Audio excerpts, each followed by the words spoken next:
Making magic items and making general items, such as making a flame-enchanted flame sword and ordinary long sword, all need to be forged and formed, but the ordinary long sword is polished after forging and forming, installing accessories, and then basic even if it is done.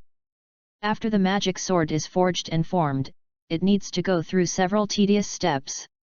For example, rune depiction is to use a special carving knife to depict a unique rune on a tool that has been forged. This step is very important. The smoothness of rune depiction directly affects the quality of the magic item after it is formed. After the characterization is completed, some good magic metal should be used to fill the finished rune. This is called metal diversion. This step is also critical. If there are invisible breakpoints in some places during the metal filling process, it will cause the power of this magic item to decrease or even fail to activate at all. The last step is to create a core, which can be the holder himself or a medium containing magical power. At this step, the process is much simpler. The only thing that needs to be paid attention to is that the contact surface between the core of this magic item and the previously laid magic guide rune must be appropriate, not too large or too small. Although it is not the first time that Kong Ming has made magic items, he has never done this magic circle that specifically controls the magic nodes before, but this is not a big problem. Anyway, if the characterization is wrong, he can just melt the materials and rework. This is how Uduo doesn't press down. Kong Ming gave himself a thumbs up. I learned engineering, enchanting, and forging alchemy. I'm great. Book projection. Kong Ming first cast the spell, projecting the design drawing of the magic circle he copied down onto his glasses, holding on to the frame of the glasses, and fine-tuning the size of the design drawing so that the design drawing on the glasses is on the workbench. Those few real silver flakes overlapped. Really, 3D projection engraving technology. After more than an hour, the 3 pieces of real silver that had been forged into thin slices had become 3 pieces of art with mysterious patterns. I just failed twice. I'm really a genius. Kong Ming confidently put the 3 pieces of real silver with runes on the mini workbench, and used the spray gun to remove the small blue bag that came out at the beginning. The metal powder turned into a blue solution, and the cautious mage held the crucible of this solution with the hands of the mage, and filled all the empty areas of the 3 real silver pieces with the solution. After it has cooled down, carefully polish it again, and test it with your own magic power. There is no problem. Mount the 3 magic sapphires, test it again, okay, you're done. Next is the on-site installation. Originally, this step was very risky, because the original magic tide emitted in the magic node is very violent, and it is very likely to be injured if you are not careful when installing the formation. But now this step is no risk for Kong Ming. Thanks to the ancient kingdom, this magic node has been bound by the circle they used. As long as there is no problem with the circle, the power in the magic node is it's impossible to break out. This is like experimenting with a new ship. You are experimenting on the sea, and you are experimenting in a calm viewing lake. The degree of safety is completely different. Now, the last step. According to the records in the notebook, Kong Ming placed the 3 newly completed magic node control arrays evenly around the magic node by the hand of the mage, and then lightly tapped his mental power to activate it. After Kong Ming gave the activation command, the 3 magic circles that still needed the hands of Kong Ming's mage to float around the magic node seemed to have their own souls. The blue light came from the magic circle. The 3 magic sapphires began to flicker, and then began to spread along the runes carved by Kong Ming to the sides of the sapphires. Finally, the entire magic circle began to gleam with blue light, rows of blue runes appeared empty, and the base of the 3 magic circle began to expand around. When these runes stopped, they were originally hidden in the air. The magic node that cannot be seen by human eyes has turned into a light ball shining with blue runes. Perfect! Kong Ming stretched out his right hand gently, and after adjusting a few runes on the blue light ball, the lights in the whole room dimmed. Sure enough, all the energy in this research institute comes from this magic power node. As long as I close the magic power output of the node, the research institute will be out of power.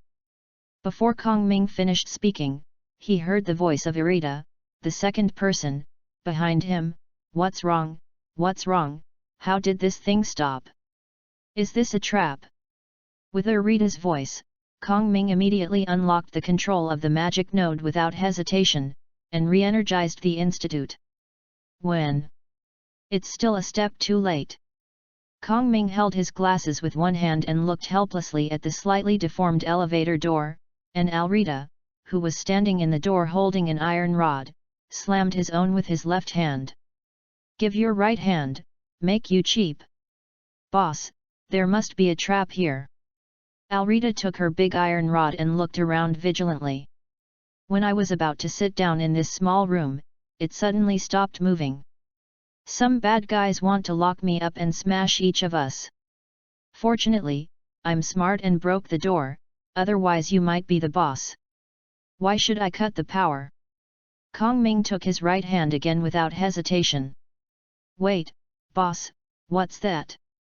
At this moment, Yelita's vigilant gaze scanned the water polo in the corridor after she had finished scrubbing the hall. If I'm not mistaken, that is Xiaoruan. It seems to be. Kong Ming swallowed quietly and spit.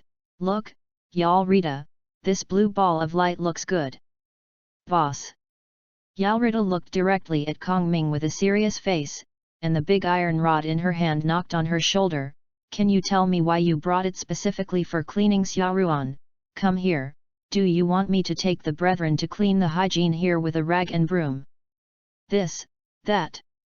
Kong Ming carried his hands on his back, his eyes erratic under the lens. It should be that I was too excited at the time, so I forgot it. Yes, that's it. Really, boss? Alrita's serious face came over, super fierce. Are you sure you forgot, and not specifically planning to make jokes when I was working? No, a certain Urha is getting more and more difficult to cheat now. How could there be such a thing? Kong Ming's eyes were still erratic. Yelita, you have to believe me, you are my most important partner, it is absolutely impossible for me to do what you said. It's about jokes. Really? Alrita took a step back suspiciously. Are you true? Of course it is true, more real than gold. 1 million Baileys. Alrita opened her hands. I believe you. Deal.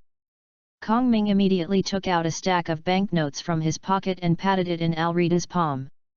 Okay, I believe you now. Alrita put away the big iron rod happily, then stuffed the stack of banknotes she had just received from her chest, and patted it twice with her hands. The waves are rough. Kong Ming was embarrassed to withdraw his gaze from the fluctuation curve. Really, I just wanted to analyze how such an unscientific thing was done from the perspective of magic research. There really is no other meaning. Hey, why is there a big blue ball of light here? After the blackmail was successful, Yelita finally found the eye-catching thing in the middle of the hall. This is what boss you have tossed out from below for a long time. With curiosity, Alrita jumped up and down around the magic node, poking a little bit with her hand, poking a little bit with a stick, and finally when she was ready to swipe the stick upwards twice, Kong Ming quickly gave she stopped. Of course, there is no problem if you don't stop. Now the magic circle that controls the magic node has started to operate normally. This magic circle will absorb energy from the magic node to construct a visible force field to restrain the magic node. In other words, after the magic circle started to operate, the magic circle and the magic node were completely merged together. The current magic circle of the blue big ball of light, unless the world's top powerhouse uses overwhelming power to crush the entire magic node with one blow, otherwise the magic circle will directly absorb the energy of the magic node when it is attacked. Self-recovery. As for the power to smash the entire magic node with one blow, Kong Ming probably forgot it, and it was not difficult. It is estimated that the Whitebeard in his heyday could do this. The current Alrita, it is estimated that she will not be able to knock until she is exhausted. It's such a thing, but Kong Ming can't tell Alrita like that. Otherwise Alrita is really on the bar with the magic node, and if he carries a stick to beat every day, even if the magic node can be held, he Kongming feels I can't hold it myself. By the way, Alrita, is there anything you come down to find me? Oh. Boss, if you don't tell me, I have forgotten it. Alrita finally remembered the business of her coming down. Actually, I just want to ask you about the strange animals we caught and that one. What to do with the treasure box monster? Treasure box monster.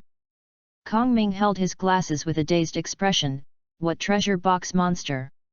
Chapter 14, From now on, this research institute will be my Mage Tower. It turns out that this is the treasure chest word you said.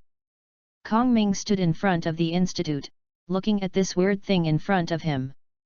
A head of explosive green hair, two very thick eyebrows, the whole is connected together. Under the head is a half-opened treasure chest. Under the treasure chest, his feet are exposed, and two hands are exposed on the top. The rest of the body seems to be folded up, jammed in the treasure chest. Although Kongming had seen this person when he was watching anime, he saw it in the anime and it was completely different from reality. When watching anime, this is a very relaxing and enjoyable episode. A pirate who has a strong pursuit of treasure, even if he is stuck in a treasure chest, even if he is alone living Robinson's life on this island. Also stick to your own treasure. How inspiring and touching. But when such a person stuck in the treasure chest appears in reality, it is not blood, but horror. Who is the treasure box monster?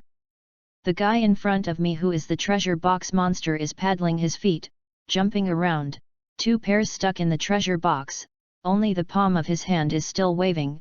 But the gods on this island, gods. Are you a god? Kongming held his glasses with his hand, and looked at him carefully. What can be as dirty as you? I said. How many years have you not washed your hair? I just washed it in the rain last month. The treasure box monster suddenly reflected. Why should I tell you this? I said, Mr. Treasure Box Monster, is it because you have been stuck in the treasure box for too long, so your body is deformed? Kongming looked at the treasure box monster curiously, and reached out and poked the inside of the treasure box. What is this? Your body has grown together with the treasure chest. Yet. The treasure chest monster looked dim, with a downcast face. Because of years of lack of exercise, this treasure chest has miraculously grown together with my body, and now I don't dare to break this treasure chest. Because if I break it, my body will die together. Then when you first got stuck in the treasure chest, why didn't you try to crash the treasure chest on a rock and get out of it? Kongming pushed his glasses and asked about this he wanted to ask when he was watching anime. The question is, you must have not been with the treasure chest at that time. I tried. The green-haired treasure chest lowered his head in embarrassment, but it hurts too much, so I gave up. You are really a waste. Kongming was planning to pat the treasure chest monster's head with his hands, but after looking at his hair that he claimed to have washed in the rain last month, he decided to give up the idea. Well, this island will be mine in the future, and it is indeed amazing that your body and wood grow together without injury. Now I declare that your disease is saved. You will be eyes from now on. Researchers in the magic laboratory of the Lars Chamber of Commerce. Although I really want to agree. The treasure chest monster still looks sad, but I can't do anything in the way I am now, and I can't help. It's okay. Kongming pushed his glasses lightly. Your future job is to be studied. Believe me, this is very simple. Yelita, first find a few people to climb to the top of the mountain, and help the treasure box monster take him move all the treasure chests down. No problem, boss. Alrita replied neatly. Where's Hungdu? The treasure chest who had longed for it was filled with excitement and tears. After dealing with the treasure box monster, Kongming did not hesitate to return to the second basement of the research institute. At present, no matter whether it is a treasure box monster or a treasure beast, it is not as important as this magic node. If it weren't for the treasure chest monster's body just because it has been stuck to the wood, and then his body can grow together with the wood. This is a miraculous thing. If you need to study it carefully, you must learn it directly, do good deeds and put him in his pile of empty treasure chests were packed and sent back to the city of Navia. As for the treasure chest monster, what was his mood when he saw that the treasure chests he had guarded for 10 years were empty? Does this matter have anything to do with Kong Ming? Hey, I seem to forget to ask what the treasure chest monster is called, Meng or Ming. Forget it, this matter is not important. No matter what his name is, he will change his name to Treasure Box Monster in the future. In the following days, Kong Ming stayed in this research institute. Although Kong Ming didn't understand the science and technology of this ancient kingdom's research institute itself, he didn't understand the words of those ancient kingdoms at all. But after all, Kong Ming was once a member of the Savior Reserve Team, the monk of the Earth University. Basic scientific knowledge is still there. Not to mention that he has also studied the unscientific but magical Azeroth engineering. It is still possible to find the basic wiring of this research institute under addition and subtraction. A week later, Kong Ming had already labeled the research institute roughly according to my thinking technique. The first floor is mainly an office for administrative clerks plus cleaning and security. There are 4 to 5 small research laboratories. Kong Ming thinks that he may be doing some blood or other types of tests or research. This conclusion is derived from some test tube-like equipment. The second floor is a whole research room, as can be seen from some large equipment. It should be regarded as the core project here. But Kong Ming didn't know what exactly it was. The third floor is also a whole research room, but the large equipment on the third floor is different from the second floor. The fourth floor seems to be the place where the leaders or key members of the research institute live. Although nearly 1,000 years have passed, it is easy to see whether the furnishings are expensive.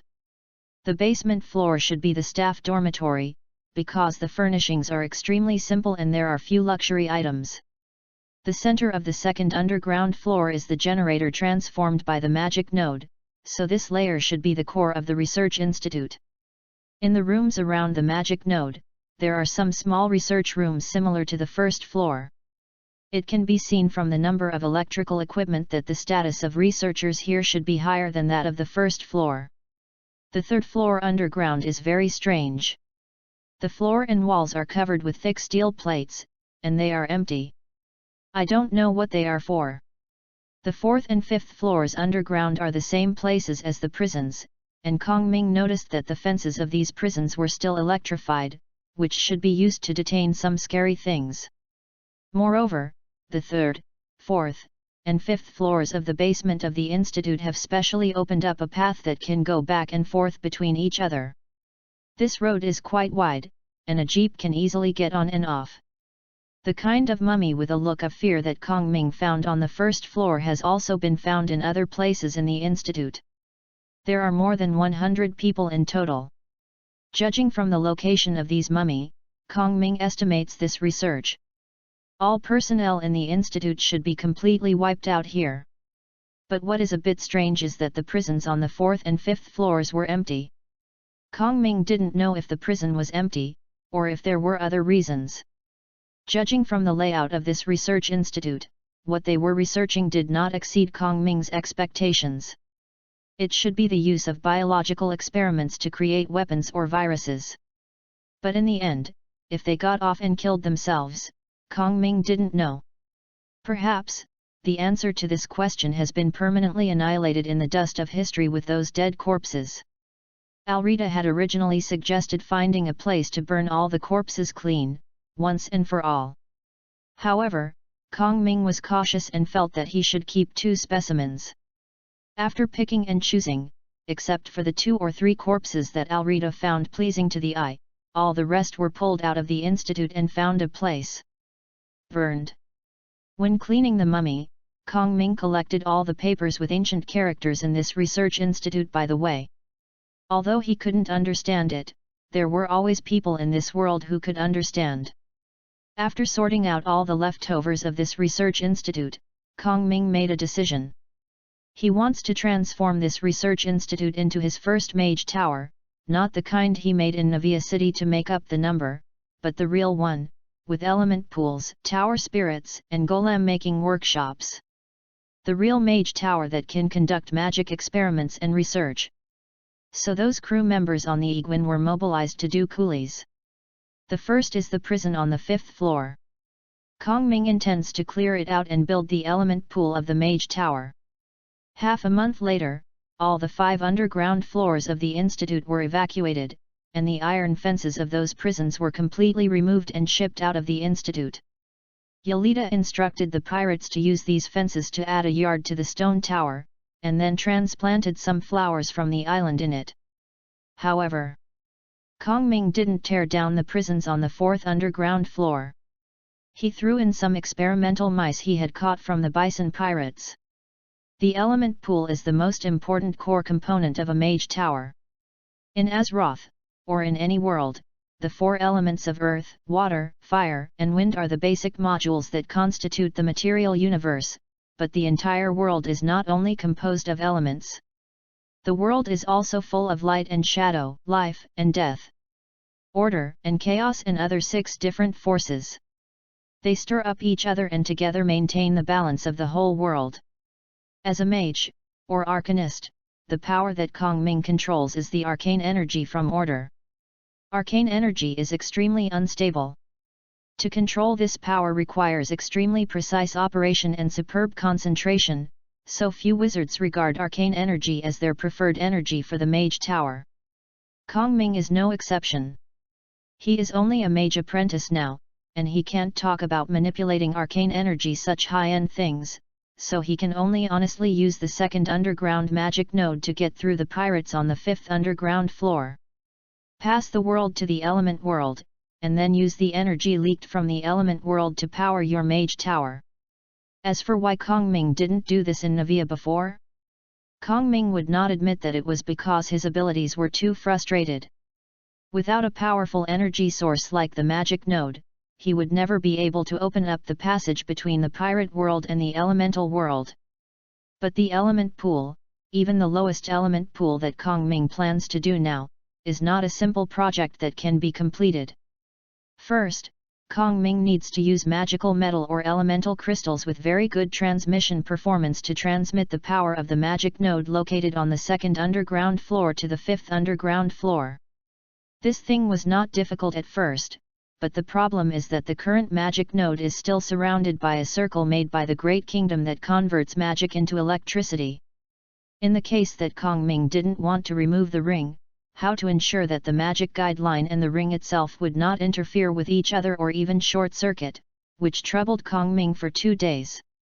During the time when Kong Ming was busy connecting the magic line to the 5th underground floor, he did not let his crew idle. He decided to dig a large pond of 10 meters by 10 meters and a depth of more than 5 meters in the center of the 5 underground floors. After drawing the drawing, he threw the digging of the pond to Alrita, and then Alrita took the medicine and threw the drawing to her former butler, now the first mate Afu on the Egwin. Afu threw it to the boat carpenter Nujianu. Nujianu had no place to throw the pot, so he could only pull a dozen crew members and do the work according to the drawings. Then after finishing the work, Yelida ran to Kong Ming to pay 150,000 Bailey's overtime pay. Kong Ming said that he didn't know who got the overtime pay. After digging the hole, Kong Ming flattened the entire 5th floor, including the wall of the 100 square meter element pool, and reinforced it with a magic scroll that turned mud into stone, and then used marble slabs. Tiled a layer. Because there are not so many marble slabs on Zhen Beast Island, Kong Ming specially asked Yal Rita to take the Egwin to purchase it. After covering the ground with marble, Kong Ming spent a full week on the 5th floor of the basement without sleep and food. After a dozen or so carving knives were abolished, he finally burned the energy concentrating array required by the element pool. Chapter 15, This is Elemental Energy. Tons, tons, tons, tons, delicious. Making a large circle is not the same as making a small or even micro circle. For a small or micro circle, it may be 1 mm more than one cut, which may cause the problem of poor circle operation. But for large arrays, Don't say 1 more millimeter, you just cut out 1 more centimeter, and you can think of ways to modify it back. But in terms of the base materials of the magic circle, the cost of a large magic circle is far from comparable to that of a small one. For example, for the energy concentrating array that Kongming is currently making over 100 square meters, every inscribed pattern on the ground needs to be inlaid with magic metal. The cheapest magic metal that Kongming can find now is silver.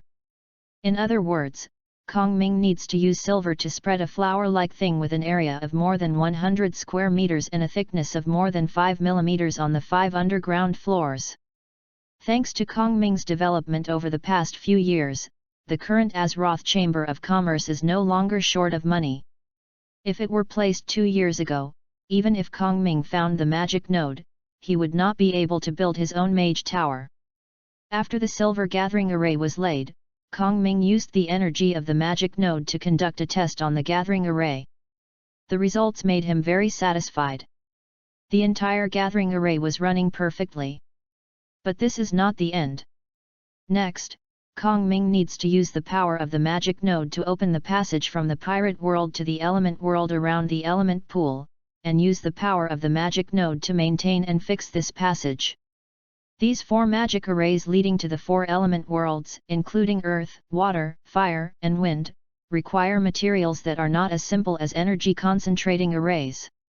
At the very least, the magic metal with excessively high magic loss like silver cannot be used. Kongming could only suffer from heavy bleeding again, and contributed about 4 kilograms of blue gold. This is the metal with the best magic response that Kongming found in Pirate World. In terms of properties, this metal has even surpassed mithril. However, this kind of blue gold is an associated mine found in a copper mine in the Goa Kingdom. The amount is extremely rare, even rarer than the associated gold in the copper mine. Kongming used it carefully and kept it painstakingly. In a year and a half, I saved less than 5 kilograms, and this time I basically smashed all of them here. The fineness of these 4 element arrays is naturally not comparable to that of the huge energy concentrating array. If it weren't for Kongming's glasses to be used for the projection of the array, Kongming was not sure if he could accomplish such a difficult task. 20 days later, Kongming, who had failed n times, finally successfully completed the 4 element arrays and embedded blue gold into it. Finally, Kongming took out 4 quail egg-sized gems with heartache, and then carefully cut these gems into 16-sided prisms according to the map of the magic circle, and then according to ruby corresponding to fire element and sapphire to water element, diamond corresponds to the wind element, and yellow gemstone corresponds to the order of the earth element. These gems are set on the blue-gold elemental array. Until now, the capital investment in the element pool has come to an end. The things that Kongming smashed in back and forth, if converted into Bailey, would not be able to stop a few 100 million. Don't count the silver all over the floor. If only those 4 gems were sold to Mary Joa, one might sell for tens of millions. Not to mention there is such a scarce thing as blue gold. Kongming deeply realized that money is not everything, but no money is absolutely impossible. This is especially true for a mage. After everything was ready, Kongming took a bath and fasted for 3 days. He raised his spirit to his best state through meditation and shut down the entire institute to prevent the institute's electrical system from affecting the magical system of the Mage Tower. Then, and most importantly, he drove Alrita out of the 5th floor and confiscated her big iron rod. For this reason, Kongming was blackmailed by Alrita of 1 million pele. After a final check, after everything was normal, Kongming officially released the control of the output of the magic power node. The violent magic energy followed the line that Kongming had set up early, and rushed down from the 2nd underground floor, and was guided by Kongming's spiritual power. Next, the 4 elemental magic circles at the 4 corners of the element pool are activated. As the circle was activated, a deep voice faintly echoed in Kongming's ear. Then, from the top of the gems inlaid in the center of the elemental circle at the 4 corners of the element pool, a fissure not much bigger than the human eye was cracked, and then 4 completely different energy streams gushed out from the fissure and injected the gemstone in the center of the elemental circle. Among them, after being transformed into elemental energy, it was connected to the energy gathering array. The warm fire, free wind, heavy soil, and silent water merged together under the action of the energy gathering array, forming a colorless stream of water, from the center of the energy gathering array, which is the front of the element pool. In the center, it appeared like a fountain. The fountain looks like water, but in fact it is elemental energy that has become stable and pure. Kong Ming took a deep breath. He had been in the pirate world for so many years, and he didn't really feel that his future was finally in his hands until this moment. Give Kong Ming a little more time. After he really builds the Mage Tower, even the Admiral and the 4 pirates, as long as they dare to attack Kong Ming's Mage Tower, they will surely break down here. Of course, Kong Ming himself would not provoke the Admiral, such as the pirate 4 emperors. To be prudent, if you want to do it, you must find an opponent that you can definitely beat. After the construction of the element pool was completed, Kong Ming moved his residence to the side of the element pool on the 5th floor underground. According to the introduction in a magic book signed by Iguan that Kong Ming found in the Karajan library, the energy emitted by the element pool in the Mage Tower can promote the mage's meditation, slow down aging, and increase the vitality of the body. According to Kong Ming's personal experiments near the element pool in the past few days, the above statement should be reasonable. The element pool is definitely a good thing. If it weren't for the fact that there was no material available now, Kong Ming had the intention to build a spare element pool on the 3rd floor underground. Then build a spare element pool on the 2nd and 3rd floors above the ground. Since the elemental pool was built, every time when Kong Ming finished meditating near the elemental pool, he could feel that his mental power was particularly lively. It used to be a promotion level like a moat, but now it seems to be reachable. Kong Ming, even there is an illusion that you can pierce it with just one hard jab. You are right, boss. Alrita said solemnly, I also think that when exercising here in the element pool, it becomes easy to control anger, and my strength has also become it's getting bigger and bigger. Kong Ming stretched out his hand and pushed his glasses, his mouth twitched. He knew very well that the increase in Alrita's power had nothing to do with whether she was training in the element pool, but it had something to do with her stealing water from the element pool from time to time. That's right, after the elemental pool was established, Kong Ming really discovered how much better the bodies of these animals in this world can be. For example, Alrita, he can directly drink the elemental energy liquid as plain water, and her body can digest and absorb all the energy. This point, Kong Ming is definitely incomparable. He can only use a bottle of red wine mixed with 10 milliliters of energy liquid like the elves of the night sun to make magic wine to drink. Even so, he has to meditate and digest quickly after drinking, and use these energy to strengthen his physical and mental power. One is to drink a little diluted energy liquid and feel a little unbearable, and the other is to quench my thirst with nothing. Of course, maybe not everyone in this world can drink the elemental energy liquid like boiled water like Alrita, but Kong Ming believes that the top wave of monsters in this world should be fine. For example, Kaido, it is estimated that it will not hurt to just jump into the element pool and drink until full. After repeated inspections, it was confirmed that Yolita, the second product, did not have any problems due to direct drinking of elemental energy. Kong Ming specially filled some elemental energy liquids with bottles, as the internal welfare of the Azeroth Chamber of Commerce. For himself, other employees of the company also posted some. Of course, the weight is strictly controlled. If all the people were as fine as Alrita, it would be too much. Kong Ming would not be able to build 10 more element pools. After the element pool was built, Kong Ming's life became regular. Get up in the morning and have breakfast after washing, with a bottle of red wine mixed with 10 to 15 milliliters of elemental energy water. After the meal, meditate next to the element pool and digest the elemental energy that was drunk.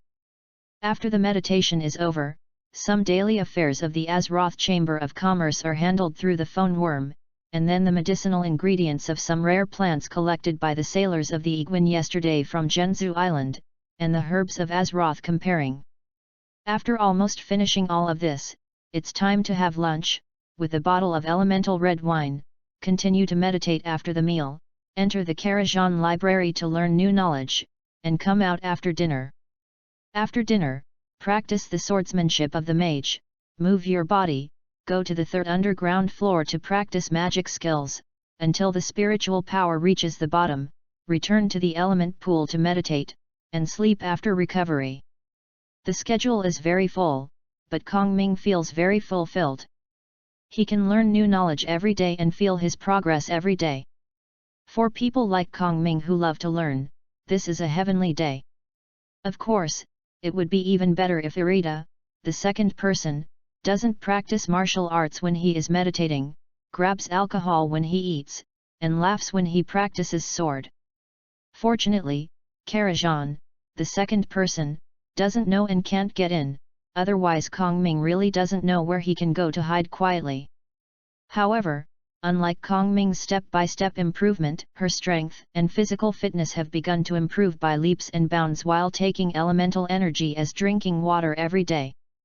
The evidence is that her current big iron rod, Alrita, could easily dance a month ago. But just like ordinary people holding a 3 or 4 kilograms of objects, they can see that they are slightly pressed. But now when she wields the stick, it is basically the same as empty-handed. In other words, the stick that Kong Ming can't drag is probably the same as ordinary people holding a wooden sword and a wooden sword. The situation is similar. According to this situation, Alrita will soon need a new stick again. Human bodies in this world are real animals. A month later, a cry of surprise suddenly came from Kong Ming's alchemy laboratory on the second floor. I finally found it. Ah ha ha ha ha ha.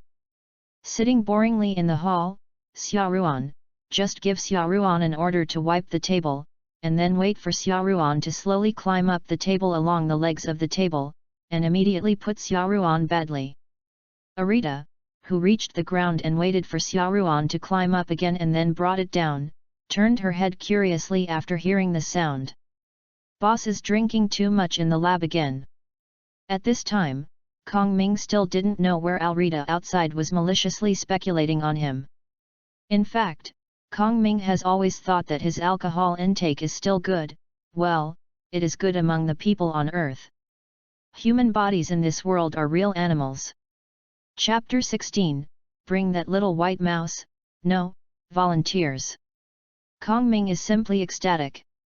Today, when he routinely examined these exotic flowers and weeds on Jeonju Island, he found that the tuberous rhizomes of a vine growing in the woods of Jeonju Island contained medicinal ingredients similar to those of ground root grass.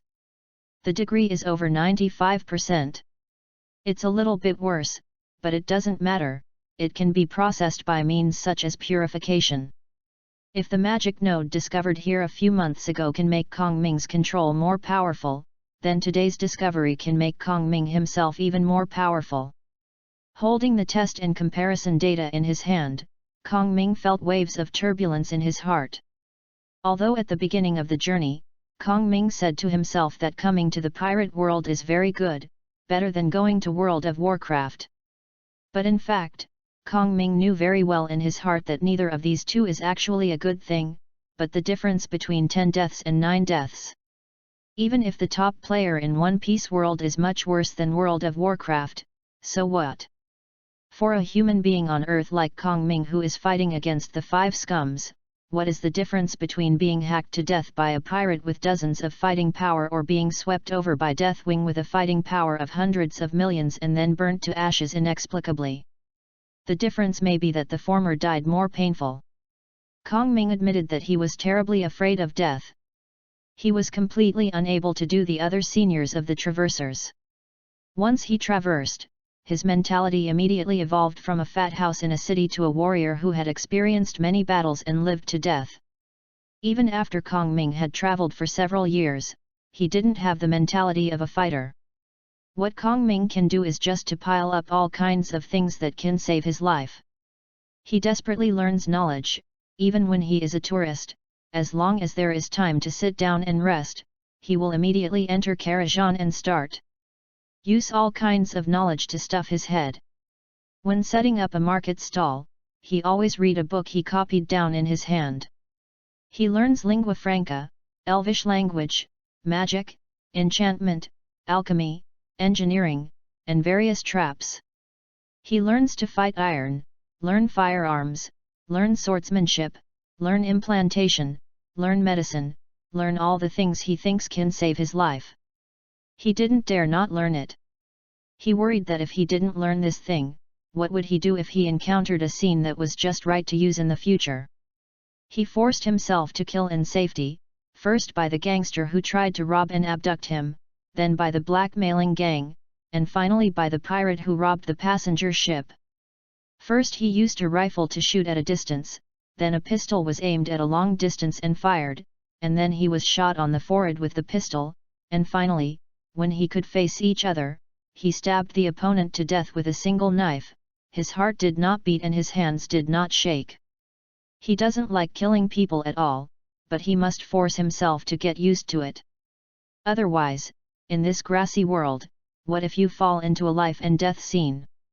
When he encountered the first attackable plot task NPC Alrita, he immediately racked his brains and hugged his thigh. Yes, maybe Alrita's second person might think that his meeting with Kong Ming was accidental. Kong Ming is like a light. When she just discovered how malicious the world is against her, she started from heaven. It hit her. But Kong Ming knew that this was not the case at all. Alrita would never know that one day, when a small tourist who was wandering to the city of Navia suddenly heard her name at the market, there was a twinkle in that person's eyes.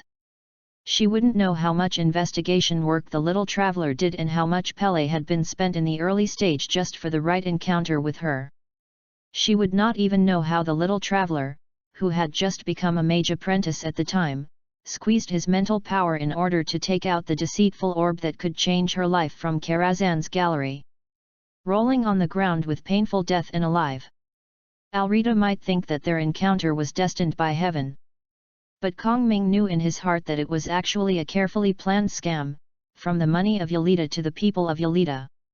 Yelita thought it was her scornful reliance on Kong Ming, and she became a partner fighting together, but Kong Ming knew that in fact, Yelita was a physical shield that she had deliberately deluded.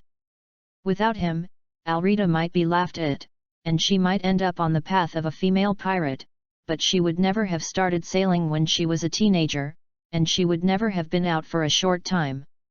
Within a year, he suffered more than a dozen knives, and walked to the door of death several times.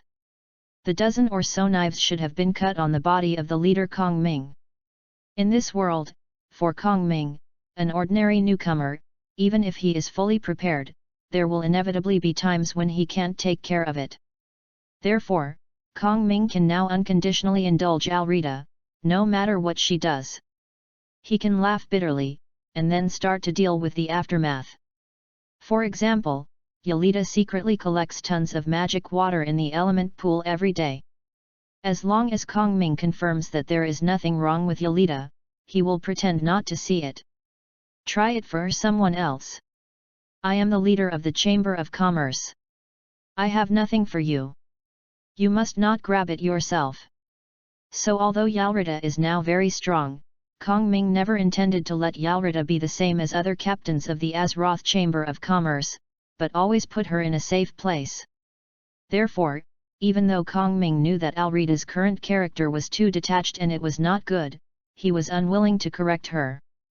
Because although Kong Ming can lie to everyone in this world, he can't lie to himself. He owed Alrita several lives. All this is just because an ordinary person who travels wants to struggle to live in this dark world. Now, Kong Ming finally took his own destiny in his own hands. Although all the material issues needed for the meditation potion have been solved, it does not mean that Kong Ming will be able to prepare the herbs immediately, just like in the World of Warcraft game, and then rub them with 2 flasks. That's it. The environment of World of Warcraft and One Piece world is completely different, and the plant ingredients of the 2 worlds are also completely different.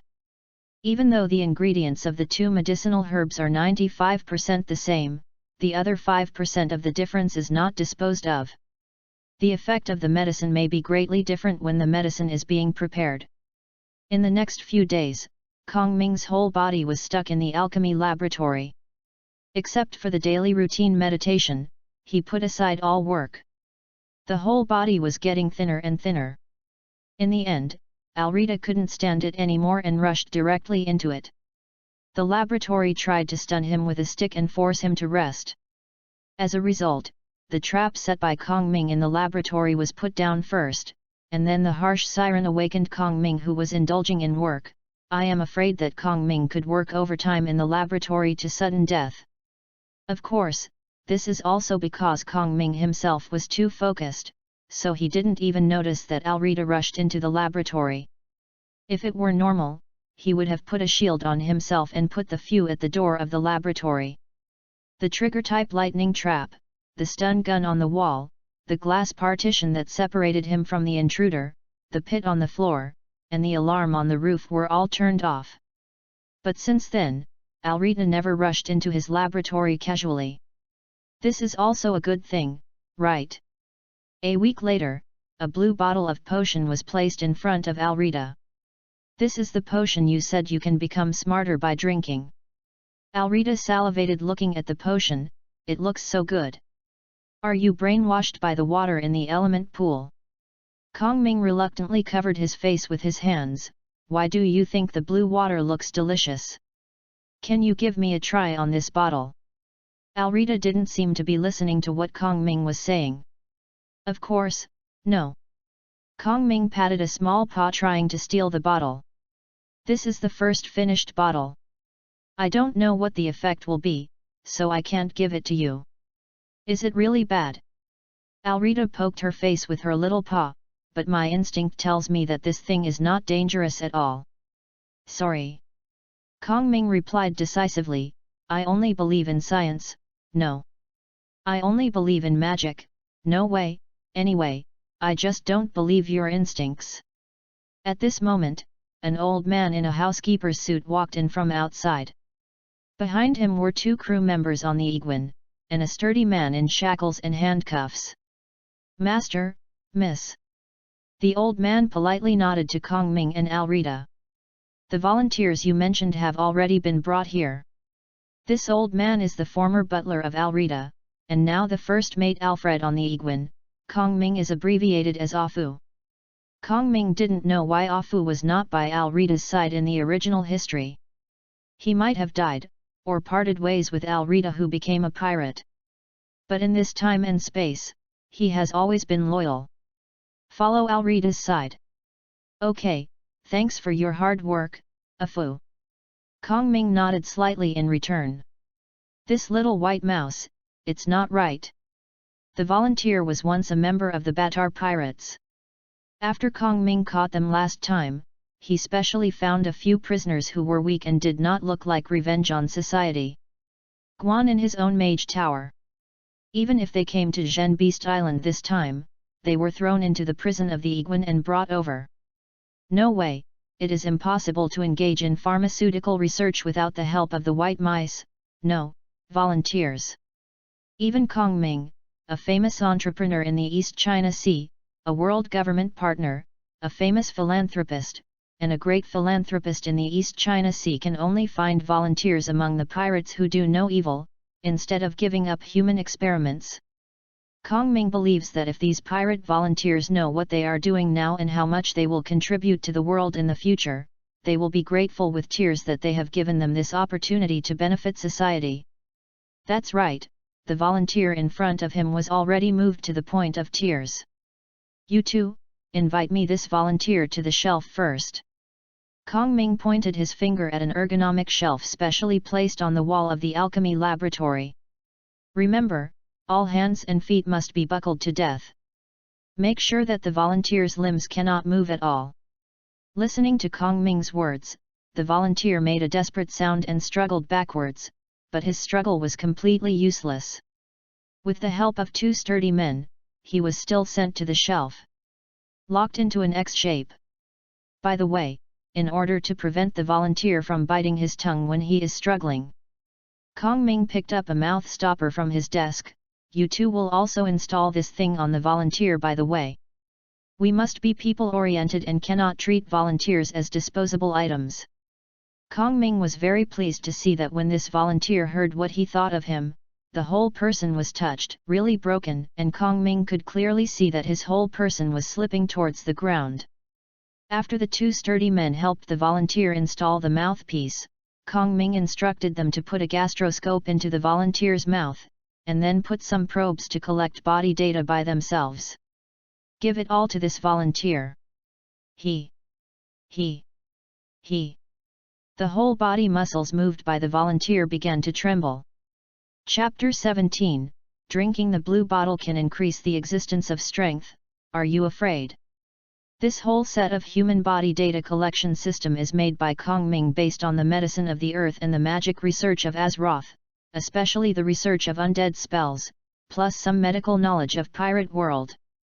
It is no exaggeration to say that this set of things is eligible to enter any hospital to be comparable to their high-tech products even before Kong Ming crosses. Those psychics in Azeroth really have a very thorough understanding of the human body itself. But unfortunately, after seeing the fragility of the body, they didn't think about how to strengthen their body, but considered that the body was so weak. I simply abandoned the body and turned into the undead, which made Kong Ming very confused. Are you better than a living person when you turn into an undead? In addition to not being afraid of dying again, no matter whether it is from the strength of the muscles, the jumping ability, and the growth ability, where is the undead better than the living? Therefore, to study magic, we still need to rely on scientific thinking. Now the experiment begins. Kong Ming activated the personal data collection system he named CRT-1. Start the first item, meditation potion, orally, 15 ml. Afu, the assistant of the experiment who had done many times a long time ago, took a test tube that Kong Ming handed him, walked over and easily tilted the volunteer's head back, and then directly poured 15 ml of the medicine from his mouth, because volunteers can't even drink because of the relationship between the stoppers. The medicine enters the mouth, enters the esophagus, enters the stomach. Following Kong Ming's words, a suspended quill quickly wrote on the experimental notebook next to it. No irritation, the above tissues did not produce any adverse reactions. Non-corrosive, the above tissues did not produce rejection. The stomach began to shrink, digestion and absorption began. 20 seconds later, all the medicine that entered the stomach was absorbed, and the volunteers had no adverse reactions. The pupils of the volunteers began to dilate and their mental state improved. The volunteers were subjected to acupuncture experiments. In the case of acupuncture, the volunteers' muscle signals were looser than before the drug was absorbed.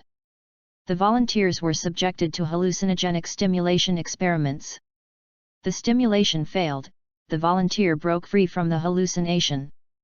Brain scans of volunteers. After the above experiment was completed, the volunteers became dehydrated and quickly added water. The volunteers entered a coma and the experiment was suspended. Master, do you still need to add water? Afu asked respectfully, holding the syringe. Of course. Kong Ming smiled at Afu, then picked up his previous experiment record and looked at it again from the beginning. This is the habit that Kong Ming developed in the university laboratory. As an experimental dog, his brain will not have extra thoughts when doing experiments. Basically, he can do whatever he wants, but after the experiment is over, he has time to watch it. Look at the data and analyze it by the way. Learning, subjective initiative is very important. The experimental data is very good. It can be seen from these data that this bottle of meditation medicine is almost the same even if it is not completely successful. It does not have any adverse reactions to the human body, absorbs quickly, and takes effect quickly. Only 15 ml is required. The ordinary pirate is almost immune to an illusion spell. Of course, there is still doubt about this last point, because after all, this volunteer still had dozens of pointers used to detect his physiological indicators. These pointers themselves will bring a certain pain, which is also one of the factors that he can quickly struggle out of the hallucinations. In fact, these detection pointers can be collected by sticking to the skin, but since they can reach the stomach in one step, why do you need to tick the itching through your boots? Master, the hydration is complete. Ah Fu put down the syringe in his hand. The volunteer is awake, can we start the next round of experiments? Ah Fu is really a perfect experimental assistant, especially when he is dealing with pirate volunteers, he is really scientific. It is said that Ah Fu's wife and children were killed by the pirates. Of course, it is only said that Kong Ming himself never asked Ah Fu. Of course, the experiment continues, this time I don't need to take it orally, it's a subcutaneous injection. Snapped. Kong Ming patted another little paw that was about to move. Okay, master. Ah Fu was serious, pretending that he hadn't seen this scene at all. Skilled to remove the syringe, throw the needle and the needle tube into the two boxes on the table, take out a new syringe, what is the injection volume? Master. The same, still 15 milliliters. Understood, master. Kong Ming did not feel that he did anything cruel to the volunteer. In fact, he simply did oral medication, subcutaneous injection, intravenous injection, arterial injection, and direct injection to the organ for absorption. And experiments on several common ways of taking medicines such as direct injection and absorption in the anorectal. After all, as a medicine that can boost mental power for the first time in the pirate world, what is the best way to take it and how to produce the best effect requires serious and thorough experimentation. Isn't this a matter of course? In the end, not only did that benefit, but the volunteers who had used their own bottle of meditation potion for nothing were devastated in vicissitudes of life. When they saw themselves, they trembled like Lao Er Wu. Even the two crew members on the Igwin who helped bring the volunteers in and out saw themselves like a mouse and a cat. Therefore, people without knowledge will have ignorance. Experiments by this volunteer showed that the fastest way for meditation medicine to work is to inject and absorb it directly from the organs. The effect is almost instantaneous, whether it is injected directly into the heart, liver, or stomach. Of course, this is just an experiment, and the data does not represent universality. So in the following time, Kong Ming pulled out a few other mice from the prison. Well, the volunteers conducted the experiment again, and finally found that the data obtained was not much different from the first volunteer. Kong Ming patiently followed these volunteers for a month, during which they were also divided into groups. For example, after the first volunteer took a bottle of meditation medicine, he left it for a month and observed signs. The second volunteer was injected with meditation medicine subcutaneously, one bottle every 4 days, and his signs were observed. The third volunteer received intravenous injections every 3 days, and observed signs. And so on. 1 month later, the vital signs of these mice had no debilitating changes, and even showed different levels of enhancement. Okay, the first human drug experiment of meditation medicine can be declared over. Scientific and magical data show that the experimental process of this meditation potion is very successful and very constructive. Although this is a small step in Kong Ming's alchemy, it is a major development in the pharmacy of pirate world. Step. Tons. 1 more cup. Y'all Rita drove in a large cup of meditation potion very boldly, giving Kong Ming a thumbs up. I want the vanilla flavor of yesterday. I have cherry cola flavor here, would you like? Alrita, can you not come and make trouble when I am making the meditation potion? Kong Ming reluctantly stopped working and pushed his glasses. I made this for myself these days. You drank all the meditation potions. Don't be so stingy, boss. Alrita waved, you can make another glass, I promise you won't grab this one. You promise not to grab it. Of course, boss, by the way, vanilla flavor. The alchemy master of Azeroth, the first magician of mankind, Mr. Mei Dongfeng, in the book Alchemy, From the Master to the Master, once explained the effect of meditation potions, stimulates the brain, and creates spiritual power. Boost, regular use can significantly boost a person's intelligence. Facts proved that Mei Dongfeng's theory failed here in Yalita. Kongming didn't know whether this guy drank the meditation potion and added intelligence, but it was obvious that her strength had increased again. Drinking a blue bottle can add strength, just ask if you are afraid. But the blessing of Tolrita, Kongming has been making meditation potions continuously this week. If there is a game panel, then Kongming believes that his proficiency in the formula of meditation potions under alchemy must have 3 stars. Up. Kongming was very convinced that even those alchemy masters in Azeroth would never have such a comprehensive understanding of the formula of meditation potions. Whether it is from the composition of the substance, the way of composition, the reaction process, and the way of taking the medicine in the later stage, the onset time, or the stimulation process of the medicine on the human body, he now knows everything. No way, this kind of medicine is meant to be drunk for myself in the end, not sold to people in the world of pirates. So there must be no accidents. By now, all accidents have been ruled out, so it's time to take the medicine. Kongming took a special day off and didn't do anything. In addition to meditation, it is to soak in the library of Karajan and read the biographies written by senior mages during their travels in Azeroth, so that their spirits can be completely relaxed. After waking up the next day, Kongming felt that his spirit had reached the highest point he could reach in the near future. I didn't say anything, called a certain Urha, stuffed a large bottle of meditation potion in a large bottle of magic wine, and pointed upstairs. Come, understand the spirit. The small paw spread out and placed it in front of Kongming. Pocket money. A certain Urha shook his hands shamelessly. Well, you won, drew a pile of Bailey from his reserve money and patted it in some greedy little paw. Hurry up. Before I go out, no one is allowed to go down to the 5th floor. It's important to stare at it yourself. The little paw flipped over and stuffed money quickly into his chest, and then patted it hard, super fierce. Don't worry, boss, everything is under control. After waiting for a certain Urha to go up to the lobby, Kongming checked again and found that there was no one below the 2nd floor of the basement. Then he safely cut off the connection between the magic node and the electric ring. Power off the entire mage tower. Cherish and importantly, he prepared to take out the 3 bottles of meditation potions he had prepared from the cabinet next to him.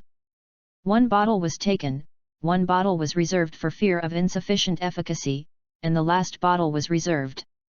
Where is my meditation potion? How come there is only 1 bottle left in my 3 bottles of meditation potion? Chapter 18, See, Me, Kongming, Super Fierce. Kongming began to lament that day and night protection is difficult to prevent. Using fingerprints, pupils, and keys, Kongming opened the special safe made by himself next to this ordinary cabinet, and took out 2 bottles from it. He was worried about the medicine 2 days ago. It was stolen by Yalrita, so he put it here in advance as a spare meditation potion. No way, if he started the promotion ceremony without preparing 3 bottles of potions, Kongming always felt that something was going to be short. Look at old Demon Han, when he is promoted, he will build a base, and he will not prepare a lot of pill and fruit. According to the cultivation data of the Science Magic Belt, at the time of promotion, the great wealth of materials can effectively enhance one's self-confidence, thereby greatly increasing the success rate of one's promotion. Well, you really listen. Push the prepared meditation potion into the syringe, make sure there are no bubbles in it, sit down in front of the element pool, let go of all thoughts, and start to breathe deeply, trying to calm down your excitement. Take 1 breath and 1 breath. Take a breath. In Azeroth, what is the difference between a formal mage and a mage apprentice? Is it mental power? The spiritual power possessed by a formal mage is several times or even dozens of times that of a mage apprentice. Not entirely correct, there is no shortage of drugs that can stimulate the human body and even temporarily increase mental power in Azeroth, and there are even some magic products that can amplify mental power. Even a magic apprentice, holding this when planting things, the mental power he could use was enough to surpass a newly promoted mage. Is it a high-level spell? Can a formal mage master some spells that a mage apprentice cannot master or even control? It's not right. Many weapons in Azeroth are thought to have some powerful spells attached to them. Even if these weapons are held in the hands of a mage apprentice, the apprentice can leapfrog to release such powerful spells. In fact, in Azeroth, the only difference between a mage and an apprentice is that the real mage has solidified a certain magical specialty composed of mental power in their minds. This kind of specialty was constructed in their minds by their mental power according to their talents when they were promoted by the apprentice of the mage. This kind of magical expertise may be different for everyone, and that's why the wizards of Azeroth are somewhat focused on frost and some focused on the difference of fire. Even in Azeroth, most wizards think that the magical specialties that appear in their minds during the promotion of the apprentice of the wizard are random. But as the mage standing at the apex of this world, Medivh, the astral mage, or the number one Azeroth who possesses him, the veteran master of arcane arts, Sargeratha, in general, this speciality does not appear randomly, it is a product of synthesis based on the knowledge mastered by the apprentice of the mage, combined with the talent of the apprentice of the mage. In other words, for a mage, the talent is not enough, and the knowledge comes together. As long as you have enough knowledge before becoming a real mage, then even if your own talent is not so good, you can still be promoted to the mage. Get a good magical specialty. Kazubi is the experimental mouse of Medivh's theory, and his 3-line complete training also proves the correctness of Medivh's theory. As the guardian of Karajan appointed by Medivh, Kong Ming carefully positioned himself as a very poorly talented and very poor from the beginning. Not to mention Medivh, that is, he is in heaven and underground compared to Kazuo. That level. This is also one of the reasons why Kong Ming will not let go of the knowledge that the pirate world can learn in addition to the crazy knowledge of magic in Karajan. For a mage, the talent is not enough, knowledge can be gathered. From a certain point of view, the profession of a mage is the fairest. Paying for a reward, no matter how talented a mage is, but if you only throw fireballs, then you are a turret at best. Fully understand and prepare, no matter what decision you make, I can make the corresponding response. In the end, if you run out of cards, I am still calm. This is the real mage. In a quiet mage tower, Kong Ming's tumbling thoughts gradually settled down, and the meditation potion opened in front of him exudes a faint vanilla smell, making his whole person slowly become more and more calm. Afterwards, Kong Ming resolutely picked up the meditation potion, and went boring. Tons. The supple potion is not difficult to drink, otherwise Alrita will not be addicted to drink every day. As the medicine slipped from the esophagus, a peculiar cold feeling gradually enveloped Kong Ming's mental power. After closing his eyes, the peaceful Kong Ming quickly entered the meditation, but unlike the past, in his mind, besides the flashing light spots representing Karajan, nothing was floating around. Counting the flashes of sand, they are like galaxies, slowly spinning in my mind. This is, because of the increase in mental power, can I feel the difference in the world more clearly? Although Kong Ming was a little surprised, he still did not forget his business. He forced himself to regain his attention, not paying attention to these new things in his mind, but in accordance with the requirements of the mage apprentice promotion. And began to follow a specific frequency, vibrated his mental power. Before drinking the meditation potion, when Kong Ming tried to advance himself, he would fail at this step every time. When his mental power began to vibrate, he would feel that he was about to be torn apart. But this time was completely different. When Kong Ming began to vibrate his own mental power, he seemed to have separated from Kong Ming's own soul with a consciousness. When he vibrated his mental power, this consciousness also began to calmly command those around him. The shimmering gravel vibrates around his mental power. With this vibration, Kong Ming seemed to feel that his soul had also undergone a qualitative change. It seemed that his soul was free from some restraints, becoming more relaxed and more agile. Along with this vibration, the shimmering gravel around his mental power gradually formed a line with starlight, and began to automatically form a very complicated three-dimensional spell model. It is strange that although Kong Ming had never seen and understood the knowledge of this magic model before, when he noticed this magic model, a kind of understanding rose from his heart, and he seemed to have mastered everything in an instant. Regarding the knowledge of this spell model, he also fully grasped the spell specialties that had been solidified on him. Maybe a moment has passed, maybe 1,000 years have passed. Just when Kong Ming had just mastered his own magical specialties, the lines shining with the stars just made the last stroke, completely completing the structure of this spell model. Then a dazzling magical aura appeared from the spell model, and then swept around, passing through Kong Ming's mind. Those gravels that were spinning around in a way that Kong Ming had no control at all seemed to have been crushed, exploding into a large cloud of smoke, and the smoke seemed to flash one after another. Complicated spell model, but when Kong Ming paid careful attention, he found that there seemed to be nothing. At this moment, the magical aura that exploded just now seemed to have reached the end and swept back again. Following the movement of magical aura, Kong Ming felt his mental power seemed to be thrown into the stormy waves, tossing and spinning up and down. A kind of enlightenment appeared in Kong Ming's heart. Hold on, if you fail here, then everything will fail. I have prepared so much for this moment, come on, let the storm come harder. At this critical moment, Kong Ming did not hesitate to touch his left hand with mental power, and then an auto-injector that had been prepared a long time ago plunged into the blood vessel behind Kong Ming's neck, exceeding 30 ml. The meditation potion was quickly injected into Kong Ming's veins. One Jiden is not enough, then another one. This is the theory of Han Laomo's success. With the injection of the potion, the spirit power that was originally struggling and eroding in the magic storm, which had begun to fall, seemed to be effectively supplemented and became stronger again. At this time, Kong Ming did not notice at all. His own mental power has become more and more pure, and his magic power has also begun to rise rapidly. Enough of these, not enough for another one. After feeling his mental power hit the danger line by the magic storm again, Kong Ming immediately blatantly launched his backhand again. This time the syringe is installed on the left wrist, and it is injected intravenously, 30 ml.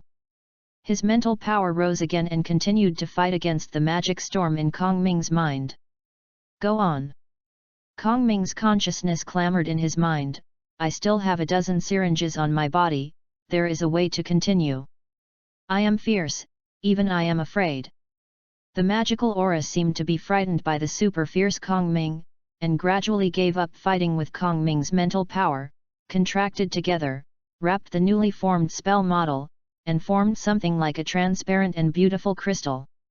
With the formation of this crystal, Kong Ming's mental power that had been polished 3 or 4 times suddenly expanded. After he exceeded Kong Ming's previous baseline, it continued to rise. After the end, Kong Ming discovered that his current mental power was at least it is 10 times more than before. And in mobilizing mental power, Kong Ming has also made great progress. The previous mental power was not that he did not listen to Kong Ming's mobilization, but he felt like he was lazy. Push it and move, what Kong Ming plans to do, such as when he releases the outer wall of the Mental Power Inspection Institute. It is necessary for Kong Ming to concentrate all his energy and push his mental power hard against the wall of the institute. Very tired. But now it's completely different. Kong Ming feels that he only needs a thought, and his mental power rushes out of his mind lightly. It is simply the difference between a cart and a bicycle.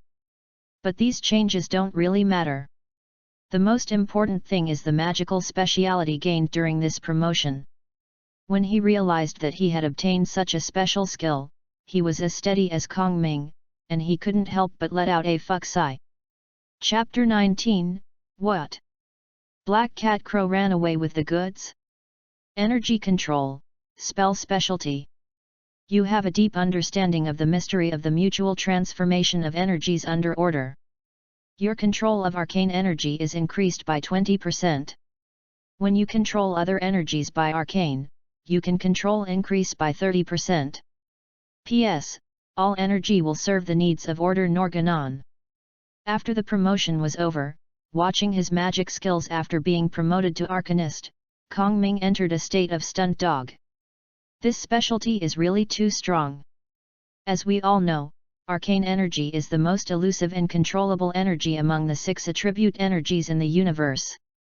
In Azeroth, apart from the Born Star Soul and the Born Sacred Titan, no life can control arcane energy like an arm. Kirin Tor was established for thousands of years. Among the wizards, the only 2 who dare to say that they can master the arcane energy are the astral mage Medivh and his mother, the last guardian Egwin.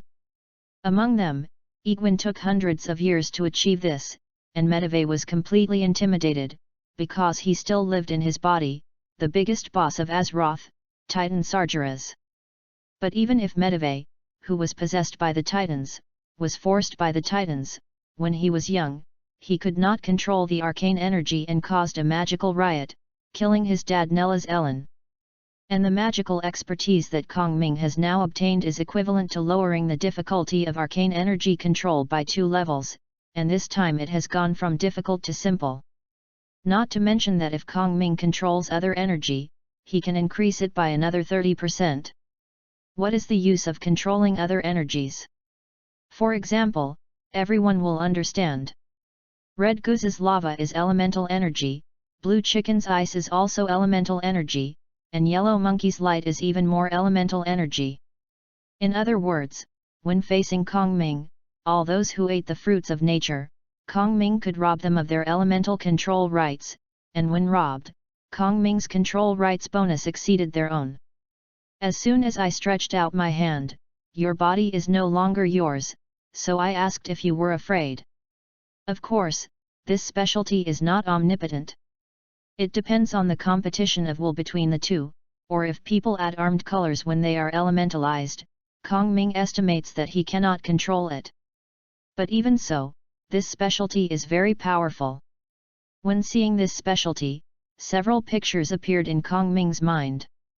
For example, when the red dog was facing Whitebeard in the top war, the Whitebeard waved his hand and a shock wave struck him. The red dog was not afraid of it. When he shook his body, he planned to escape from elementalization. Then he shook and elementalized. And then didn't avoid. For example, when the red dog and the green chicken were fighting to the marshal, the red dog suddenly discovered, "Hey, why is my magma getting less and less?" Then he looked again, it turned out that the magma ran into the sea with long legs to wash the hot springs. After playing for so long, the result was that an island of tens of square kilometers was turned into more than 100 square kilometers. Another example is the red dog.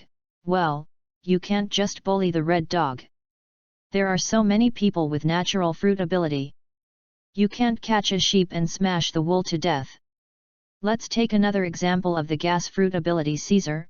Ha ha ha ha, this guy doesn't even know how to be armed, he is a god, and this guy seems to be very useful to him, so it's rare in the pirate world. The scientist is out. But think about it carefully, this seems to be from the Naval Science Corps now, so let him go first.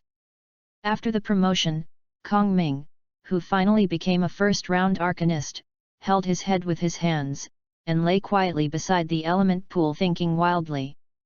The energy that transpired on the element pool also fell with his breathing, scouring his body, making Kong Ming comfortable and even wanting to groan. This kind of control over elemental energies, such as arm ambassadors, is not comparable to Kong Ming before the promotion. After 4 years of sharpening a sword, today he is extraordinary.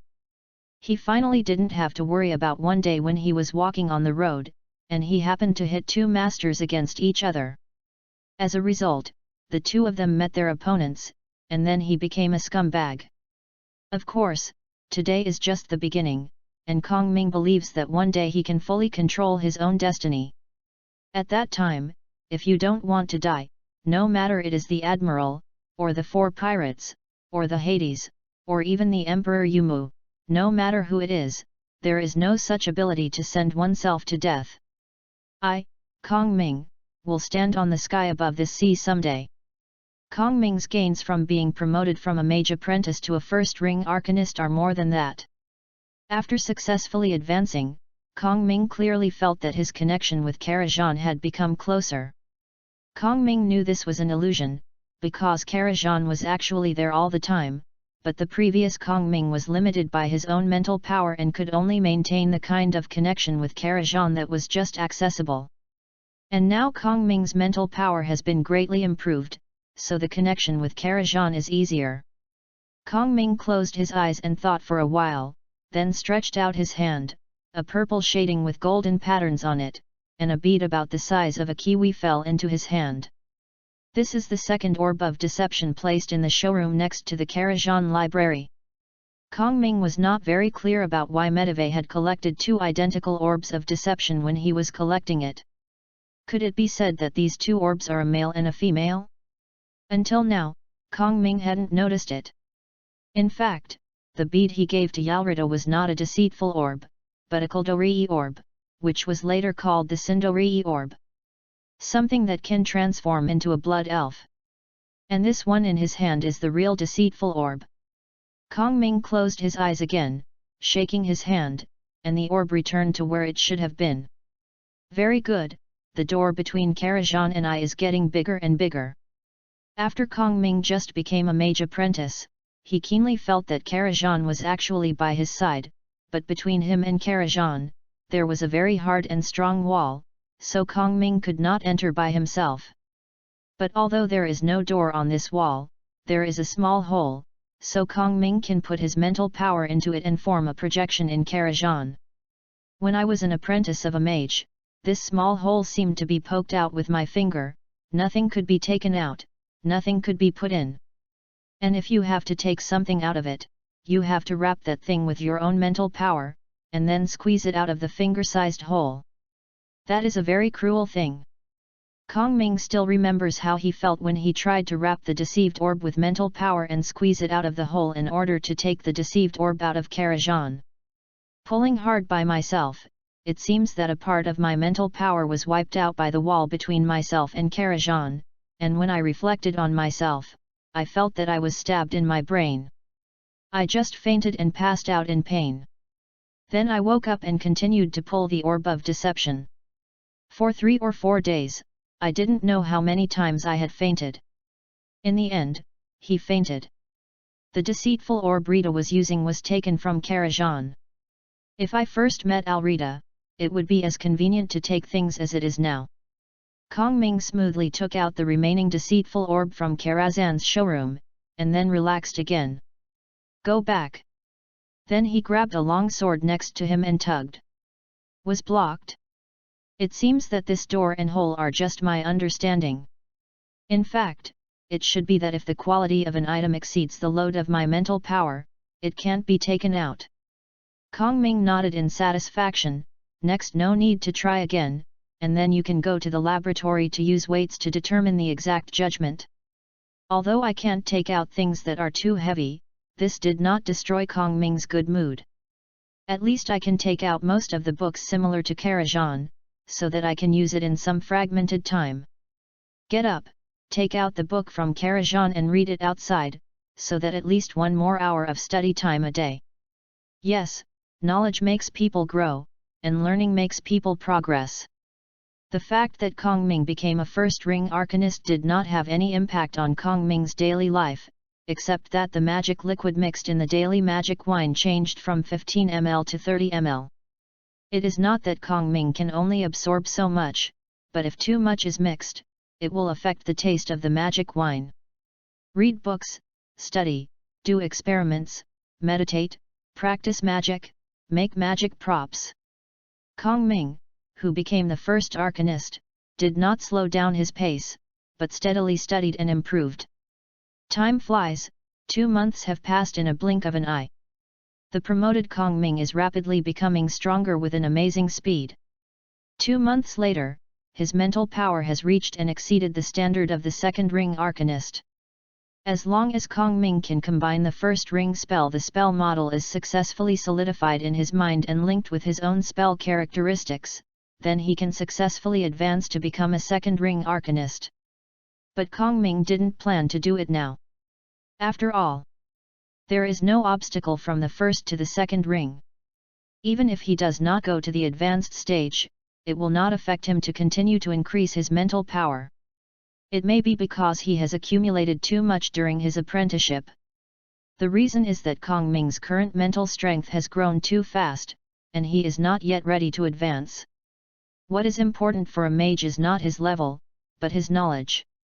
Therefore, Kong Ming intends to wait until he has fully grasped all the spells that he can master at present, and then choose a spell that is most helpful to him. But at this moment, Zhang Jiao, a hypnotist far away in Navia City, used a phone worm to send a bad news to Kong Ming. "What are you talking about?" Kong Ming said, a little surprised. "The special medicine that Black Cat Crow sent to Tequila Wolf is missing." This news was indeed something that Kong Ming had expected. As a steady mage, it was of course impossible for Kong Ming to leave Navia City without a backhand. On the contrary, before leaving, Kong Ming had made many plans for the next situation of the Azeroth Chamber of Commerce, including but not limited to the storm destroying the Chamber's ship, and the nobles of the Scandinavian kingdom finally began to attack the Azeroth Chamber of Commerce.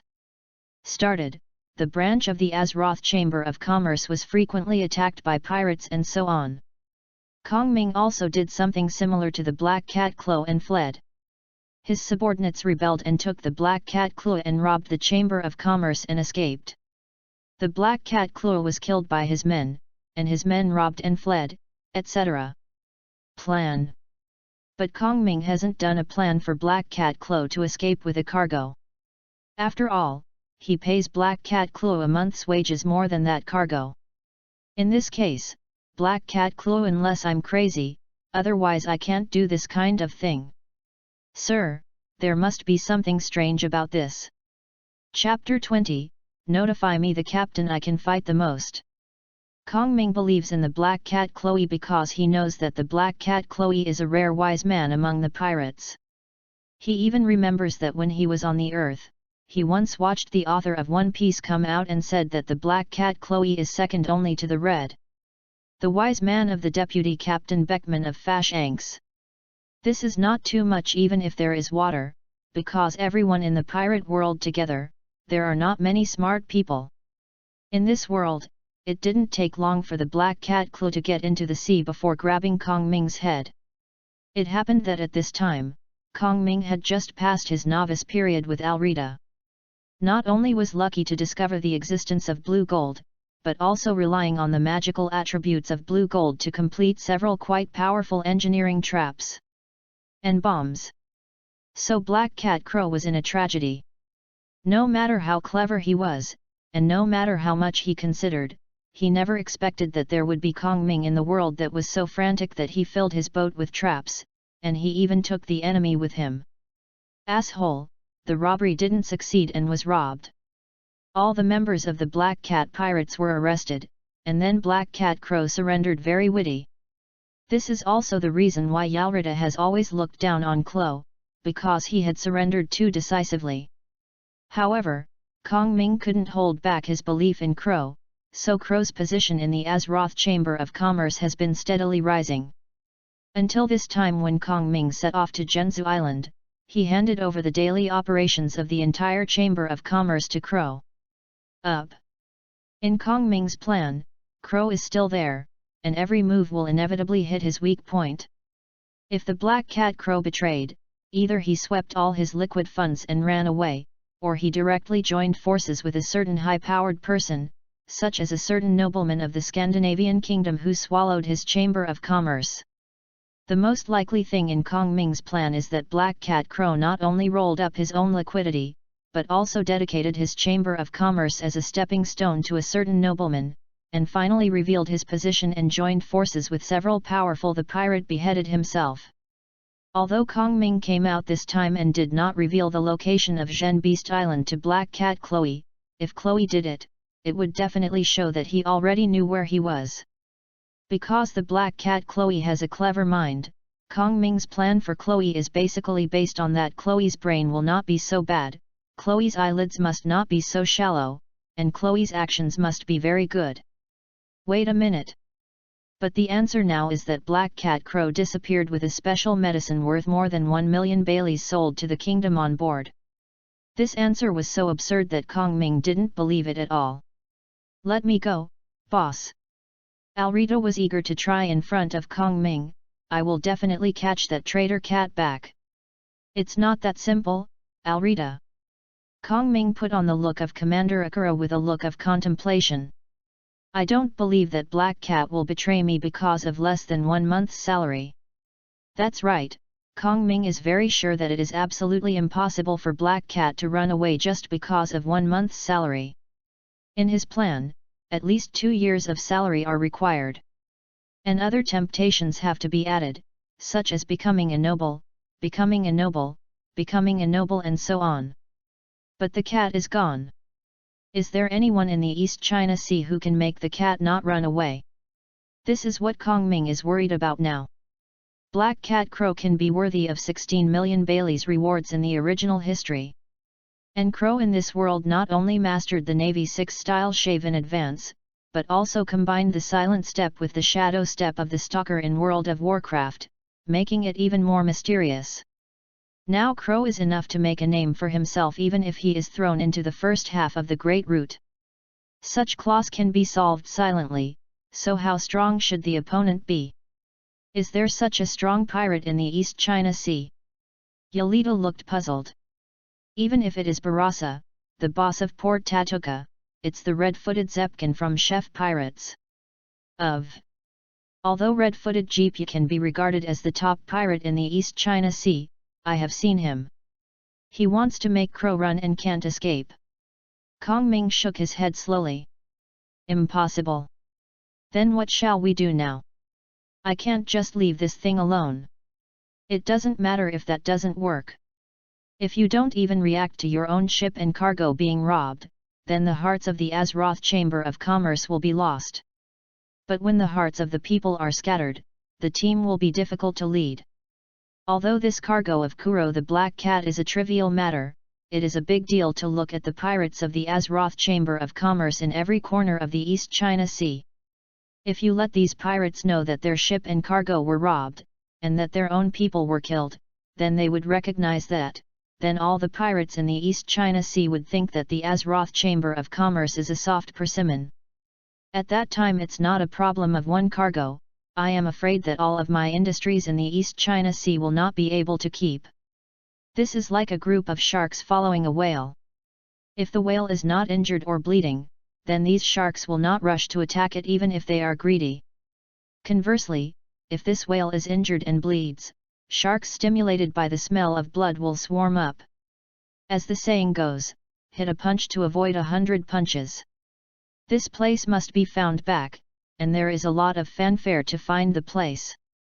All the pirates involved in this matter must die, and there is a trick to die. Only with iron and blood can we tell those shark-like pirates that our Azeroth Chamber of Commerce is not a target that you scumbags can covet. If you dare to stretch out your hand, you will end up miserably, and tragic. Just like a year ago, after a pirate robbed him. He decisively counterattacked him, and then for more than a year, the ships of the Azeroth Chamber of Commerce were calm in the East China Sea. Kong Ming carefully considered this matter several times in his heart, and finally made up his mind. Yelita, inform the guy who doesn't know where to wander, and said that the situation is urgent now, and I need us Azeroth. The most capable captain of the Sri Lanka Chamber of Commerce helps. Oh. Boss, do you want to dispatch yourself? Yes, Alrita. Kong Ming stood up and pushed his glasses. I want these scum in the East China Sea to know that no matter who it is, they can't touch our Azeroth Chamber of Commerce. After thinking about it, Kong Ming finally made the decision to go out in person.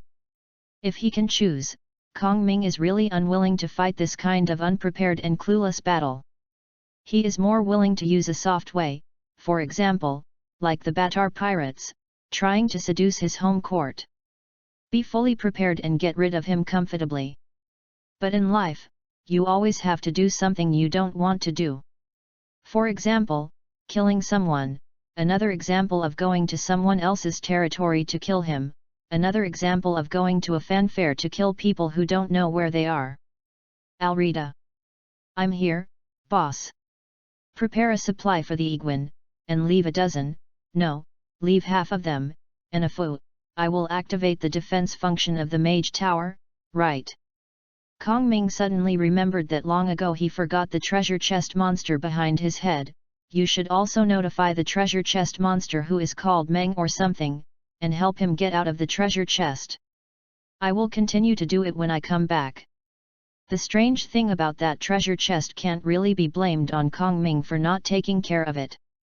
The fact is that the treasure box monster's body is too deformed, and his immune system has also been messed up by him, and the treasure chest has been seen as part of his skin by the treasure box monster's body. If you cut it rashly, the treasure box monster's body can't hold it at all. So in the past few months, Kong Ming has been restoring his body rationally. That is to strengthen his own immunity first, and then talk about how to get it out. In return, Kong Ming also studied the skin of this treasure box monster and wood fused together. The current result is that he has successfully imitated a kind of leather. The cells that make up this leather are equivalent to the combination of animal cells and plant cells. But Kong Ming hasn't figured out exactly what the leather can be used for, because this leather has the characteristics of wood, so there is no need for special maintenance. Then maybe a leather wooden box can be made? Okay, boss. This time, by the way, bring those kinds of experimental golems in my laboratory. Kong Ming pushed his glasses, collect data during the battle. Oh, those golems are a bit too much, boss. Then bring 2 iron golems, plus more stone golems and Quillen. Oh. Before setting off, carefully check the spare submarine on the Iguan and the spare submarine. Oh, no problem, boss. Also, this time you sent my spare outing suit, my portable magic cannon, and the other 9 spare magic cannons to me in advance to the captain's room on the Iguan. Go with. Oh, what, if I find you forgot after getting on the boat? Don't worry, boss, everything is under control. Kong Ming really wanted to kill himself who said this in front of Alrita. Tatuka Port is not one of the most famous ports in the East China Sea. Said this port is famous because it is the most free port in the entire East China Sea.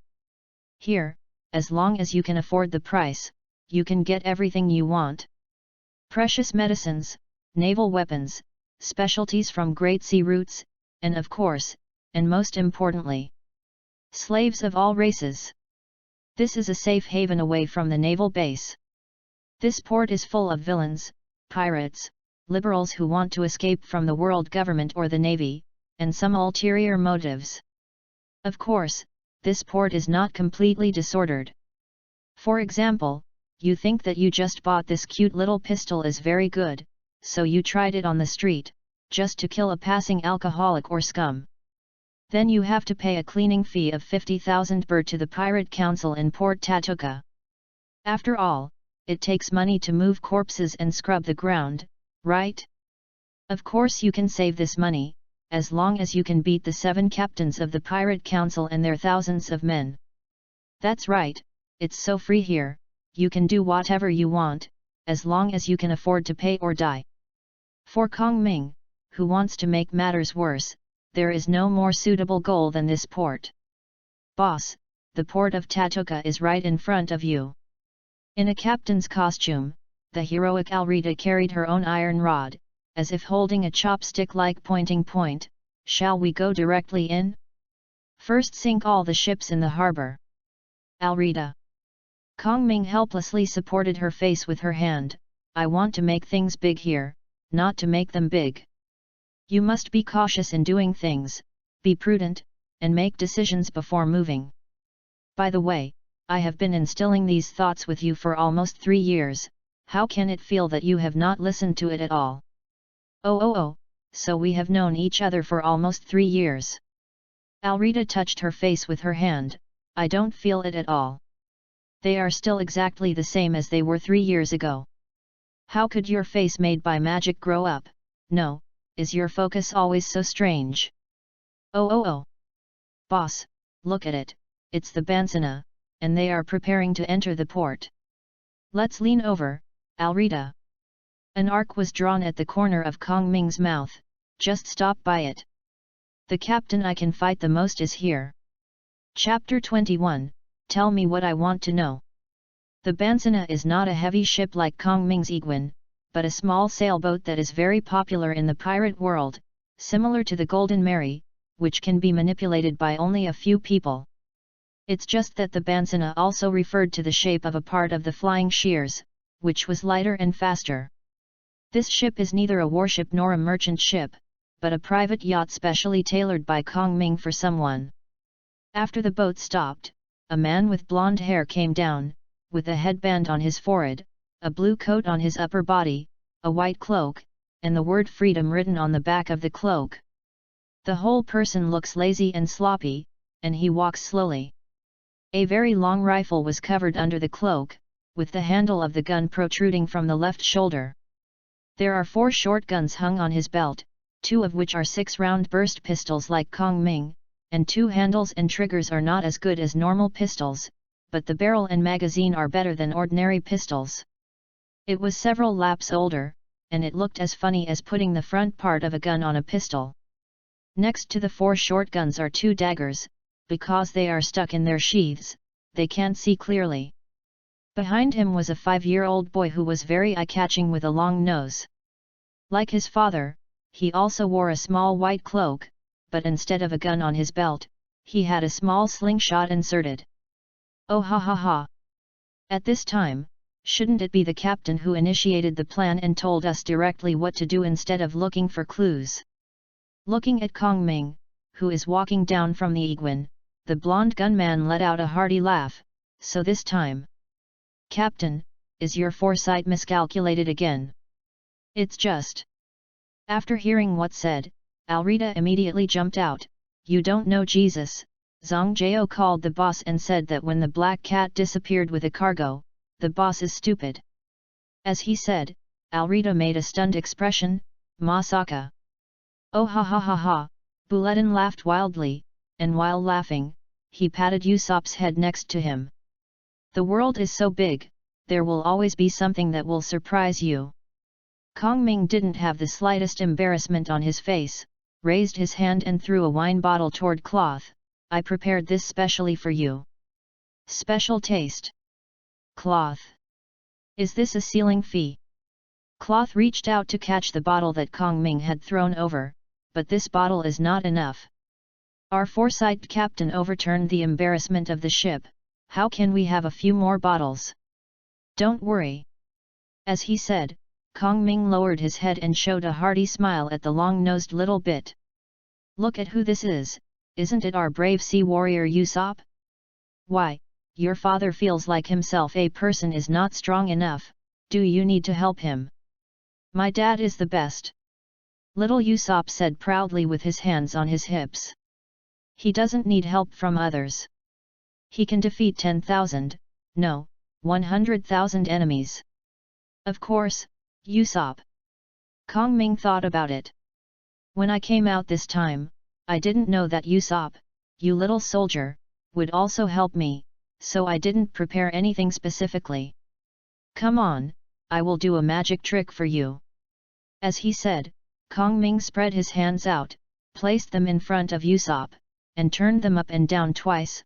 Look, there is nothing, right?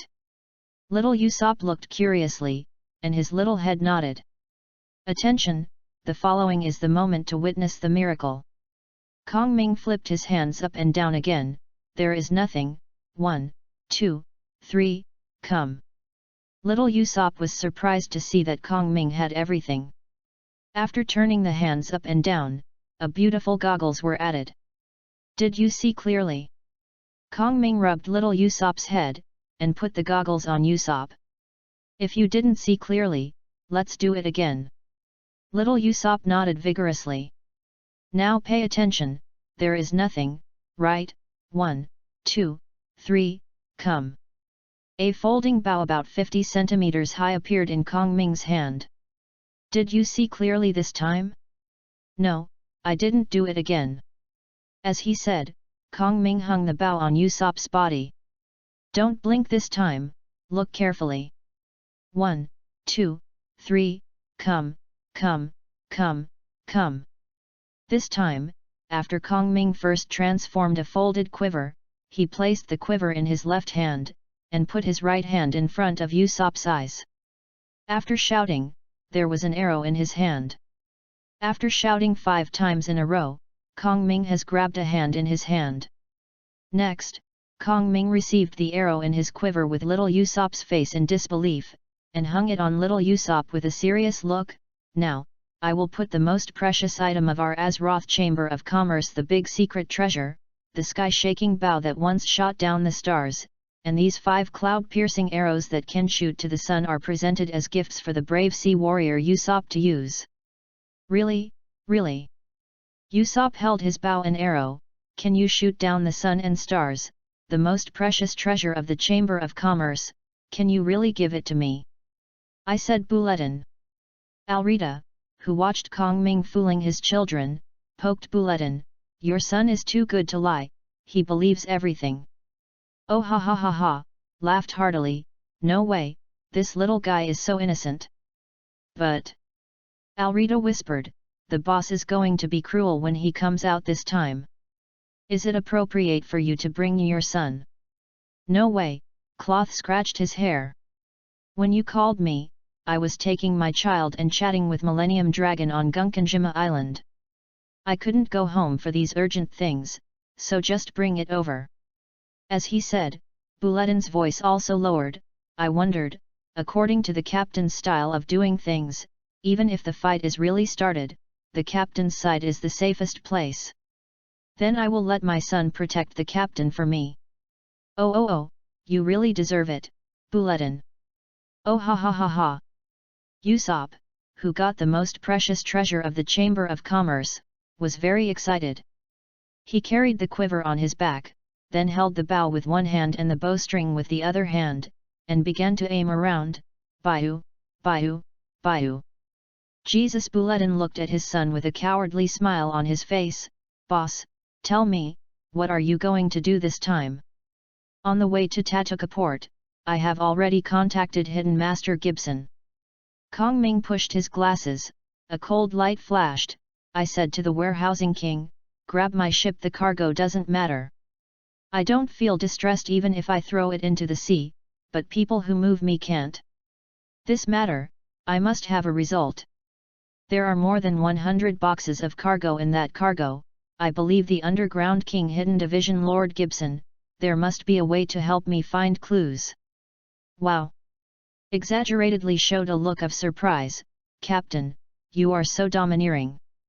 Speaking is about strategy. Kong Ming sneered. Now it is Hidden Master Gibson begging our Azeroth Chamber of Commerce to cooperate with him, but we are not begging him to rent the warehouse to us. Even if we don't have Gibson for the dock storage area, can we not find a partner? Yes.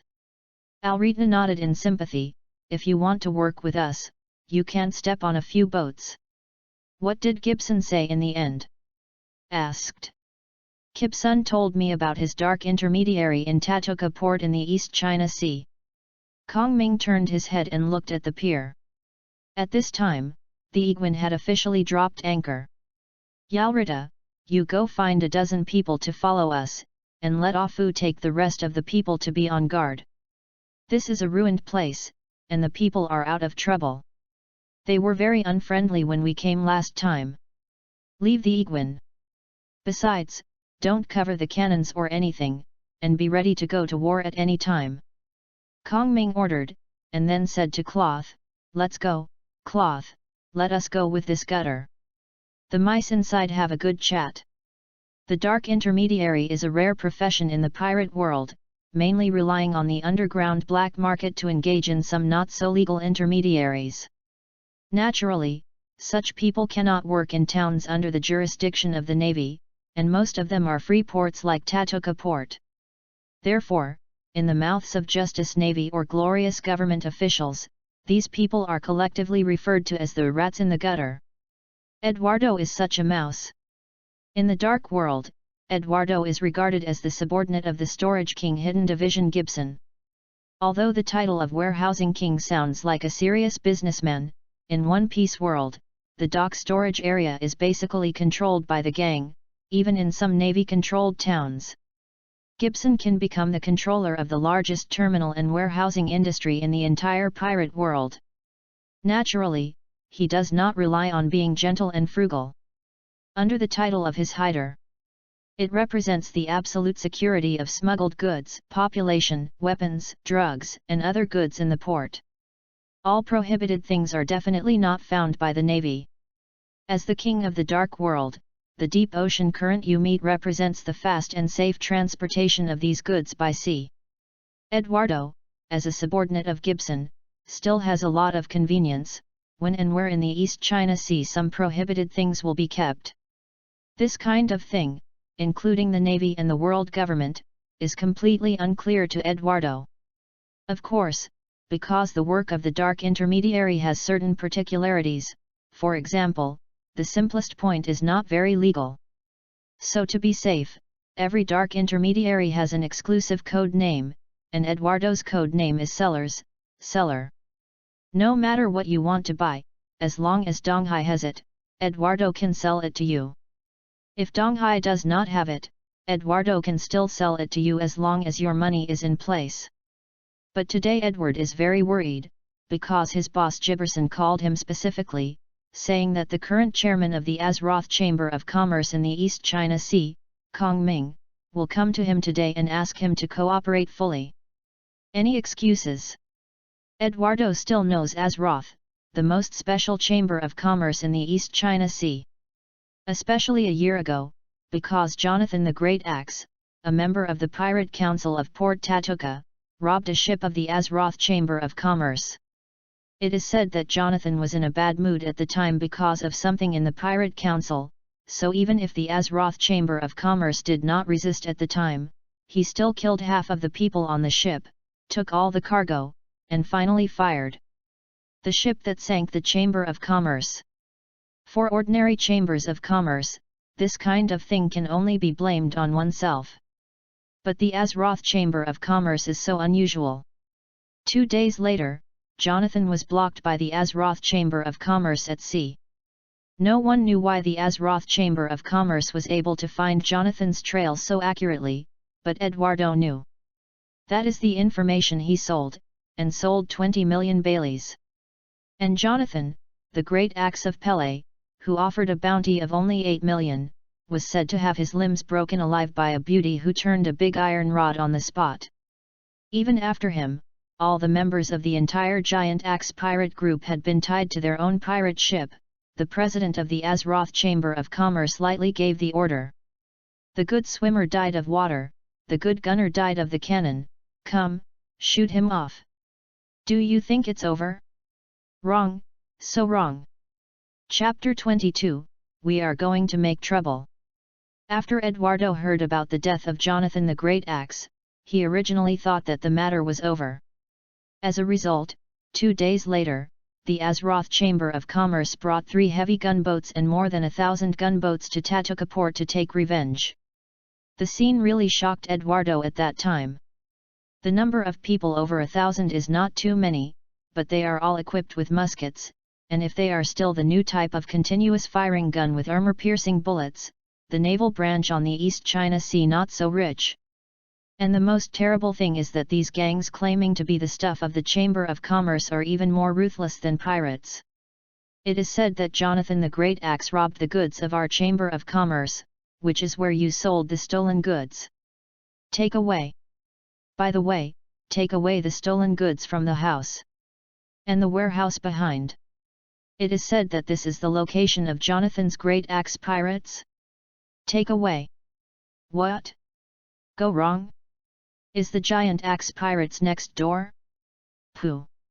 You think you can fool us by saying that, take all of them, and burn the fire that you can't take away.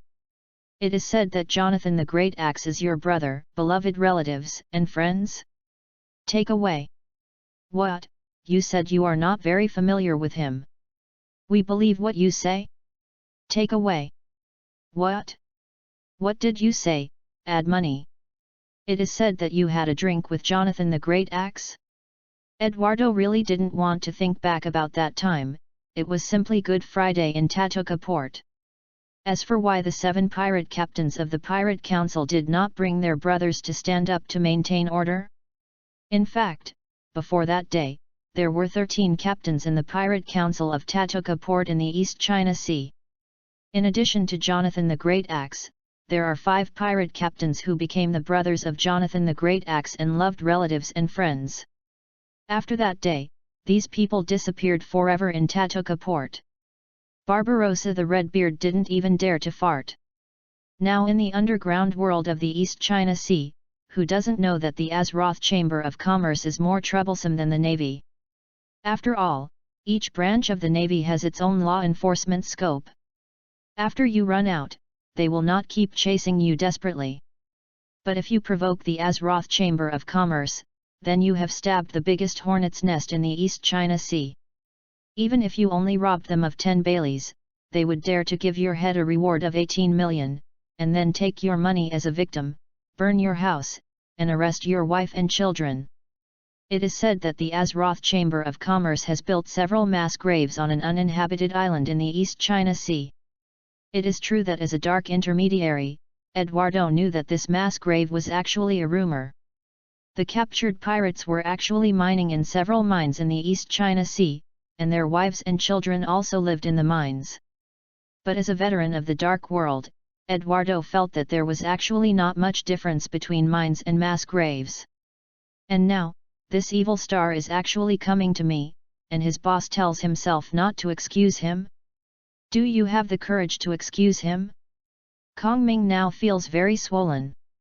Now he left Qinglong, right White Tiger, and a Mickey Mouse behind him, well, with Cloth on the left, Alrita on the right, and a future Sniper King Usopp behind him, surrounded by several tall men with rifles and shotguns on their backs.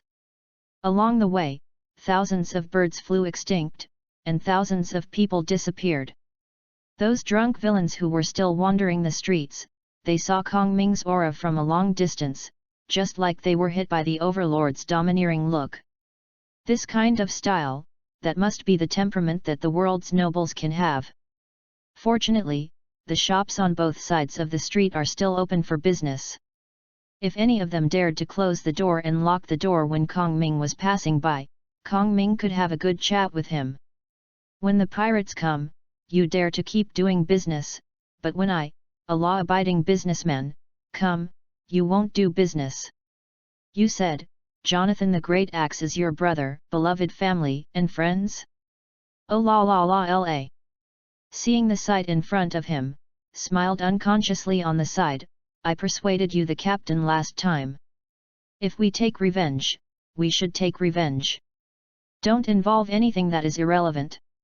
People, as a result, Captain, you only used Jonathan. What did the captain say at the time? Brothers, dear relatives, and friends.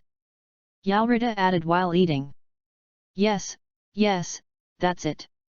Continued, Captain, you caught more than 3,000 Jonathan's brothers in one go. This is really too much. Didn't I release more than 2,000 people? That's right. After paying the money, I personally let it go. Miami, as Alrita added. I'm telling you, Captain, turned his head abruptly, his sharp eyes swept across a small 2-story building to their left, and the hand cannon that should be hung around his waist did not know when it had already appeared. In his hand, with a sneer at the corner of his mouth, the trigger of the hand cannon has been pulled down. Boom! After a muffled sound, the window of the 2-story building facing them suddenly exploded, and then it seemed as if a bomb had exploded in the window. The fire was everywhere, and 3 scorched figures sprayed out from the window. The tongues of flames flew out together and landed on the empty street. After twitching twice, they stopped moving. After doing all this, the face of cloth has turned back to a carefree look, and his mouth continues to say, "If you do this, someone will definitely hit you with a black gun in the back." When Bulatin turned his face and started his hand, Kong Ming, who had been walking well, turned around and grabbed the little Usopp behind him, lifted him from behind him to his chest, and forced Usopp's head with his hands to the front, prevent him from seeing the explosion. "What's so scary about me?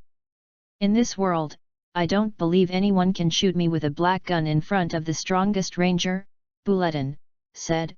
Kong Ming grabbed little Usopp's round face with his hands. "Do you mean it, Usopp, the brave sea warrior?" "Of course." Usopp raised his small fist. "Dad is the strongest."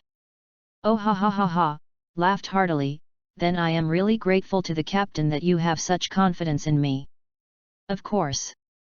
Kong Ming replied solemnly, "Jesus, but you are the one who can beat me the most in logging." "That's not right, boss." Alrita, who had been eating by Maiamia, stopped the snacks in her mouth and expressed dissent. "If you put your outing suit on me, boss, I am the one who can fight the most." "The captain's outing suit," Bo suddenly laughed like he heard a joke, and patted Kong Ming on the shoulder while laughing. "I admit that, if you are wearing the captain's outing suit, Alrita, if you do, I really have nothing to do with you now." "That's right," suddenly stopped laughing and straightened up and added, "the plate armor in the suit must be worn, otherwise there are still flaws. I can still hit it with a grenade. But even if it is added, the plate armor can still be moved with a cannon. How about the captain, you think of a way to get a cannon-proof thing for that suit?" Having said that, clothed again ha ha ha ha and laughed. "I've been studying the suggestion you mentioned."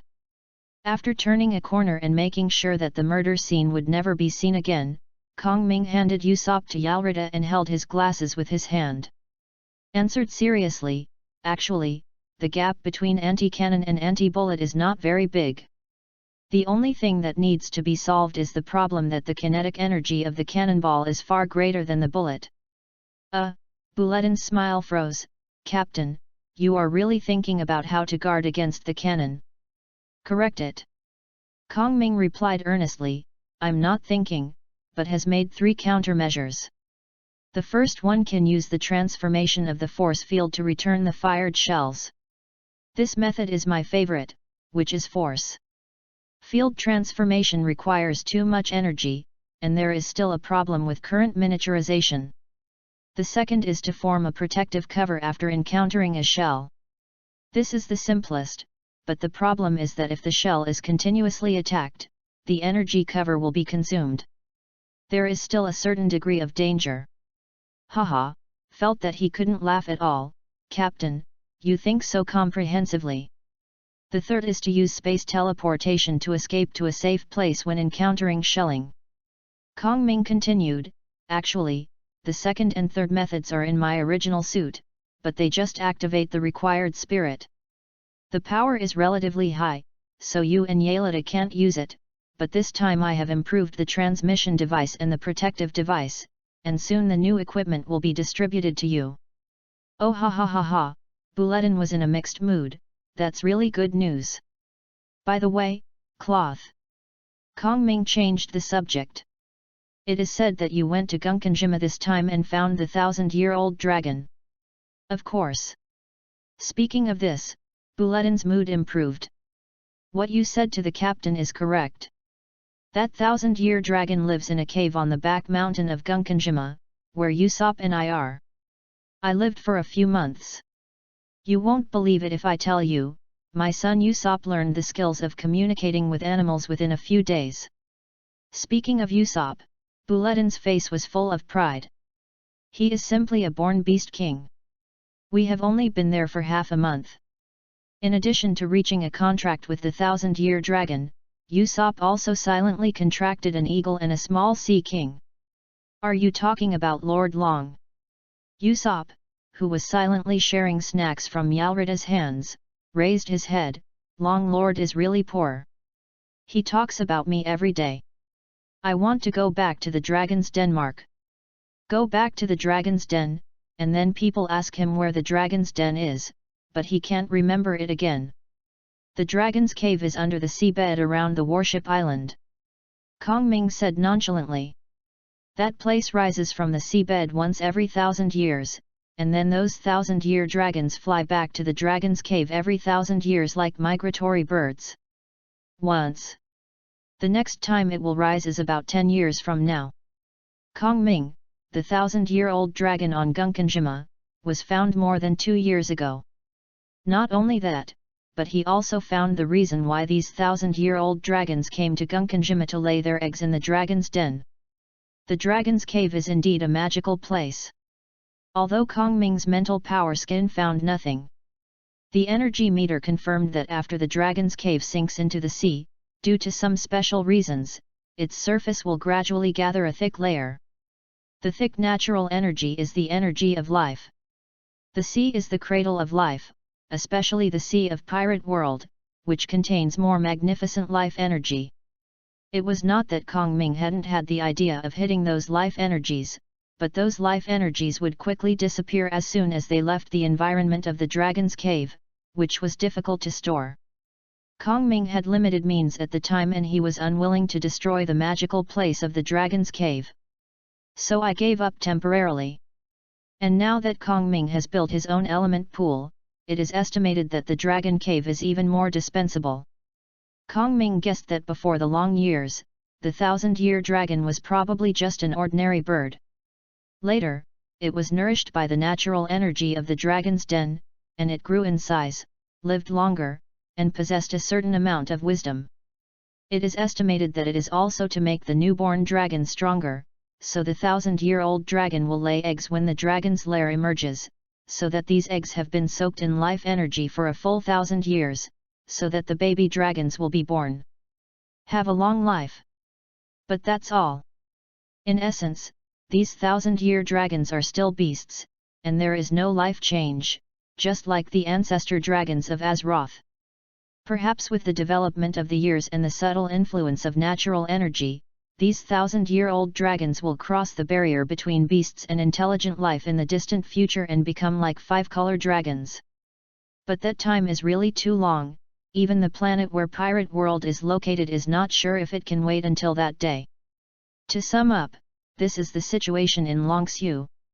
Kong Ming pushed his glasses, ignoring the eyes of the scumbags around him that had turned into mosquito-repellent eyes.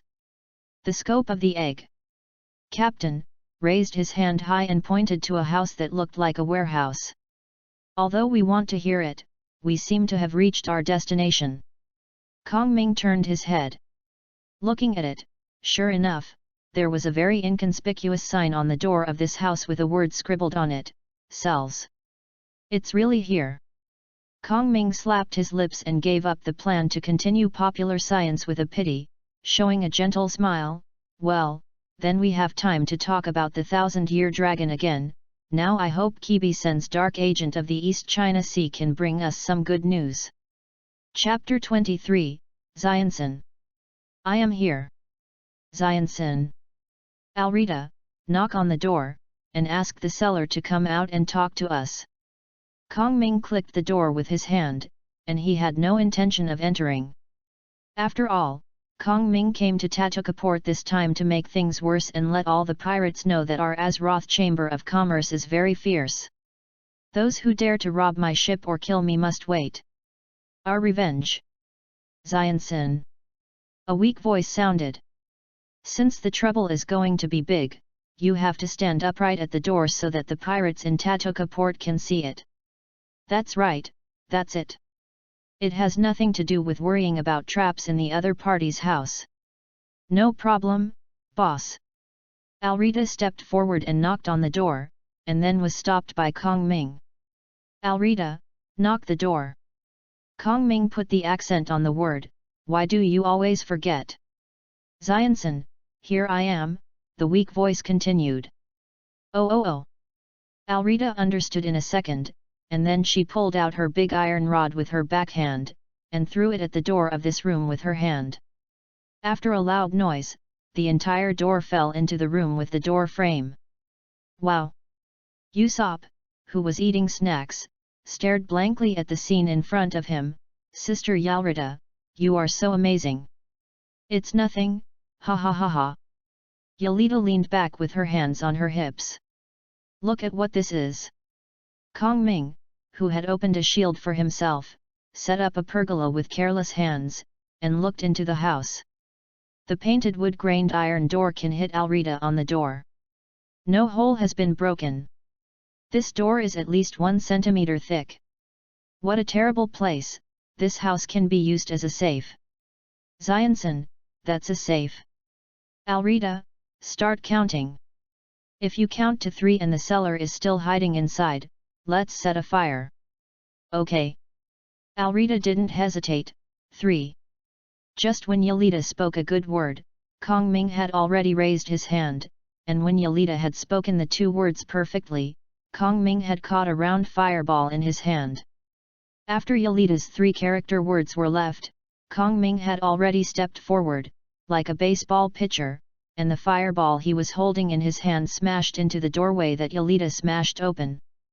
The next moment the fireball hit the room, a violent explosion sounded from the room, and then a flame more than 3 meters away from the doorway of the room, as if the room in front of you turned into a flame jet. The device is the same.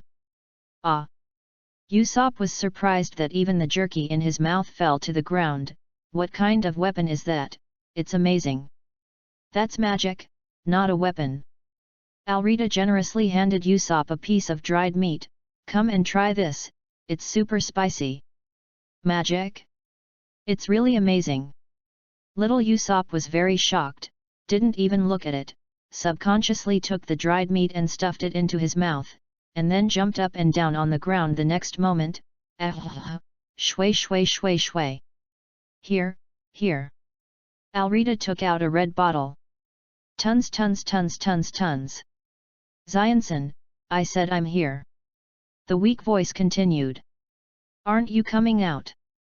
Kong Ming's voice was already a little impatient. Mr. Seller. Captain. Cloth leaned over and whispered, the seller has been standing behind you for a while. Behind me? Kong Ming turned his head a little strangely, only to find that standing across the street more than 5 meters behind his team was a man in a striped suit with a mustache and his hair combed upwards in circles. And finally combed into a man with a pointed hairstyle. When he saw Kong Ming's gaze turned, the man waved his hand to Kong Ming awkwardly. Xianxin, I am the seller you mentioned. A gust of wind blew and rolled up 2 leaves on the ground. Kong Ming used to think that the mental power was released, and scanning the surroundings was to see and hear domineering, but today Kong Ming determined that the 2 are not the same thing. With his back to the seller, Kong Ming's mental power scan completely confuses the Xianxin with the passers-by A, B, C, Ding in the shops on both sides of the street, and Bulletin found him in the first place. That's right, this is the difference between skills.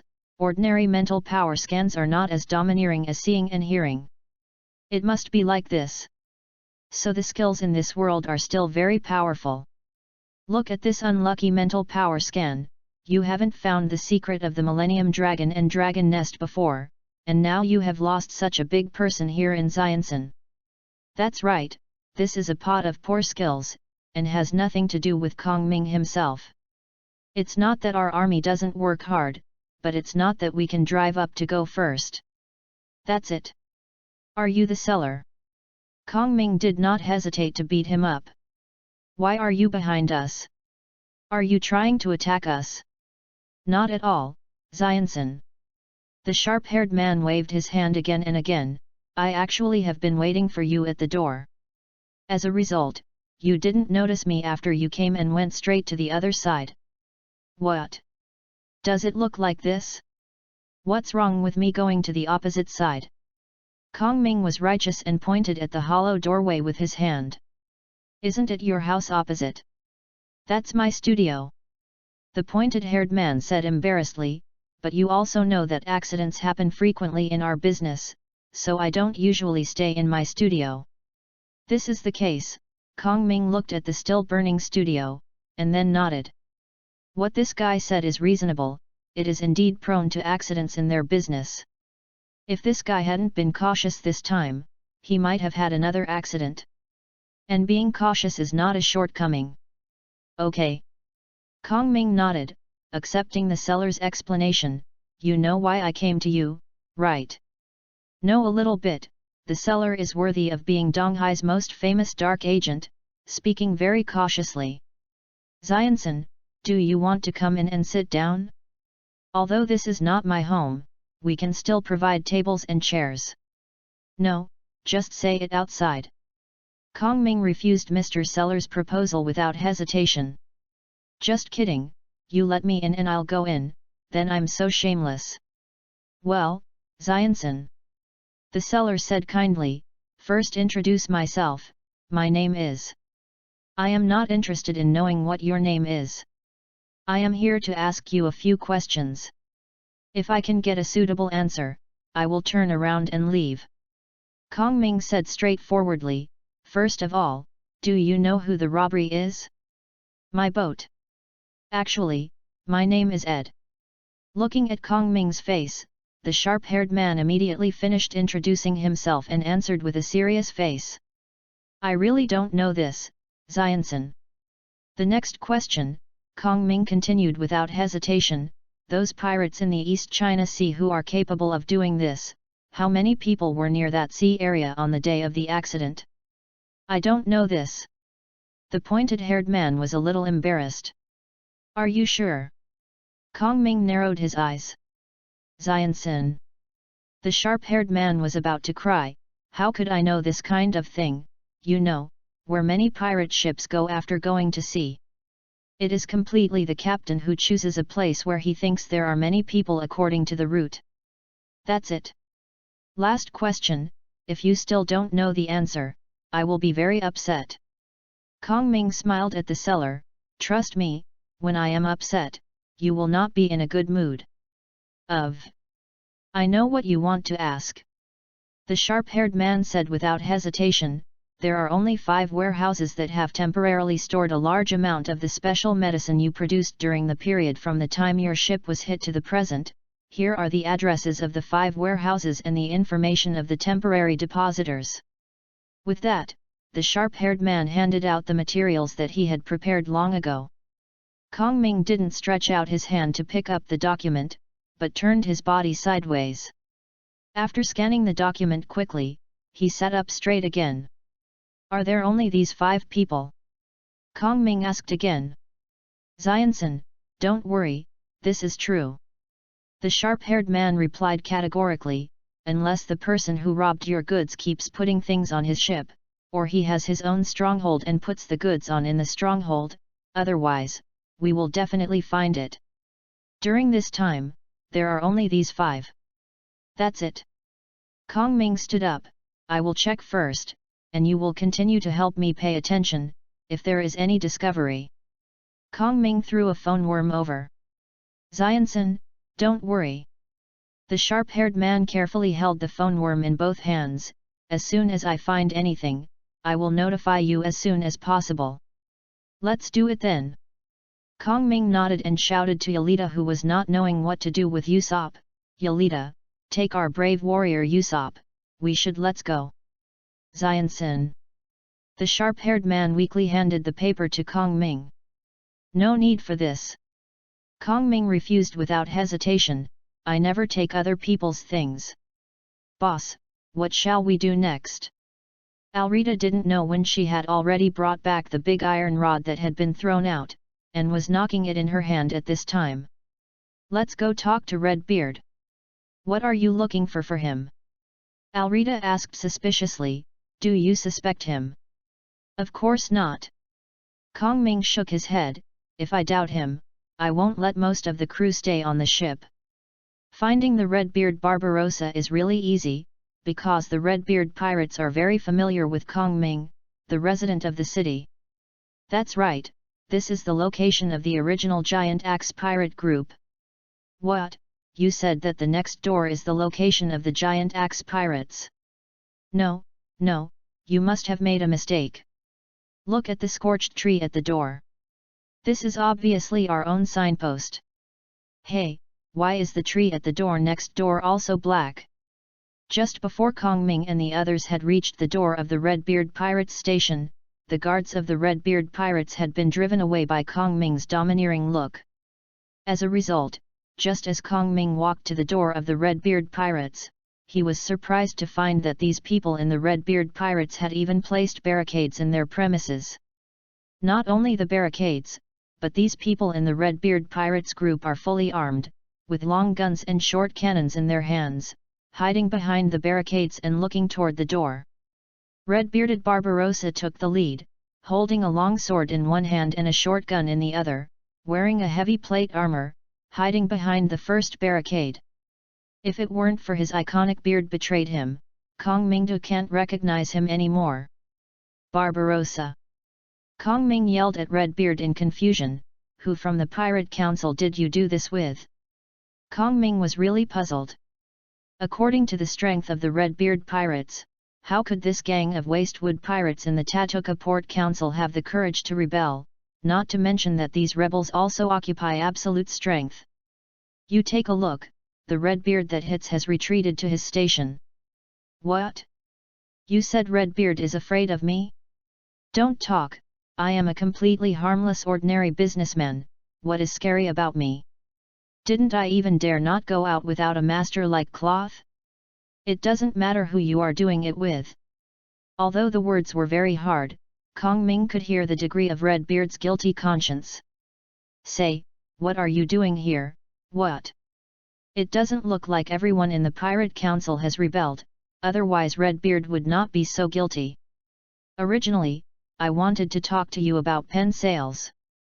Kong Ming looked at Redbeard's current situation. Forget it, I can wait until Tatuka Port chooses a new leader. What new boss to choose? My Redbeard is the only one of Tatuka, the eternal boss. Redbeard shouted, hiding behind the barricade. Say, what are you going to talk about? The way you are now is really unconvincing. Chapter 24, What do pirates like to do?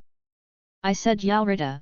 Kong Ming looked helplessly at the second person who was poking straight in front of him. What do you think? And then give a drink to Usopp, who is just over 5 years old. Bottle of magic wine. I'm sorry, I was wrong. Alrita bowed 90 degrees in place. I actually wanted to give little Usopp a meditation potion, but I accidentally took the wrong bottle. It's a shame for you to apologize to me. Kong Ming held the glasses with his hand and put on a serious face. Apologize to little Usopp's father anyway. That's right, just when Kong Ming came out of the Redbeard Pirates, he realized that little Usopp had been poured over by Alrita with wine, and the big guys were lying behind him. He was asleep, and there was a big bubble blowing on his nose. What else can I do? Apologize first. I'm really sorry, Bulletin. Alrita was very obedient, and when she turned around, she bowed again with a 90-degree. Oh ha ha ha ha, Cloth laughed very boldly. It's no use, this little guy's drinking is not good enough, and he has to be a brave sea warrior, obviously not qualified. I said, Bulletin, are you sure this is your own son? Kong Ming discovered that his own Azeroth Chamber of Commerce is actually such a second-class cotter, and the future is worrying. Fortunately, there is still a very reliable leader in the Azeroth Chamber of Commerce, Kong Ming. After discovering the problem, Kong Ming took people back to the Iguin as soon as possible, and immediately conducted a careful inspection of Usopp. Until he found out that Usopp had no other problems except being drunk, and that the absorption of the magic wine still had certain benefits for Usopp's body, Kong Ming was finally relieved, but fortunately there is no problem. He was really caught blind when something happened. Fortunately, the physique of people in this world has finally done a good job. Then what shall we do next? Boss. Alrita asked timidly, who had done something wrong. Shall we go and trace the guy who rents the warehouse now? No. Kong Ming replied without hesitation. Okay. I'll go here and get ready to set off. Yalrita quickly agreed, and turned to walk outside the captain's room. I said, don't go. Kong Ming felt his heart tired. What are you listening to? Hey shall we not go? I still need to find other people in Tatuka port to investigate. Kong Ming can only tell the truth. For a god-level player like Yelida, she cannot be expected to understand the spirit in many cases, especially when she needs to move. When thinking about it. Oh, after Alrita agreed, she realized later, have we already got a clue? Oh ha, sitting on the side enthusiastically tasting the special craftsmanship that Kong Ming gave him, finally couldn't stand it. The captain meant that he didn't believe the dark agent seller who had sharpened his head. Is that so? Alrita looked blank, but I think that weak guy doesn't seem to dare to lie to us. Did he dare to lie to us? It has nothing to do with whether he lied to us. Kong Ming can only patiently explain this trick. For example, the person who attacked Black Meow Clow this time was deliberately trying to treat us. If the Zeroth Chamber of Commerce takes action, then even the king of warehousing far away on the Great Route may not be credible, and if Gibson wants to lie to us, then as his dark agent, that sharp head is not he dares to lie to us and he dare not lie to us. So, if that sharp head wants to lie to us, he will lie to us, even if he doesn't want to lie to us. If Gibson wants to lie to us, he will lie to us, even he and Gibson don't want to lie to us. It's hard to guarantee that the information they got was that someone had arranged it in advance to lie to us, so it's not a bad thing to grow your mind in advance. Do you understand what I said? I don't understand at all. Alrita replied confidently, anyway, that Gibson is a bad guy, right? Okay. Kong Ming gave a thumbs up to Yelida with his right hand, and pushed his glasses with his left hand, shining brightly. The central idea is very fully refined. Alrita, Bulletin, tell me, what do pirates like most? What do you like to do? Alrita fell into serious thinking. This question seems a bit difficult, but in the past few years when she followed the boss into the sea, the pirates I saw generally liked. Send to our Chamber of Commerce money. Where can pirates like to give us money? Isn't it? Alrita looked serious. Except for the two of us who need to rob the pirates to rob the rich and help the poor in the first year, the pirates we encounter later will not all take the initiative to consciously put the money. Did it come here? What you said is so reasonable. Kong Ming felt that he was completely speechless. That's right, most people in this world will be persuaded by a few cannons and dozens of rifles to actively and consciously send money over, but Kong Ming feels that it has nothing to do with whether they like it or not. Forget it, Alrita, the second one, doesn't need to be expected. Kong Ming cast his tentative gaze on Cloth, who was famous in the East China Sea a long time ago. The sharpshooter Cloth would certainly not be like Yerida, who is a why not eat meat, right? Boom! Jesus Cloth smashed the empty wine glass on the table in front of him, then wiped his mouth and chin with his hands, showing a comfortable look, the pirate's favorite thing, of course.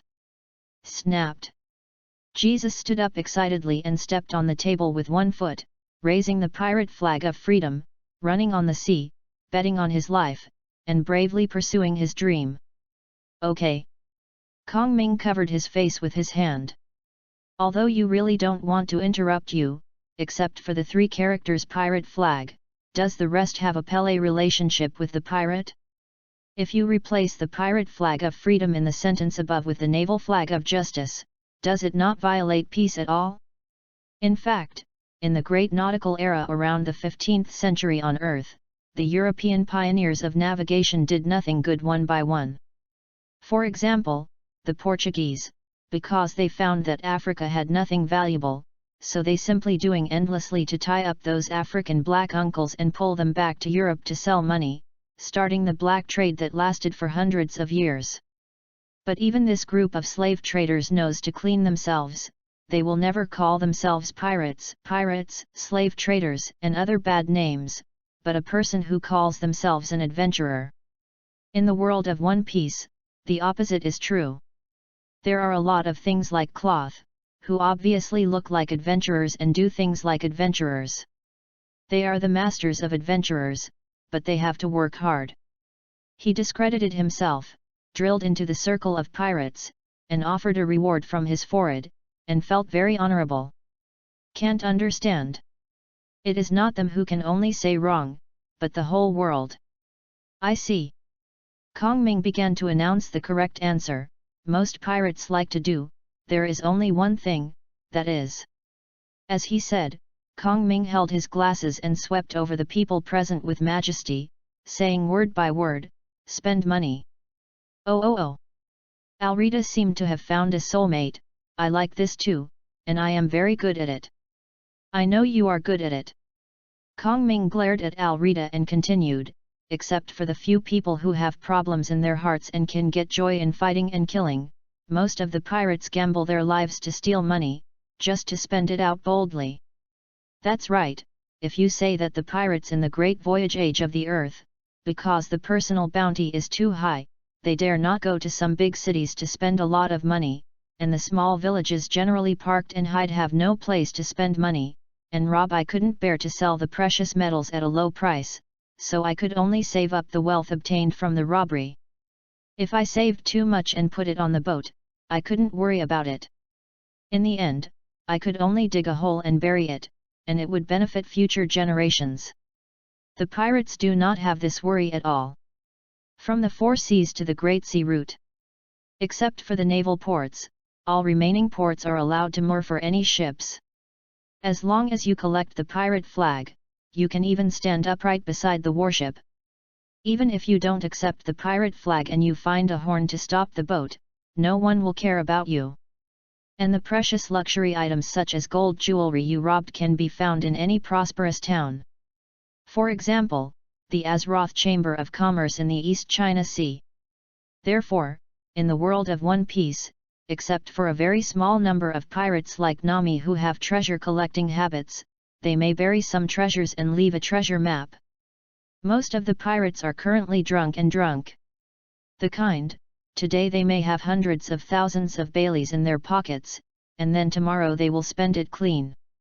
The difference is that the way to spend money for a pirate who pursues an ideal may be to buy a better knife and trade for a better boat. And those pirates who don't have ideals, who are confused, buy better wine in exchange for better girls. That's it. So, Kong Ming made a concluding statement. It is said that Port Tatuka knows these pirates and their movements best, not Gibson's men, but Spy of the Navy. Alrita jumped out and said confidently. Kong Ming felt the blood vessels in his forehead jump. That's right, the one who knows these pirates best is definitely the Navy's spies installed on this island, but Alrita, can you tell me the names of these spies? Where do they live? A few cows in. A year ago, in order to find informants from other forces who had planted in Tatuka port, Kong Ming did not hesitate to fight, and in one breath he caught 3,000 or 4,000 giant axe Jonathan's brothers, loved ones, and friends, but even the dark agent sellers were half-minded. He didn't find a few spies on the face, let alone those spies who completely hide their identities. Therefore, Kong Ming completely ignored Alrita, but said his answer word by word. I'm talking about the dark agent of Stutzi, Queen of Happy Street, and the owner behind all the prostitutes and taverns in Tatuka port, and the actual manager of Happy Street in Tatuka port, code-named Gonyuith the Wind, Susan Pitt. Of course, it must be a fake name. Boss, do you actually know the name of this dark agent? Yelita's focus is very peculiar, obviously that sharp-haired guy, you don't even want to hear his name. His name is Eduardo. Kong Ming grinned his teeth and held his glasses in a low voice. The reason I say that is only to create a strong conversation environment. Why should I explain this to you? But you are right. I care more about this dark agent on Happy Street. That's why I didn't call the door in broad daylight. Of course, Kong Ming did not say why he cared, because there is no way to explain it. Happy Street Queen Stushi herself is a CP0 spy. Kong Ming believes that not many people know about the world government except the 5 old stars and the CP0 chief. If Kong Ming told the big mouth in front of him the news now, he would probably put his name in front of Wu Lao Xing a day later. Since the biggest boss on Happy Street is a member of the world government, the person in charge of Happy Street in the East China Sea cannot guarantee that he is not a spy from the CP series. Therefore, the next thing to do is to pay attention to a little method and method. Chapter 25, Happy Street in Port Tatuka. Gulong once said that the two oldest professions in the world are killers and prostitutes. Although these words are somewhat absolute, these two professions are indeed banned repeatedly. Especially in One Piece world, Happy Street controls almost 80% of the prostitutes and dancers, and almost monopolizes the entire entertainment industry market. Therefore, the Queen of Happy Street, Stutzi, is also known as the King of the Pirate Dark World. 1. Together with you meet, King of Shipping, Gibson, King of Warehousing, Morgans, King of Intelligence, and Lu Field, King of Loan Sharking in the financial industry. Well, in addition to the above, there is also a funeral home king among the underground kings of pirate world. This is really a magical world. The people who open the funeral home are all gang leaders. However, compared with gang leaders opening funeral homes, it's even more bizarre that the primitive entertainment industry can have kings. Kong Ming had never heard of it in his previous life that a world can actually appear such that all primitive entertainment industries are basically controlled. In the hands of a company, a de facto monopoly is formed. Even in Amsterdam, where prostitutes are legalized, the gangs that control these prostitutes are all over 100, and this is just a city. No way, the entry threshold for this industry is too low, and it is too difficult to have complete control. But in One Piece world, Happy Street can really monopolize the entertainment industry. To say that without the great help of the world government, Kong Ming would not believe it. As the highest government on a planet, it can actually push up the price of X and earn this kind of skinny money. This is also the magical aspect of pirate world. But to put it another way, everyone on Earth knows that the Kinlo Chugwan and others are the most informed place. Therefore, it is understandable for the world government to take control of Happy Street and thus control this intelligence line. In fact, even in the Azeroth Chamber of Commerce, a certain senior who was unwilling to disclose his name once suggested to Kong Ming that in order to be well informed, he should reach closer cooperation with Happy Street. Of course, Kong Ming would certainly not tell people all over the world that this certain high-level person was assigned by Jesus. It's just that Kong Ming himself did not agree to him because of his fear of the secret police CP series. However, even if there is no closer cooperation, Kong Ming has not deliberately targeted Happy Street. Even when he swept the port of Tatuka last time, Kong Ming also sold his personal affection specifically and released the Happy Street of Tatuka port. No one was brought over to raid. Otherwise, the sibling brother of Jonathan the Great Axe last time, at least 1 or 2,000 more loved ones. Yes, it's just because I don't want to provoke the secret police, it's not because there is a revealing lady who comes to intercede with me. Now, the favor that was sold last year should be returned. After the port of Tatuka fell into the night completely, Kong Ming took and set out quietly. The reason for not bringing Yalrita is because this tiger girl had no AC numbers in her heart since she had the orb of deception, and her self-confidence in her beauty was already overwhelming, and even the slightest objections could not be heard. Last year, just because of the small comments from the people on Happy Street about her appearance, she carried an iron rod and punched in. Had it not been for Kong Ming's arrival early, the best record of the East China Sea anti-pornography front had been born in the hands of Alrita. If this happened today, Kong Ming would stop asking for information and just hit someone. That's right, that's it. It's totally open. It's definitely not because I'm going to meet the beautiful young lady, so I don't plan to bring that second product to disrupt the situation. The port of Tatuka at night is no different from other towns. Most areas don't even have lights, and there is a dead silence, while the streets of Joy are brightly lit and there are noisy people, as if it is a festival. Drunk alcoholics can be seen everywhere on the street, drunks who are not drunk but pretending to be drunk, thieves with blinking eyes, and groups of thugs who intend to take advantage of the darkness are hidden in the dark corners of the street. In this era of big pirates, these junk things are just like leaks after the rain. One crop after another is endless. Kong Ming flew a kick, and pretended to be drunk and planned to hit him. This guy who didn't know whether he was planning to steal or touch porcelain kicked into the garbage dump on the street, and then threw a lightning grenade in his hand, and continued casually. Move forward. Whether you are really drunk or pretending to be drunk, now you are already drunk. So it's really convenient to do something at night when there are no street lights. Even if you toast these scumbags 10 meters away in front of the shop, as long as you pay attention. Those standing in front of the feasting shop, the little sisters would never find that the person down on the street was drunk by the person who just walked past them. As for whether this guy who fell asleep to the trash after getting drunk would wake up the next day, would he lose something on his body, or whether he would wake up the next day, Kong Ming didn't care at all. Port Tatoka may lack many things, but it never lacks scum. Dealing with scum is easy, but Kong Ming still finds it annoying. The scum in the corner was already the third person to get drunk after Kong Ming walked into Happy Street. Although for a certain purpose, he did put on a cloak and disguised himself, but Cloth also wore a cloak. Why is it that these scumbags come in front and back, and these scumbags always come to find Kong Ming's troubles, but the Cloth next to Kong Ming does not have this problem? What is the reason? Could it be said that these scumbags are just staring at the handsome guys for trouble? Ugh! To be a person who can enhance the appearance of the entire One Piece world by one person is really dangerous in this face-seeking world. What's more sad is that it was for this reason that I approached Cloth to protect myself. As a result, this entered the Happy Street, and his eyes were the same as those facing him at the door of the shops on both sides of the street.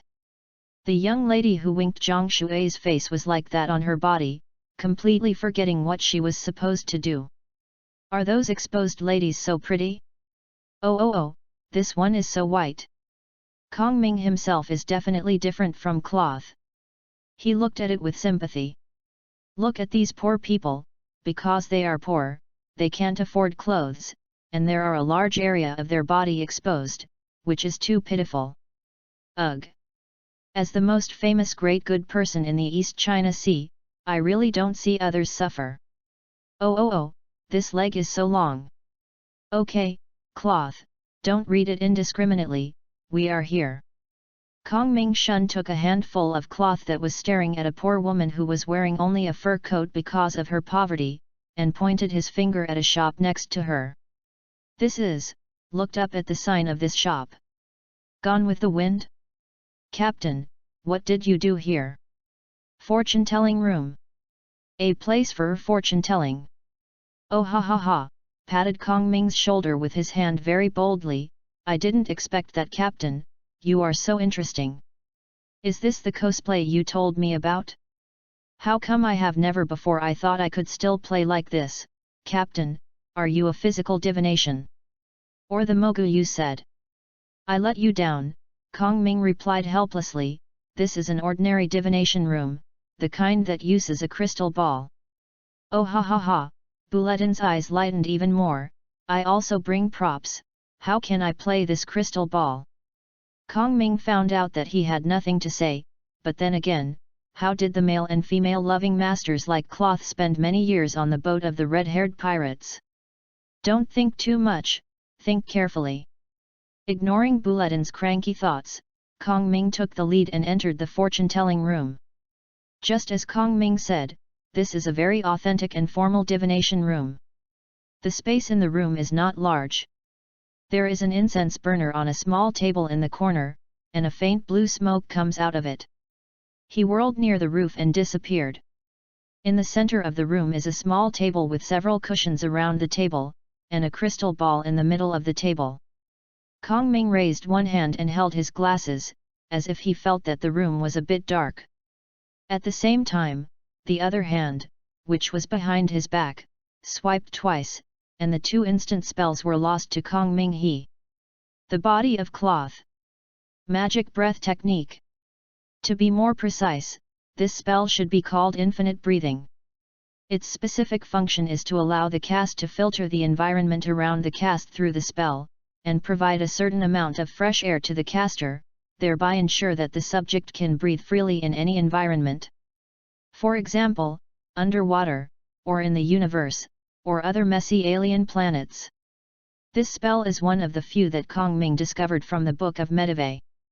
It can be used by Kong Ming now. Kong Ming expects that this spell is not the handwriting of the astral mage Medivh.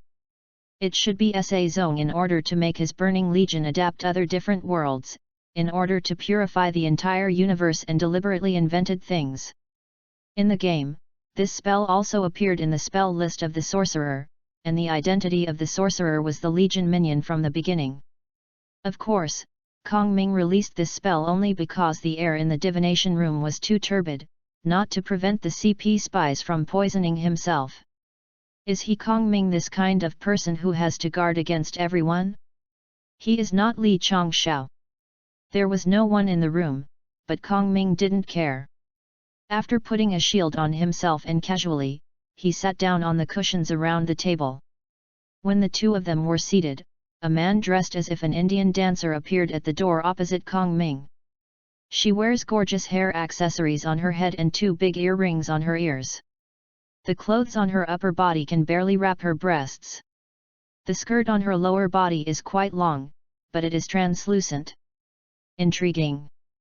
However, unlike ordinary dancers, she wears an opaque veil on her face, which obscures the appearance under her eyes. The president of the most famous Azeroth Chamber of Commerce in the East China Sea actually came to my shop in person. The woman spoke softly and weakly, and looked very charming. It really makes me feel that this little girl is gorgeous.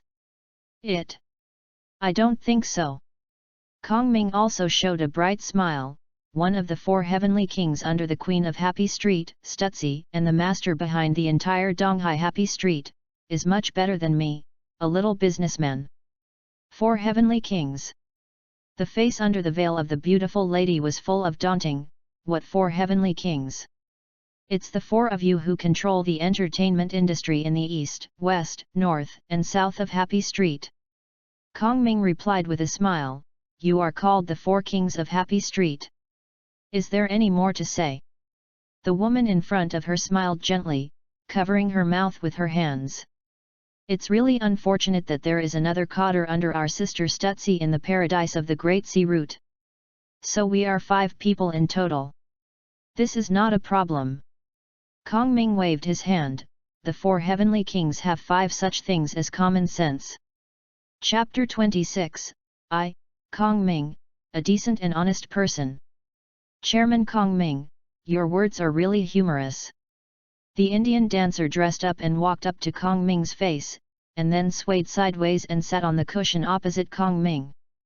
In an instant, Kong Ming's exuded mental power felt that he was sitting on his side, squinting, and a cold light flashed in the eyes of Cloth pretending to be sleepy, and then Kong Ming's mental power followed the direction pointed by Bulletin's eyes. Look at. Hey! Bah! This wretched fellow! It seems it's time to report a wave with Bansana. It must be admitted that Cloth is worthy of the author's appointment as the most proficient and domineering male silver. If it weren't for Kong Ming to release his mental power, if it wasn't for Kong Ming's mental power scan yesterday, he lost a lot of people from the cellar Xiansen. Today, he learned from the painful experience. Since walking on Happy Street, his mental power has been operating at a high level. If he fully monitors the surrounding movements, he can't find out what he is doing. A natural, domineering and powerful person who is so terrifying. For example, Susan, the beautiful Indian girl with a veil next to her, did not notice what Cloth did. If Cloth was not the same as it is now, it just shot a dart instead of a pistol. Without knowing anything, a beautiful woman was shot down by Jesus. This is a talent, the talent of a world's top sniper. It's a pity that someone now has such a good talent to do such a thing. Why can't he learn from the president of me? You don't see me. Hey, from this angle, it is really snow-capped, with undulating peaks and unique scenery. Mountain walking silver rabbit, original chi wax figure, want to compare with Tiangong test. Ahem. The Indian dancers are indeed very ugly, so you have to pay attention. Well, after a mental power scan, it can be confirmed that although this enemy is carrying a murder weapon, it is still within our control and it is still safe. That's right, it's Jiangzi. Just when Kong Ming used his mental power to scan the CP spy along the eyes of for safety reasons, Susan, the unconscious spy lady, spoke up. I don't know why President Kong Ming came to my shop tonight. I came to the fortune-telling shop for what else? Of course, I have asked you to fortune-tell me once. Kong Ming sat down in a precarious manner, his eyes were clear, and he replied sternly. Miss Susan, surely you won't refuse this request. Ah! The dancer covered her lips and chuckled. How is this possible? We open the door for business, and we will never drive the guests out of the door. I don't know what President Kong Ming would like to fortune. Let's fortune my next itinerary. Kong Ming seemed to say casually, I just want to know where I should go to find the person I want to find this time. Chairman Kong Ming, you are joking. The dancer was stunned for a moment, and then continued to smile. How would I know where you should go? Are you sure you don't know? Kong Ming stretched out his hand and tapped the table in front of him with his index finger. Miss Susan Pitt, I can give you a chance to reorganize the language. President Kong Ming, what are you talking about? I don't understand it. The dancer took out a handkerchief, gently lifted the veil under her mouth, and wiped it. Is this Miss Susan's answer? Kong Ming pushed his glasses with his hand, and his voice became low. If you are sure, I will turn around and leave now. It's just that I want to remind Miss Susan of you. Kong Ming's fingers used to knock on the table stopped. Respect is mutual. I personally think I respect Miss Susan and you in Happy Street. I hope you can respect me. With that said, Kong Ming gave a look. It's your turn. Captain. After thinking about the lines seriously, said, on the way here just now, I seem to have seen several familiar guys. What familiar guy? It's just a few Bijax Jonathan's best friends that escaped from my hand last year, recited seriously. They are definitely the Big Axe Jonathan's brothers, beloved relatives and friends. Oh, is it? Kong Ming looked at the dancer Susan with a smile. It seems that what I did in Port Tatuka last time was not thorough enough. Miss Susan, do you think I should investigate this thoroughly? Seeing the two unscrupulous actors in front of her, the dancer Susan was shocked. She stared at the two big beautiful eyes and looked back and forth between Kong Ming and in surprise, as if accusing them. But Bud still squinted his eyes and shook his head from side to side. He didn't know what he was looking at. Kong Ming calmly pushed his glasses and looked at Susan with a smile. The air in the room also began to become stagnant. Okay. After a few minutes, the dancer Susan compromised. I will use a crystal ball to help you divination. That's really too much trouble. Kong Ming said with a smile, I don't know how much it costs. This time, free, fee. The dancer Susan gritted her teeth and said word by word. Oh. After hearing Susan's words, Kong Ming turned his head and said to Bulletin, forget it, Bulletin, wait for Miss Susan to help us divination, we should clean up and set off. Attacks Jonathan's sibling brothers, your loved ones, let them go first. Of course. Kong Ming turned his head and looked at Susan with a smile, if Miss Susan is not allowed to divination. Don't worry. Susan calmed down and replied in a smooth voice, there won't be such a thing. In fact, if it weren't because these old ladies on Happy Street were divination on the surface, they were actually selling intelligence, and they were selling insignificant intelligence.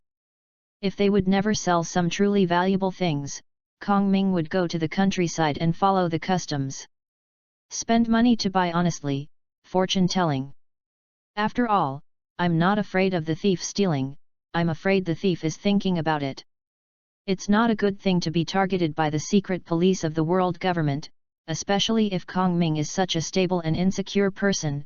If the psychological pressure on him is too great, he may go there in the middle of the night to reduce pressure. The Queen of Happy Street, Stussy, died.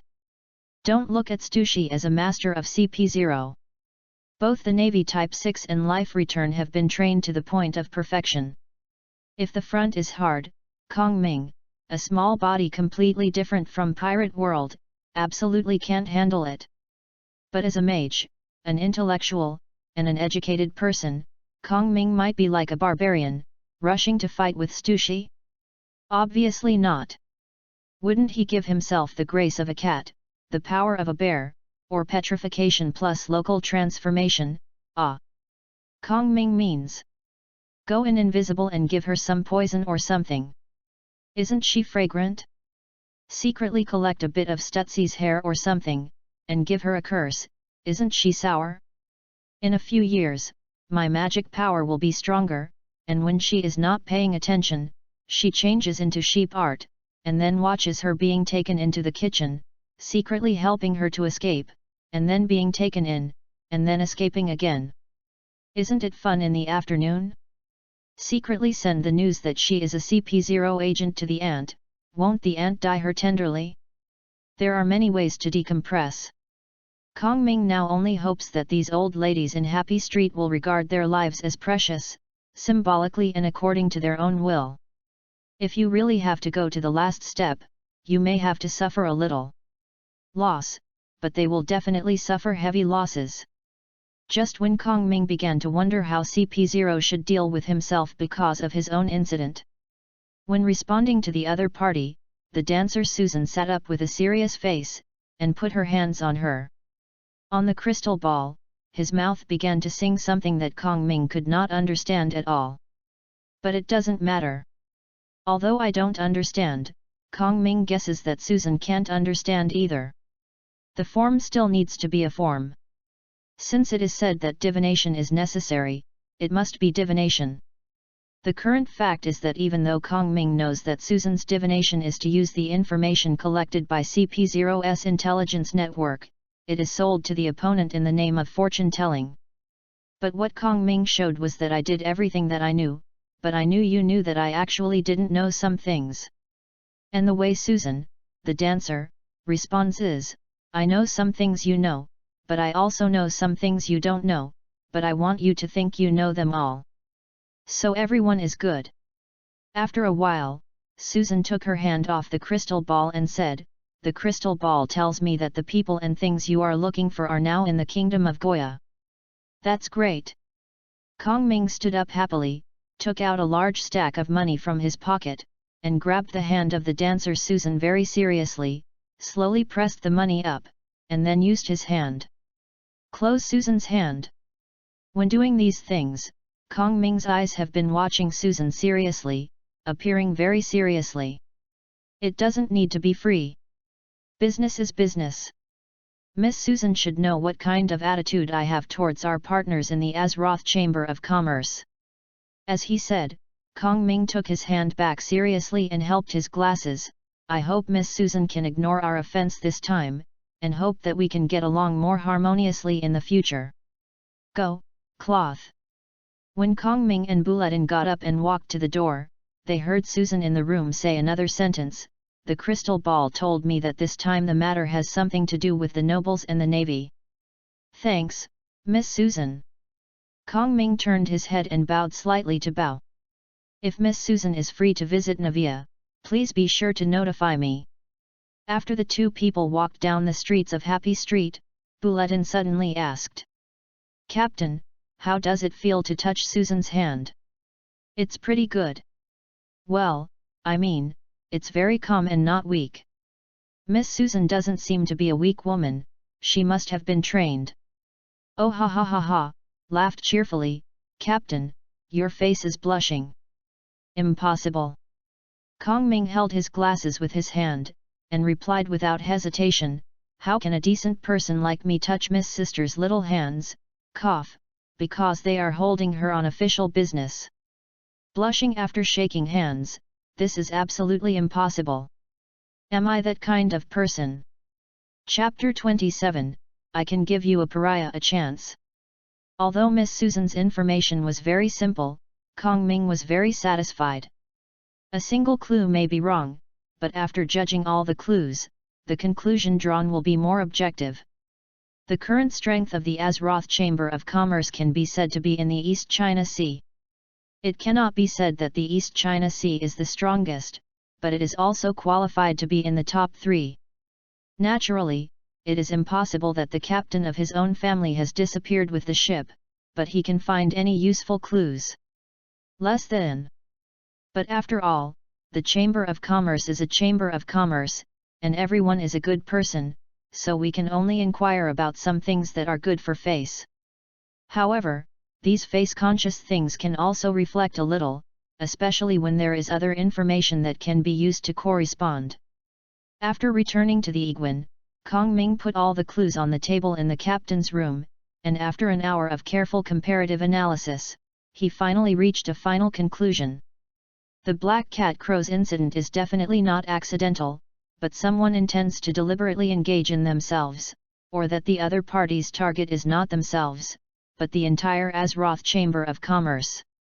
Impossible, boss. Alrita said casually while Miyamia was eating snacks. If the other party is our Chamber of Commerce, how could he not move after he hijacked one of our ships? The cats are very important in our Chamber of Commerce, but I am the veteran captain of the Chamber of Commerce, and cloth is the strongest combat power of our Chamber of Commerce. Oh ha ha ha. On the other side, put down the bottle and touched his head embarrassedly.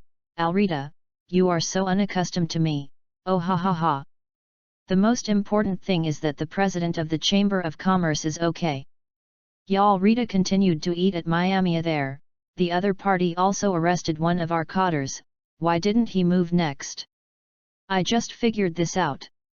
Kong Ming put down the 2 pieces of paper in his hand, took off his glasses with his hand, and rubbed his eyebrows. The reason why these strange things happen is because from beginning to end, the other party did not regard us as evenly matched opponents, so they did not investigate us carefully, and rashly regarded Black Cat Claw as the chairman of the Azeroth Chamber of Commerce. So he directly arranged to kidnap Black Cat Claw. And if Kuro the Black Cat is caught, he should have admitted that he is the president of the Chamber of Commerce. Does this cat want to usurp the throne? Alrita put down the snacks and looked at Kong Ming with piercing eyes. Of course it's impossible. Oh, this way, then it's okay. So the other party didn't react at all after they caught Crow, because in the other party's eyes, they have now captured the president of the Azeroth Chamber of Commerce. The survival of the entire Chamber of Commerce is within their thoughts. Luo, this has created an opportunity for me and delayed time. Kong Ming put his glasses on the table and said slowly, if he doesn't hold the other party, we are in the light and the other party is in the dark. These days we the Chamber of Commerce will definitely lose heavily. But it's different now, gave out a hearty laugh. I really want to see who can easily catch hundreds of claws. Actually I am a person who dislikes violence.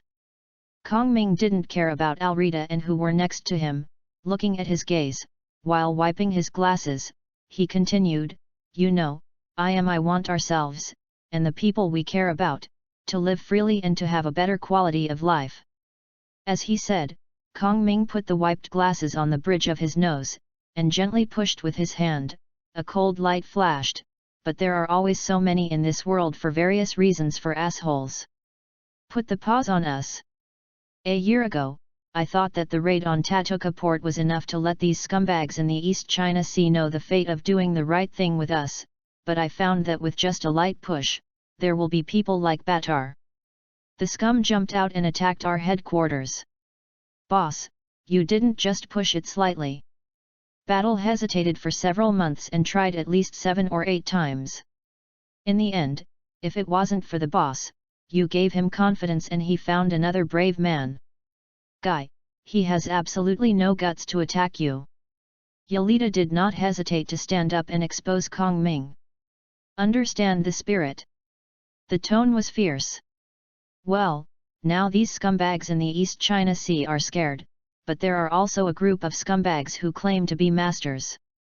Kong Ming turned his head to Cloth. Jesus Cloth, what do you think we should do with these noble lords? Oh ha ha ha, raised the bottle in his hand.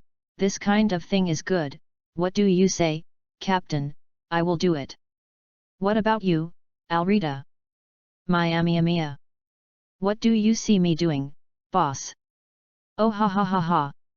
Captain, you are really embarrassed. While Kongming was discussing the issue with Yelita and Buletin, in a basement of the Goya Kingdom in the East China Sea, Kuro the black cat was also talking about it.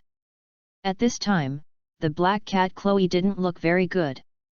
There were cracks on the top of the two glasses, a black-green on the corner of his mouth, and messy hair. The original neat black suit was stained on his legs. Wearing heavy fetters, the iron chain is still attached to the wall.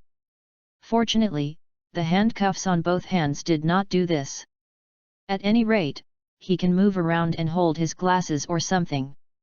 The one who talked to Crow was a fat man wearing a very gorgeous suit with lace embroidered on the collar and cuffs.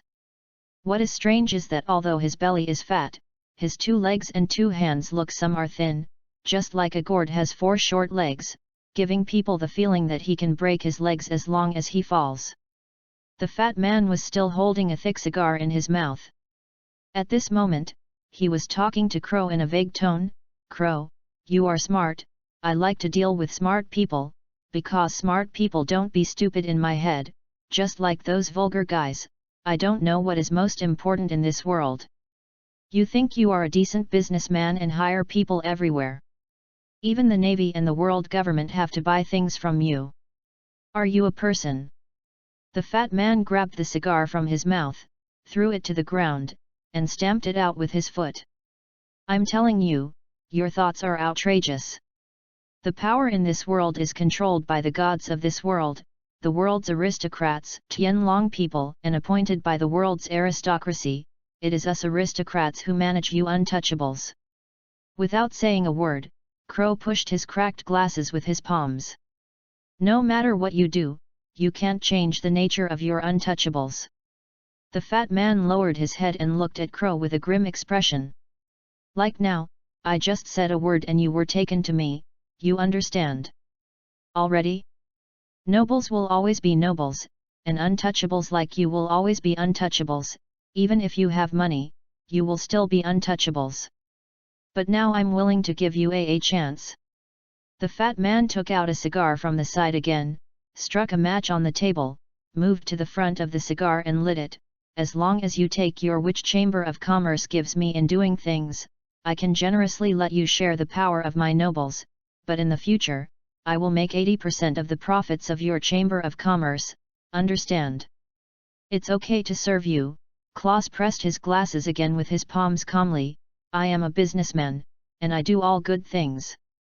You want me to make 80% of the profit, as long as you can give me enough in return. You agree to give me 80% of the profit. The fat man pointed Clue with his finger. I said you are a smart person, so let's make this decision. Will you sign the contract in a while? I don't worry about the contract. I said I'm a businessman. Black Cat Crow said with a composure, it's okay to give you 80% of the profit, but correspondingly, you have to take out the benefits that meet the 80% of the profit. Isn't it enough for you to share my power? Fatty said viciously. Do you know how much our Chamber of Commerce makes 80% of the profits a year? Klaus looked at the fat man in front of him with contempt. The amount of heavenly gold that the Kingdom of Goa pays every year is more, and I have seen heavenly gold. You should know how big a sum of money it is. I would say something disrespectful. If you replace it with Bailey, it will be enough to crush you to death. Looking at the fat man with golden light in his eyes because of his own description, Crow smiled contemptuously again, and pushed his glasses with the palm of his hand. You just want to get such a large sum of money out of my hands. It's impossible to take it out. How about you just kill me? Let's go to the Navy to check my shop, how much money you can copy. Then what do you want? The fat man asked rather impatiently. The so-called sky-high price, pay the money on the spot. Crow once again pushed his glasses with his hand. I agree to work for you, and a large amount of money exceeding the amount of gold in the sky is available for you to spend a year. Now is it time for you to talk about what kind of treatment you will give me? But first, Kroll looked around in disgust. Should you get me out of this ghost place first? Let me take a shower, change clothes, find a place to fix my glasses. I am now. He doesn't look like a serious person anymore. But Fatty hesitated instead. What are you still thinking about? Klaus pushed his glasses. What you want is my money, not my life. Money, if you can give me enough benefits, don't say 80%, even if it is. How about giving you the perfect? The fat man, who was still very arrogant just now, looked hesitant and seemed to convince himself. As for what you just thought about signing a contract with me, you can suppress the idea of doing nothing for nothing. That's a whimsical idea. Black Cat Klaus said coldly, no matter who you find to take over my Chamber of Commerce, as long as I don't show up, no one can take it down. And I signed the contract with you today, and tomorrow after I go out, Crow will die. The day after tomorrow, the boss of the Chamber of Commerce will call Locke, believe it or not. The arrogant fat man, at this time his arrogance was completely suppressed by the young man with glasses in the cell. You are asking for money, and if you can give me better terms, I don't mind letting you earn this money. Crow's tone slowed down. I said, I'm a businessman, I don't care about spending money, as long as you make me feel the value of money spent, as long as you can prove to me that it is better for me to follow you than to do it alone, then I will follow you. It's that simple, understand? The fat man seemed to be convinced, and nodded blankly. Do you think I'm following you? Why should I do it alone? Or maybe you didn't intend to benefit me at all, so you plan to grab the money directly. The fat man shook his head quickly. That's not right. You benefit me, I will follow you.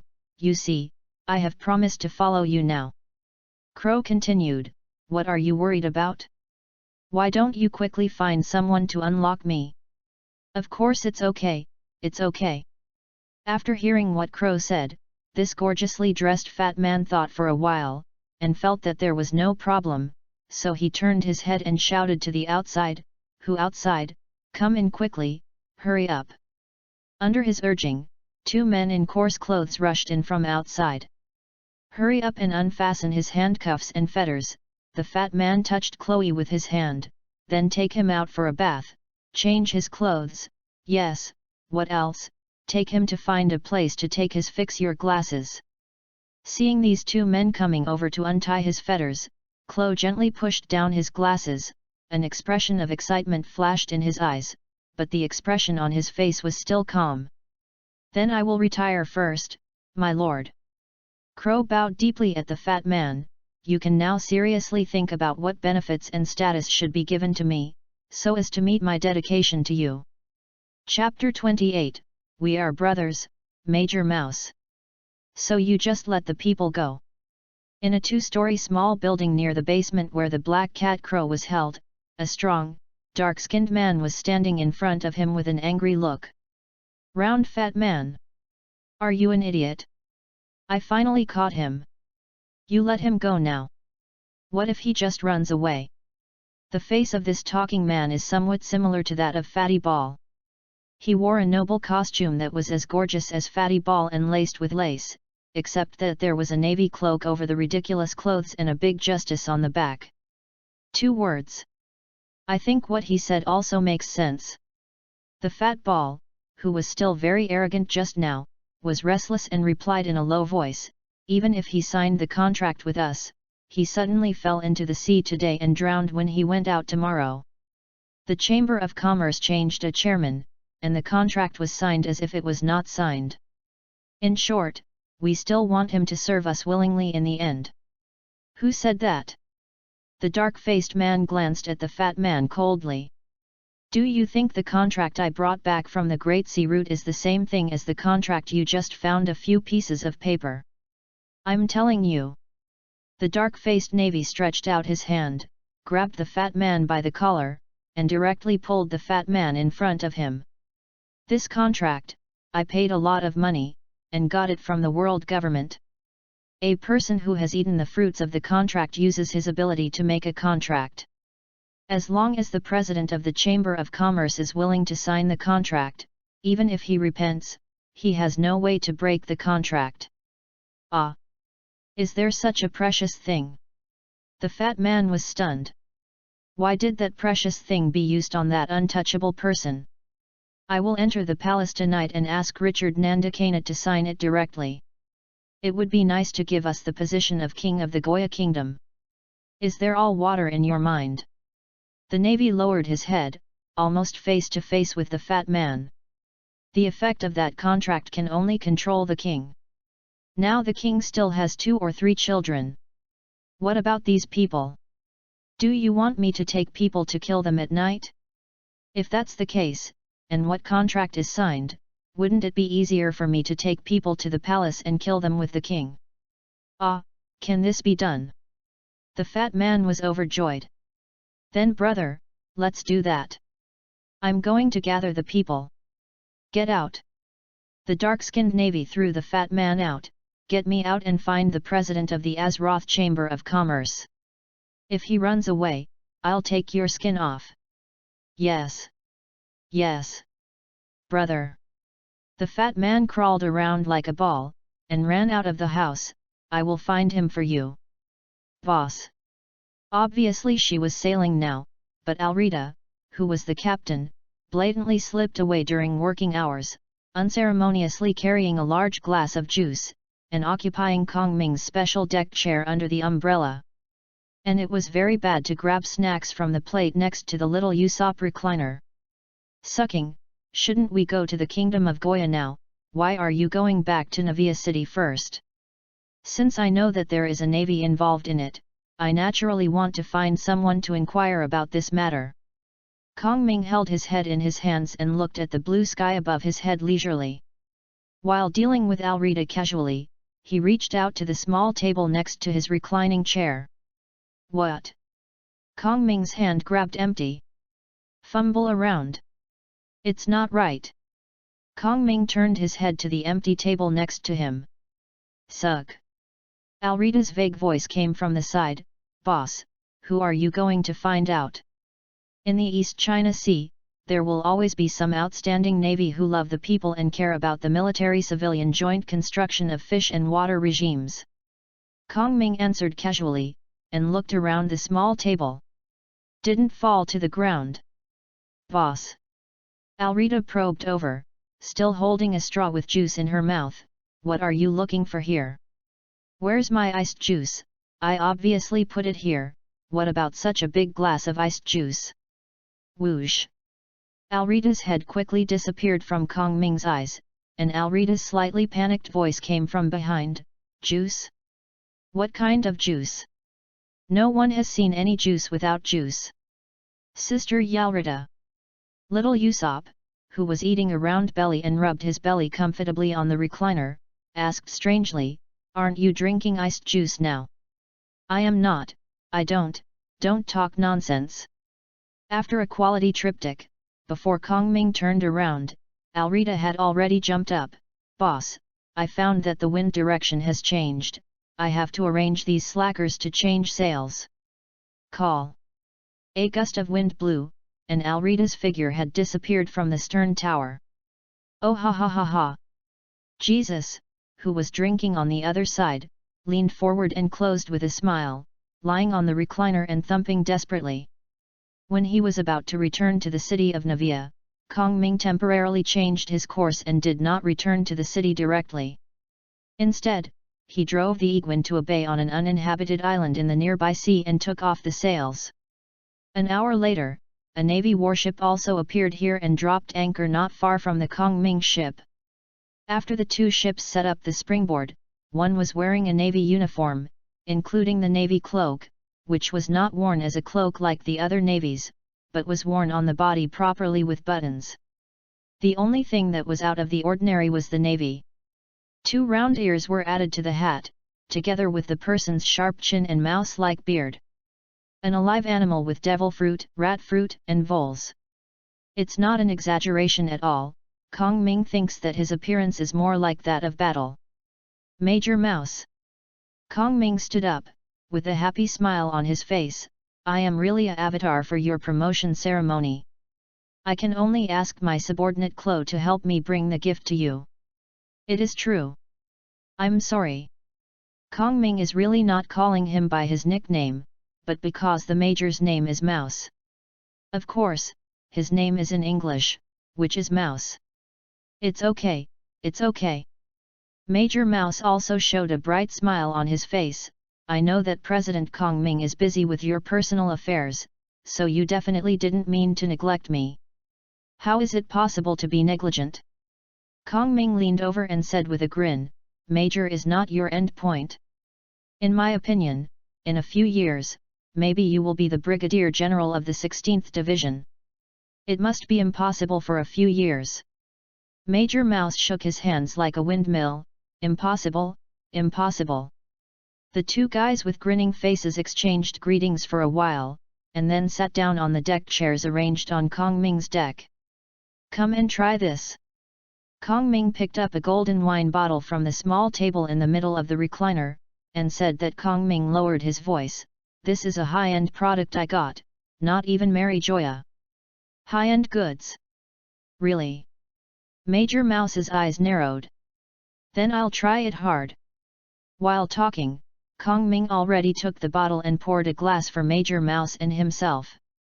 Look at this color. Kong Ming picked up the cup, facing the light, showing a look of intoxication, and then shook it slightly. Look at the traces of the wine on the wall of the cup. Then Kong Ming put the cup on the end of his nose and twitched twice. Smell this elegant fragrance. Finally, Kong Ming put the wine glass to his mouth and sipped gently, this soft taste, and the aftertaste after drinking. Kong Ming put down the cup and concluded, this is the perfect wine. After Kong Ming did this set of actions, even though Major Mouse had been bragging that he was a navy family and a rich man, his stunned look by Kong Ming's skillful actions still made Kong Ming see something. Come and try. Kong Ming stretched out his hand to give in, his face full of encouragement. Major Mouse hesitated for a moment, and then followed the actions that Kong Ming did. After taking a sip of red wine at the end, he really felt that this red wine was better than the red wines he had drunk before, and it was outstanding. A lot of good wine. Major Mouse put down his glass and pointed his thumb at Kong Ming, this is the best red wine I have ever drunk. Although this wine is a bit expensive, it's nothing compared to our brother's feelings. Kong Ming waved his hand without hesitation, I have a box on the boat.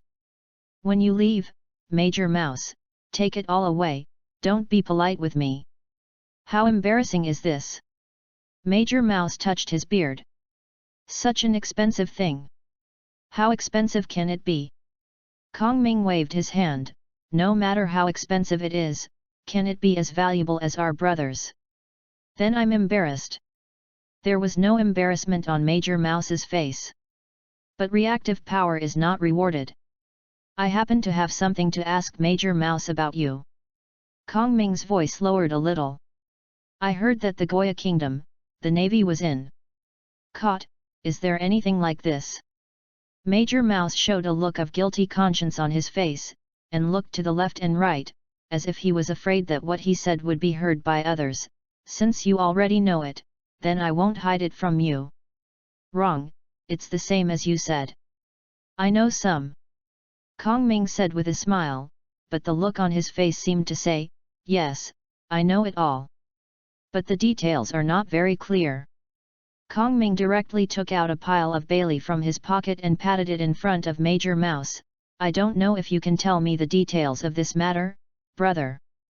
This. Major Mouse looked around with some embarrassment. Snapped. Another pile of Bailey patted him in front of him. You asked me about this, brother. Major Mouse quickly collected the two piles of Bailey in front of him, and then whispered, the whole thing was done by a guy named Robert, that guy at that time, he was an aristocrat in the Goa Kingdom, and he joined 5 years earlier than me. Major Mouse's voice was very low, and everyone around, including Alrita on the Kong Ming boat, didn't know exactly what he said. Only Bulletin, who was standing on the stern tower, seemed to hear something. Not long ago, that guy suddenly came back from the Great Root. While speaking, Master Mouse suddenly saw Alrita running out of the cabin, and immediately stopped her mouth vigilantly. "Boss, call!" Alrita said excitedly, "You can't guess who made this call."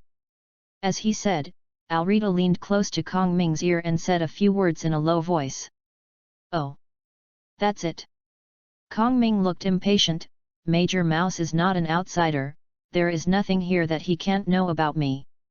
As he said, Kong Ming smiled apologetically at Major Mouse. "I'm sorry, brother, the phone number of the shipping king you meet, my batch of goods was actually lost in his hand, let me lose my company first." As he said, Kong Ming smiled brilliantly. "I have to let you meet take the loss out for me, are you right?" "What?" Compared to Kong Ming's indifferent, Major Mouse was almost dumbfounded. He even dared to the ship of you meet, the ship king of the dark world. Who knows about this? Kong Ming turned and walked towards the cabin. "Brother, wait for me, I'll be out soon." Chapter 29, These years, even the Navy can brazenly rob. "Big brother, Brother Robert." A ball rushed into the door and said to a dark-skinned man in a navy cloak, I found him, I found him." "Where did you find it?" The navy named Robert didn't look back, as if in a daze, and as if staring at the palace outside the window. Goya Kingdom is the cleanest and tidy country in the entire East China Sea, especially Zhejiang. Looking out from the window, it is indeed very pleasing to the eye. The neat streets, the orderly flow of people, the clean and decent life, all the places you can see, a little there are no obtrusive things, and everything is harmonious. Because this country has implemented a policy of isolating society that perfectly eliminates unnecessary things. In other words, it is to gather all the beggars, garbage, and other obscure things, throw them to a place called the Terminal of Uncertainty, and then build a high wall to prevent these things from returning to the city. To put it simply and bluntly, it is a very avant-garde and environmentally friendly waste disposal policy. Of course, in order to save money, the Goya Kingdom will not care about things after the garbage is discharged. In the hot spring in the west of the city, the fat man took out a handkerchief and wiped the sweat from his forehead. After the president of the Chamber of Commerce, Kluo left us, he first bought a new suit on number 30 in Zhejiang. Then I ate banana rice at the Guild restaurant on the 45th in Zhejiang, and went to the Royal Glasses shop to rematch a pair of glasses. When I found him, he was in the hot spring. So, he didn't mean to run away at all? Robert asked. Yes. The fat man continued, after he left, my people followed him all the way, including when he was in the hot springs. In other words, he really thinks that we can't do anything about him, so he still wants to profit from us.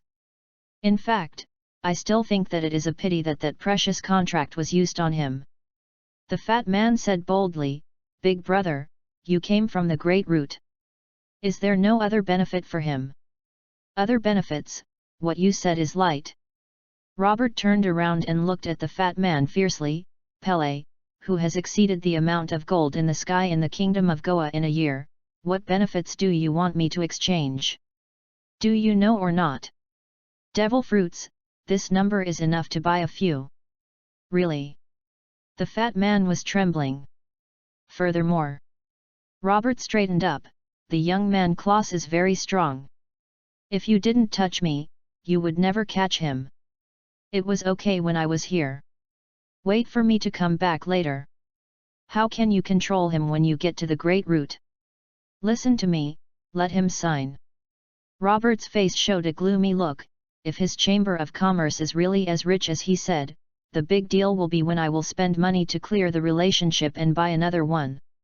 The contract is there. Okay, brother. Our opponent this time is this person.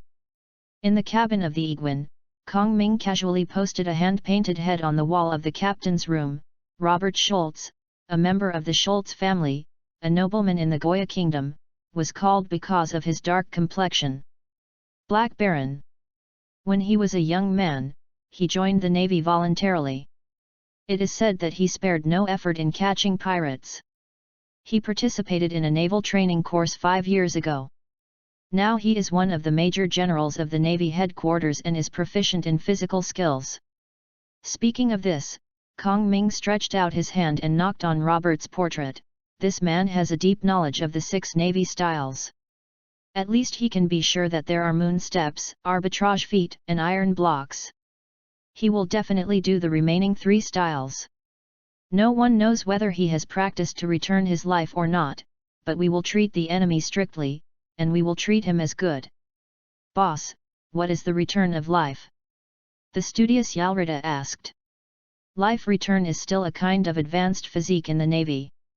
People who have learned life return can freely control any part of the body, such as hair, muscles, and internal organs. What's the use of controlling these places? Alrita asked suspiciously, do you want to be beautiful for plastic surgery? Where is your focus? Second goods.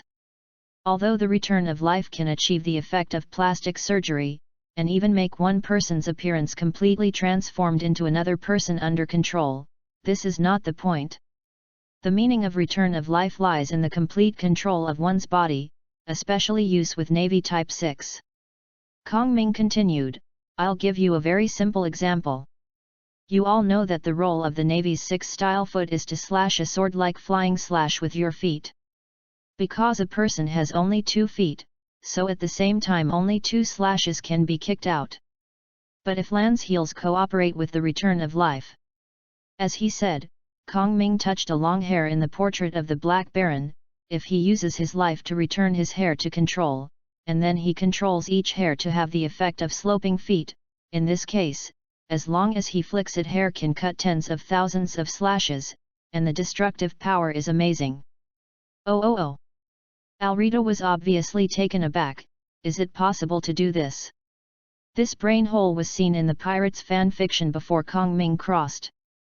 As for whether anyone in the real pirate world can achieve this brain hole, Kong Ming doesn't know. After all, Lan's heel wind blade technique is a bit like, but one relies on mental power to control magic, and the other relies on physical force to compress air. For example, it is very easy for Kong Ming to use 1 or 2 wind blade techniques, but if he is asked to perform tens of thousands of wind blade techniques in one breath, he will drain his current mental power and exhaust his current magic power. Kong Ming believes that the same is true of the Navy's 6th form. It's not a big problem for you to kick out a haze kick, but at the same time kick out tens of thousands of haze kicks. Kong Ming estimated that it would take a good body like carp. But even if the Black Baron can't do this, as long as he can control his hair into 6 or 7 strands like the Ghost Spider Lieutenant General, and then use it as a fist or hold a sword, it is already very tricky. It is said that this person did not choose swordsmanship when he was studying in the Navy, and he did not carry a long sword with him, so this one can be ignored for the time being. What I want to say next is... Teacher Kong Ming knocked on the blackboard again, knocked on the portrait of Robert, domineering. I believe everyone is not unfamiliar with this word, and even I myself have mentioned it several times. The word domineering in this world basically represents the word master. For example, you can perceive the word Jesus bullet in you several kilometers away. His ability is the domineering ability of seeing, hearing, and color. And with the domineering ability of seeing, hearing, and color, you are an unmatched super sniper in the entire East China Sea. Oh ha ha ha, shook the wine bottle in his hand, so I am so good. Generally speaking, people with good physical skills can easily inspire another kind of domineering, that is, armed domineering. Kong Ming tapped on Robert's portrait again. Wrap this dominance around his body or weapons. You can greatly increase your defensive power and offensive power. Since Robert is known as the Black Baron and is good at physical skills, it is better to assume that he is armed and domineering. And with armed and domineering physique masters, domineering and iron blocks, it is estimated that you can hardly resist Jesus' firearms. You must be very careful about this. Use armor-piercing bullets when it is critical. Don't worry, Captain. Gave a thumbs up, I know. So, our opponent this time will be a good at physical skills. Any part of the whole body can be used as a weapon to attack. He may have an armed, domineering, and extremely high offensive master. Kong Ming stopped, his eyes scanned. He said, "How about you, who have always been bored, are you excited now?" "Oh ha ha ha ha," Bulletin laughed, "isn't it nice to have such a powerful opponent? Since I completed the ranger training and assessment that you gave me, the captain, I haven't been in the game in the past 6 months. Dong Hai encountered a goal worthy of my hands. Now I am moved by what you said, Captain. Then leave it to you, Cloth." A gentle smile appeared on Kong Ming's face. "It's just that this guy is a navy after all, and we are law-abiding businessmen after all. These days." Kong Ming laughed at himself. "Pirates can blatantly rob us, and the navy can blatantly rob us, and we who are kind and law-abiding have to put on disguise if we want to protect ourselves. Jesus Cloth!" Kong Ming clenched a fist. "Let the flag of the Free Crick Pirates fly over the Black Baron's body." "Don't worry, Captain." Gave his short spear on his waist. "Everything will be as you wish." Kong Ming looked at the confident Cloth, tilted his head and thought.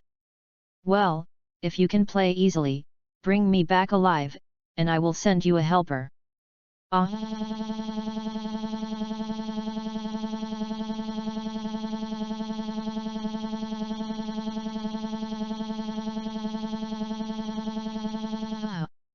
There is no way to set up a trap, because if I deal with the Black Baron, I will not take action. Kong Ming picked up a wanted warrant and shot it next to the Black Baron. "This is the captain of the Sapphire Pirates, Brugum. If the news of the Cellar Zianson is correct, the ship that Black Cat Crow was hijacked by the Black Baron and the cargo on the ship have now been taken away by them." "Humph!" Kong Ming sneered, "there are actually pirates from the East China Sea who have attacked our Chamber of Commerce, Yalrita. I want you to find the resident of the Sapphire Pirate Group. From the hands of these scumbags, the surviving subordinates of Black Cat Crow and our ship and cargo are brought back.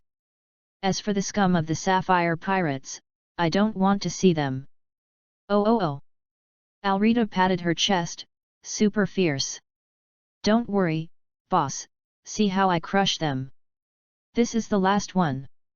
Kong Ming took out another wanted warrant and slapped it next to the heads of the Black Baron and Brugum. "Mad Cow, a real demon fruit, with the ability to form a bull." The specific ability. Kong Ming pondered for a moment. Apart from the vague introductions on the wanted order, there is no clue, even. I haven't seen him take action that day. This guy should be brought back by the Black Baron from the Great Sea route. But it doesn't matter, Kong Ming pushed his glasses with his hand. "I will do it myself and bring this experimental mouse back to my laboratory. This time, in order to be foolproof, I won't let these 3 waves of people go out alive and give me nonsense, so I decided to divide the troops in 3 ways and defeat them all at once." Chapter 30, Clue, who has the ability of Contract Fruit. The Contract Fruit is a very powerful fruit, and likewise, it has quite a few limitations. To give the simplest example, a contract made through the ability of the Contract Fruiter has the ability to enforce, but the premise is that the person signing the contract must personally read the contract and agree to the terms of the contract. In the case of signing, the effect of contract enforcement can be achieved. To put it bluntly, regardless of whether you cheated or used other means, the other party must agree when signing the contract. If you want to grab the opponent's hand, just press a handprint and you can make the other person do whatever they want. That's impossible. This is why the Black Baron Robert obviously has this contract, but he didn't directly stamp his fingerprints when he caught Crow, but instead asked his brother, the Ball aristocrat, George, to persuade Crow. "Crow, I thought about it." Orb Noble George stuffed his body into a sofa, holding a thick cigar in his hand as usual. "You make a lot of sense, so I decided to just want you after signing this contract. I immediately recommend you to the king to become a nobleman. How about it? Are you surprised?" Closing changed his clothes and became well dressed again, lowering his head slightly to show respect for George. but said nothing. George pointed the cigar in his hand towards Clow. Think about it, you will be a real decent person in the upper class in the future. Even if an official of the world government sees you, you have to bow and salute, even the Justice Navy.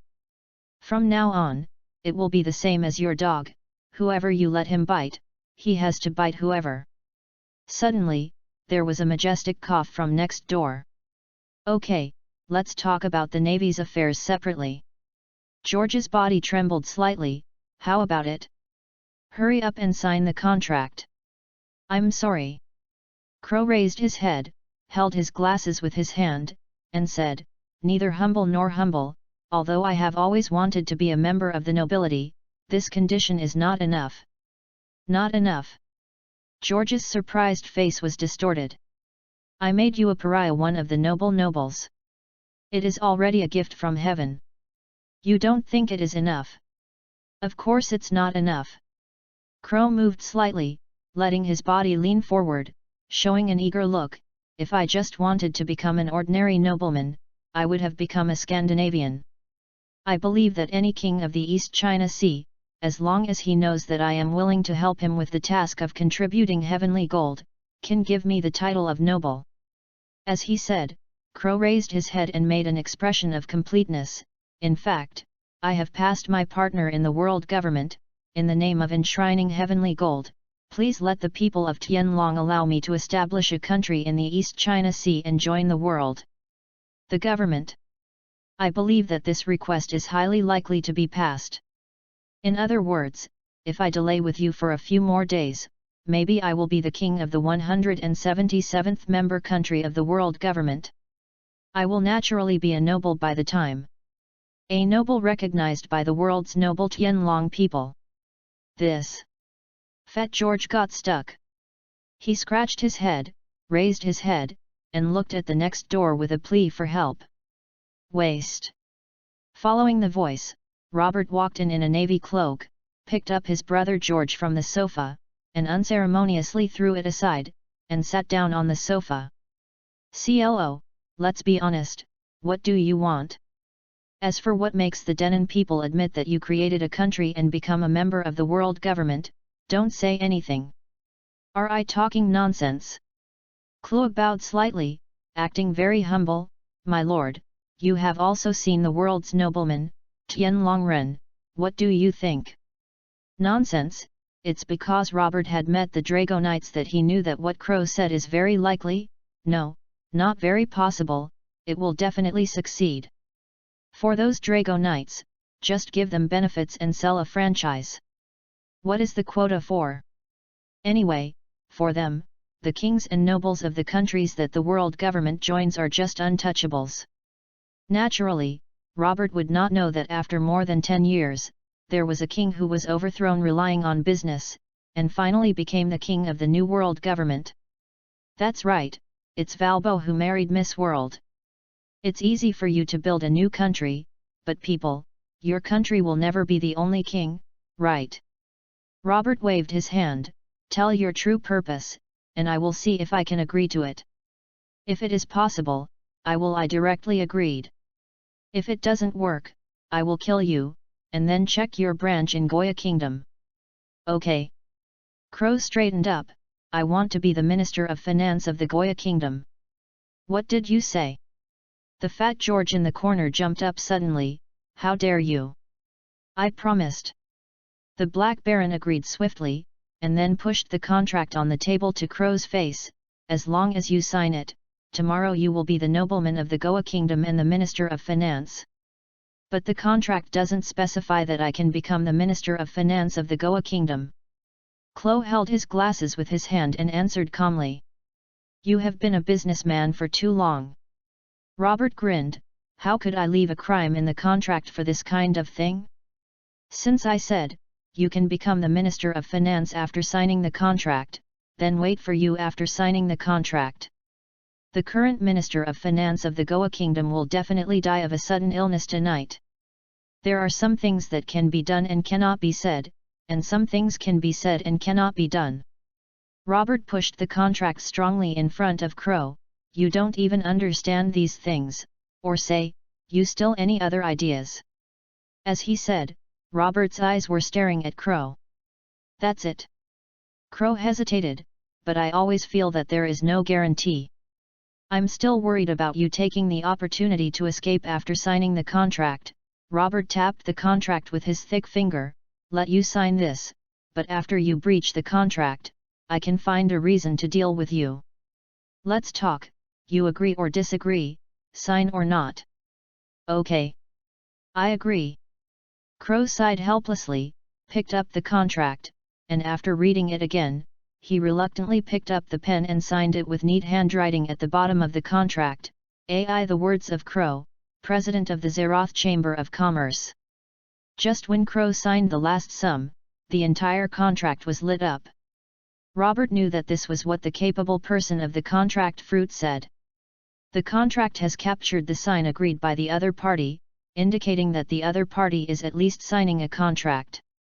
At that time, the content of the contract has been approved, and the other party can be forced to execute it.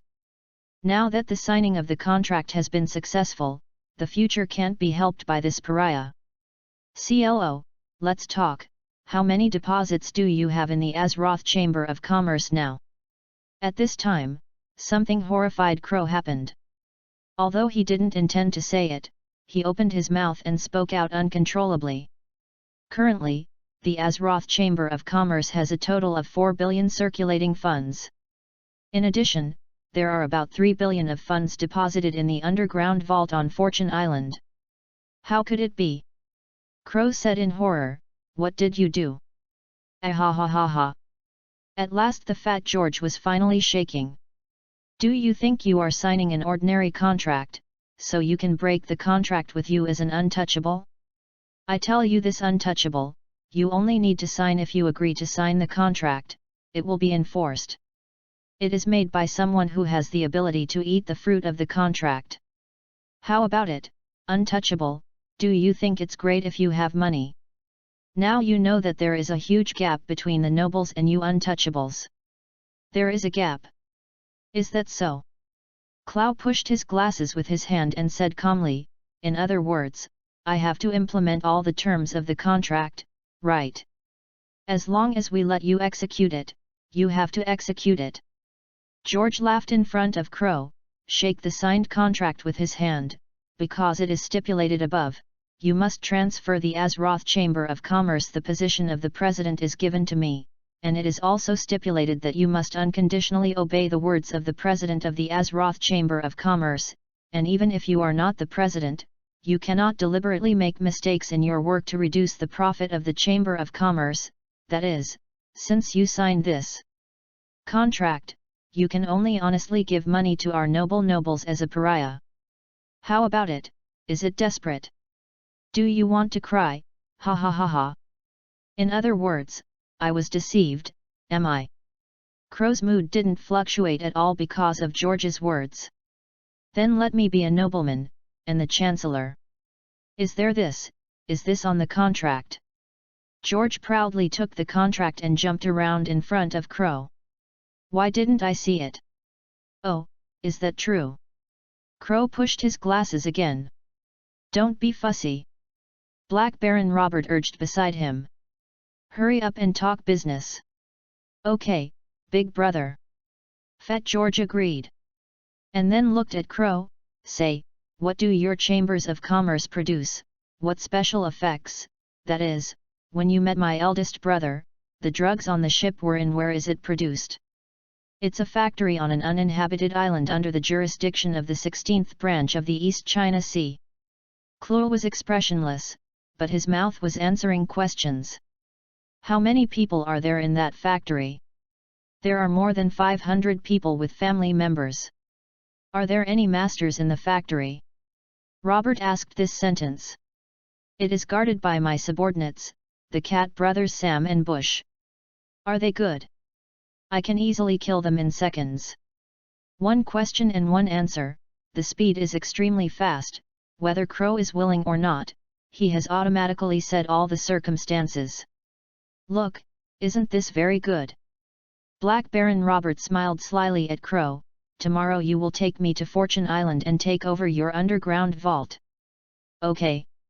In addition, tonight, the location of the uninhabited island where the pharmacy factory is located is marked on the chart. Robert continued, then you write a certificate to hand over the chairman of the Chamber of Commerce to my brother George and ask him to take it with him. Someone will take over the pharmaceutical factory. Okay.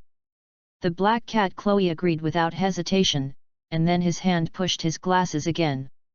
Chapter 31, The Crick Pirates set sail again. In the waters of the Scandinavian kingdom, there are many small uninhabited islands.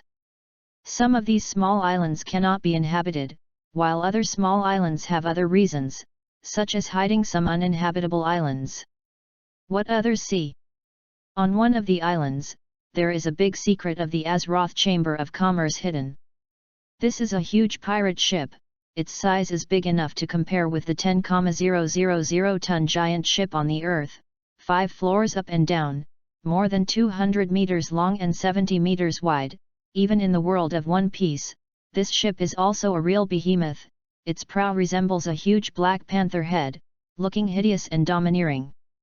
Its name is the dreadnought battleship Saber, and it is the flagship of the Creek Pirates. In the original history, the pirate Admiral Crick relied on this fierce flagship to fight Invincible in the East China Sea. In the end, he organized a large ship group of more than 5,000 people, called the East China Sea Overlord. After fighting the Invincible Hand in the East China Sea, Crick confidently rushed into the Great Sea route with his fleet. Then, there was nothing. Then, as soon as this cargo rushed into the Great Route, he ran into a man who was sitting on a coffin and paddling with a black knife. As a result, he was seen by the eagle eye of his dark history. After cutting them back to the East China Sea from the Great Sea Route, Crick and his gang, who had escaped from the Windless Belt, almost starved to death. It took 7 days from rushing in to being beaten out. So, this unlucky child is a bad thing. After Kong Ming came, Crick was still unlucky. Because of his swaggering gold armor and the big diamond in his hand, it looks like I am rich. So more than 2 years ago, he was caught by a crazy poor guy not long after he went out to sea. He sneaked into the medicine at night and launched an attack at dawn. Admiral Crick was very miserable and was captured alive without exerting his combat power at all. There is a ghost in the ship. Ajin is not poisoned, but after Ajin sneaks a stabbing to the crazy poor guy, he is blocked by a fat woman who is originally slender and turns into an instant body. The Creek Pirates completely exited. After seeing the ghost, Ajin, howling miserably for more than a week, unable to survive, unable to seek death, and finally being sunburned on the mast due to lack of food and water, all the seas of the Crick Pirates, the thieves, including Admiral Crick, all changed their minds, rebehaved, and voluntarily went to the mines to dig for the benefit of all mankind. However, the banner of the Creek Pirates and the flagship have since been taken over by someone from the East Sea who is unwilling to reveal his name. From then on, the Creek Pirates that used to rob the house and do all the evil have turned into a weak chicken pirate that only occasionally robs property, but basically does not hurt people. The bounty has been reduced to the current 7 million Baileys. But today, the Creek Pirates want to be ashamed, and successfully jumped from the reward of 7 million Baileys to 100 million, becoming the true overlord of the East China Sea. You are Admiral Crick. You are Admiral Crick. A man with a pair of peach-hearted eyes, a pair of peach-heart glasses, and a barbed ring pendant in his hand, dressed as if a magician-like person, facing a big-waisted person wearing a gold armor, said something, "Look at my pendant," and after listening to me count 1, 2, 3, "You are Admiral Crick." "I am Admiral Crick." The big man in gold armor let out an angry roar, "I am Admiral Crick, the big pirate." "Okay. Next one." The magician pushed the Admiral Crick to the door and waved to the outside, "You, yes, that's you, come in quickly, look at my pendant, you are a ghost humanogen, you are the ghostogen, follow me to count 1, 2, and 3, and then you are the ghostogen, 1, 2, 3. I'm the ghost agent." A thin, thin man with a simple face, as his voice became more and more fierce, I am the ghost agent who kills people without blinking. Zhang Jiao. After the hypnosis was over, Alrita's head appeared by the door. Have you gotten it right here? The boss has received the exact news, and the goal has now started from the kingdom of Goya, moving forward with our secret vault. Here the Creek pirates must set out immediately to intercept them. I'll be ready soon, Sister Alrita. The hypnotist praised Gao's two peach-hearted eyes now almost falling out. I do things, don't worry. Zhang Jiao is still very reliable in doing things. He said that it will be done right away, that is, it will be done right away. After Alrita urged him, he did not even arrive for 5 minutes, and he even jumped to Alrita.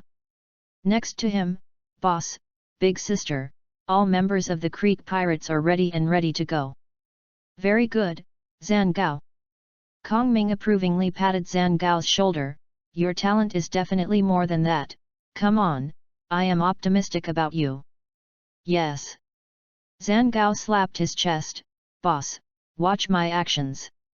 This time we are going out, we are going to make others think that we are the Creek pirates. Don't hypnotize for a long time, let us pit ourselves. Kong Ming said smoothly, you and the other people on the boat are not fighters, so we must give full play to the advantages of our long-range attacks, and don't go up and fight with the Navy elite who descended from the Great Root. Boss, don't worry. Jesus Cloth. Kong Ming turned his head and saw the already fully armed Cloth, with a smile at the corner of his mouth. Go, let the turtles on this great sea route take a look, the East China Sea's first ranger. Cloth is amazing. Wait for me to come back with the news of victory, Captain. Laughed boldly, oh ha ha ha ha. After watching the ship shadow of the dreadnought battleship Sabre disappear to the right side of the island, Kong Ming turned his head and looked at Yelita. Let's go too, Yelita, please take me and me out this time. Send those golems to the pharmacy factory, and then you leave my portable magic cannon and 50 shotguns behind, and then you follow your original plan to find the dregs of the Sapphire Pirates. Oh, don't worry, boss. Alrita first waved her hand confidently, then glanced in the direction of Bulletin, and whispered, but... Boss, Bulletin although great, but is he really okay to face the Navy from the Great Root alone? Yalrita, what do you think is the difficulty of the warrior's trial I gave you? Kong Ming answered the question. It's okay, I think it's very simple. Alrita replied after thinking about it. In fact, it's not easy. Almost 100 people in that soldier's trial can pass. Kong Ming said the Azeroth data he had seen in the Karajan library, but you know, the ranger trial I gave Jesus, can only one pass the test. 1,000 people. Alrita said a number hesitantly, and then quickly changed her words, 10,000 people. Kong Ming didn't speak, but with a confident smile, he looked at the direction of the disappearance of the ship where was. It's not that 1,000 people or 10,000 people can have a trial that can pass. It's all the humans in Azeroth together, and there is only one High Elf Ranger Lord that Nathanos Maris can pass through. Trial. In the entire history of Warcraft, the human Ranger Lord was the only one. The existence of the Mega Lord is not counted. But since a few months ago, there has been another human Ranger Lord, the first shooter of the East China Sea, Bulletin in One Piece world. Let's go, Alrita, we should also set off. Kong Ming gently held his glasses with his hand, turned and left. Jesus has his battlefield, and we also have ours. Oh, come here, boss. Yelita helped her big iron rod, and jumped to follow. Although the Black Baron is a rear admiral, he does not have a battleship dedicated to him. Robert Schultz has just been promoted to Major General not long ago. Although this is related to his personal ability, he is more or less influenced by the nobility of the joining country. So even in the Navy, no one thought he should not be promoted, but because of the insistence of his direct boss, General Aquino, the promotion passed smoothly. But the personal command ship is not the one that Aquino said that he would give him one, so this time he came to the East China Sea, he still took the ordinary navy ship that he had served as brigadier general. That is, the standard 3-masted gunboat has sufficient firepower, but the speed is not so satisfactory. But Robert didn't care about this. He came back this time and took a full half a year's leave, and it is still a long time now. How far is there? Robert, who was standing in the bow of the ship and blowing in the wind for a long time, suddenly asked. At the current rate, it will take at least 1 day to arrive. The one who answered the question was Chloe, who had kept a straight face since he got on the boat and said nothing. Robert didn't care either. After all, it was done now, and he had to listen to whatever he said. Even if he kept his face straight, it wouldn't help. Hurry up! Robert turned to his adjutant, a navy wearing a captain's uniform, said, "Try to arrive at the designated location this evening." "Yes." The lieutenant adjutant saluted him, then went down and ordered the other navy staff to go. As soon as the captain's adjutant left, the entire bow fell silent again. Robert stood on the bow and pretended not to speak, and Crow behind him looked forward in a vague expression with a sad expression. Laugh. Robert looked at Crow's dead face and felt that it affected his mood. Ha ha. Cloppy smiled and twitched his lips. Seeing Crow's ghostly appearance, Robert's heart burst into flames, and he wanted to scold him for something, but he knew it was useless. So let's teach him directly.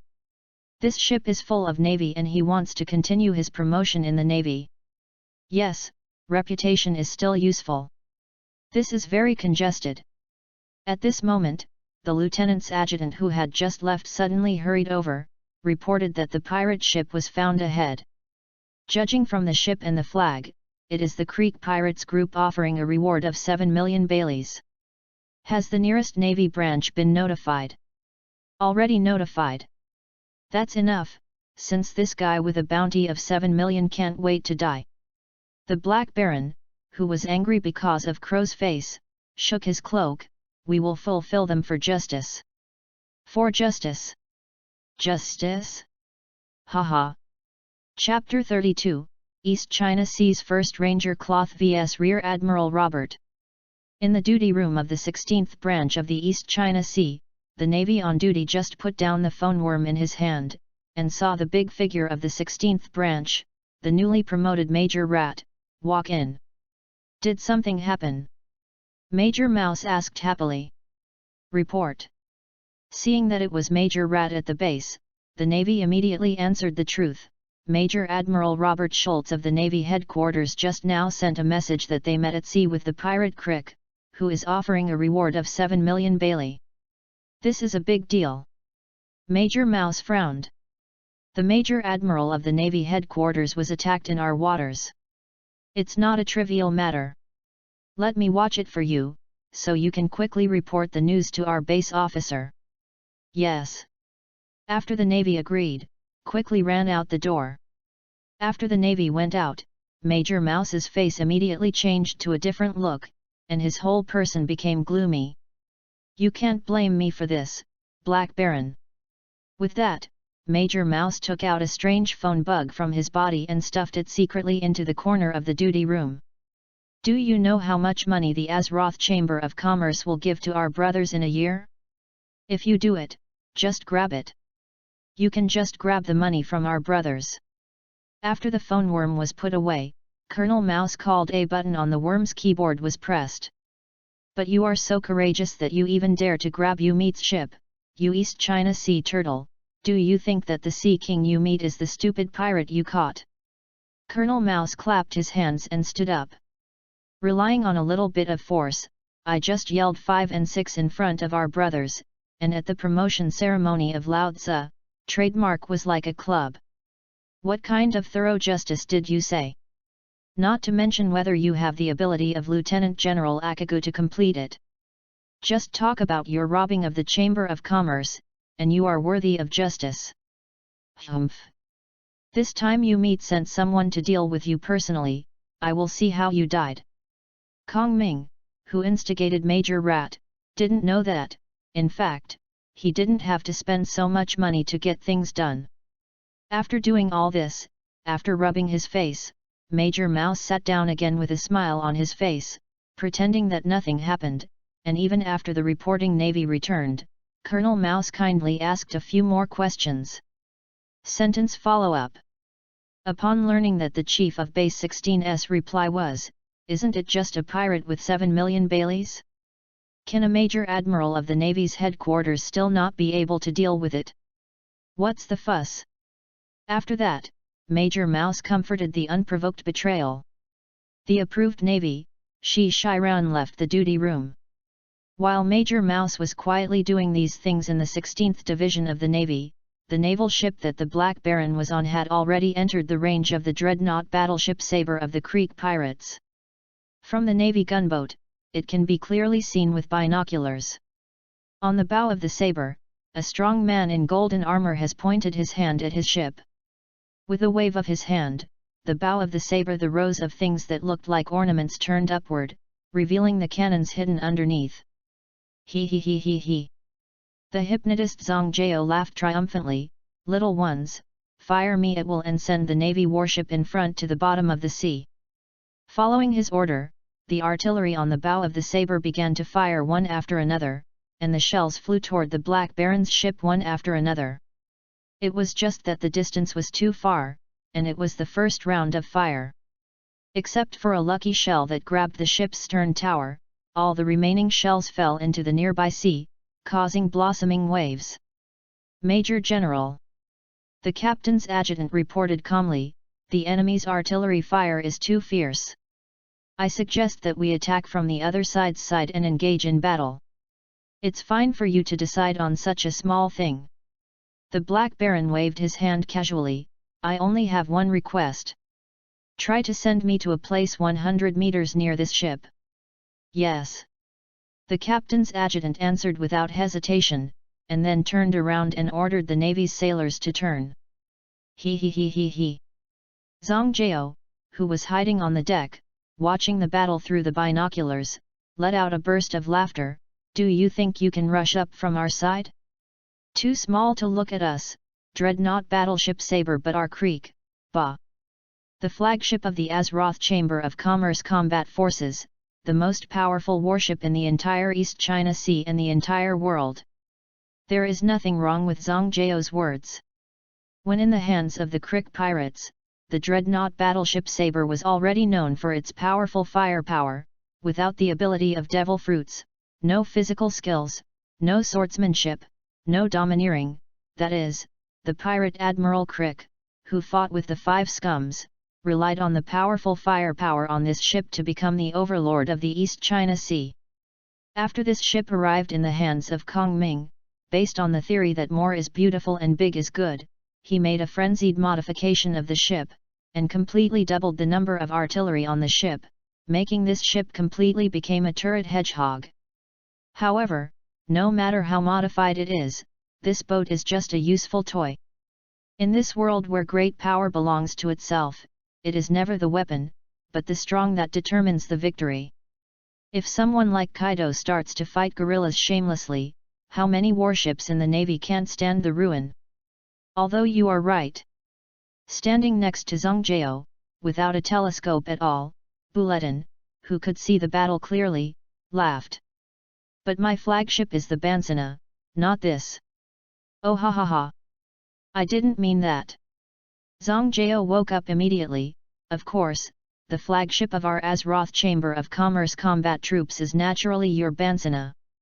If Buletin did not speak, Zhang Jiao himself almost forgot that the head of the combat unit of the 2nd Division of the Azeroth Chamber of Commerce was Buletin, who was called the number 1 Ranger of the East China Sea by the Elder. But is he a member of the Internal Affairs Department of Sister Alrita of the 1st Division, a member of the Warhead of the 2nd Division, or a captain of the Logistics Department of the 3rd Division? Zhang Jiao was lost in thought on the battlefield. It doesn't feel like it is. Could it be that I am the captain of the forthcoming 4th Division of the Azeroth Chamber of Commerce? Zhang Jiao felt that his future was bright. Fortunately, the crew on this ship are very aware of their job positions.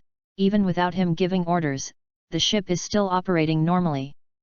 The camouflaged were lifted up with the direction of the Navy ship in the target, and a gun appeared in the direction facing the Navy ship, one after another, as if it was raining toward the Navy. The gunboat flew past. This group of Navy has always bullied pirates by firepower, and for the first time in the East China Sea felt the feeling of being bullied by super firepower. Major General. The Lieutenant Adjutant came to report again.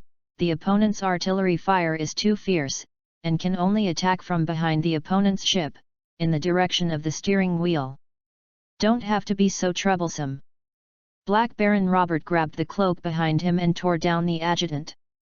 You are fighting on the periphery of the local artillery, entangled each other, the 7 million pirates, I am alone enough. With that said, after Robert took 2 steps, his toes were at a point on the bow of the ship, and he rushed towards the dreadnought battleship Sabre like an arrow. After tens of meters out of the bow, his feet were slightly in the air. With a bang, he seemed to be down to earth, and once again rushed towards Sabre with his strength. Come out! Just after Robert rushed out, Cloth standing in the cabin also showed an excited smile, and the rifle that had been behind him did not know when it had also appeared on him. After taking a glance at his hand, Bulletin did not hesitate to pull the trigger. Come on, take my warning and let me see if you are worthy of my all-out effort. Boom! This crisp gunshot was concealed by the roar of dozens of hundreds of cannons on the Sabre, and almost no one could hear it except Zhang, who was standing next to Cloth. But when the gun was fired, I saw the Black Baron, who was still rushing towards the Sabre on the moonwalk in the air, suddenly folded his hands and guarded his face, even his hands were raised from the elbows. A layer of black light. Then he saw the Black Baron's upper body as if he had been hit by a hammer, leaning backwards, and then he fell into the sea with a puff. It's pretty good. Cloth backed his rifle back to his back, and then whistled. The perception is good, he is indeed armed and domineering, and proficient in physical skills. It seems to be the same as the captain said. This is a good opponent. Zhang Gao said weakly, is he hurt by you? No, Bulletin replied indifferently, it's just that my shot reminded him, and now he doesn't dare to continue rushing over in such a big manner. What does the captain's words say? Yes? Yet, pretending to be force. He doesn't dare to pretend to be in front of us now. So he is underwater, swimming towards us. What should we do then? Zhang Jiao was shocked. If he gets on our boat. Reassure. Patted Zhang Gao's shoulder, he can't get up with me. As he said, jumped forward and jumped out of the Sabre. Accompanied by a loud whistle, a small Neptune jumped up from the side of the Sabre, just to get Cloth on top of his head. Immediately, this small Sea King rushed toward the battlefield between the 2 ships with the Cloth on his head. Jesus Bulletin, the first Ranger Lord of Pirate World, opened his first card on the battlefield, Animal Companion. Rangers in the world of Azeroth, or hunters, can tame animals in the natural world as their partners and fight alongside themselves. For Bulletin, a mount that can swim freely in the sea is enough to greatly improve his ability to move in the sea. But this was not enough. On the way to the battlefield, Cloth activated a ring in his hand and added a spell that was very useful in this situation. Magic Breath Technique. Jesus Cloth opened his second card again, breathing underwater. Finally, Bulletin used his mount to fix his body squatted, his rifle in accordance with the domineering guidance of seeing and hearing, after turning a little angle, fired. Boom! After a loud noise, a bullet entwining the red light hit the Black Baron swimming in the sea. Then, Robert had prepared for this bullet whose speed was weakened by the sea, and wrapped his armed hands defensively again. But just when the Black Baron thought that he had successfully defended the bullet, the red light entwined on the bullet passed through his arms and domineering hands, quickly entangled him, and finally formed a piece on his head. Arrow pointing to him. At the moment when this arrow was formed, the Black Baron suddenly felt that the threat of the opponent on the opposite side had risen a lot. As his muzzle moved, he could clearly feel the pressure on him. Intuition told him that the next shot of the opponent would definitely not be as easy as before. Jesus claw threw his third card. Hunter mark. The ranger designates an enemy as his prey this time. The marked prey will be invisible to the hunter, and the marked prey will be more vulnerable when facing the hunter's pursuit. Come on! Jesus, who rushed into the battlefield, smiled at the somewhat uncertain Black Baron. Navy, bet your lives, let's take a stand. Chapter 33, Mad Cow Pirate Group vs Lore Walker Jojo? Just in the waters of the 16th branch of the East China Sea, when Bulletin officially met Rear Admiral Black Baron Robert, a pirate ship with a Minotaur skull flag had also reached the destination of their trip. Kongming produced vitamin special medicines. The uninhabited island where the secret factory is located. It should be here. The fat nobleman George, who looked like a ball, stood on the deck of the pirate ship with a small notebook, and his head was compared up and down. Captain Medcowan, Klaus said yesterday that this uninhabited island has a well-rested pier, which is still made of stones. It is absolutely correct. That's right. Unlike Battle, who has horns on his head, this pirate captain, Mad Cow, who is known as a mad cow and suspected of being a man with horns, not only has no hair on his body, but also no horns on his head. It looks exactly like a normal person. I don't see anyone on the island. I thought I went to the wrong place. Swipe. Fat George quickly flipped through his notebook. It should be correct. Klaus also said yesterday that because the secret factory is in secret needs, the entire factory building is built in a large cave on this island. Let's walk forward along the road of the pier, turn the bushes in front, and see the iron gate of the cave. What are you waiting for? It was not Mad Cow who was talking, but a cotter under his command, dressed as a Wano country samurai, with a samurai sword on his waist. Hurry up, get done, get out of here and go back to the Great Route. It was another cotter of the Mad Cow pirate group. He also carried a long sword like the previous Wano country, but this sword was not in the style of a samurai sword. It looked like a dogleg knife, and the knife was not inserted in the scabbard. Instead, it was held in his hand and rubbed against his face. When he saw George watching him, he took a disgusting sniff and licked his knife. People's swords are already hungry and thirsty. Because the intelligence is very clear, although there are fighters from the Azeroth Chamber of Commerce stationed here, they should not be very strong, so the mentality of the Mad Cow pirates and George and the others is very relaxed. After determining the direction, some people were habitually left to guard the ship, and the remaining people followed George and Mad Cow and walked forward along the road.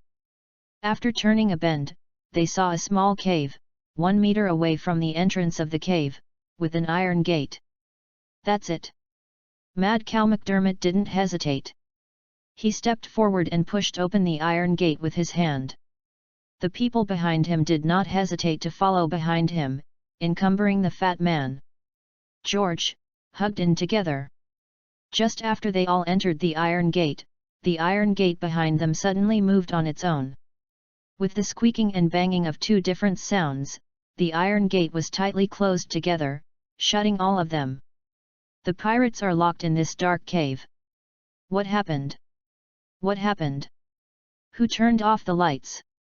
Suddenly, the sensation of blindness made the pirates who had no discipline whatsoever panicked, and began to babble inquiries. The whole cave was full of buzzing sounds. Quiet. At the critical moment, Mad Cow stood up. Everyone is quiet. Mad Cow is still very prestigious. After hearing his voice, the chaotic scene suddenly calmed down. Is anyone with a torch? All the pirates looked at each other. Didn't they say they robbed a pharmaceutical factory? Who brought a torch during a robbery during the day? At this moment, a light suddenly appeared beside them. A round head and round brain, black and white, appeared in the light like those furry creatures.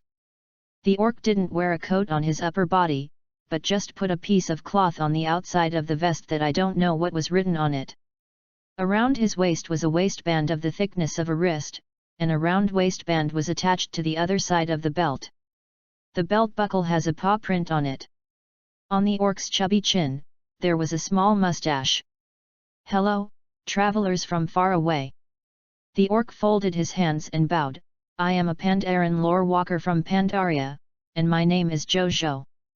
All the pirates were stunned, and question marks floated slowly from their heads. "You are here to explore, too?" The Pandaren didn't care about the fact that the pirates didn't interact with him at all, but turned around and planned to take them forward. "Then follow me." Outrageously, more than half of the people subconsciously followed this Jojo's fat orc and left. "What's the situation?" Mad Cowan, who was completely stunned, turned his head and looked at the same stunned Fat George. "This is the secret drug factory you said." I don't know." Fat George was completely broken at this time. CLO didn't say these things. Nonsense. The knife-licking cotter of the Mad Cow pirate group spit on the ground. "Waste." Then he raised his knife, took a breath, and then looked at Mad Cowan. "Big brother, what do we do now?" As they were talking, Jojo, the panda man in front who had been walking in a light, turned back. "Those friends behind, hurry up and follow, we are about to enter the treasure house of the ancient Mogu tribe." Treasure house. After hearing these two words, the guy who hadn't acted with Jojo was also excited. "Brother, we don't know what happened anyway, or just follow him to see." "Yes. Brother, what if there are treasures in the treasury?" Mad Cowan thought for a while, and then made a decisive decision. "Well, let's follow him to see." After a quarrel, almost everyone followed Jojo behind the Daoguang and followed him forward. As he walked, Jojo's mouth was still in the BB. "I have benefited a lot from just watching your movements just now. Your movements have the enthusiasm of a young man, and there is no lack of a seasoned veteran. Let's play." "Of course." The pirates said proudly. "Our eldest brother is a big pirate offering a reward of 75 million Baileys, Mad Cow. Ah, all of my friends are pirates." Lore Walker Jojo stroked his beard. "I also knew some pirates back then. Times have changed, and the past is like a dream." "This?" a pirate asked boldly. "I am a Pandaren lore walker from Pandaria, and my name is Jojo." "This Mr. Jojo?" The pirate continued. "What treasure house did you just say?" "Oh, this is a long story." Jojo led them crookedly forward in the underground passage, while continuing to say in a magnetic voice, "Thousands of years ago, there was a man in the East China Sea. The evil race, their name is the Mogu tribe. They can fight well, are extremely powerful, and enslaved all races in the East China Sea. Ah, here we are." Following Jojo's flickering, under the leadership, the Mad Cow Pirates group came to a wide stone cave. With the help of the light covered by Jojo, everyone could see clearly. There are some tall stone statues in the front, some are humanoids, while others are animal-like. "It's here." Lore Walker Jojo said in a humble tone. "The ancient underground palace of the Mogu tribe has been sealed for thousands of years. Who knows what secrets are there?" Before the pirates could recollect, Jojo had already begun to speak. "Many pirates who are brave like you are in this underground palace in pursuit of treasure, evaporated. My friends, you must always be vigilant on the way forward." After speaking, all the pirates were stunned. Lore Walker Jojo swish, his chubby body rolled directly into a ball, and then rolled all the way to the other side of the cave against the ground of the cave. "Hey, what is this button for?" Following Jojo's words, there was a pop from the top of the cave in front of the pirates, and a soft light lit up, illuminating the entire cave clearly. At this time, all the pirates could see clearly. The stone statues they had just seen fascinatingly had more than 30 stone statues. They were neatly arranged on both sides of the cave.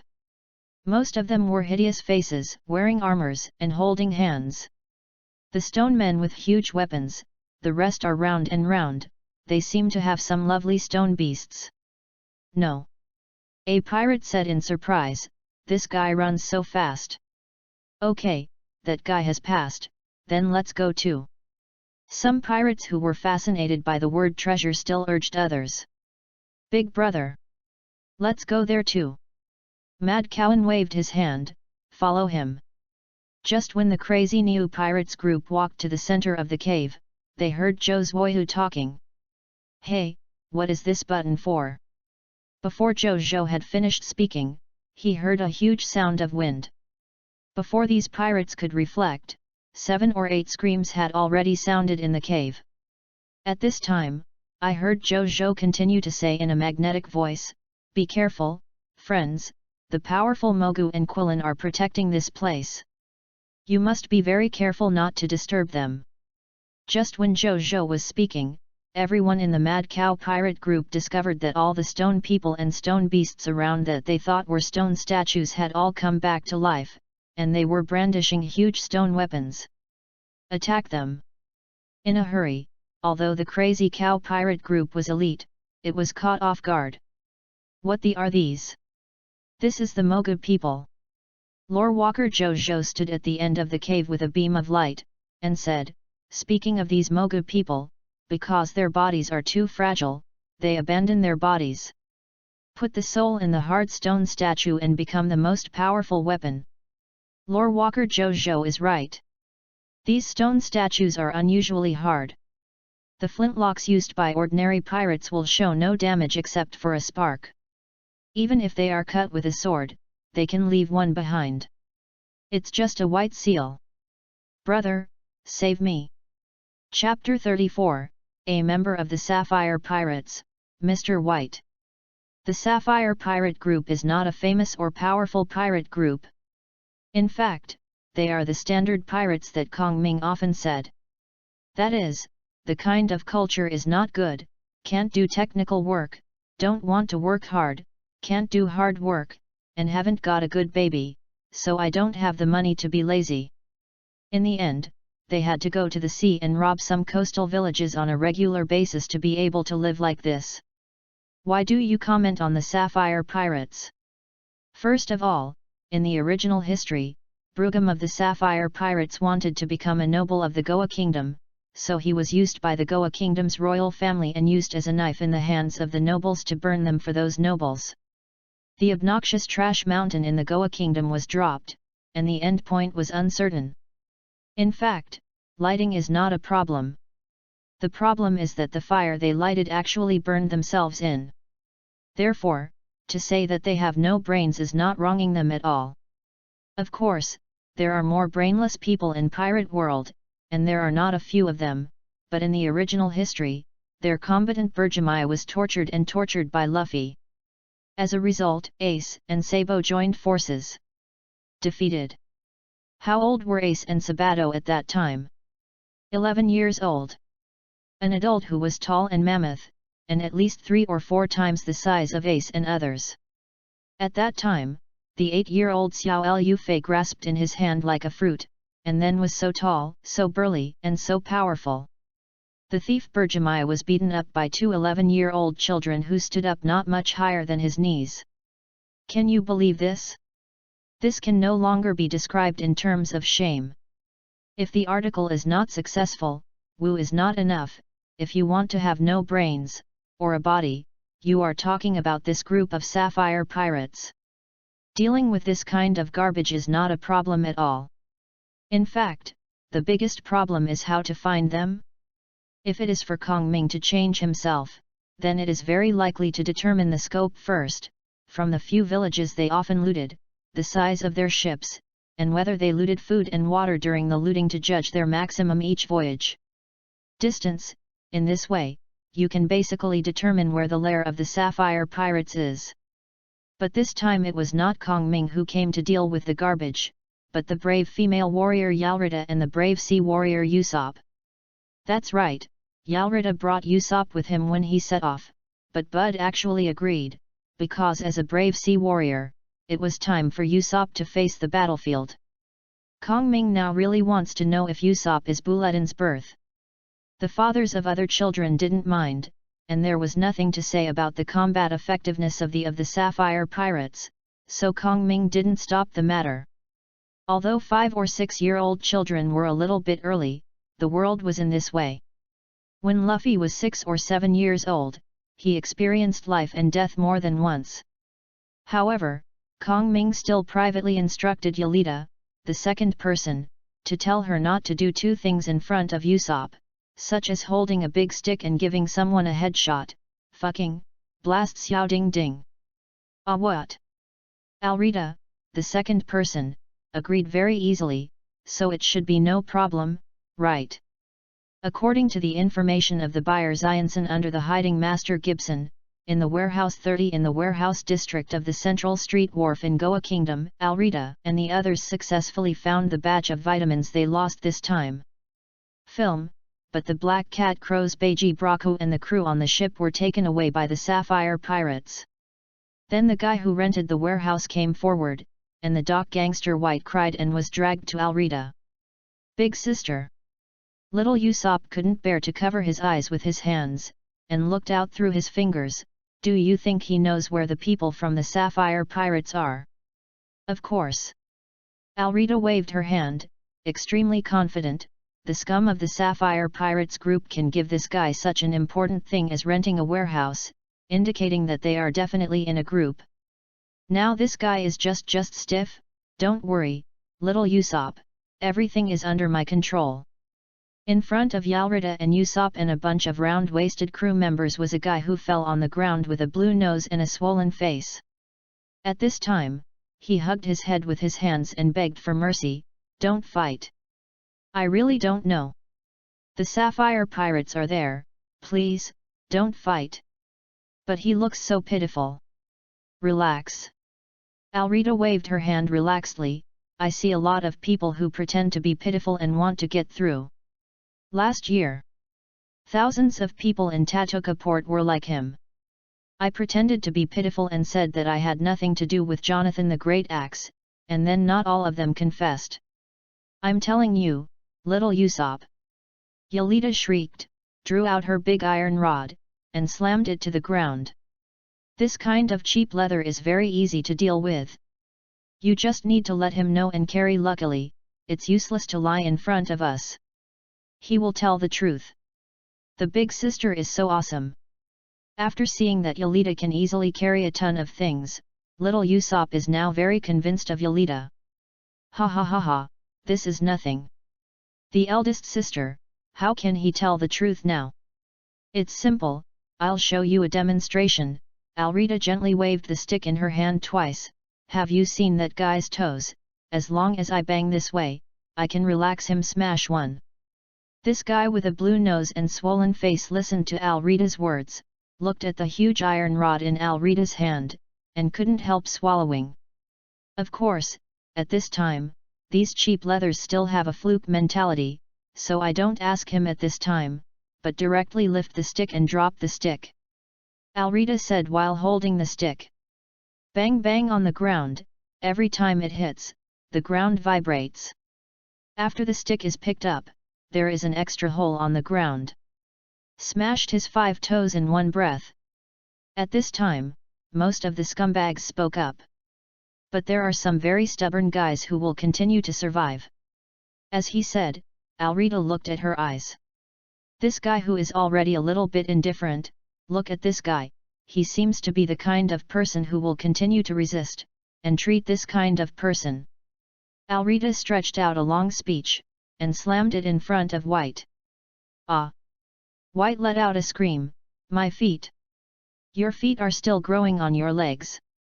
Alrita made a gesture and asked a big man next to him to hold White's hair and grab his face. But if you thought it was so easy, if you can deceive me, then I will smash your 10 toes in one breath. If you still don't say it, it's 10 fingers. If you don't say it yet. Alrita glanced down contemptuously, I'll smash the earthworm between your legs. You smash it. Mr. White, who is firm in his heart, yelled in his heart, you see, I am afraid. I know. I know. In reality, White looked at the trouser legs that almost got wet because of the sudden stick just now. I said, I'll tell you all. Have you seen? Alrita patted Usopp, this kind of cheap leather will deal with it like this. Sister Yalrita, you are so amazing. Usopp clenched his fists in excitement, staring in his eyes. There is no way, people are so invincible. Alrita leaned back tactically with her hands on her waist.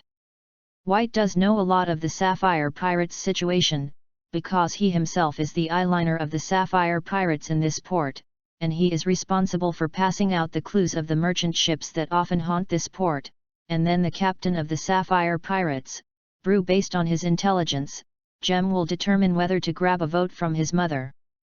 Although most of the pirate groups that appear in the anime will go to the Great Route without hesitation, travel around the world, and find secret treasures. But in fact, like the Sapphire Pirate Group, there must be seas that frequently come and go. In the port of this sea area, there are informants like White who whistleblower. Then they bully the soft and fear the hard work against some good merchant ships. It is the main theme of this great pirate era. In the world of pirates, it is this pirate group that poses the greatest threat to civilians. So where are the scum of the Sapphire Pirates now? Do you think I will betray my brother? Mr. White speaks of loyalty, I would not say if I killed him. Mr. White clenched his fists in his heart. They just did a business with the nearby sea. In reality, White with a blue nose and swollen face could only lower his head and cautiously said, I should go back to the lair now. After a few days of wind, I will bring the robbed goods back to arrange the sale. Where is the lair of those scumbags?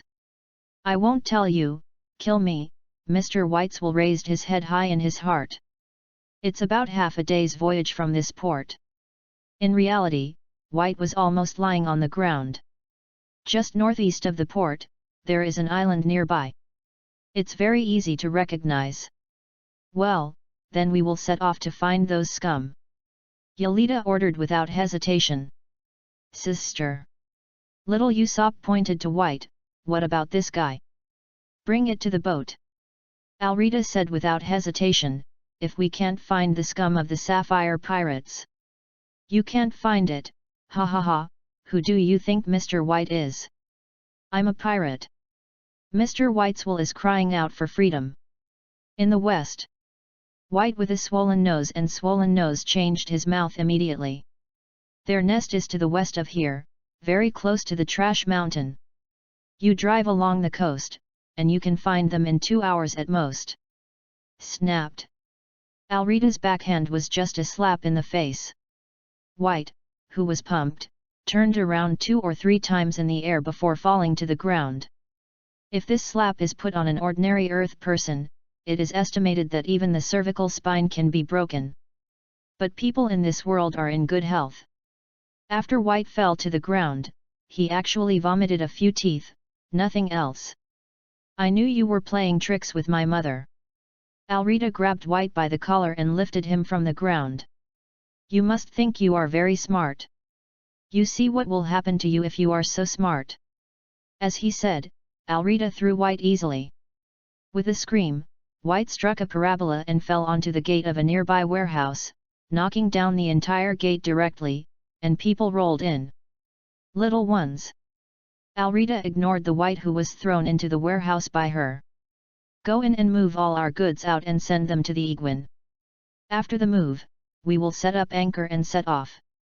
Drive westward towards the coast, looking for the dregs of the Sapphire Pirates. After speaking, Alrita took Usopp's little hand and turned and walked towards the Iguan. By the way, get that smart guy out of it by the way, find a rope and hang it on the mast to show me the way. Chapter 35, Ranger Lord Bus First Battle. In the center of the battlefield, on the sea full of gunfire, burst into laughter. He hasn't been so happy for a long time. Being in a fierce battlefield, facing a powerful enemy that could kill him, this tension and excitement made truly feel the meaning of his existence. Bends freely on this sea, betting on his own life, fighting against opponents worth fighting, becoming stronger in the challenge, and can stand at the top of this sea until the end. Do not. Higher than the top of this sea. With a light flip of his wrist, he pushed the rifle back to his back, and then dropped his hands. When brushing his waist, he pulled out the 2 revolver pistols on his waist and aimed them at the one on his left. There is a figure with a big red arrow on his head. Bang bang bang bang. 2 revolvers and 12 rounds were shot by cloth with the effect of a machine gun. Because of being in the water, no matter how much Robert the Black Baron dodges, he was still hit by at least 3 bullets. Immediately afterwards, Black Baron Robert felt that the part where he was shot seemed to be forced to install an oscillator, his whole body seemed to be massaged by shock waves, and his whole body suddenly became soft and the speed slowed down. Jesus claw threw the 4th card and shot with shock.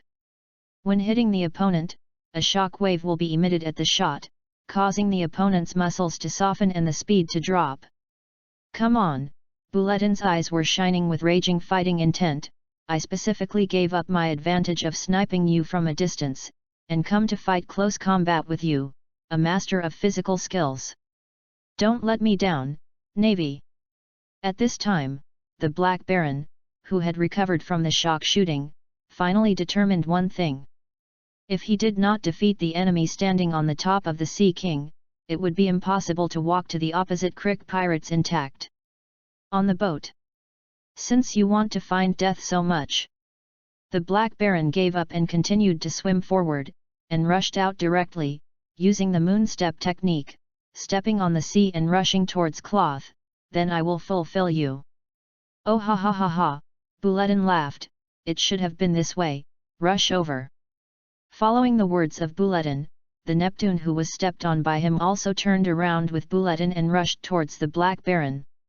Just when the distance between the 2 sides was about 20 meters, the Black Baron's feet stepped on the surface of the water forcefully, and the speed of the whole person increased several times. It appeared in front of cloth like a teleport, wrapped in an armed and domineering the fist banged straight at the door of cloth. It is already very difficult for ordinary navy to use shave on the ground. People like the Black Baron who can use shave easily on the sea, without exception, are masters of physical skills. But just when the Black Baron's fist was only 10 centimeters away from the front door of cloth, and even the fist wind from his fist blew the blonde hair of cloth, he saw that cloth's body suddenly violated physics. According to the same law, he jumped backward following the Black Baron's fist wind, and the speed of the back jump was even faster than that of the Black Baron forward. Jesus Cloth once again opened the 5th card of this battle and escaped. Jump backward and increase your movement speed by 50%, and remove the abnormal state that restricts your movement. The original speed of cloth, after getting a 50% bonus, is even more like electricity. The Black Baron who has just used the shaved, can only watch cloth get away from his fist. The further away, at this moment, he saw that cloth, who was in the air, had inserted 2 shotguns back into his waist, and picked up his rifle again. At this moment, the Black Baron realized that the rifle of the enemy cloth in front of him was completely different from the naval rifles he had seen before. It had 2 magazines on its side. At this moment, the meteor appeared in his eyes. In other words, countless pointed bullets that looked like shooting stars were shot from the muzzle only a few meters away from him. The Black Baron only had time to raise his hands and protect his eyes, and these bullets had already fallen on him. Papa papa papa papa. From the time Bulletin used to escape and jumped out, to the time that Bulletin fell on the head of his Neptune companion without incident, in less than 3 seconds, Bulletin almost put the rifle behind him. All 3 magazines are empty. Jesus Bulletin took advantage of an aggressive entry by the Black Baron and played his 6th card, barrage shooting. A large amount of ammunition is fired quickly in a short period of time, causing great damage to enemies within the range. I didn't notice it for a while, but he was forced to eat a barrage shooting Rear Admiral Black Baron, even if he used the Navy Type 6 iron in time, and wrapped his body with armed domineering, and he was the first time he found something wrong. Giving up using UEBU to sink underwater, he still got a dozen shots in a row. The most severely injured left chest, the bullet from cloth had even penetrated the muscles, almost injuring his internal organs. Who are you? After contracting his muscles and squeezing out the bullet embedded in his body, after a little hemostasis, the Black Baron swims out of the water again. You are absolutely impossible to be a pirate of 7 million Baileys. Oh ha ha ha, have you found it? Bouletin scratched his head and let out a hearty laugh. I am the commander of the combat unit of the 2nd Division of the Azeroth Chamber of Commerce, the 1st Ranger of the East China Sea, Bouletin. Azeroth Chamber of Commerce. The Black Baron showed a look of shock on his face, then he quickly turned his head and looked at his warship, but the figure in the black suit who was supposed to be standing on the bow of his ship was already gone. My lord, are you looking for me? Just as Baron Black turned his head, a cold voice came from his side.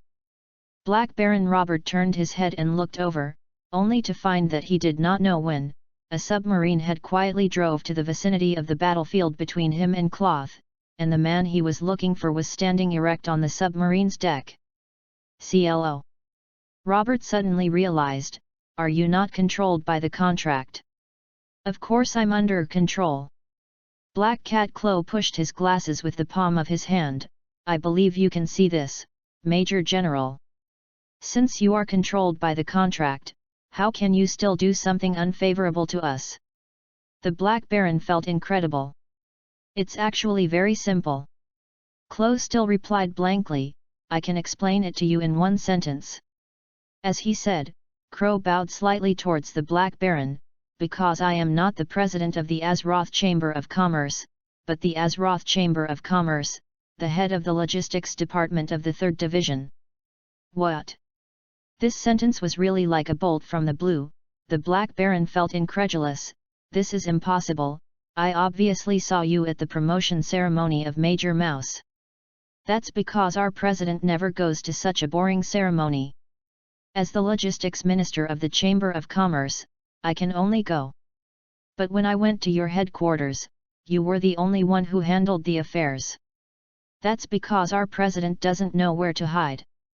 As the logistics director of the Chamber of Commerce, I can only do those tasks. But when Major Mouse introduced you to me, he said that you are the president of the Azeroth Chamber of Commerce. Major Mouse said it to save himself face. As the logistics director of the Chamber of Commerce, I definitely can't break the interests of the Chamber of Commerce and break him just because of such a small matter. Actually, this matter is not a secret at all. Clow pushed his glasses gently, sentence by word, if you could find a partner of our Chamber of Commerce nearby, if you were the Major General at that time. I asked. The Black Baron replied without hesitation, they said you are the person in charge. Then you are really unlucky. Black Cat Claw shrugged. Because the president of our Chamber of Commerce is not responsible, as the logistics minister, I can only be the person in charge. In fact, Your Majesty, you should find a partner from the Chamber of Commerce. Those low-level clerks asked. Because I often serve as the chairman of the board, most of the top executives of the Cooperative Chamber of Commerce think that I am the next president. Okay. The Black Cat Chloe once again held his glasses with his hand. I think I have been procrastinating for you for so long, and it is completely up to the contract. I am seeing you and you when the two younger brothers are in danger, they must come forward. Look, I guess it's correct. Now that contract is very satisfied with my performance in stopping the fight. Goodbye, Major General. I won't watch you in danger anymore, so I plan to get into the submarine and close my eyes. As he said, Kuro the Black Cat turned and walked into the interior of the submarine. The words floated over, if you have your next life, learn more business skills, so that your contract will not have so many loopholes to drill. After Black Cat Crow entered, the submarine quickly closed the hatch, and dived and disappeared in front of the Black Baron.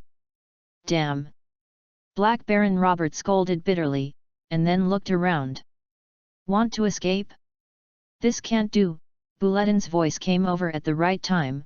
Rear Admiral, if you want to get out of here, there is only one way, and that is, knock me down.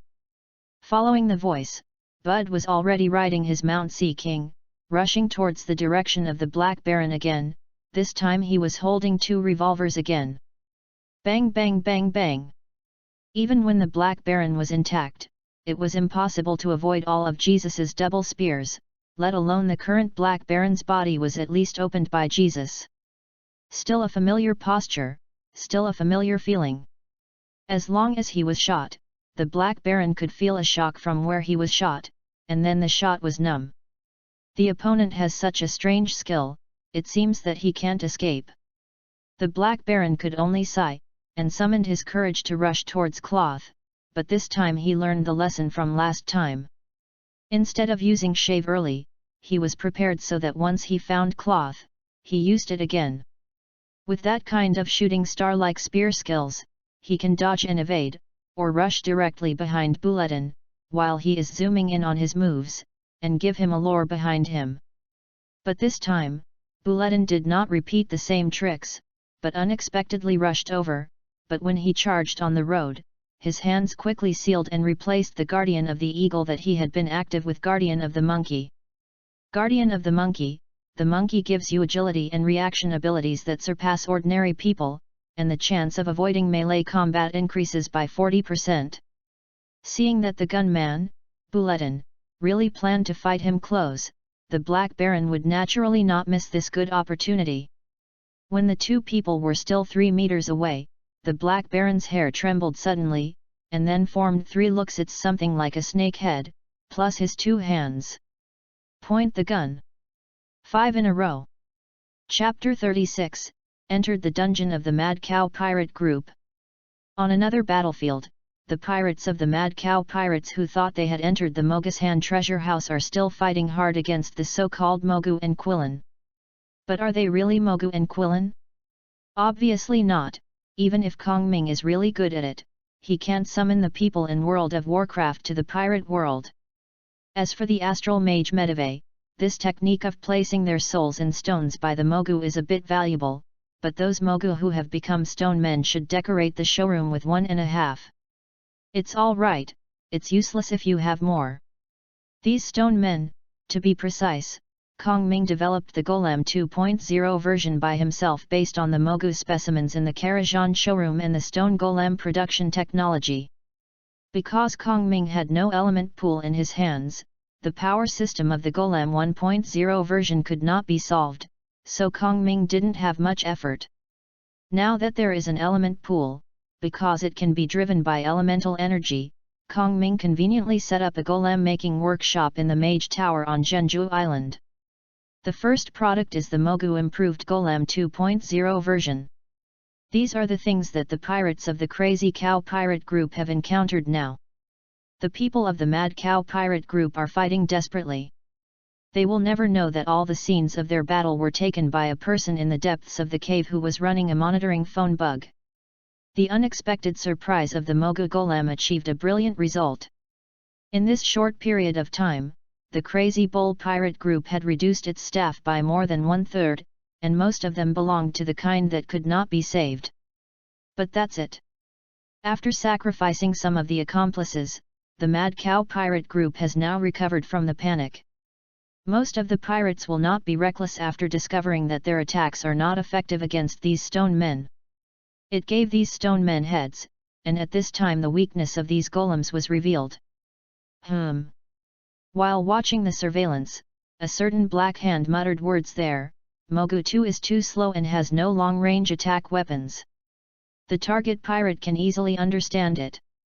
For evasion, it is recommended to improve Method 1 and add long-range attack weapons such as continuous firing guns. It is recommended to improve Method 2, using Mogu 2 as the MT for formation, increasing DPS. Following his voice, on the desktop next to him, an uncontrolled quill was fluently recording what he said. Jean Iron Flash. Following the voice, the Wano country swordsman Cotters of the Crazy Cow Pirate Group held the sword in both hands and took a step forward. The long sword was cut diagonally from the shoulders of the Mogu Golem, like a broken bamboo. After he took the sword, the upper body of the golem that was cut by him slid down the knife mark and made a loud noise. Note that the material of the stone statue can withstand ordinary attacks, but it is still too fragile for the swordsman who has reached the realm of iron cutting. It is recommended to improve the first method and replace the harder material, such as alloy. The second method is recommended. Increase the software golem and its self-healing ability.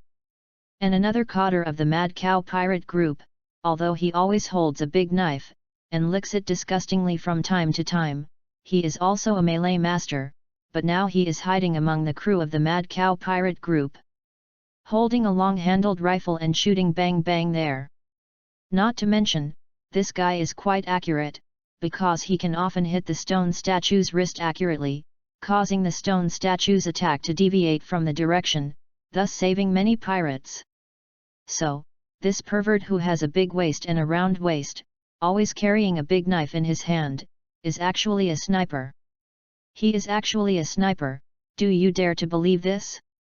But this pirate coder, after Kong Ming glanced at the screen, he didn't care anymore.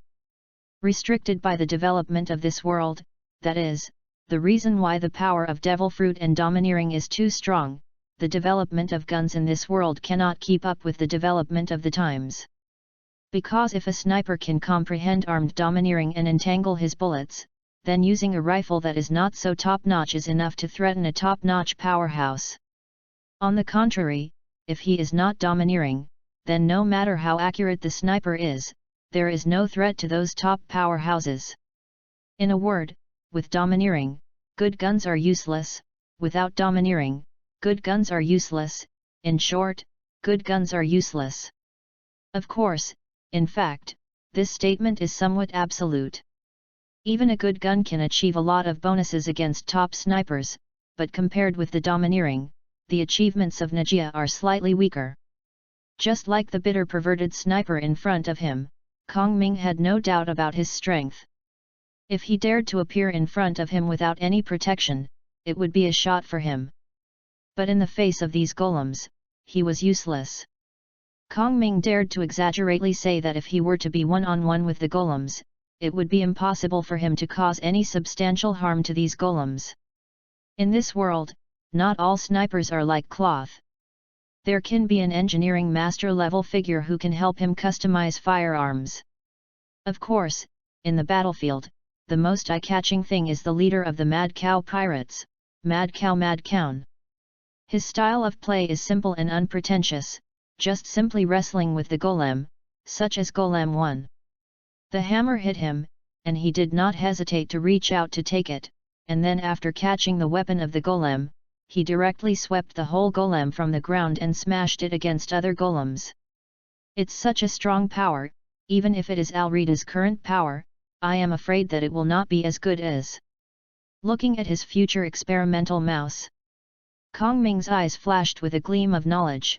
This is how animal devil fruit affects the body. Is it a bonus to quality? Or only animal fruits such as bull fruit and bear fruit can greatly increase strength, while cat fruit such as cat fruit greatly enhances agility? It's possible, write it down. The feather pen next to me started to record. Although the abilities of the several coders of the Mad Cow Pirate group are very outstanding, after all, they have faced too many Moga golems, not to mention the insidious quills, these low-stature stones. The beast always hides behind the Moga people secretly, and then jumps out when these pirates are not paying attention, and takes a bite. The attrition of the Mad Cow Pirates in the later period is almost all their masterpieces. But no matter what, after half of the manpower was sacrificed and a large part of the remaining crew were injured in the future, the Mad Cow Pirates successfully solved these Mogu and the insidious Quillen. Note that the simple combination of Mogu 2 and Quillen can only deal with novices. For those who have stepped into the extraordinary world, such as those who have initially developed the ability of the devil fruit, and the swordsman who understands the breadth of all things, for those who are proficient in physical skills, they are not threatening. Wait, it's time for me to play. At this time, Jojo, a lore walker who had been watching the excitement, began to feel his presence. I saw him continue to say in a magnetic voice, "With the death of the guard, the door device seems to be activated. I don't know what we will encounter. Friends, please come with me, but you must be extra careful." With that, lore walker Zhou Yuxiang took the lead and walked towards the depths of the cave. Big brother. The perverted sniper looked at Zhou's back and asked Mad Cowan in a puzzled tone, are we going to follow? Mad Cowan is also hesitating now. Although the stone statues he encountered just now are unlikely to pose any threat to him, the other members of the pirate group are different from him. They will follow up again. If I am ambush. Although apart from the two cotters, the remaining people don't care about their lives or deaths themselves, but too many deaths are not appropriate. Dear friends from afar, why don't you leave? Zhou, the lore walker in front, looked back at them in confusion. The door to the Mogu mountain treasury has been opened, and the treasures of the ancient Mogu emperors are in ours. Right now, what are you waiting for? Let's follow a while. McDermott finally gave the order to move on. Anyway, these dead people waited to return to the Great Root, and he could recruit a group at any time. As for himself, Mad Cowan has absolute confidence in his own strength. This time I left again. The remaining crew members were not as bold as they were just now. They honestly followed behind the cotters and looked around from time to time. As long as something happened, they would turn around and run away. We seem to have awakened the soul of something. Not even a minute after we left, lore walker Zhou came up with a very interesting sentence, look there, what is that? Following the direction of Zhou's finger, these people in the crazy new pirate group looked over and found that there was indeed a vague black shadow ahead, but because the surroundings were too dark, nothing could be seen. Brave friends, keep going. Zhou swished and rolled behind them, I'll turn on the lights for you. Hey, what is this button for? Just after Zhou had finished saying these words, all the pirates heard a booming sound, and then just as before, there was an extra flickering ball of light, illuminating everything nearby. With the light, everyone can see clearly what the vague black shadow they saw just now is. It is at least 4 or 5 meters high, completely made of steel, and the same as those of the Mogu. It has to be exactly the same. Big brother. Just before Mad Cowan and the others took their attention away from the Iron Devil, they heard the heart-piercing voice of a pirate under his hand. Say, the road when we came was blocked. Mad Cowan and the others looked back, and sure enough, at the narrow entrance more than 10 meters away behind them, there was an extra door made of steel, and the whole door was integrated. It should be the kind of door that is put down directly from the top to separate the front and rear doors. Zhou's voice was heard clearly from behind the door, oh, no, it seems that the legend is true. We interrupted things that shouldn't be interrupted. This is the demon seal of the cursed. He has encountered 4 demons. The ancient emperor's betrayal, his body was destroyed every time, and then he became stronger after he was resurrected again. Friends, please forgive me, but we must not let him escape this prison, you must destroy him. As Zhou said these words, the iron golem that hadn't moved in the first place also squeaked and slowly stood up. Who dare to break into this sacred place, wake me! Demon seal of the cursed uttered a loud voice, who dares to covet the treasure of the great Mogu Emperor? You, all have to die. It's not us who wakes you.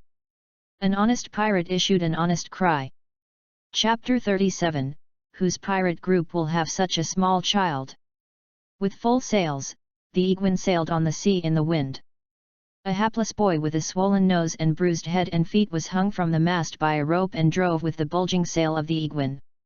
The heroic Alrita and Usopp stood on the stern tower together, observing the coastline with a telescope. This is a lot of broken and damaged ships.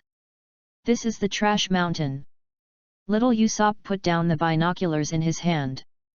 But I didn't see the ship of the Sapphire Pirate Group, eldest sister, is this guy still lying to you? He can lie to me, no problem. Alrita patted little Usopp on the head, this is his freedom. But I can also deal with him, this is my freedom. Sister, what you said makes sense. Really? Ha ha ha. Alrita was very proud, but I didn't say this, it was the boss. Oh. Usopp corrects if he knows his mistake, the president of the guild is really reasonable. Ha ha ha, little Usopp, have you ever fished sea kings at sea? Of course. Usopp replied without hesitation, I caught a house on Gunkanjima with my dad not long ago. No, it's a sea king as big as a mountain. Let's fish in a while. Alrita pointed at White, who was hanging upside down with her finger. I'll tell you the easiest way to catch a sea king. We'll fool the one above. A few stabs on our guy. Why do you have to make a few strokes? You don't know this. Yelita proudly took out a bottle of green liquid from her chest. This is my exclusive discovery. Just mix this thing with blood to form a taste that Neptunes like very much. Let's put some blood on that guy first, then pour the bottle of liquid on his wound, wait a few minutes and throw it into the sea, and soon you will see a dozen Neptunes. It's time for the class to fight for food together, and then we can calmly choose a sea king class that looks delicious and catch it. Sister, what's in your bottle? I don't remember. Alrita squeezed her chin and thought back seriously, it seems to be a potion that can numb the enemy. Oh, there are so many medicine bottles in the boss's laboratory, how could I possibly remember so clearly? Alrita said seriously, and White, who was hung on the mast, listened more seriously. Humph! Do you hateful guys think that this will make Mr. White submit? Don't talk about taking me to fish for Neptune, you just throw me into Neptune's mouth. Am I scared of Mr. White? I didn't lie to you. Mr. White's will is yelling unyieldingly, but in reality, White, who is hanging upside down, feels that his whole body is cold. I really didn't lie to you, Bloom and the others are here. Live, did you see the gorge in front? Turn around and you can see the stronghold of the Sapphire Pirates. Sure enough, after turning the corner of the gorge, Yelita saw a mess of wooden houses in the direction indicated by White. Are you sure this is the stronghold of the Sapphire Pirates? What pirates would live in such a disgusting place? Alrita took out her stick and pointed to White's nose. Also, why can't I see them? Where is the pirate ship? Who do you think I am, Mr. White? How could I betray the most important pirate ship of our pirate group? Their pirate boats are usually hidden in caves. White replied very quickly and honestly now, look, it's under the cliff on the left of the village. You can see it after driving a little further. You'd better tell the truth, otherwise. Alrita lightly waved the stick in her hand and patted it on White's stomach, and then Usopp was stunned to see that White's whole body turned into a U under Alrita's seemingly light tap. Then he flew upside down, hit the Egwin's mast, bounced back, sprayed blood from his mouth as if he didn't need money, and finally his head dropped and stopped moving. My old lady beat you to death with a stick. Sister. Usopp said weakly, you seem to have knocked him to death. Reassure. Reassure. Alrita patted Usopp on the head with her hand. Scum like them is very skinny and thick and can't die. As he said, Alrita patted White's face with her hands. You see Woody, this guy is awake.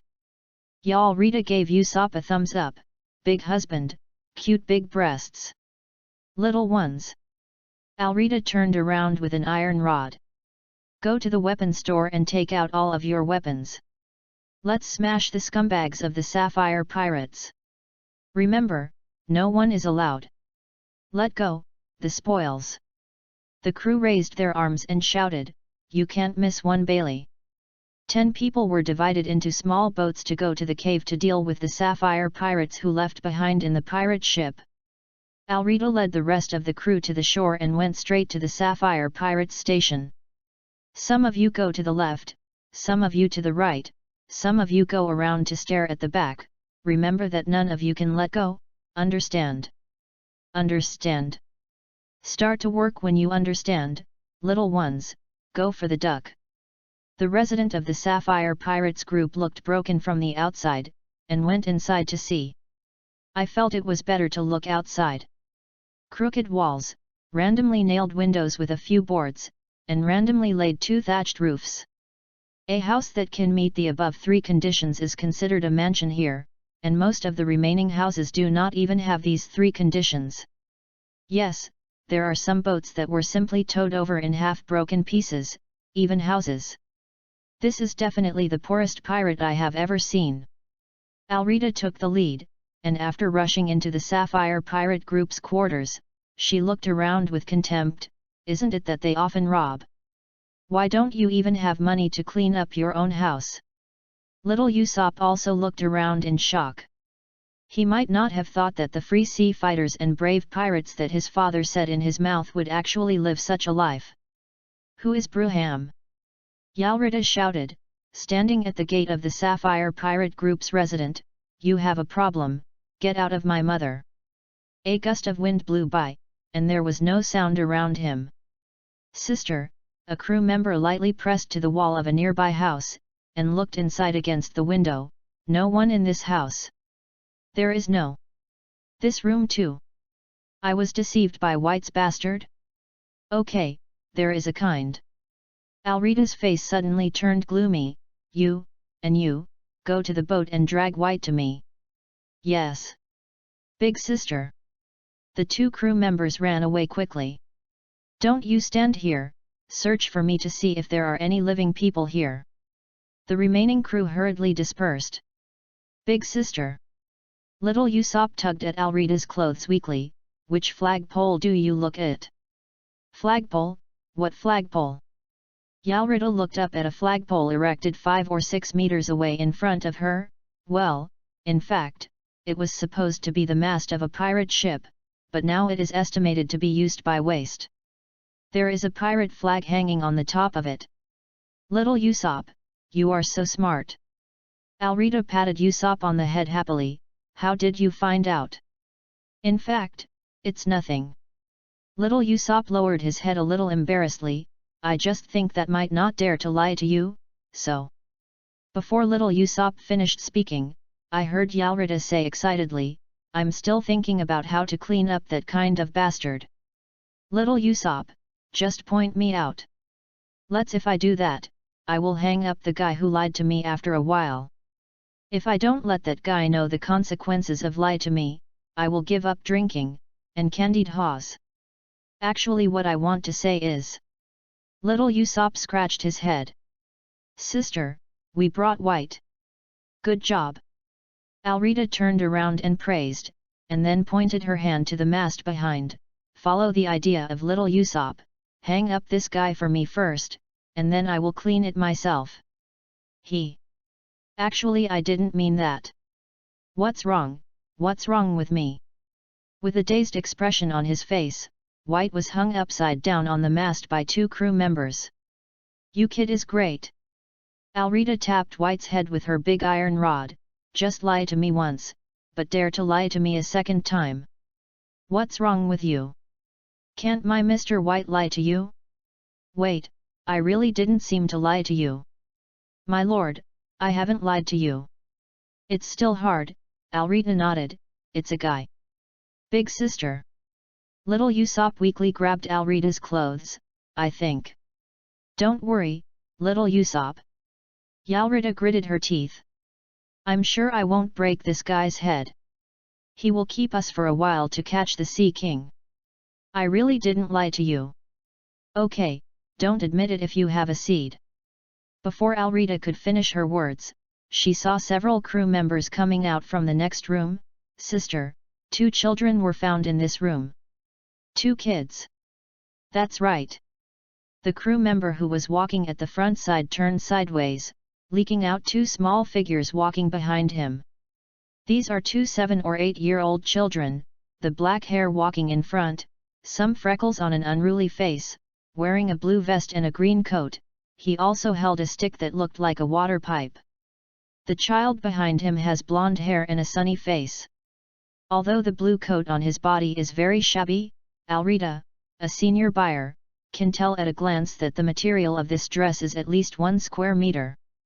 The kind above 30,000 Baileys. He also wears a top hat on his head, and holds a plumbing stick in his hand like the child in front of him. You didn't lie to me. Alrita's backhand was a slap in the face, and he drew White directly from her front to the height of the mast. Whose pirate group will have such a small child? Chapter 38, Rear Admiral? Too weak. After being hit by a sudden attack, the Black Baron, who woke up again, finally showed the fighting power that a normal Rear Admiral should have. Although Robert didn't know why the gunner Jesub would fought himself close combat with short strikes, he still seized this fighter keenly. Life is back. Although he has just practiced the relationship of returning his life, he still has no way to use his hair as 7 or 8 hands like the old ghost spider, but even if he only has 3 more hands, it is enough to make him attack. Power doubled. The Black Baron can be sure that with his full burst, he can definitely hit the opponent by surprise. But just when his finger gun was shot out, the opposite cloth had a pair of daggers in his hands. Then Robert was surprised to see that the opposite gunner suddenly became a melee master. His body was bigger than a monkey. To be flexible, the 2 daggers in the hand are picking points, 2 finger guns are connected, and the other 3 are dodged, bullying up. The left hand is ready to go, and the right hand is inserted into the Black Baron's waist. A true Ranger Lord is absolutely impossible to rely solely on the long-range weapons in his hands. However, astonished to astonishment, the Black Baron can be considered a man who has experienced many battles, and he did not stop attacking because he seemed to be surprised by him. After shooting 5 points in a row, he immediately wrapped his arms around his hands, then dropped one hand, patted the dagger in Cloth's hand from the side, and protected his waist and abdomen, with the other hand facing him without hesitation. Clothed the front door and knocked out. Jesus turned his head up and fell down, and at the same time he kicked his legs, aiming at the Black Baron's vitals, and kicked up. The Black Baron jumped slightly, avoiding Cloth's curvy legs, and when he was about to take advantage of the situation, he realized that he had made a mistake. Now they are fighting on the sea. He is standing on the sea by the ability of Moonstep, but his opponent is not. He is standing on the head of a Sea King and moving on the sea by the Sea King. If he and the opponent are fighting on land, then after the opponent's yin leg is enough to make him fall to the ground and fall into a disadvantage, and now although he has fallen, his body can still easily lean against that one. The Neptune glides on the surface of the sea. As a result, now, instead of leaping forward, he fell into a disadvantage. After discovering this, the Black Baron did not hesitate to use Moonstep. As his toes stepped on quickly, a blast sounded from his feet, and the whole person quickly changed direction in the air and dashed to the side. Past.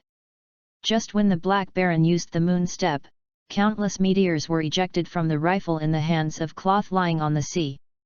Although the Black Baron's reaction speed was extremely keen, he still shot several more shots, relying on the addition of the hunter's mark. Cheng, the most serious bullet passed through the side of his thigh and brought out a penetrating wound. Ola la. With a miss, Buledin got up from his Sea King mount, and Shi Shiran put the rifle on his shoulder. The Rear Admiral is really amazing. I thought that, it's enough to establish a victory. It was too late to say, then soon, from the Black Baron suddenly broke out the ability to return life, used the finger gun for 5 bursts, to the Cloth calmly cracked, and bullied himself up, then fell back and avoided the Black Baron. He punched and slapped the color with a kick. The Black Baron jumped up, and as a result, Cloth lay on his Sea King mount and shot a barrage against the sky. This whole series of actions took only a few seconds. The Black Baron looked serious. Although the time just now was short, for him, it was a solid walk back and forth between life and death. He had to admit that the gunman in front of him did indeed have the strength of the East China Sea. He pulled away his clothes that had been damaged by the battle, tore out a few cloth strips and tied them on his legs, stopped the bleeding of his thighs, raised his fist again, and wrapped his arms around Domineering. Although Robert has suffered a bit from the beginning of the battle until now, it still does not affect his combat effectiveness, and after this period of battle, he feels that he has discovered the weakness of the gunman in front of him. I underestimated you, Robert said seriously to Jesus, but the battle has just begun. Olala tilted his head and showed a mocking smile, Do you think so? My view is the opposite of yours.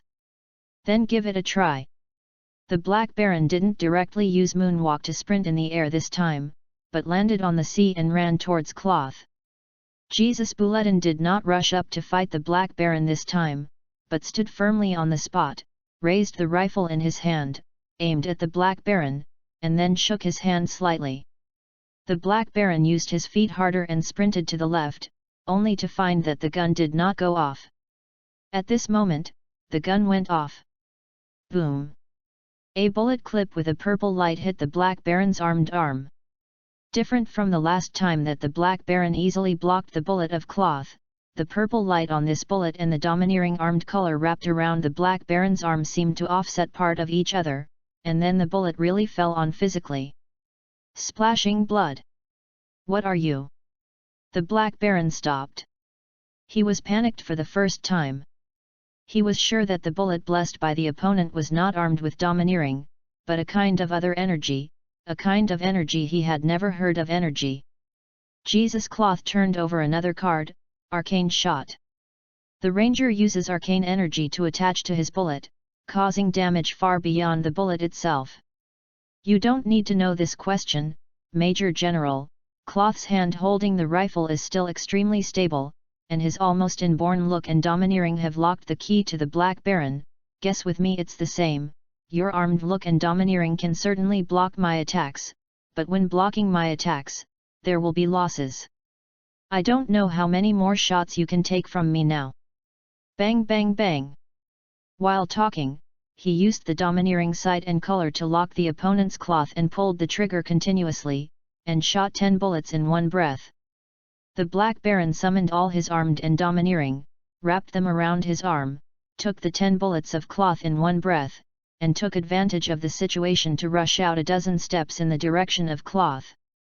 The price is that the domineering armed color wrapped around his arms has become much bleak. It's now. The Black Baron stomped on the water with his feet vigorously, as if he had crossed the space, appeared on top of Cloth's head, then clenched his fists with both hands, and slammed down on the top of Cloth's head. 6 types of profound meaning. Heavy artillery. This heavy artillery is a unique technique developed by the Black Baron after he has mastered the 6 types of navy and returned his life. If this heavy artillery can hit the gunman in front of you, then the battle is over. Of course, the Black Baron also knew that his heavy artillery skill might not be able to hit the opposite gunner. After all, the heavy artillery skill needs to be charged, and the opponent may escape from his own hands before launching. But it doesn't matter, because his attack was not originally prepared for the gunman Cloth. The target of the Black Baron is the Sea King, who can take him freely on the sea under the feet of the gunman Jesus. As long as you kill it, the gunman in front of you can't use the moon step technique to walk on the surface of the sea, and can only fall into the water helplessly. At that time, if you want to fight or retreat, all the initiative is in your own hands. Up. Then, the Black Baron saw the face of the gunman Cloth standing below him with a sarcasm expression. Then I saw him gently raising a hand, and then a layer of green, like a tortoise shell, appeared beside him, and all the heavy artillery shot by himself fell on him. On the tortoise shell shield, the howling energy rubbed the tortoise shell and was deflected out, hitting the sea next to them. Boom! It was as if a bomb had been dropped on the sea. The surface of the sea that was still calm suddenly sank into a large area, and then the sea bounced upward again, as if a huge wave had formed. Jesus Bulletin throws his own victory and defeat, guarding the spirit turtle. The spirit turtle gives the ranger the ability to protect itself, and can deflect and rebound all attacks that do not exceed the guard limit. Standing in the guardian of the tortoise, Cloth placed his left hand across his chest, held the hand cannon on his belt in his right hand, and placed it on his left hand, aiming at the fallen Black Baron Robert, and said softly, "Words. It's noon." Boom! A violent explosion sounded on the Black Baron's chest, and then the Black Baron's whole person drew an arc in the air, flew backwards, and plunged into the sea. The battle is over. The first ranger of the East China Sea, Cloth, defeated Rear Admiral Black Baron Robert. Jesus Cloth inserted the hand cannon back to his waist, closed his Guardian of the Turtle, and sighed softly. As his own president said, this Black Baron is not only proficient in the 6 Navy styles, but also returns his life, armed and domineering. He can definitely be called a master. But even such a master can't create a little pressure on himself. After all the training of the ranger that will be given is fully integrated, how strong is he now? Jesus Cloth sighed here, but the direct troops of the Black Baron on the naval gunboat on the other side couldn't believe that in the East China Sea, which is known as the weakest sea, there were people who could easily suppress and solve the Major Admiral of the Navy headquarters. Captain! The remaining Navy on the ship turned its gaze to the top officer on the ship. What should we do? At this time, Robert's captain's adjutant's heart was also in a mess. His own commander fell into the sea now, and his life or death was uncertain. He wanted to say that he would rush to rescue him, but the fire from the huge pirate ship opposite was too great. It's fierce. I'm afraid that if you charge up, you will be hit and sunk, but if you don't charge up. At this moment, a person covered in blood suddenly climbed up from the side of the warship. Go home immediately. Chapter 39, Mad Cow turned into invaders. You all have to die. On another battlefield, the steel golem known as the demon seal of the cursed is holding a spear in both hands, chasing the pirates of the Mad Cow pirate group around the cave. The stone golems that the Mad Cow pirates encountered before have made them very difficult. Except for the Mad Cow and the sword cotter from the country of Japan, the rest even hurt those golems. Can't do it. And this golem with a whole body made of steel, even the swordsman had nothing. Listening to the breath of all things, you can cut off everything you want to cut off, you can cut off everything you don't want to cut off. This is Jian Hao. It is very high, but in Kong Ming's view, the so-called swordsman realm is after long-term training. In addition to strength and skill, it can initially make one's mental power resonate with one's weapons, thereby greatly strengthening oneself. The attack power of the weapon is nothing more. The world before Kong Ming's crossing is the state after the swordsman has achieved the trinity of mind and body skills. However, this kind of attack with added mental power cannot be used casually like flat cutting. Kong Ming's previous life of Neon Sword Sacred Burial Altar, similar to this kind of iron cutting skill, is called Ichinota Sword. Profound, which means that this is a trick. And even if you use it, it depends on your mental power and the thickness of the thing you cut on the opposite side. It doesn't mean that after you become a swordsman, you can easily cut everything.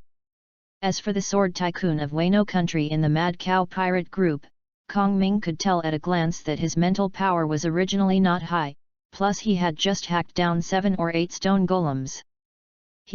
Giving him another stone statue may not be able to cut down, let alone this metal golem.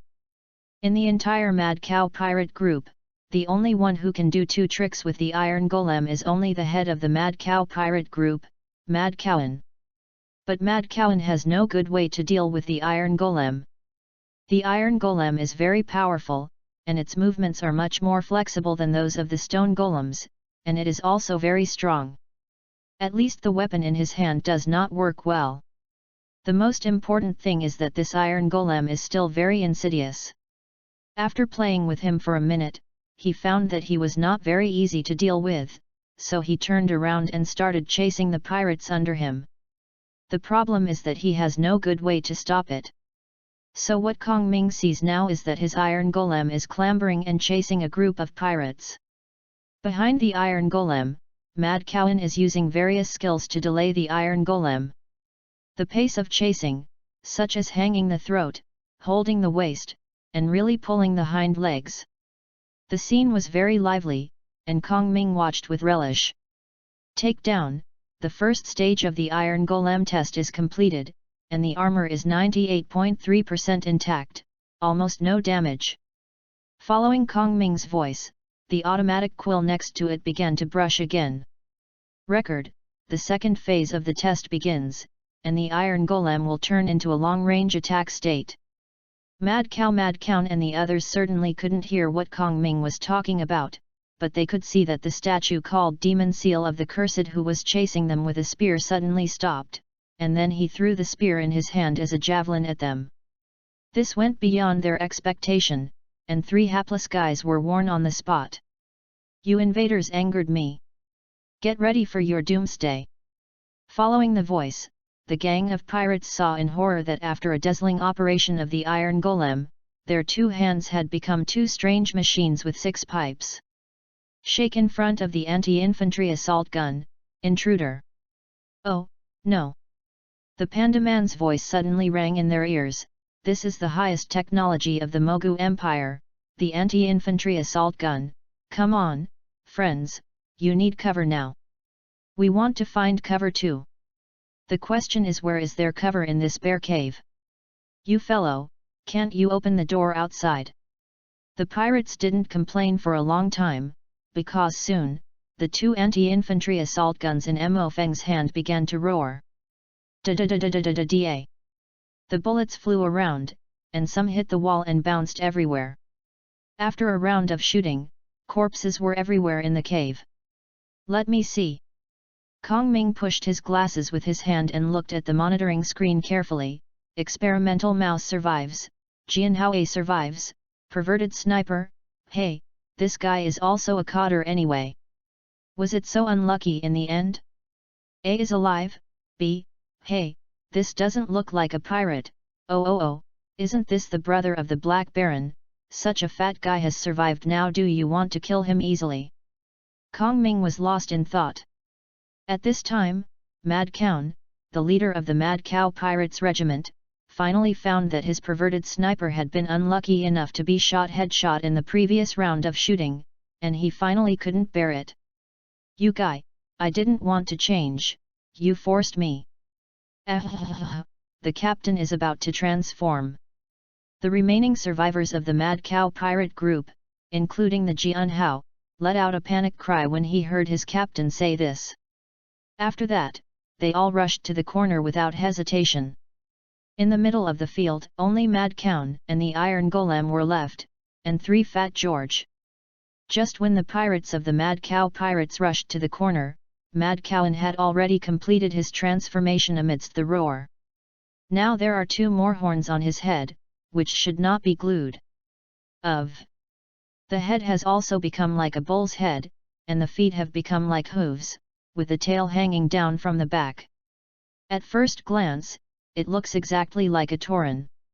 Is this the animal devil fruit transformation? Kong Ming curiously looked at Mad Cow's transformation in the surveillance video. The body size has increased by 20%, and the strength should at least double. It's a pity that I'm not on the scene, otherwise I would use mental energy to scan, and I should be able to get more detailed information. Of course, this is nothing more than that. Kong Ming will never do things that can be solved remotely. Next, let's see how this guy after transformation compares with my Iron Golem. Hey, is that guy stupid? Instead of attacking the Iron Golem, he did what he did to grab the fat man of the stupid husband.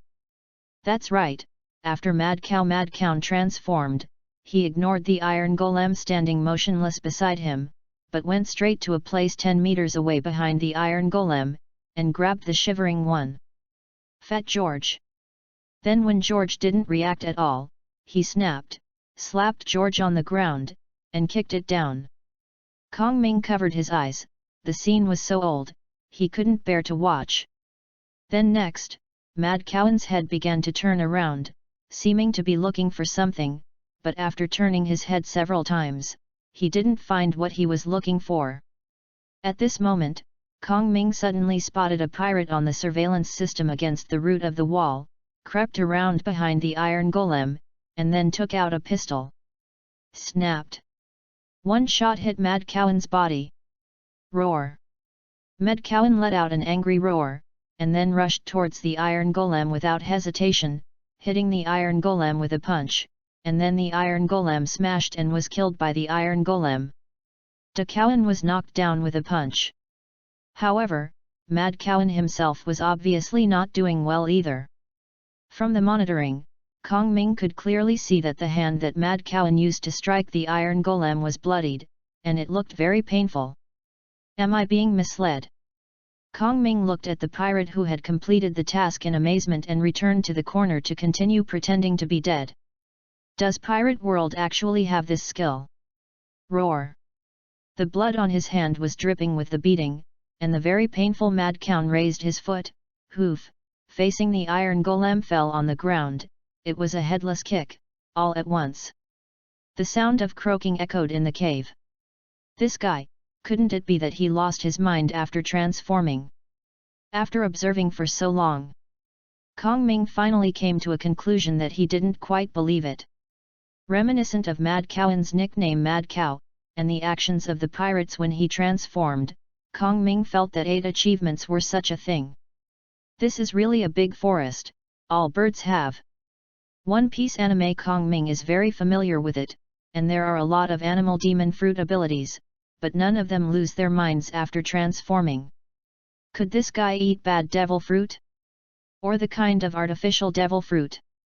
Forget it, I don't want that much, just solve this guy first. Kong Ming controlled the iron golem and raised his hand, aiming at the iron golem that was kicking wildly on him, which was a burst of fire. Da-da-da-da-da. Mad Cowan's body was hit by the iron golem's machine gun and swayed like a weeping willow in the wind, blood donation splashed, and Mad Cowan roared in pain. This body's defensive ability is too strong. Kong Ming looked at the surveillance video and exclaimed for a while, at such a close distance, he was hit by a machine gun and he just broke the skin. It seems that the devil fruit of the Mad Cow has caused him lost his sanity, but the corresponding power and defense have risen dramatically, just like the Berserker, so he is called a Mad Cow, right? Let's test with Halo Stone bullets. Da-da-da-da-da. It's terrible, the Halo Stone bullet can actually penetrate his body at most 1.5 centimeters, and then it is actually squeezed out by the automatic contraction of the muscles. This fruit is really powerful. Kong Ming helped his glasses and looked at Mad Cowan with bright eyes.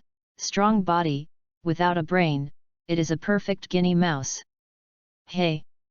Unbelievable, in this case, he can fight back. At this time, in the surveillance video, Mad Cowan, who had been being beaten, suddenly yelled and jumped up, kicking his feet the chest of the iron golem with the weight of his whole body.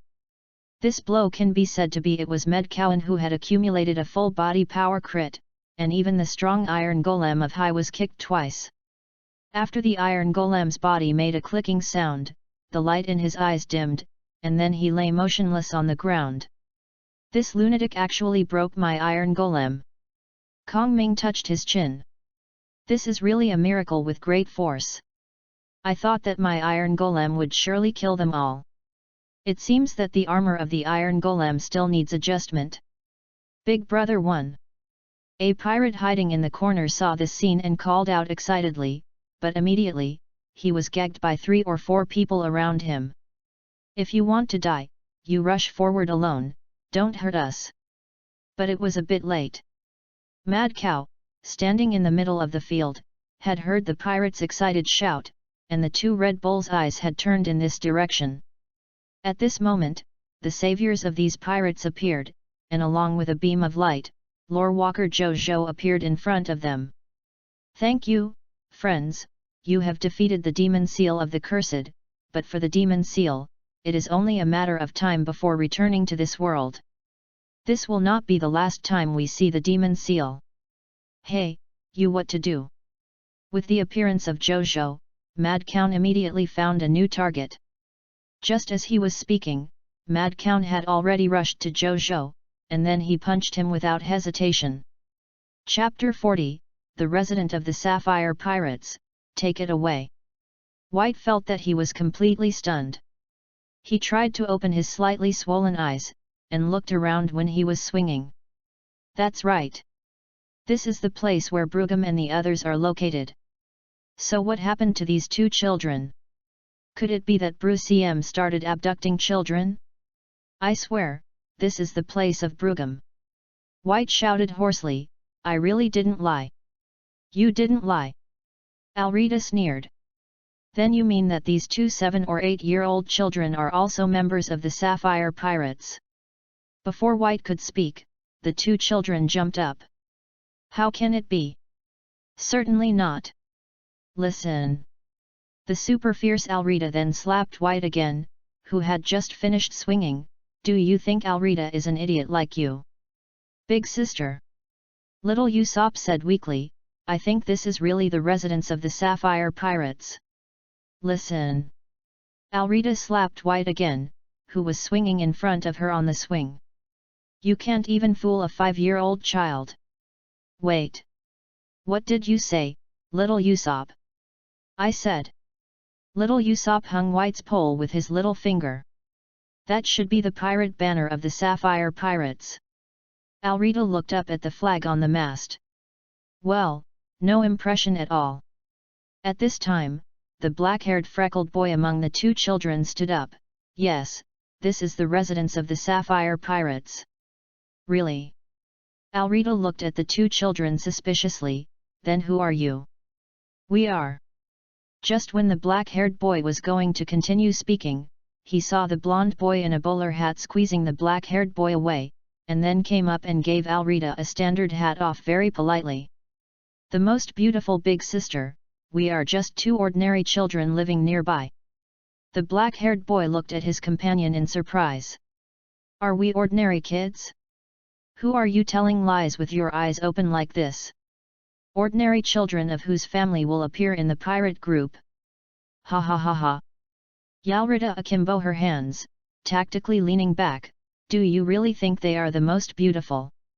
Of course. Before the blonde kid could speak, all the crew members that Alrita had brought had raised their hands without hesitation. Big sister, you are the most beautiful, there is no doubt about that. Look, big sister. The blonde kid grinned, with a sunny face, everyone thinks the same as mine. Ha ha ha ha. Alrita patted the blonde child on the head with satisfaction. You are really an honest child.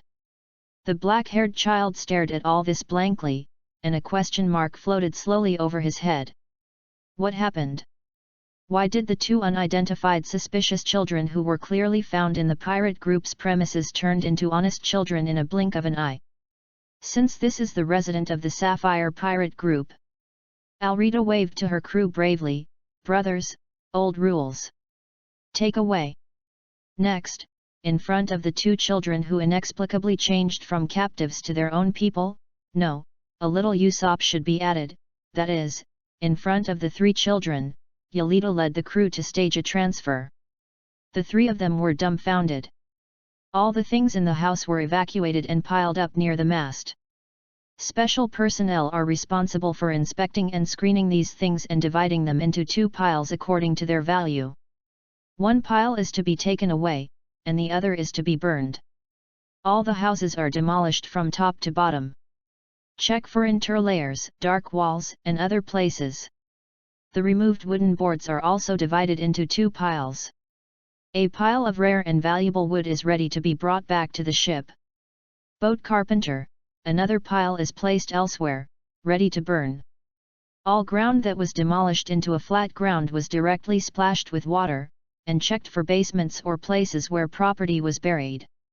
As soon as it was found that there was a place with fast water seepage on the ground, someone immediately came over to dig with a tool. Under Alrita's guidance, these people are quick and skilled, and at first glance they often do this. The three children were deeply shocked. The group of people in front of them was too professional to copy their homes.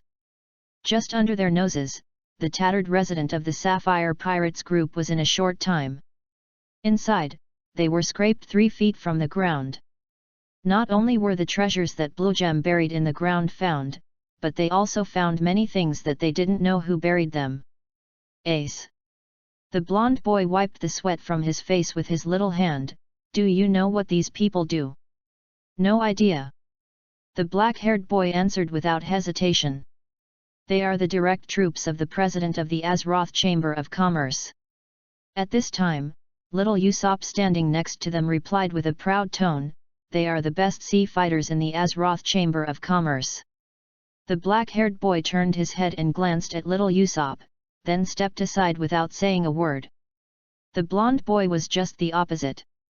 He deliberately took a step towards Usopp and stretched out his little hand to the long-nosed boy with a small bow and arrow. "My name is Sabo, who are you?" "I'm Usopp." Usopp also extended his hand. "I am also a brave sea warrior." The two children, who were not too different in age, quickly talked about each other. In other words, the blonde child Sabo quickly made Usopp feel that he was a good person and talked to him. Although the black-haired child had a shameful look, he had no intention of leaving. Instead, he stood aside, listening to Sabo and Usopp with a cold expression on his face. That's it. Under Sabo's proficient clichés, soon Yarita and the others, as well as the purpose of coming here, were just as straightforward as little Usopp pouring beans. But the identities of the two children opposite. Until now, little Usopp still only knows that the blonde is called Sabo. "Oh. So it's like this." Sabo glanced at the black-haired child next to him, showing a helpless look. The black-haired child was called Porgas D. Ace, the son of One Piece King Gore D. Roger. Before the execution, Roger, the Pirate King, paid his son Estair to Vice Admiral Monk D. Carp. As a result, he did not expect that after Carp took his son, he directly recognized a grandson. "What does that sentence say? You were my brother when you were alive, and I was your father when you died." Then Carp irresponsibly left Ace at the house of Dodin, the old gangster wife near the Windmill Village, and he left as soon as he returned to the Great Sea Route to be his naval hero.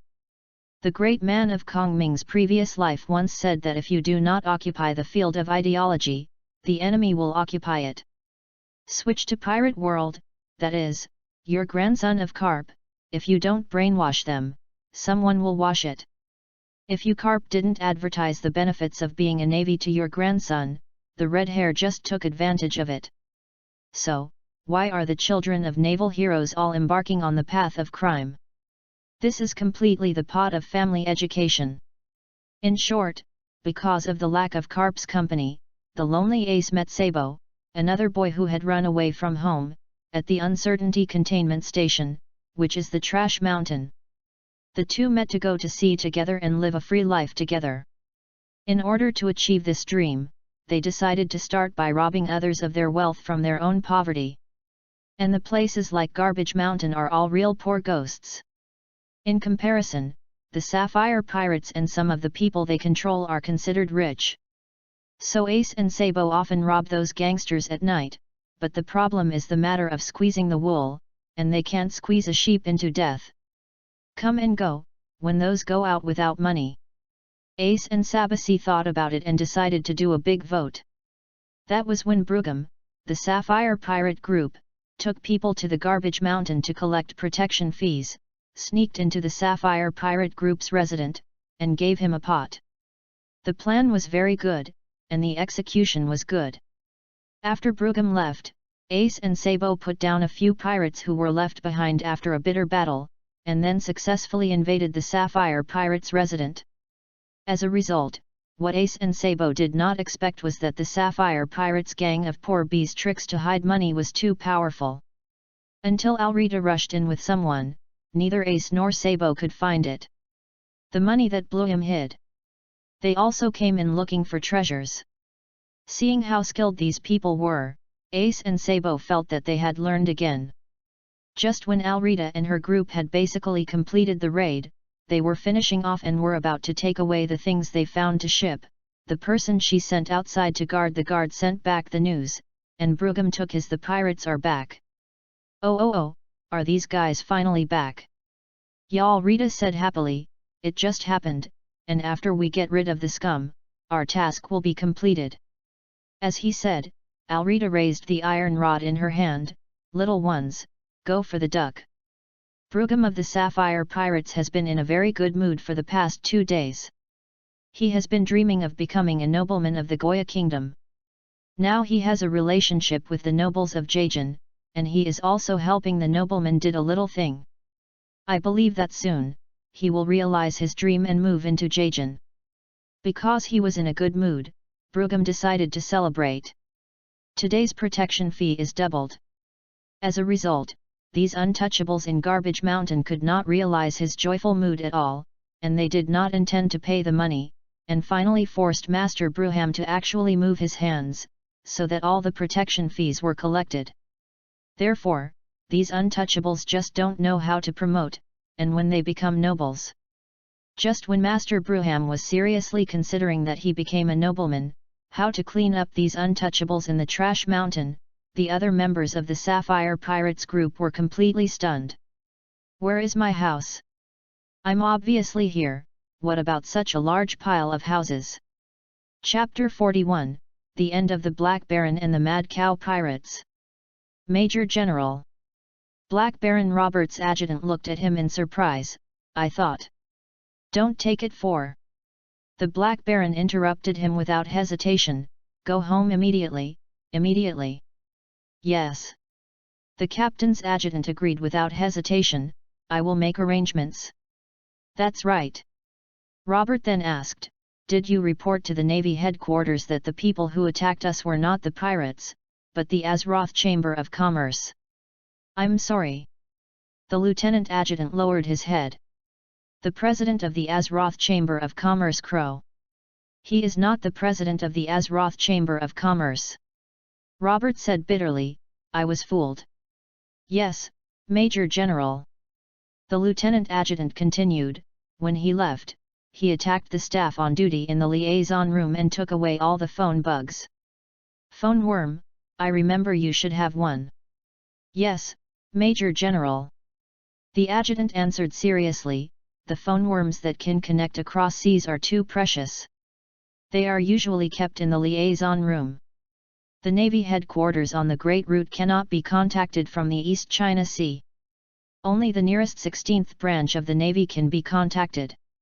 "Then have you contacted?" "Sorry, the 16th branch has been in a state of no one answering." "Telephone bug to me." "Yes, Lord Major General." "Hurry up and arrange the return flight." "Yes, your Lord General." Because the Black Baron's naval gunboat has been cruising on the edge of the battlefield in the battle just now, the Black Baron is not worried that the huge gunboat that seems to be a sea fortress in the distance can cause damage to his ship that wants to retreat. What threat? For him, the most threatening is the sniper standing on top of the Sea King, Bulletin. So when his adjutant changed his course and was about to retreat, the Black Baron took the phone worm and started to dial, while moving quickly on the boat, making sure that he stood facing at all times. Although his current injury does not allow him to engage in any high-intensity battles, it is still possible to desperately stop a few bullets. Toot, toot, toot. The call was connected, but as the adjutant said, the 16th branch was completely unanswered. But what puzzled the Black Baron was that when he called, the enemy Bud on the opposite side did not seem to have fallen into the ground at all. He did not even take his own weapon.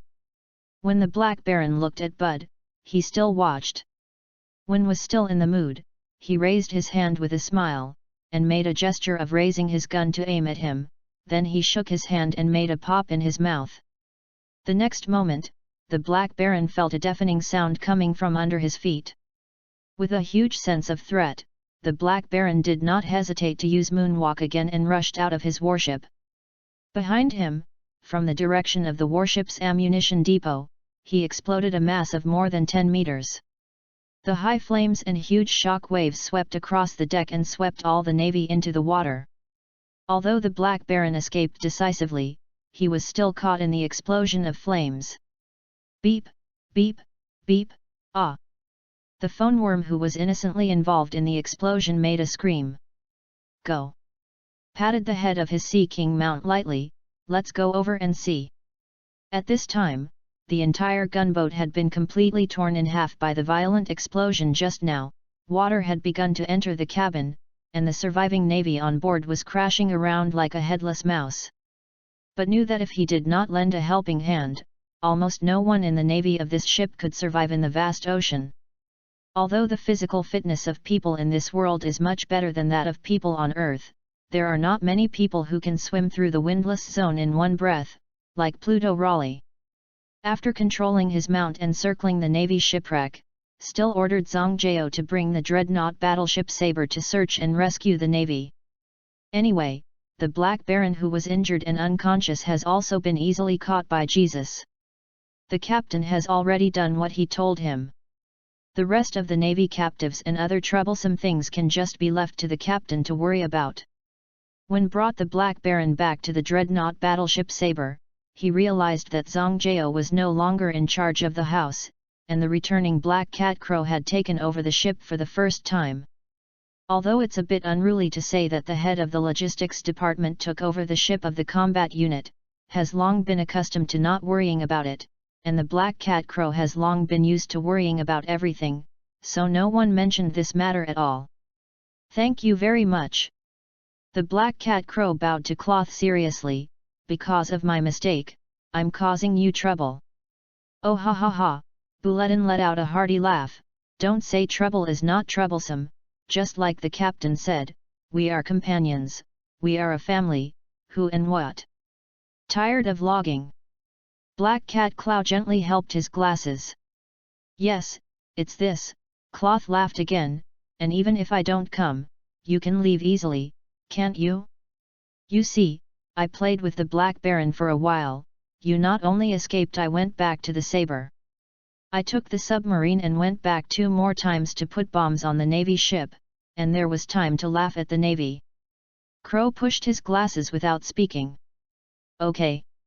Stretched a long lazy waist, I have done everything that I should do, and I will leave the rest to you. Klaus, if I have something to do, just go to the bar and find me. As he said, staggered out of the cabin. Captain. Zhang Jiao approached cautiously, next we save people first. Crow pushed his glasses with the palm of his hand. I tell you, there are so many people on the Navy ship that you must pay attention to. When you ask them to search and rescue, you must be careful. Corpse. The first one is the adjutant of the Black Baron. I asked you to press the button randomly. After seeing the image of lore walker Jojo, Mad Cowan with red eyes immediately gave up his original goal, rushed over without hesitation, and faced Jojo. A punch in the head, go to death. Hi! With such a deep resentment, even Kong Ming, who was hiding far away, tilted his head in sympathy. Oh, the psychological quality of the people in Pirate World still needs to be strengthened. Kong Ming said in a tone that didn't hurt when he was standing and talking. Think about it, Jojo only pitted you twice. You were so angry. I was so angry that Jojo. I have pitted a few copies, and I didn't see me like you. I saw Jojo and wanted to cut it.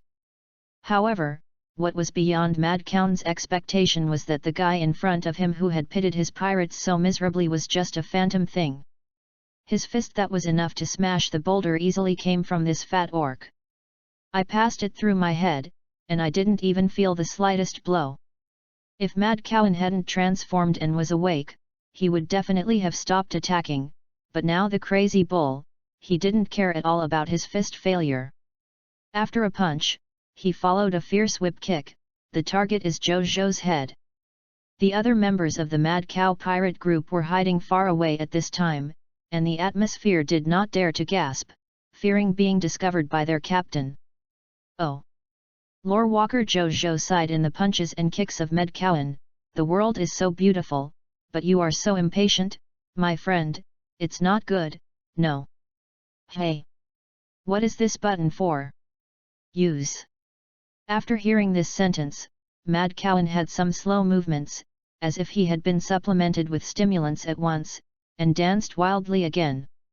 No matter how he attacked, he couldn't really hurt Jojo, the Phantom Pandaren, and couldn't even stop him from pressing the button, so the door leading to them was opened again by Jojo.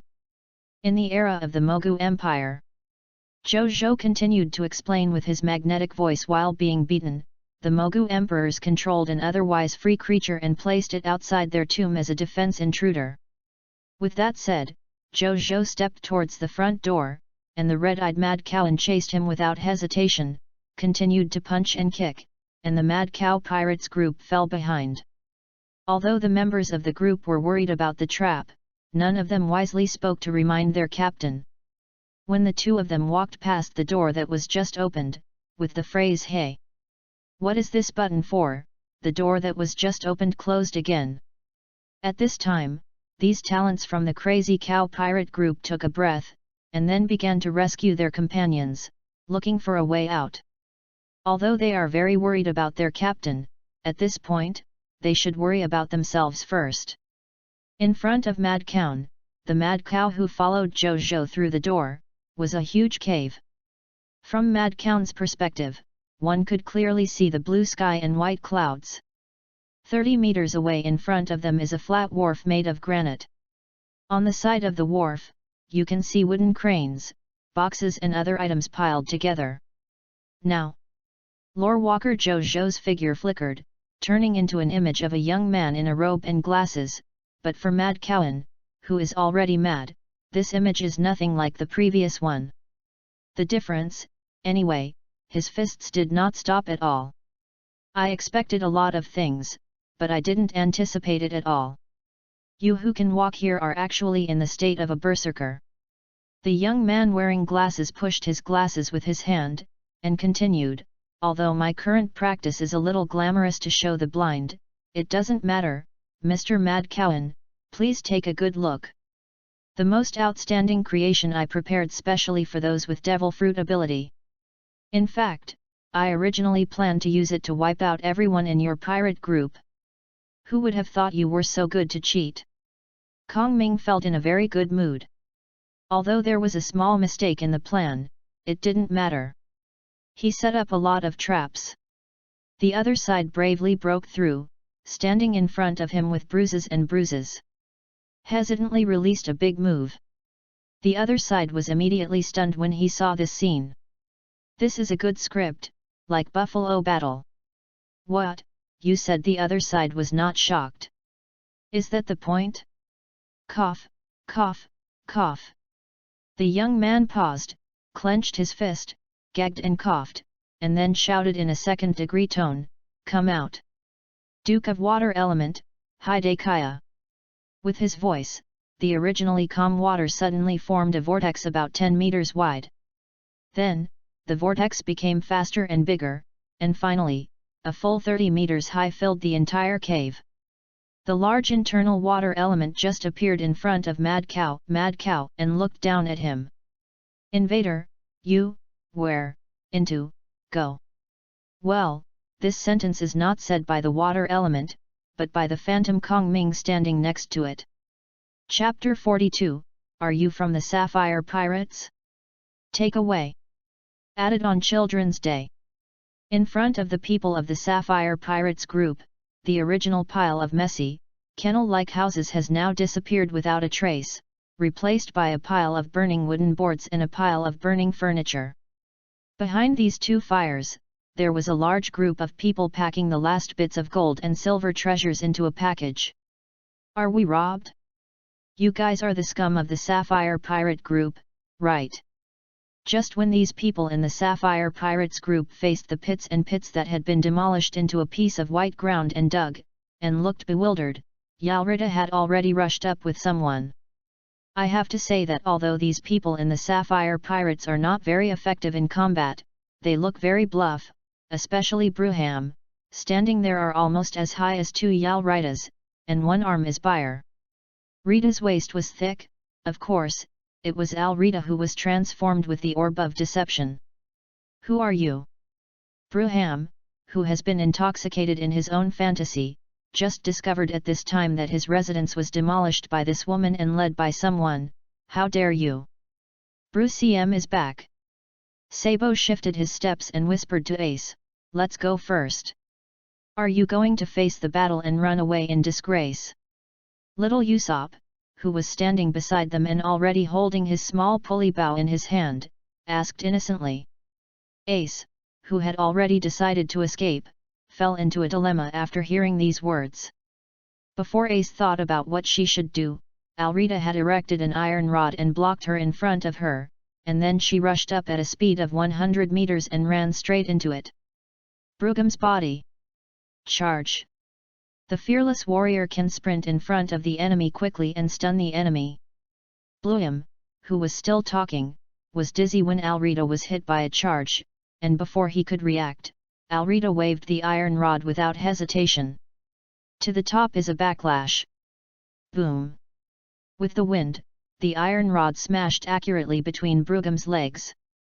Brugham only felt a sharp pain, his eyes turned up, and then he was swung by Alrita with a baton, and then Alrita stretched out her hand relaxedly to grab his ankle, then twisted her body, backhanded Brugham over her head and slapped it on the ground. Pia! Bloom fainted without saying a word, still bleeding from his crotch. Although it is clear that the battle between Yelida and Brugham seems to be very complicated, it is actually a matter of 1 or 2 seconds. For those of the Sapphire Pirates, we are basically surrounded, and a woman on the opposite side holds a big. The iron rod rushed over Pia, and Brugham fell. Captain! Bergami next to Bluegem couldn't believe his eyes. You dare to do such a thing to our captain, unforgivable. But Alrita didn't even pay attention to him.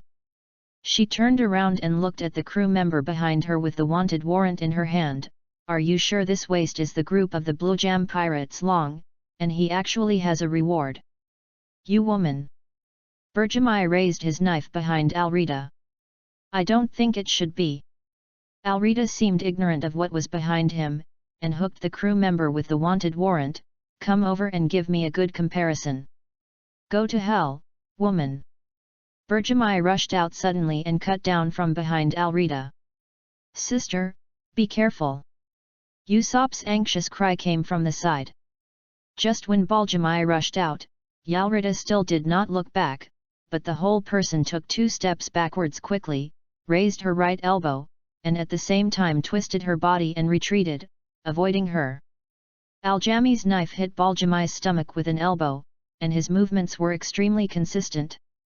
Bergami's eyes protruded after one elbow in Alrita, and his mouth opened wide, as if he couldn't breathe.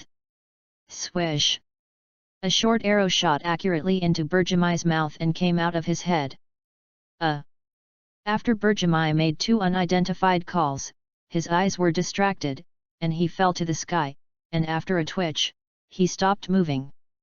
Nice job, little Usopp! Yelida didn't even look at Bergami behind her, put away the sky cannon she was going to shoot out, and put one up at Usopp, who had fallen into a sluggish state. Thumbs up, you saved my sister my life. Yes, is that so? Little Usopp, who shot an arrow at Bergami just now, felt that his heart was still messed up. That's right. Alrita rubbed little Usopp's head intimately with her hands. If we didn't have the arrow of little Usopp, maybe sister I would be tricked by that nasty guy. Xiao Thorpe is so powerful, he deserves to be a brave sea fighter. Actually, I'm not that good. Little Usopp felt embarrassed. What are you doing in a daze? Alrita stared at the crew who had surrounded the Sapphire Pirates. Hurry up and grab them all for me, and shoot them on the spot if you dare to resist. With these words from Alrita, plus Pia on the ground, the only breath of Brugham and the completely deflated Bergami are 2 lessons learned, and the remaining members of the Sapphire Pirate group are very familiar.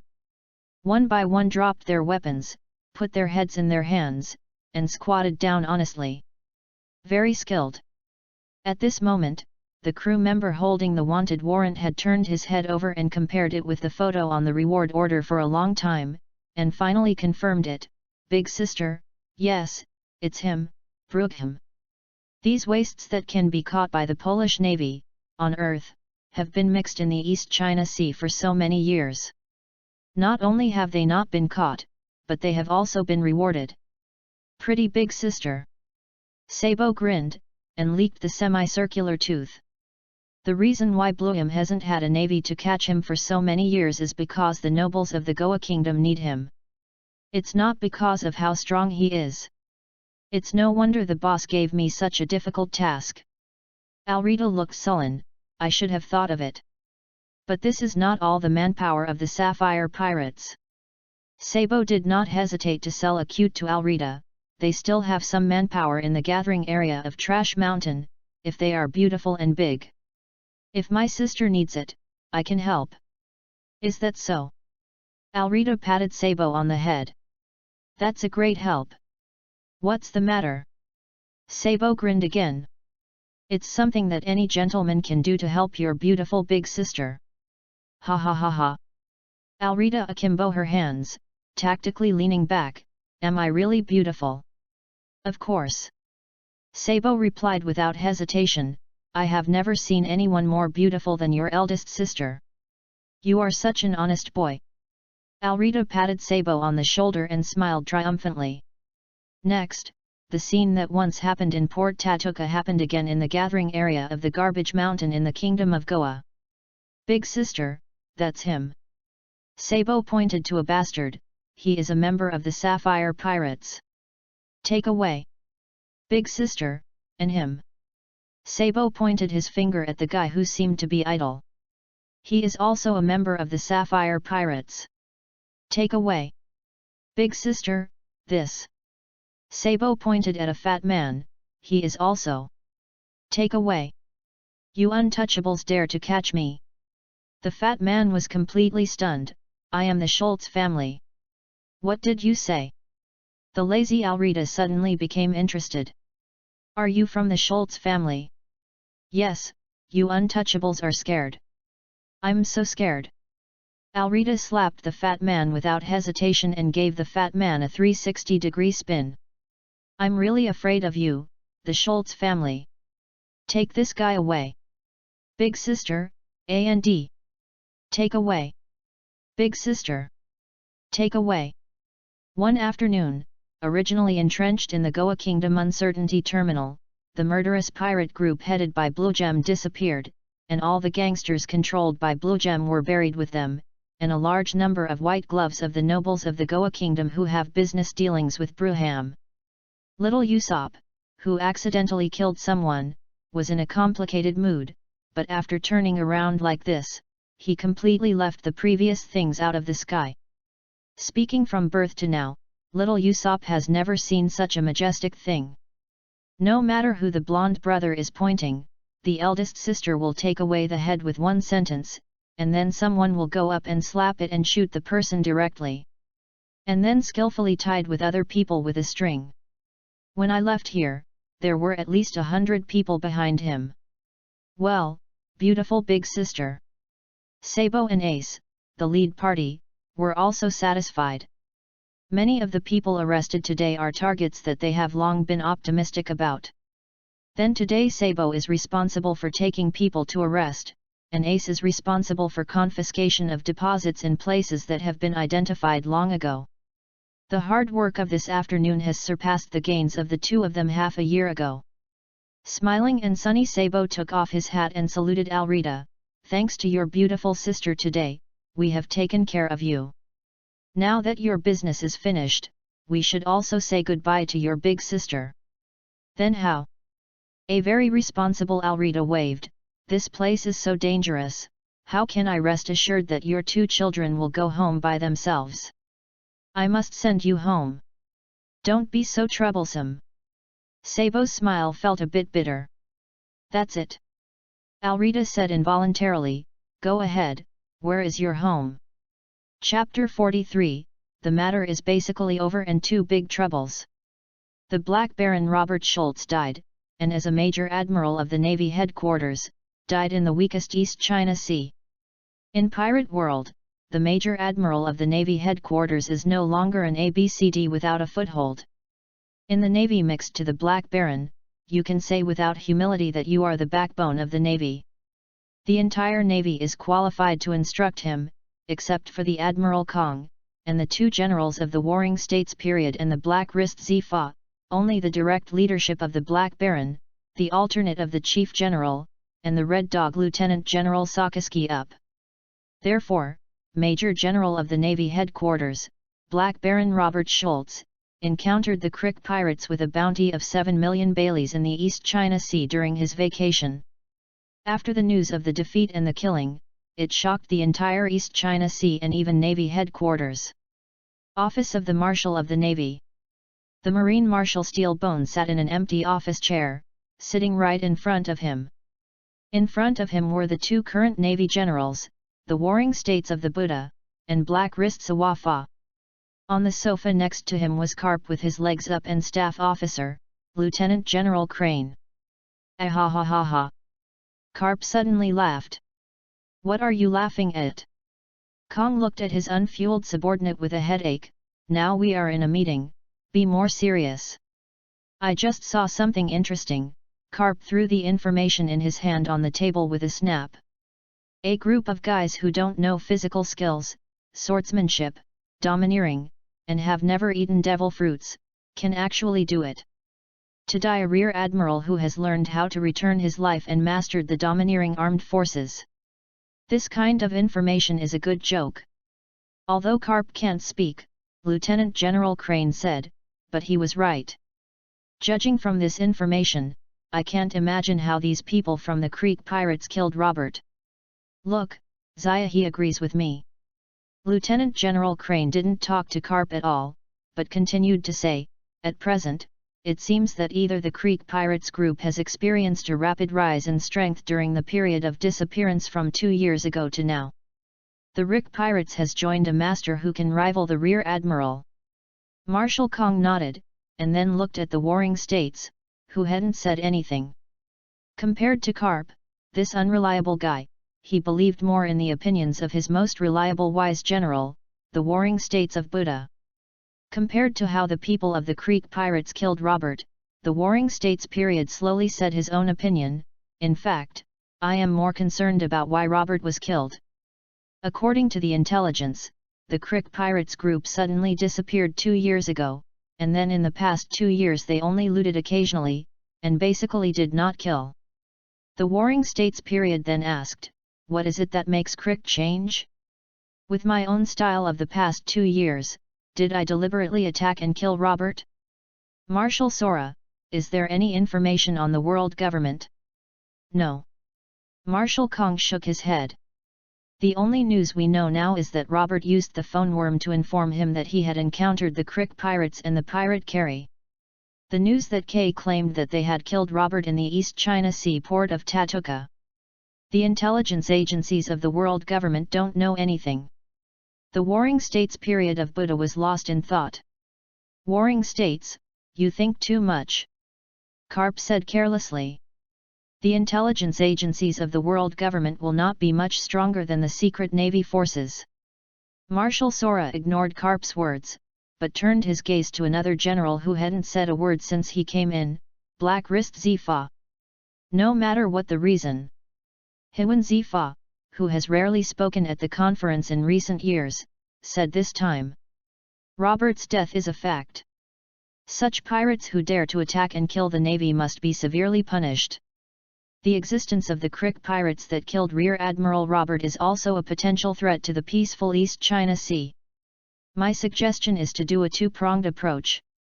First, increase the amount of reward for the Creek Pirates. Second, send people go to the East China Sea to hunt down the Creek Pirates. Second. The warring states general voted in favor. Second. Lieutenant General Crane voted in favor. Whatever. Lieutenant General Karp abstained. That's it. Marshal Sora made the final decision. I want to increase the reward for the people of the Creek Pirates.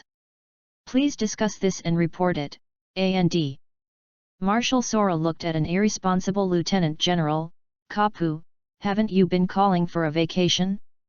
Since this happened in the East China Sea, then I will give you full responsibility, okay? Ah. Karp looked melancholy. Can't you give it to someone else? My vacation schedule is full. Marshal Sora ignored the headache of the naval hero's words. Then this matter is left to you, Karp. You will go back to the East China Sea tomorrow, and drop by the Creek Pirates to Advance City during your vacation. Okay. Karp, helpless, finally took the order. At this time, Kong Ming, who was far away in the East China Sea, did not know that the Navy headquarters had sent the naval hero Karp to the East China Sea to investigate the murder of the Black Baron. But in fact, even if you know Kong Ming, you don't care. In this world, there are many people who know that the Black Baron has robbed one of his own ships, and there are also many people who know that they are investigating the Black Baron with great fanfare all over the world, but these people only know that because the Black Baron robbed his ship and goods, investigate the Black Baron. The most important thing is that the Black Baron's information, Kong Ming, was inquired from the Sea King and the hidden division in the underground forces of Pirate World, as well as the world government CP0, and the Navy Rat Major. These people actually have a share in the death of Robert. If the Navy investigators find them, they will do something for themselves. And in the East China Sea, without the help of these people, even the Navy was very secretive to find out what happened. Even if the Navy really checked everything from black and white, it was discovered that Robert, as a Navy, had colluded with pirates and robbed the ships and cargo of the world government and naval partners. As a result, the world government's partners were investigating the Navy with great fanfare. The robbery is so embarrassing, then their first reaction is to cover the lid. Besides, what happened on the day of Robert's accident? Why is there no news except for the first call? The mystery of the entire incident, everything will point to a very key factor, which is the Crick Pirates. No way, who made the captain of the Crick Pirates group, the big pirate Crick, admit that he killed Robert in Tatuka port? So now the people who know that the Crick Pirates killed the Black Baron are all over the ground, but it is clear that Kong Ming is also involved in only Major Mouse of the 16th Division, but Major Mouse is an accomplice in killing the Black Baron. As long as Major Rat's mind doesn't get water, he won't say anything about it. Even if Major Rat's brain flooded the confession, others would only know that the Black Baron had robbed the Sea King's ship, so Yu Meet sent someone to retaliate, and Kong Ming himself was just a broker in the middle. But even at this point, the Navy's investigators only had the confession of Major Rat, and there was no redundant evidence. To sum up, even if the Navy finally made all the investigations clear, it can only be reported that the Navy partner suspected of helping Yu Meet kill because Robert robbed the Navy partner. They have to highlight this suspicion and there is no evidence. And if you want evidence, it's simple. First go and arrest the Crick Pirates, as long as you can find it. In fact, this is the worst case scenario. In Kong Ming's view, if the Navy's high-level investigation is clear that Robert started the robbery first, it is hard to say how to deal with it then. Although the tone of Pirate World is very dark, the justice of the Navy is definitely the light in people's minds, especially the professional ethics of the high-level Navy is really good. The unscrupulous Tianlong people and the nobles of the franchise have harmed the world for 800 years. As a result, the common people in the pirate world can still live barely. There has been no large-scale uprising that broke out because of inability to survive. The Justice Navy is in the middle. Played an important role. Therefore, Kong Ming did not actually have a headache about the death of the Black Baron. He is now having a headache with the two big troubles Alrita, the second person, has caused him. One is called Ace and the other is called Sabo. So you brought people back for me. Otherwise, what should we do? Alrita was filled with indignation. Boss, you don't know how hateful the families of those two little ghosts are.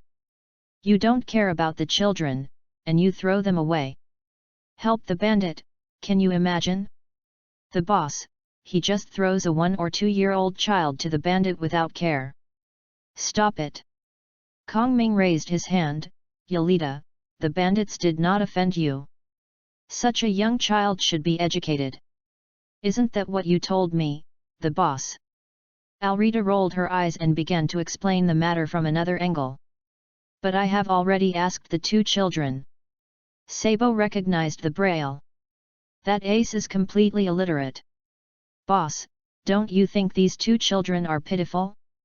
They should have learned knowledge, now but under the pressure of life, wandering in the trash mountain, making a living by picking up the leftovers of others. Okay. Kong Ming sighed helplessly, you stop me. In fact, from the depths of Kong Ming's heart, he refused to bring Ace and Sabo back. Ace's life experience may now be a mystery to everyone in this world, but it is definitely not for Kong Ming. The identity of the son of One Piece is enough to make Ace a very big trouble. Kong Ming didn't like trouble with this thing at all. But when he watched Irida jump up and down, indignantly accusing Ace and Sabo's relatives, and then slapped his chest, saying that he must not sit idly by, Kong Ming still compromised. But this was entirely because Kong Ming owed Alrita several lives, not because Alrita patted his chest and dazzled him. Yes, it was Jiangzi. Chapter 44, Write a paper for Ace and Sabo. Very sorry.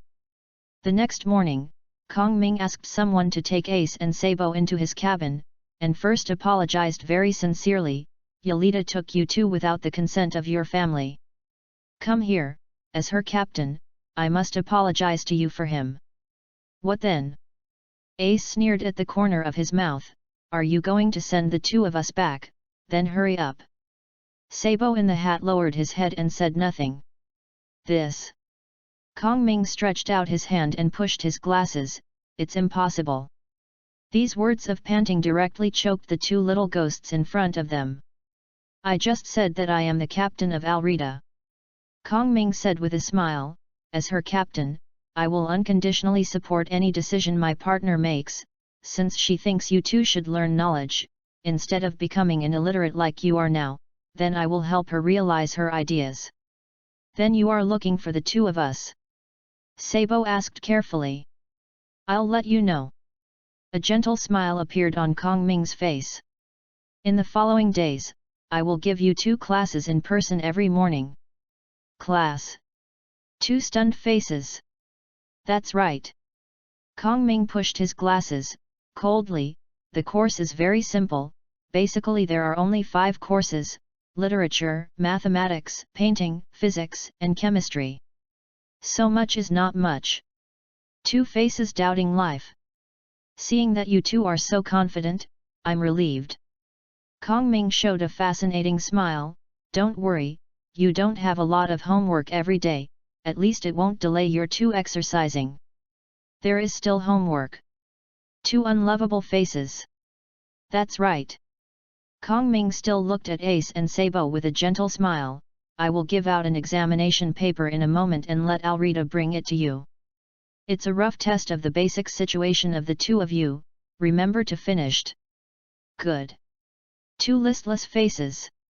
I am very happy that we have reached a consensus so smoothly in our conversation. Kong Ming still looked at Ace and Sabo with a kind attitude. I believe we will get along very happily in the future. Boss. After seeing the 2 children leave, Alrita crept in. Did you really decide to teach them yourself? What can I do? Kong Ming sat down in the chair in the captain's room. Who asked my important partner to make this request? Oh, boss, you are so good to talk, I'm really not used to it. What are you talking about? A cold light shone through the glasses. Oh, I said, boss, you are so easy to talk, I have long been used to it. Don't talk about these things, Kong Ming said casually, speak straight. Oh. Alrita said carefully, since you have already planned to take Sabo and Ace in, why do you even take them to the kingdom of Goya, and use the phone worm to inform the cat came to meet? First of all. Kong Ming groaned, forget Sabo, Ace's parents can't afford it now. If you just take someone away without saying hello, I'm afraid his grandpa will find out. Just hit the door, so we have to go back and leave a letter for his grandfather. Oh, boss, what you said makes sense. Alrita nodded repeatedly, but boss, who is his grandfather Ace? Lieutenant General Karp. Kong Ming said earnestly, it was the naval hero who chased the One Piece around.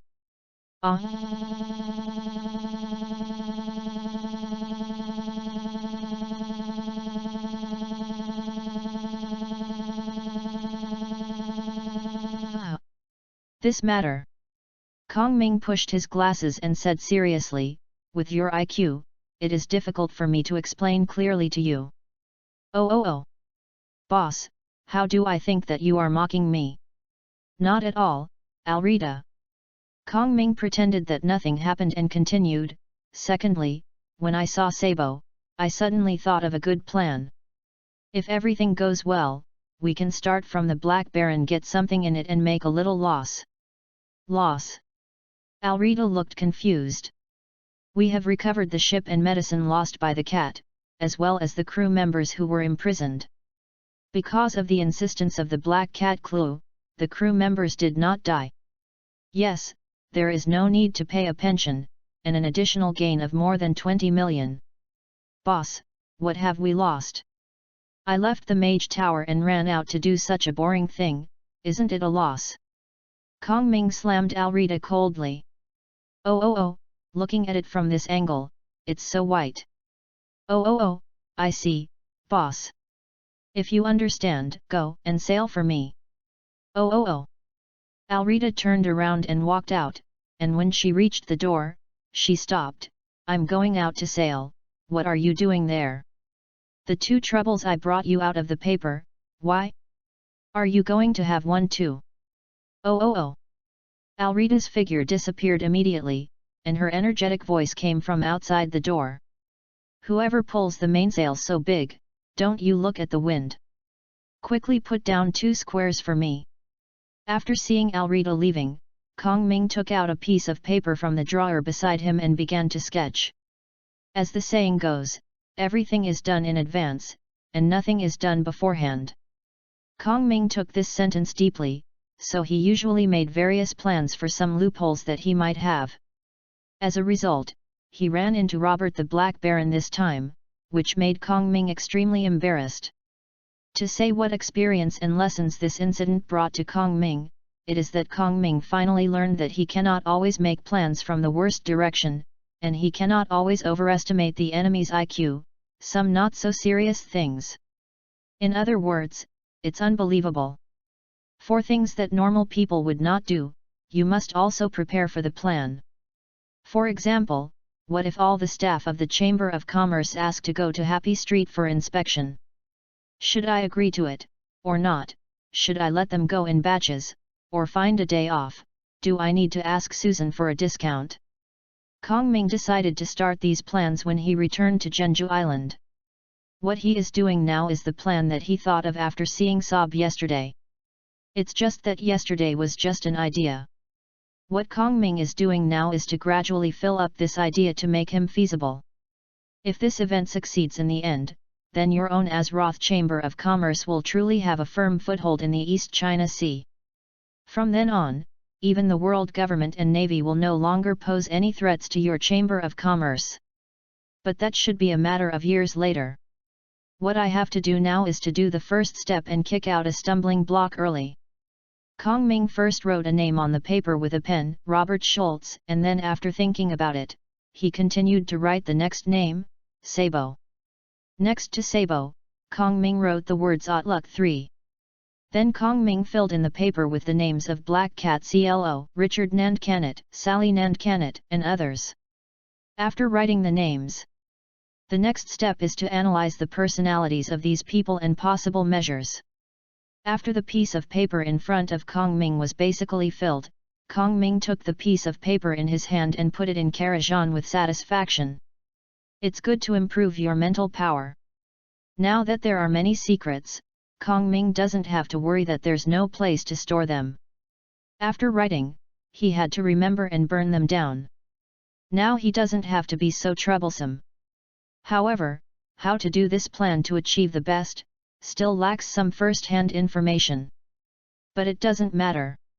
When Kong Ming contacted Klo, he had already notified Klo to bring the Black Baron to himself. In the afternoon, the illiterate Ace and Sabo looked at the examination paper in front of them with a dumbfounded expression. The characters in One Piece world are similar to those on Earth, but are mainly Japanese, mixed with English and Chinese. English and Chinese are regarded as supplementary language.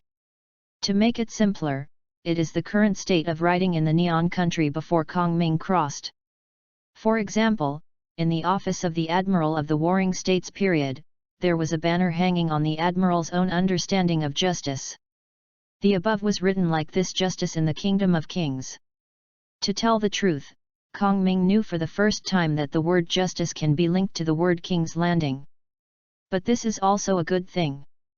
At least for people like Kong Ming whose mother tongue is Chinese, the first foreign language is English, the second foreign language is Japanese, and those who are still comic otakus, there is no need to adapt to the text.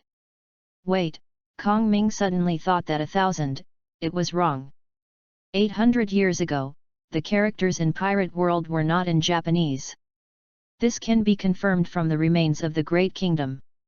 But after the Tianlong people replaced the Great Kingdom and formed a world government, the official text became Japanese. This shows what? Think carefully. Look at it, so you don't need to think about it. The invigilator Alrita ate Miyamia without sincerity, and said, "Anyway," the boss said, "this paper is to see what you have learned before. If you can teach in accordance with your aptitude, you will not hand in a blank paper tomorrow morning. Just start learning from scratch. Let's do it." Ace handed the paper to Alrita with an impatient look. "I will hand in a blank paper. Then I will fill in my own name." Sabo grinned, wrote his name on the line on the paper, and handed it to Alrita. "Okay, I'll give you papers." Alrita stood up. "Wait." A little figure beside him said weakly, "I haven't finished writing yet." "Oh, yes, and little Usopp you too."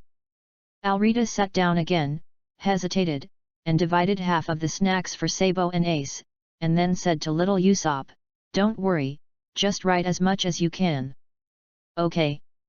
Little Usopp raised his head and smiled, then rubbed his long nose with his hands, then looked down at the examination paper. Seeing the 5-year-old Usopp scribbling there, while the 8-year-old himself didn't even know a word, Ace felt a burst of heat on his face. Sabo looked at Ace, then at little Usopp who was struggling to write, and grinned.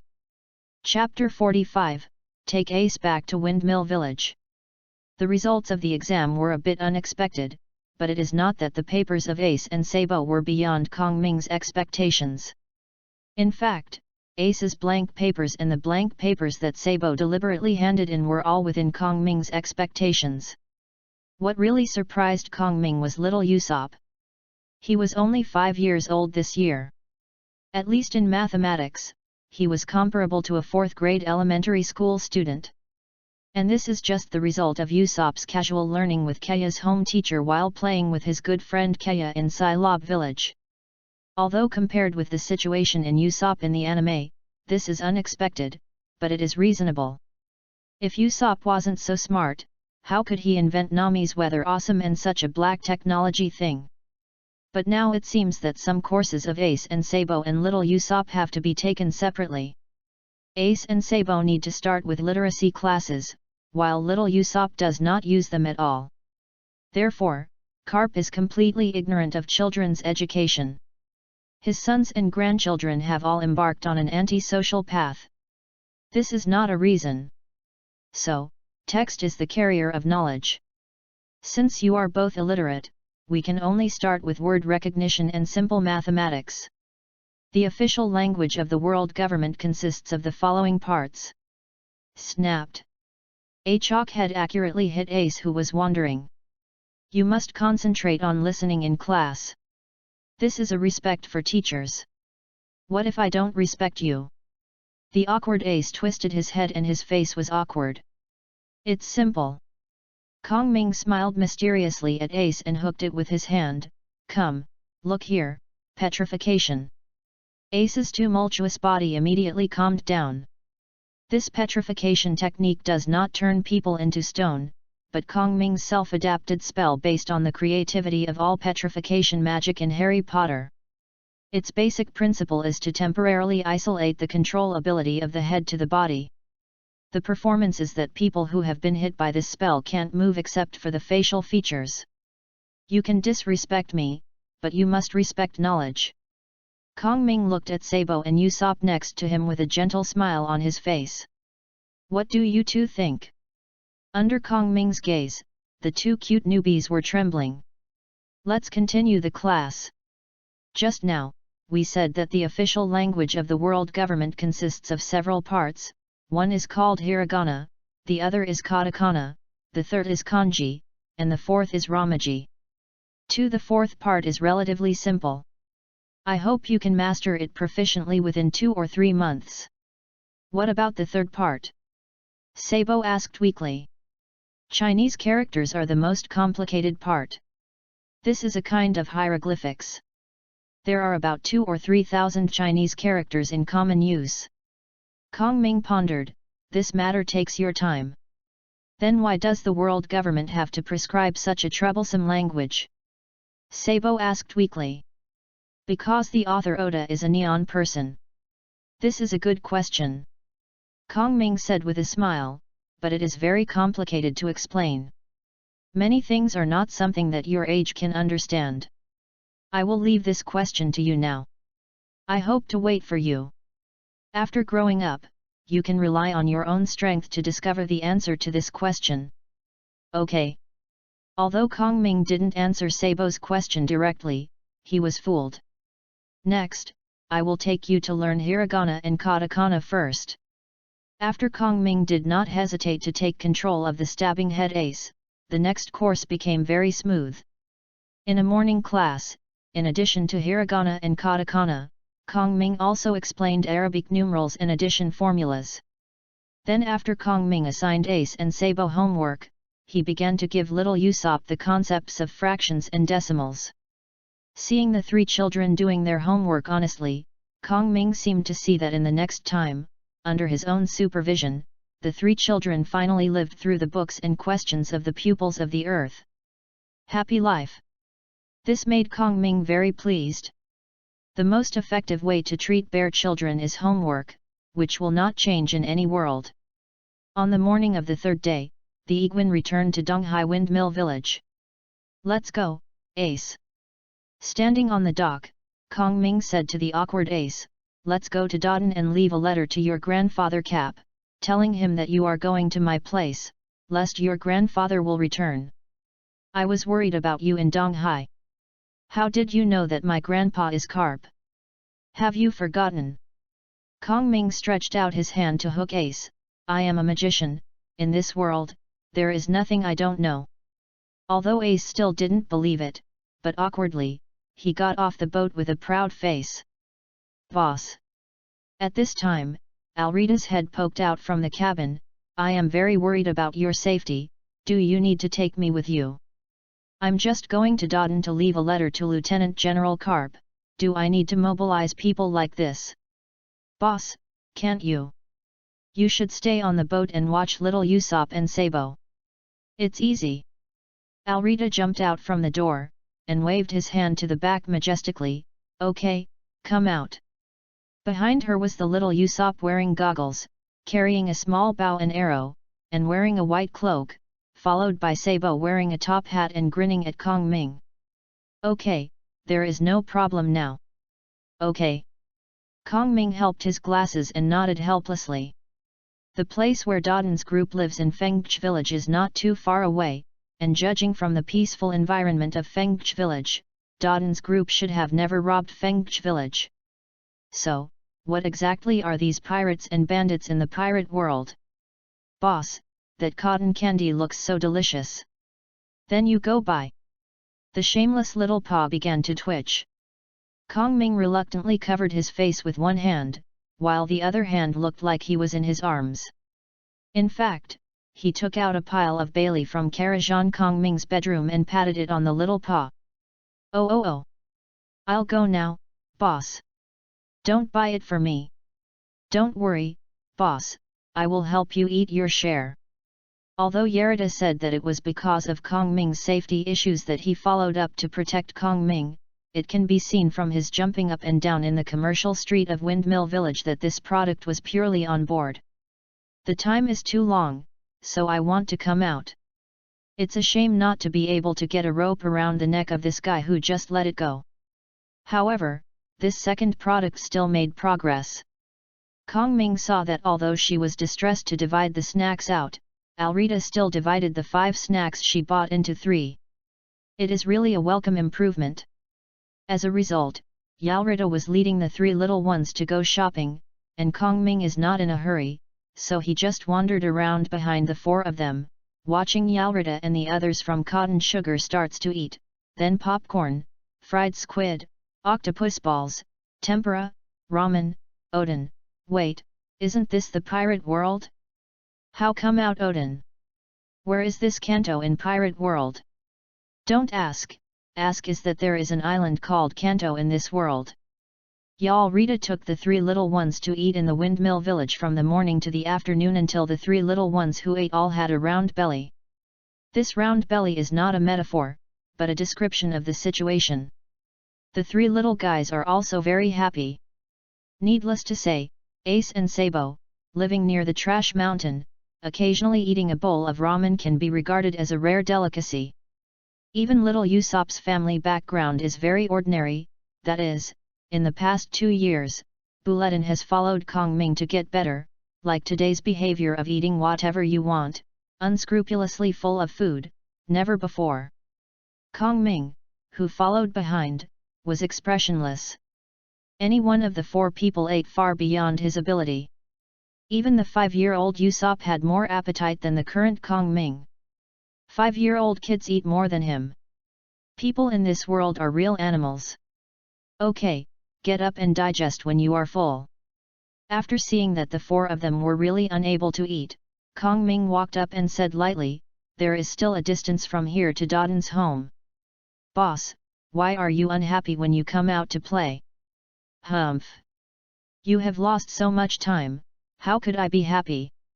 I am not envious of things such as big stomach kings, rice buckets, foods, and good health. Because I'm thinking about problems." Kong Ming pushed his glasses. "Very important issue. What's the problem?" A curious face came up. Oh, so white. With your IQ. Kong Ming lowered his eyes, glanced quickly, then calmly walked around Alrita. "I can't explain it clearly to you." Oh. The curious face appeared again. "Boss, you can try it. Stop dreaming." With a straight and calm face, "I can't say anything." Oh. You said, the elder's face is so ugly, is it angry? Little Usopp got together with Sabo and Ace, whispering. Could it be because you didn't eat enough? I don't think the elder of the association had eaten much just now. It's very likely. Ace, what's wrong with you, Ace? An Xin. Sabo grinned at little Usopp. Ace is full and sleepy, and then fell asleep. Matheka. Usopp's eyes widened. Can you fall asleep on foot? Ace can fall asleep anytime, anywhere. Sabo gave a thumbs up. It's amazing. Usopp looked envious. In the whispers of the 3 little ones, Kong Ming and the others arrived at their destination, the home of Dadan and his group. Then Kong Ming coughed. "Alrita, go up and knock on the door." "No problem, boss." After Alrita took 2 steps forward, as if thinking of something, she backhanded her big iron rod out of her backhand. "Alrita, don't knock like that." Before Kong Ming had finished speaking, Alrita had already thrown out the stick in her hand, and then she saw the big iron stick with the whistling wind, and with a bang, it easily shattered the Doden family the door, then rotated and smashed in. Boom! Boom! Boom! What? Chapter 46, Is this a question of money? Yes, it is a matter of money. Sorry, my hand slipped. Rita bowed insincerely to the old woman who was bandaged like a rice dumpling. Dadan, it's all my fault, please forgive me for being rude. How could I forgive you so easily? Dadan waved the crutches in his hand angrily. I will give you your stick and then forgive me, okay? Okay. Alrita drew out her iron rod and threw it to the ground. With a bang, the ground trembled. Come on, my rod is here. Take it. Do you think I don't dare? Dadan's anger became even greater. My old lady is Dadan who is offering a bounty of 7.8 million Bailey. Oh. Alrita waved her hand insincerely. I see, you can take it quickly. Dadan lowered his head and grabbed Alrita's stick. Dadan began to inhale. Dadan exclaimed with both arms, get me up. The stick does not move. I don't believe it, just start with me. A gust of wind blows. The air suddenly became stagnant. Okay, okay. Kong Ming, who was watching the show, came out and began to feel his presence at this time. Everyone is not an enemy, you don't need to be so arrogant, Yolita, don't throw your sticks randomly in the future. Weapons, don't throw them away, even if they don't hit people, it's not good to hit flowers, grass, etc. Didn't you hear what I said? Hurry up and put your stick away. No problem, boss. Alrita lowered her head and held her stick with 3 fingers, and then easily picked up the stick with Dodden, and then shook it twice, shaking Dodden off the stick, and the stick inserted behind him. Kong Ming watched all this calmly. He knew that Yolita had angered Dodden because of Ace's affairs, and he also knew that Dodden was a kind-hearted bandit. But what about knowing? He is not familiar with Dadan. The elbow should be turned over there. Doesn't he Kong Ming have any AC numbers in his mind? Moreover, even with Dodden's strength, it was a joke that he wanted to use Alrita's current stick. You must know that after being promoted to an arcanist, recreating and enchanting gravity, that stick has now become an out-and-out big killer. Even if it is Alrita, the gravity attached to the stick is not adjusted. I can't hold it. Besides, although Alrita is a bit two-sided, she is generally a kind person, so after such a fuss, her tone passed and the matter was over. What? You said that Dodden wouldn't think that this thing ended like this? This one is simpler. Okay, everyone calms down. Kong Ming's gaze swept across the room, especially from the side of Ace, who was obviously unbearable but still had to pretend to be indifferent, revealing a warm smile walked in front of Dodden. Anyway, this is a misunderstanding. Kong Ming opened his mouth to determine the nature of this matter first. This was a misunderstanding, and the second person Alrita was definitely not intentional. Let's do it. Kong Ming easily released a mage's hand to pick up Dodden, and then another mage's hand swept away all the smashed floor tables and other debris near Dodden. Then another wizard's hand brought a table and 3 chairs and placed them in front of him, and then manipulated the wizard's hand to place Dodden on the chair opposite the table. The hand of the mage is so convenient. If it weren't for the hand of the mage to belong to the 0-level spell, which is a spell that can be used by apprentices, after being promoted to the arcanist, Kong Ming could already skillfully cast all 0-level spells instantly. He would have the heart. He directly solidified the hand of the mage on himself. But to the others in the room, it was Kong Ming who raised his hand casually. Dadan was picked up by Kong Ming, and then Kong Ming waved his hand again, the trash on the ground was swept aside, and then Kong Ming waved his hand, the chair and the table flew over. Demon fruit ability. Dadan called out in surprise. Insightful. Kong Ming smiled slightly, sat down in the chair opposite Dodden, and then motioned to Alrita to sit down beside him, but unfortunately, I am not a demon fruit capable person, but a magician. Dadan didn't believe Kong Ming's words at all and snorted coldly. Kong Ming did not intend to have a long talk with Dadan on this issue, and went directly to the topic, although this matter is a misunderstanding that no one wants to see. We will not shirk our responsibility for writing, so we've covered all the medical expenses, how about? Is this a question of medical expenses? Dadan said angrily.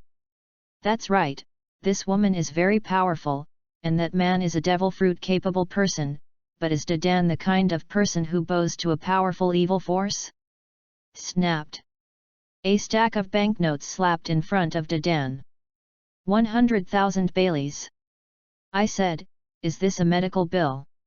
Dadan trembled angrily. Are you insulting me with money? Snapped. Another roll of banknotes slapped in front of Dadan. 200,000. I said, this is not. Dadan was still shaking. Snapped. Another roll of banknotes was photographed. 300,000. Dadan stretched out his hand tremblingly. Snapped. The 4th roll of banknotes was photographed. 400,000. Dadan seemed to be speechless. snapped. The fifth roll of banknotes was photographed. 500,000. I have said, this is the issue of medical expenses. Dadan took all the banknotes in front of him into his arms without hesitation, and then patted his chest. This matter is over. It is really a happy thing that we can reach a consensus so quickly. Kong Ming still has a gentle smile on his face. In fact, we are here this time. There is one thing that needs your consent, and I also need you to help us with a letter. What's the matter? Dadan's eyes moved from Bailey on the table to Kong Ming's face. Is there anything such a rich man like you can't handle, and you want to come to us bandits? Isn't it illegal? Thing. Just kidding. Kong Ming turned his head, and beckoned to Ace, who had been standing in the corner with a complicated expression. Ace, come here. Ace. Dadan discovered Ace's existence at this time. Why did you disappear for several days at once, and say, what have you done these days? Standing in front of Dadan, Ace was in a panic and didn't know how to answer. This matter is complicated to say. Kong Ming rubbed Ace's messy hair with his hand, then turned his head to look at Dadan. Anyway, when we were working nearby, we found Ace, a child. We also knew that. Yes, this child Ace is fostered by Lieutenant Admiral Karp of the Navy, right? Yes. Dadan agreed, and then looked at Kong Ming with a vigilant eye. But I also like the little Ace child, so I won't agree to sell him to you. Ahem. Kong Ming choked with Dadan's words and coughed twice. How is it possible? We are not traffickers. Dadan pulled Isai to his side, then looked at Kong Ming with a vigilant eye, as if saying that you are traffickers. We belong to the Azeroth Chamber of Commerce. Have you heard the name of our Chamber of Commerce? Never heard of it. Anyway, let's make a long story short. Kong Ming sorted out his thoughts, and then said, my partner in the Chamber of Commerce, Alrita, is this beauty. Kong Ming stretched out his hand to give Dadan a gesture. I found that your education for Ace was very failed. No, it should be said that you have not considered how to educate your children. A child such a smart and capable child as Ace was raised by you to become illiterate. Do you know that the matter is serious? Dadan stretched out his hand and scratched his head. Don't children just need to prepare food? Does it still need education? So, you illiterate people shouldn't have the right to raise children. Kong Ming straightened his body, pushed his glasses, and looked at Dadan contemptuously with both eyes. Children are the future of this world, and the future will be good or bad. It's all in these children, and you can say it for granted that the children do not need education. You are a crime, and it is still a very serious crime. If you are in my hometown, you will be arrested and put in jail. Rice. Is it so serious? Dadan couldn't understand Kong Ming's words at all. It's so serious. Kong Ming stood up, put his hands on the table, and looked down at Dadan condescendingly. If the children in this world are all illiterate, what is the future of this world? But now most people in this world are also illiterate. I think it's pretty good too. Ignorance, narrow, short-sighted. After Kong Ming criticized Dadan a few words, he continued, in view of your irresponsible stalking of Ace, our Azeroth Chamber of Commerce decided to take over the control of Ace. Do you have any opinions on the right to raise and educate? What do you mean? Dadan scratched his head embarrassedly. I didn't understand. It means. Kong Ming pushed his glasses. We don't think you can educate Ace into an excellent child, so we decided to take Ace away and educate him on your behalf. No. Dadan finally got up and stood up. Ace is my child. I will not give my child to you, trafficker. First of all, I am not a trafficker. Kong Ming calmly pointed out Dadan's mistake. Secondly, Ace is not your child, he is fostered by Lieutenant Admiral Karp of the Navy. Anyway, Dadan said firmly, I won't hand Ace to you. I remind you one thing. Kong Ming looked at Dadan with a smile. I am telling you, not begging you. After that, Kong Ming took out a letter from his arms and patted it in front of Dadan. This is my letter to Lieutenant General Karp, which contains the route map of the place where I live now. If Karp comes back, please you give it to him for me. Okay, Kong Ming said, turning his head to Alrita, take Ace on, let's go. Chapter 47, Black Cat Chloe is here. Smelly old lady, goodbye. When he reached the middle of the mountain, the awkward Ace finally said to Kong Ming, if you don't say it now, then maybe you won't have the chance to say it in the future. Guided by the guidance, he finally faced his heart bravely, to Dadan said his love. It's really gratifying, gratifying. Why do I think boss's expression is very suspicious now? A serious face leaned in front of Kong Ming. Boss, are you thinking about something wrong? What did you say? He pushed his glasses, his eyes swept. Oh, the weather today is good. The goal was achieved, and Yerida, who had rescued the two children who were about to become illiterate, was obviously in a very good mood. She actually jumped and jumped while walking. Seeing her such a lively appearance made Kong Ming feel very relieved. There is a feeling that my family has grown up as a female. Nonsense. My mentality will not be so old. Yal Rita went down the mountain while arguing with San Xiao. After returning to Fengch village, a certain Erha stuck his tongue out and found Kong Ming in front of him. Boss, that sashimi and sushi look so delicious. You can eat it if it's delicious. Kong Ming looked at Yal Rita in confusion. Alrita stretched out her shameless little paw again. Oh! Kong Ming looked at it, helplessly stretched out his arms. Wait! Didn't I just give you 1 million Baileys this morning? Alrita's eyes were erratic. I finished my meal in the morning. Finished? Kong Ming couldn't believe his ears. An adult with 3 children would eat 1 million Baileys for a meal? Are you eating Weijiu? No need to ask, the remaining money was definitely hidden by Alrita as private money. Kong Ming reluctantly took out another pile of Bailey from his arms, patted the shameless little paw in front of him. Go! Oh! Boss, you are so generous. A certain Erha was immediately resurrected with full blood, and the money in his hand was revealed. See if we have ammunition again, young ones. Big sister. Sang Xiao answered neatly. Doug. Watching Alrita rushed into the shop selling sashimi and sushi with 3 energetic little ones, Kong Ming gritted his teeth fiercely. The 4 people ate 1 million in the morning, but after a while, they were able to continue to eat again. The animals in this world are too hateful. Then, Kong Ming watched Alrita sweep all the restaurants in the commercial street with 3 small dogs, sashimi, sushi, udon, soba, green tea noodles, wagashi, eel rice, hot pot, roast beef. Let's get rid of 3 bowls of noodles, then a dim sum, followed by an eel rice, and then you can continue to eat hot pot. The barbecue is already being prepared. By the way, where did all your food for the morning go? Kong Ming now understands why he took Ace away. Dadan didn't resist desperately. Instead, he clashed with him symbolically and let himself take Ace away. As far as Ace's appetite is, if he often went out with Sabo to find food on his own, he would not be able to feed Dadan even if he sold him.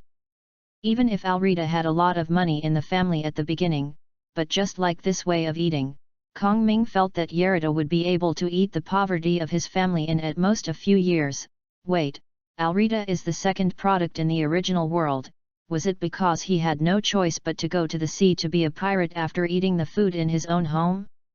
Kong Ming felt that he had discovered a secret in pirate world. Madam, give me another glass of juice. Kong Ming now shouts that the person with the green hair that appeared in the anime, the very gentle proprietress of the banquet bar, Magino, is the person who loves the future of red-haired Shanks. Here. With a gentle smile on Makina's face, he brought a glass of juice to Kong Ming. Guests, please take your time.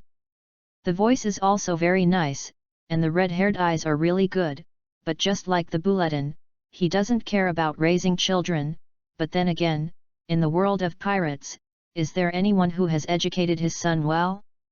Guest. Maginot looked at the customer staring at the juice in a daze, and asked carefully, is there something wrong with our juice? It doesn't matter, it's just that I'm in a trance. Kong Ming pushed his glasses, looked at the 4 gluttons on the table next to him, and smiled. Okay. Maginot said softly, the guest, if you have any needs, call me again. At this moment, with a click, a little boy in a white navy shirt rushed in and said expertly, Marquinot, give me a glass of milk.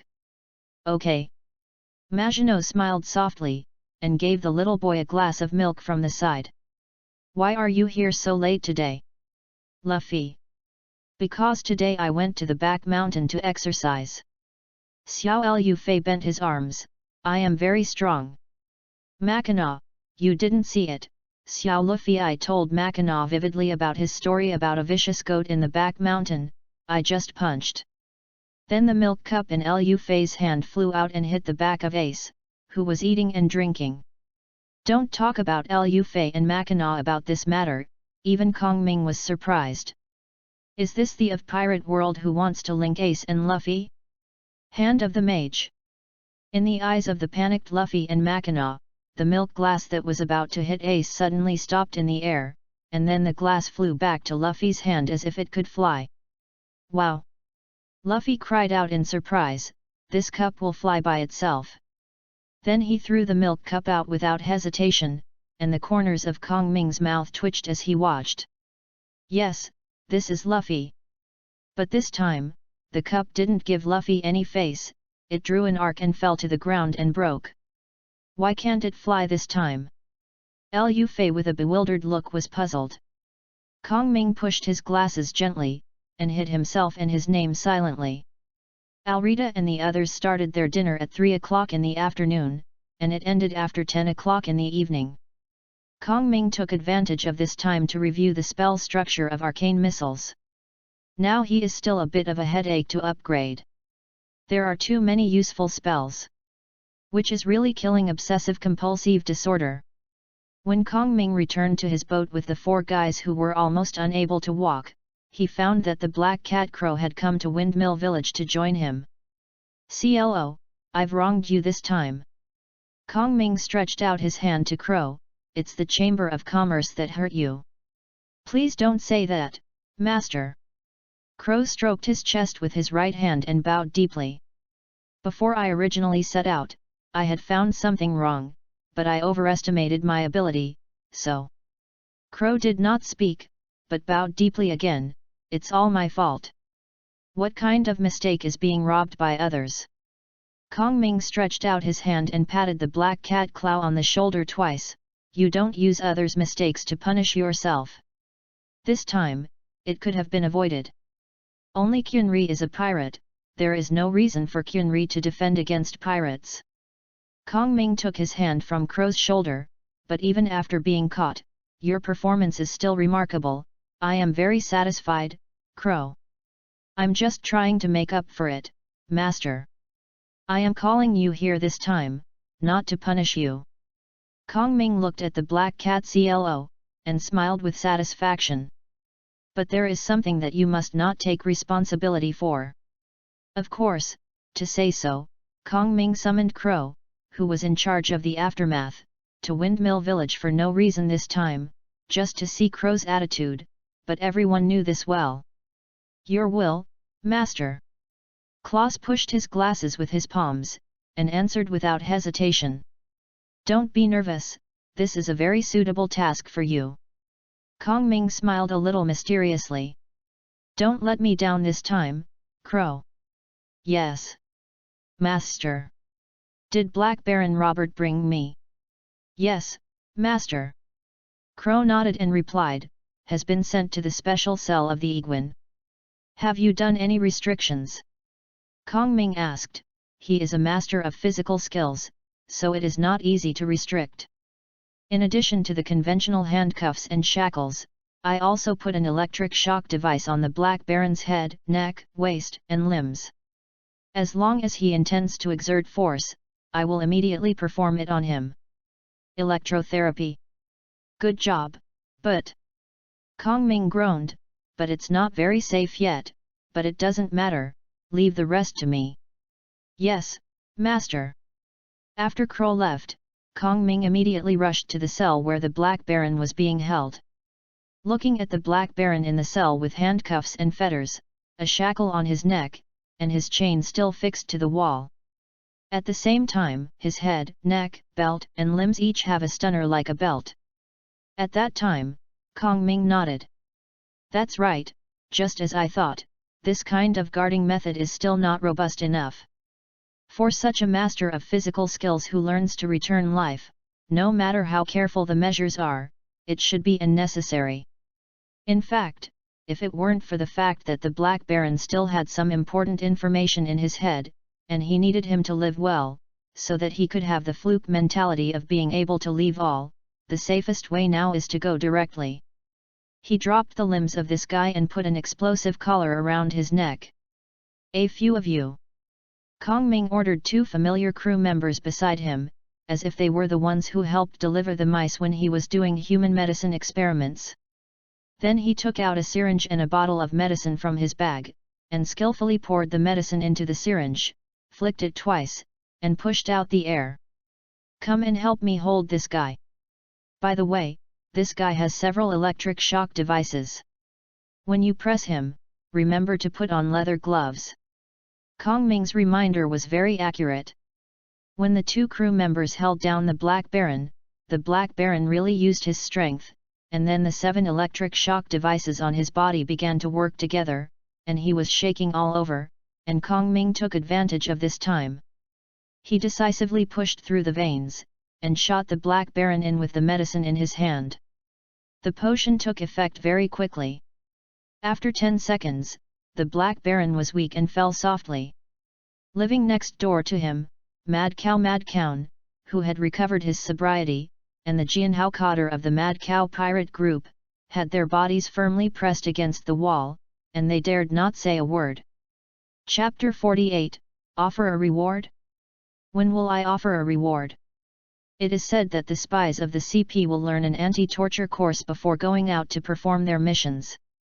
The course is very simple. It mainly uses torture such as beatings to extract confessions. The purpose is to let these CP people know that if they miss their hands, they will what ends, and the so-called unknown is the most terrifying. After you get beaten first, maybe you feel that being beaten is not terrible. Well, you really listen. But it seems that the Navy does not have such a course, at least the Black Baron does not seem to have such a course. After Kong Ming gave him a shot of the muscle relaxant he extracted from the saliva of the carnivorous plant on Zhenju Island, he didn't beat him severely, and he took the initiative to confess. Ugh! Robert the Black Baron was so embarrassed. Isn't it just a clear consciousness, but the muscles of the whole body are slack, you can't move when you want to move, you can't speak when you want to speak, even if you move your eyes, it is extremely laborious. Is there something terrible? Can't you just sleep for a while if you can't move? Fortunately, this kind of counseling was discovered by himself, otherwise he would be a traitor to the Navy sooner or later. What Kong Ming wants to know from the Black Baron is very simple. First is the training method of naval physique and 6 types, followed by the training method of life return, and then the 2-color domineering training method. Of course, those above are the most important, and there are also some unimportant things, such as how many people in the Schultz family, how many industries, how much liquidity there is, and who is in the Schultz family is still more important. The intelligence of Outlook 3, the intelligence of the current king of the Kingdom of Goya, Richard Nandakanut, and so on. No, there are too many things to ask. In the end, Kong Ming made a notebook and wrote all the things he needed to confess to the Black Baron. He wrote a densely packed book, and then handed it to the Black Cat Crow, who asked Crow to take the notebook to interrogate the Black Baron. Of course, for some simple interrogation skills, Kong Ming still slightly mentioned CLO. For example, when question A was answered halfway, question B suddenly came up, or after all questions of A were answered, 15 to 20 questions were passed. After that, ask question A again. If the word is not bad the last time, just start to smoke him. If the difference is too ridiculous, just start to smoke him. Kong Ming believes that the insidious black cat Chloe will not let himself down. After merging with Black Cat CLO, the Iguan sailed from Windmill Village the next morning and headed straight to the Central Street Pier of Goa Kingdom. There is a very important person at the Central Street Pier in Goa Kingdom, Mr. White. That's right, it was Mr. White who was very strong and would rather die than surrender. Although he was beaten by Alrita in various ways, he was still alive and stubborn. White, where are you stupefied?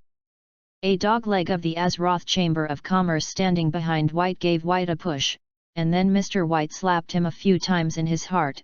Dare to talk to Mr. White like this, you don't want to get confused. I'm just a little nervous. Hui Feng said with a bowed head, I have never seen a big man. Hurry in. Yes, yes. White agreed and walked into the captain's room of the Iguan. Are you White? Kong Ming looked at the cringing thin man who walked in, paying special attention to his face. There weren't even a few teeth missing. It seems that Alrita's second person still has a sense of measure. Call me Mr. White, Mr. White roared in his heart, and then he heard his own mouth answer automatically, it's me, sir, hello. I heard that you are very familiar with the Central Street Pier. Kong Ming continued to ask. Yes, my lord. White said, bowing his waist, I have been here at the Central Street Pier for 7 or 8 years. Then I'll ask you a few things. Kong Ming said straightforwardly, how much do you know about Outlook 3? My lord, who do you say? White hesitated for a moment, as if he didn't hear clearly. Outlook 3. Ha ha ha. Could it be that I have to tell you that Lord White only ate with him in the palace yesterday? White's eyes became stiff, and then he swallowed vigorously, and finally said dejectedly, my lord, I'm just a porter at the dock. How could I know that kind of big name thing? Then you think, who can I find to know about Outlook 3? After thinking about it seriously, White said in an uncertain tone, I don't know very well, but there is a housekeeper who is responsible for buying ingredients in the house of Lord Alteruk III who will go to the dock market every day to buy fresh fish and shrimp. Take my people, Kong Ming replied immediately, point out to my people, who is the so-called housekeeper? Okay, my lord. Hui Feng replied with a bowed head. After White went out, Kong Ming sat down again and began to compare the information he had obtained. That's right. Looking for the butler of Alteruk III is not the only way that Kong Ming used to investigate Alteruk III. In fact, after arriving at the central street of Goya Kingdom today, Kong Ming had already passed through the snakes on the central street like White. I found a few gangsters entrenched in Central Street and got some clues.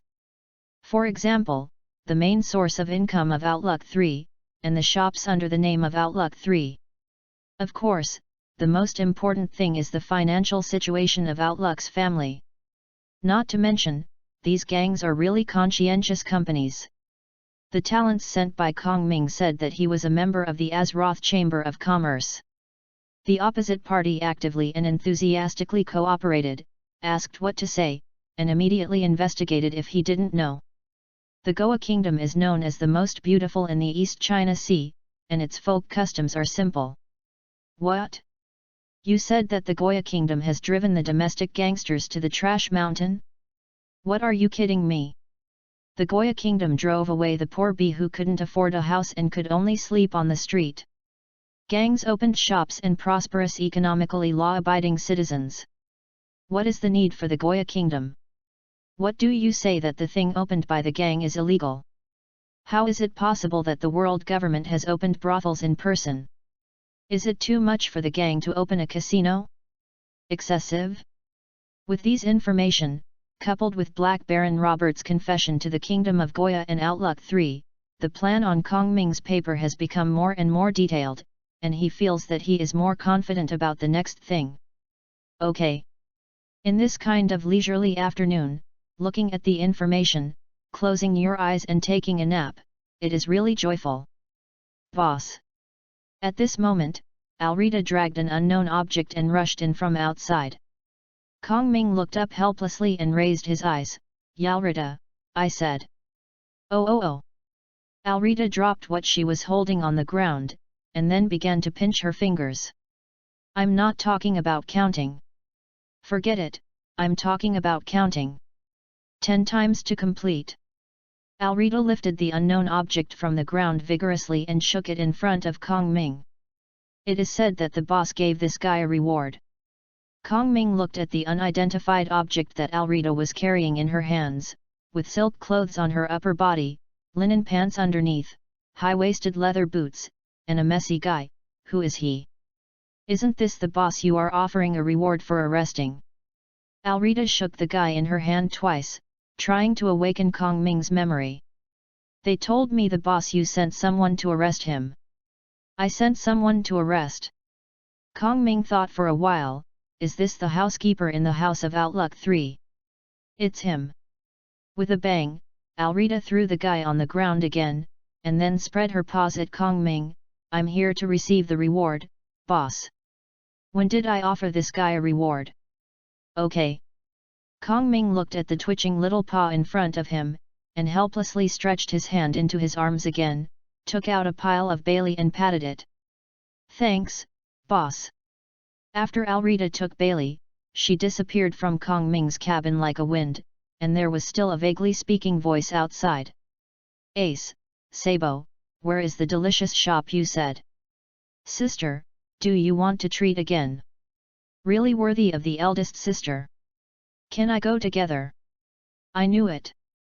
The corners of Kongming's mouth twitched, and then he turned his head to the crew member who had rushed in at this time and took White to identify the butler of Outlook 3.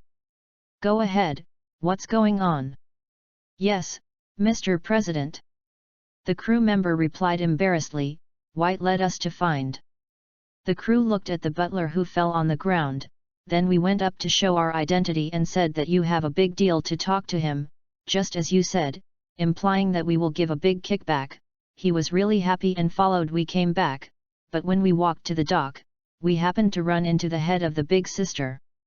Well, needless to say the rest, Kongming also guessed it. Forget it, anyway, people arrived, and the result was not much worse. And if I think about the benefits, I originally planned to spend money on intelligence, but now I even save money. Okay, that's it. Kongming snapped his fingers, and a ball of water appeared above the head of the housekeeper out of thin air. Then he slapped and fell on his face, and the housekeeper immediately coughed. "Sober up.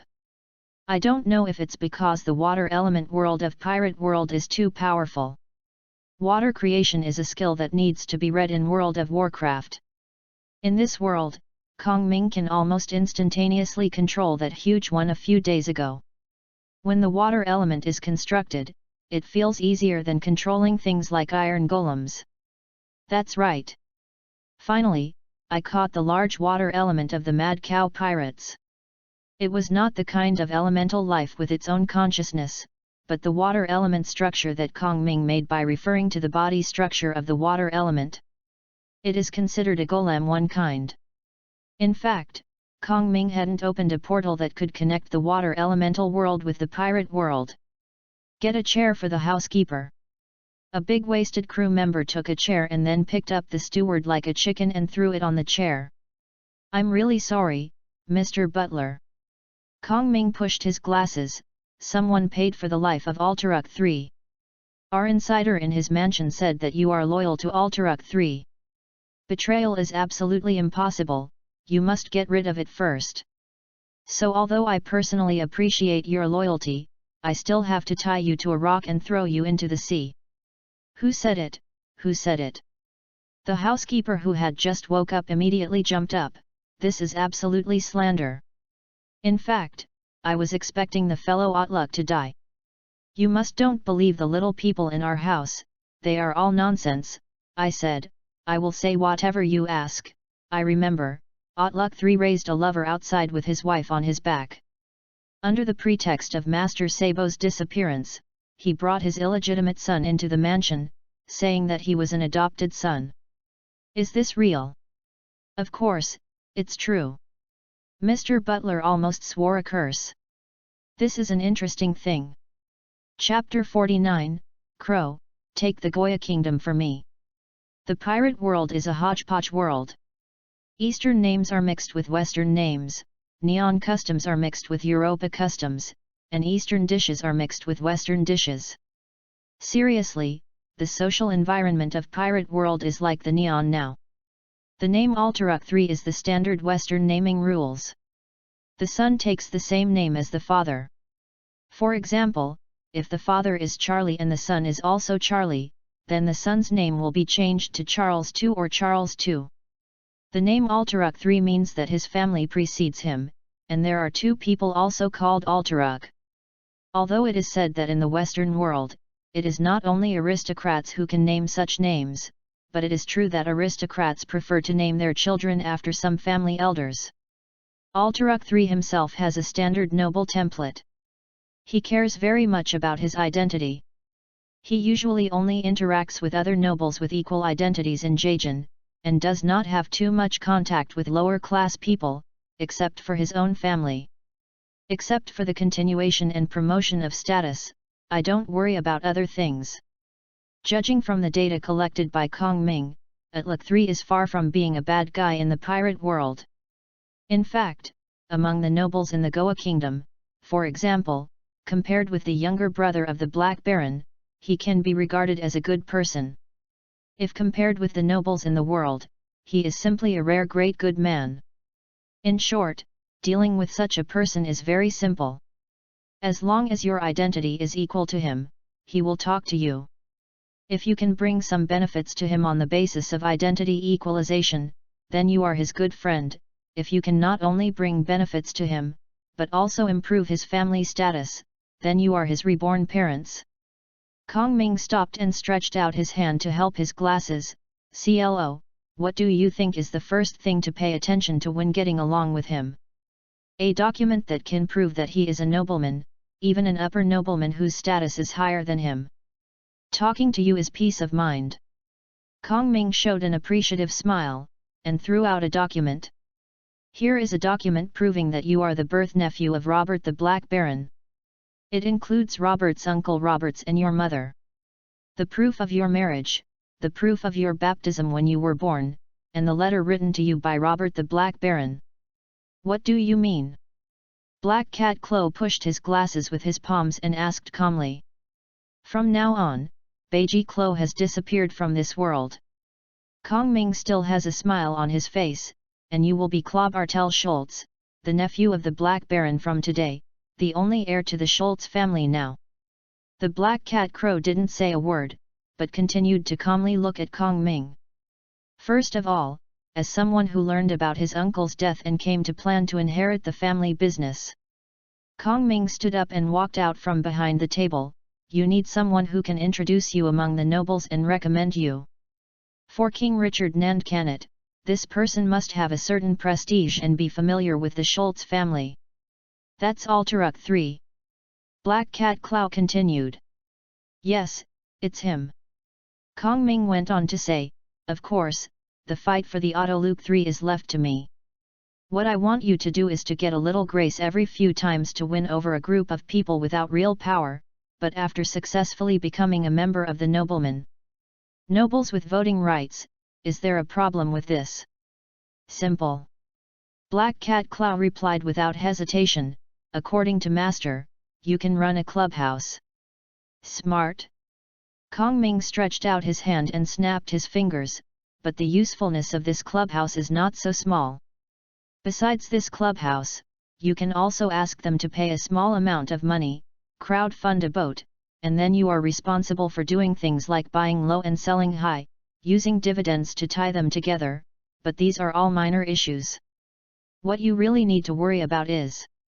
Kong Ming threw out 4 photos, the 3 inherited princes of Nandakarne's family, and the little princess Sally Nandakarne. The Black Cat Clo pushed his glasses silently. What? Kong Ming looked at the expression on the Black Cat Clo. You seem surprised. Yes, Master. Black Cat Crow nodded, I didn't really think about it before I was called here. Really? Kong Ming smiled heartily. This is not the 100 crow in my mind. I thought you had taken these things into consideration when you were interrogating why the Black Baron had to deal with our Chamber of Commerce and why you robbed you and the ship of vitamins you brought. Claw was expressionless, without saying a word. Did I overestimate you? Crow. Kong Ming looked at Crow the black cat with a playful smile, or, you thought of something, but you hid it in your heart. You shouldn't use your wisdom to measure me, master. Ha ha ha ha. Kong Ming burst out laughing, although I am very happy to hear you say that, but I know this is not what you really think. And to correct it, I am not much smarter than you, CLO. Do you know? I was stunned when I learned why the Black Baron robbed vitamins. A mocking smile appeared on Kong Ming's face.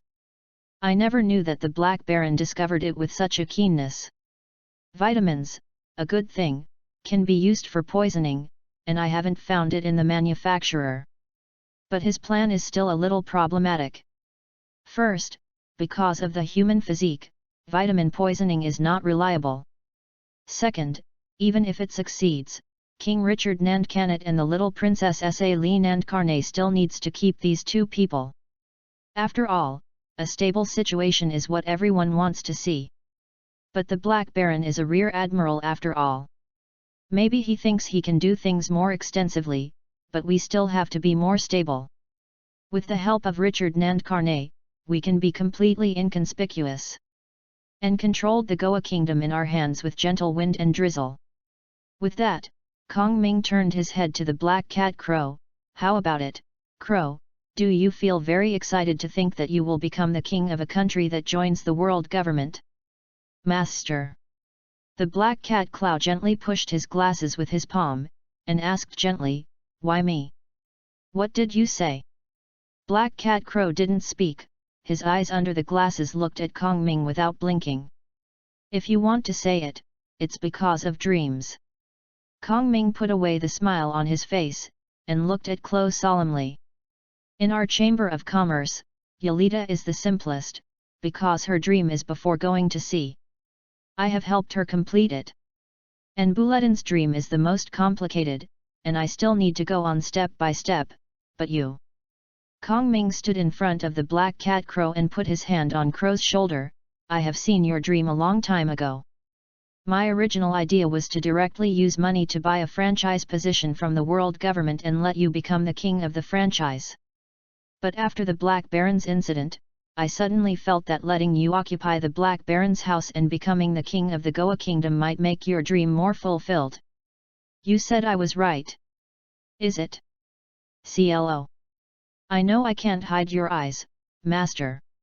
Crow asked again, pushing his glasses with his hand, but why me? Why can't it be you? Kong Ming gently patted Clo on the shoulder twice. You are also a member of my boat, aren't you my partner and partner? While I am busy with magic experiments and meditations, who is helping me with the complicated affairs of the Azeroth Chamber of Commerce, isn't it you? Kong Ming puts his hand on Clo's shoulder and his eyes are serious. He looked at Clo's eyes, who was running around in the East China Sea when I was looking for something that was completely incomprehensible to others, who brought the things I needed to me. Isn't it you, Clo? Kong Ming took his hand back from Crow's shoulder. You are a smart person, Crow. But ordinary smart people inevitably think too much. I know you have been cautious in your words and actions in the Chamber of Commerce because you think you used to be a pirate, and you were forced to join when you robbed me, so there is always a delusion of persecution. People in the Chamber of Commerce will distrust you because of your past. And worry that Alrita is behind them. Laughing at you, even worried that I will betray you at a critical time. I've never thought about it this way, master. I'm also a wise man, Crow. Have you ever thought about it this way is a good guess. Kong Ming smiled at Crow. After you were caught by the Black Baron this time, you saved yourself so proactively, isn't it because you don't trust me as the captain from the bottom of your heart? Are you worried that I will abandon you because my opponent is the Navy? Crow. Black Cat Crow pushed his glasses and said nothing. But from now on, you can rest assured, as long as you become the heir of the Schultz family, and successfully sit as the king of the Goya kingdom, and participate in a meeting of the world government, hundreds of crowlets completely dead. Kong Ming tapped the table with his hand. I'm talking thoroughly, understand? At that time, no matter who it is, including me, it will be impossible for this dead person to come back to life. No matter what evidence is there, it is impossible, even if you put these evidences under the eyes of the 5 old stars, and they will not see it. Because the world government will never admit that a pirate has held meetings with their nobles and discussed major events in the world together. I think you understand what I mean, CLO. Kong Ming walked back to the back of the table and sat down. Wash away all the past that you don't want to face, and become a safe and prosperous superior. This is not you, CLO. Have you always dreamed? You even went to sea to become a pirate, didn't you do it for this purpose? Answer me, Crow. Am I right? Yes, Black Cat Crow stroked his chest with his right hand and bowed deeply. You are absolutely correct, Master. Then now, CLO. Answer me. Kong Ming tapped on the table twice. Would you like to take the Goya Kingdom for me as the headquarters of our Azeroth Chamber of Commerce in the East China Sea? Your will. Crow raised his head and said convincingly, is my order, Master. Chapter 50, Noble? What nobleman in this world? Outlook 3 felt his mood was very depressed, because just yesterday afternoon, his biological child, well, his adopted son Staley disappeared in his home. This is simply unimaginable. Because a few years ago, his eldest son Sabo was lost inexplicably, and he hasn't found it yet. Now his younger son is gone. Alteruk could even imagine how others would laugh at him if he let other nobles know about this. Even the whole family will be ashamed of this matter. After learning about this, Outlook 3 blocked the news for the first time, and used some methods that he usually did not want to use to let the gangsters in Central Street help find his children from the traffickers. But Alteruk 3 also knew that there was no fire in paper, and this matter must be resolved in the shortest possible time. While Alteruk 3 was in a state of exhaustion, the servant brought him some unexpected news. You said that the person who came here said that he was a direct child of the Schultz family. He was hearing about the deaths of Robert and his brother, and he planned to inherit the family business of the Schultz family. I hope I can help. Would he introduce King Richard Nandkarne? Yes, sir. This is really funny. My own son was lost, and then the son who didn't know where he came from came to ask to inherit the family business. Bring him in. Although he doesn't know the truth or not, the most aristocratic member, Outlook 3 felt that he could not rashly reject this person. After all, he helped other aristocrats to continue their family business and was considered a nobleman. An unwritten rule between. Not long after, the servant led the 2 young men in. The one walking in the front wears a pair of glasses, a robe that looks strange to Outlook 3, and holds a cane inlaid with crystals in his hand. The one walking in the back is similar to the outfit of Outlook 3, wearing a black suit with a suitable tailoring, lace on the cuffs and neckline, and a black top hat. Of course, the clothes of this young man in a suit are very plain, except for a pair of gold-rimmed glasses hung on his chest with a thin gold chain, without too much decoration. Good afternoon, Outlook 3. The 2 young men stopped and saluted him in the manner of etiquette that Outlook 3 admired very much. Good afternoon, young man. Outlook 3 nodded arrogantly. I came to visit all of a sudden, it was very presumptuous. The young man in the robe said to Outlook 3 with a springy smile on his face, as far as I know, when you were young, you had a relationship with Roberts. Sir Schultz is a good friend. That's right. Outlook 3 nodded. Although Sir Roberts is a lot older than me, he is elegant and the relationship between us has always been good until he was in a shipwreck. In fact, Sir Roberts did not encounter a shipwreck. The young man in the robe said astonishingly. He just didn't want to fight his brother because of the Schultz family's business, so he chose to leave. With that, the young man opened the backpack on his waist, took out a letter from it, and handed it to Outlook 3, "Look, this is a letter he gave you before he died." Outlook 3 took the letter suspiciously, and compared the handwriting of the envelope with the handwriting of Sir Robert's in his mind. It seemed to be similar, but after all, it was too long for him to be completely sure about this matter now. The content of the letter is the same as the young man said. Roberts said in the letter the reason why he left at the beginning, and then talked about his current situation, such as being married and having a child. He also recalled some of him and Audiobook III's past. In the end he said in the letter that he had run out of time, but he still missed his friend of the year, and his brother, that is, Robert's father, has died, so I want to write a letter to him, a kid who was very promising back then. After reading this letter, Audiobook III's suspicion has been put aside a large part. After all, the past events mentioned in the letter can only be known by the children of the Schultz family. Uncle Roberts died of a sudden illness not long after thanking this letter.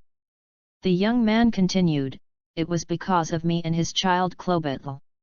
He stretched out his hand to introduce the young man in a suit. "We were in the Chambord Islands at the time, talking to the world government about the amount of heavenly gold that the participating countries need to pay." "Oh, yes, I forgot to introduce myself." The young man in a long robe leaned slightly towards Outlook 3. "I am the diplomat of the first half of the Great Route, which is the city of the Queen of Spring, Kong Liang.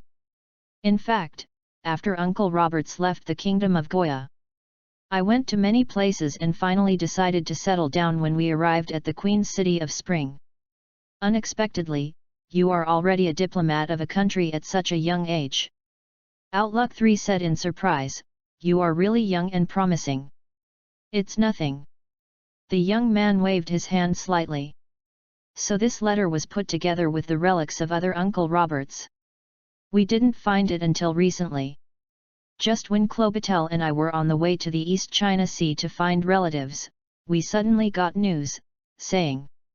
Kong Ming shook the staff in his hand, and a charming human being quietly threw it out, "Robert, His Excellency the Major General, and his younger brother, that is, both of Crow's older brothers." Kong Ming made a well-known gesture, "Is that so?" "Yes, the more you look at these two outstanding young people, the more you can feel the kindness of Outlook 3. He said without shy. "Robert is said to have died while fighting a group of pirates, and his younger brother went to sea with him at the same time, so he should have died together. Although it is not appropriate for me to think so." Kong Ming shook the cane in his hand and continued to exert influence on Audiobook 3. "If you want to say this, the blood of Uncle Roberts has been severed, so love. Yu Li, the Schultz family should also return to Uncle Roberts, that is, Crow, right? I think what you said makes sense."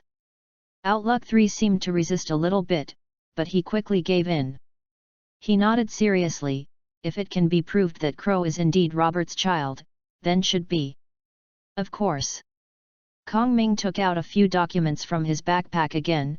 "Look, this is the marriage certificate of Uncle Robert's back then, this is the birth certificate of Crow, this is the certificate of Crow's baptism, and this is the certificate of his baptism."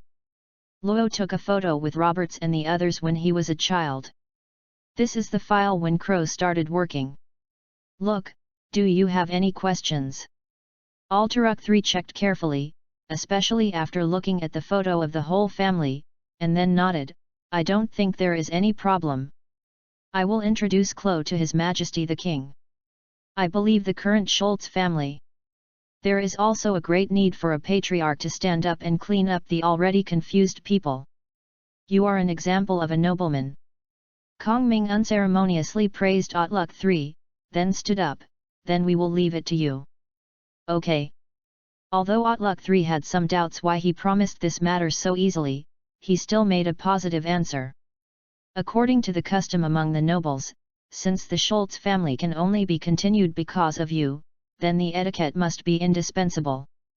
Kong Ming shook the cane in his hand, his tone was tempt, "I think sure it is an appropriate reward for the CI family to transfer all the 3 shops in Zhongyang Street to your name. What do you think?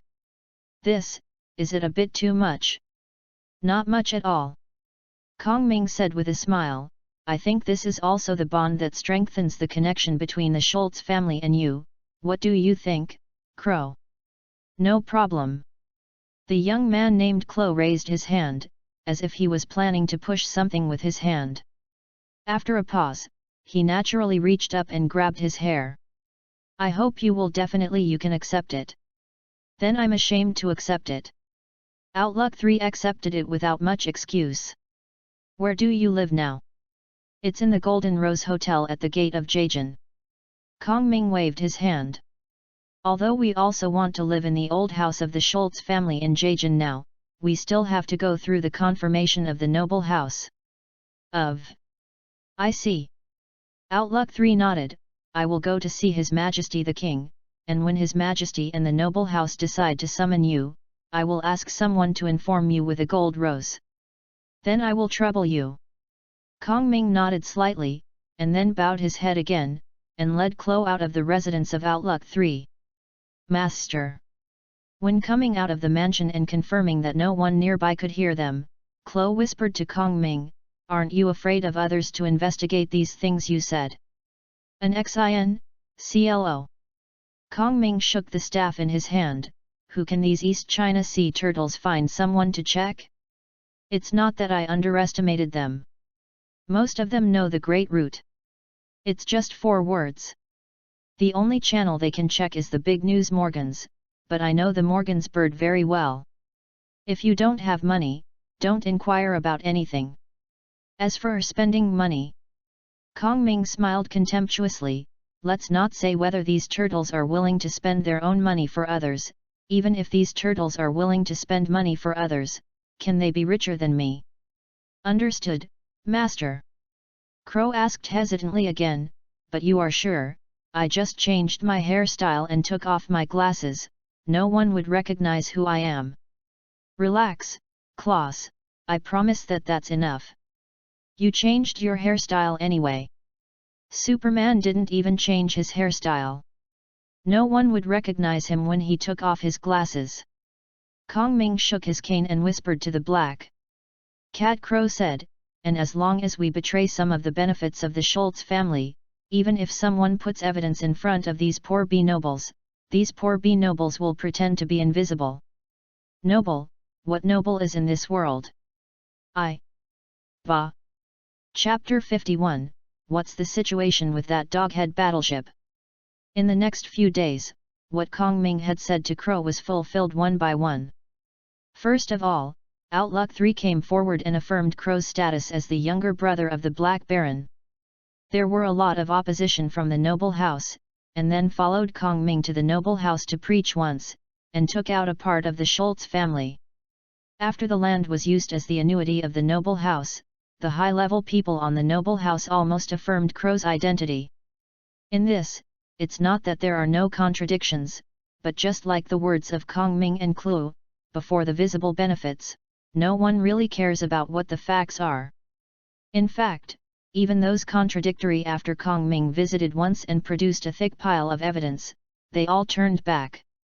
Of course, there is the last step left, that is, the canonization of His Majesty Richard Nandkarne, but this is a matter of course. Kong Ming has already done the work that should be done, and it is basically in a state of good luck. Kong Ming figured it out. This time the matter was almost finished. Rear Admiral Black Baron Robert, who dared to rob him, was arrested. Even his property was taken over by him. The Mad Cow pirates were in their water elemental golem. The entire army in front of him was wiped out, and it has been several days since the first 7 of Brugam of the Sapphire Pirates. The only pity is that when I set out, I wanted to make things bigger and give the East China Sea a memory of these scum, but I didn't expect that it was the Rear Admiral who robbed him. As a result, I really didn't have the guts to give the Navy a memory, so this thing was done in the end, leaving a lot of troubles, and finally forcing myself to fill holes everywhere. Lessons, these are all profound lessons. I'm still not stable enough, and thinking about things is still not comprehensive enough. Coming to such a powerful world, I actually thought that there could be no two things among the enemies, and everyone should be foresight old silver coins. This is entirely because I am floating. I feel that I am now unambiguous, and the enemy can't do anything to himself as soon as his brain is drawn. As a result, he will be taught to be a man by reality. Facts have proved that in this world old silver coins will always be a few, and the second goods with insufficient brains are the mainstream of society, so my own plans for dealing with the second goods should also be prepared. What should I do when facing a second person like Alrita? Facing a second hand like Robert, what should I do?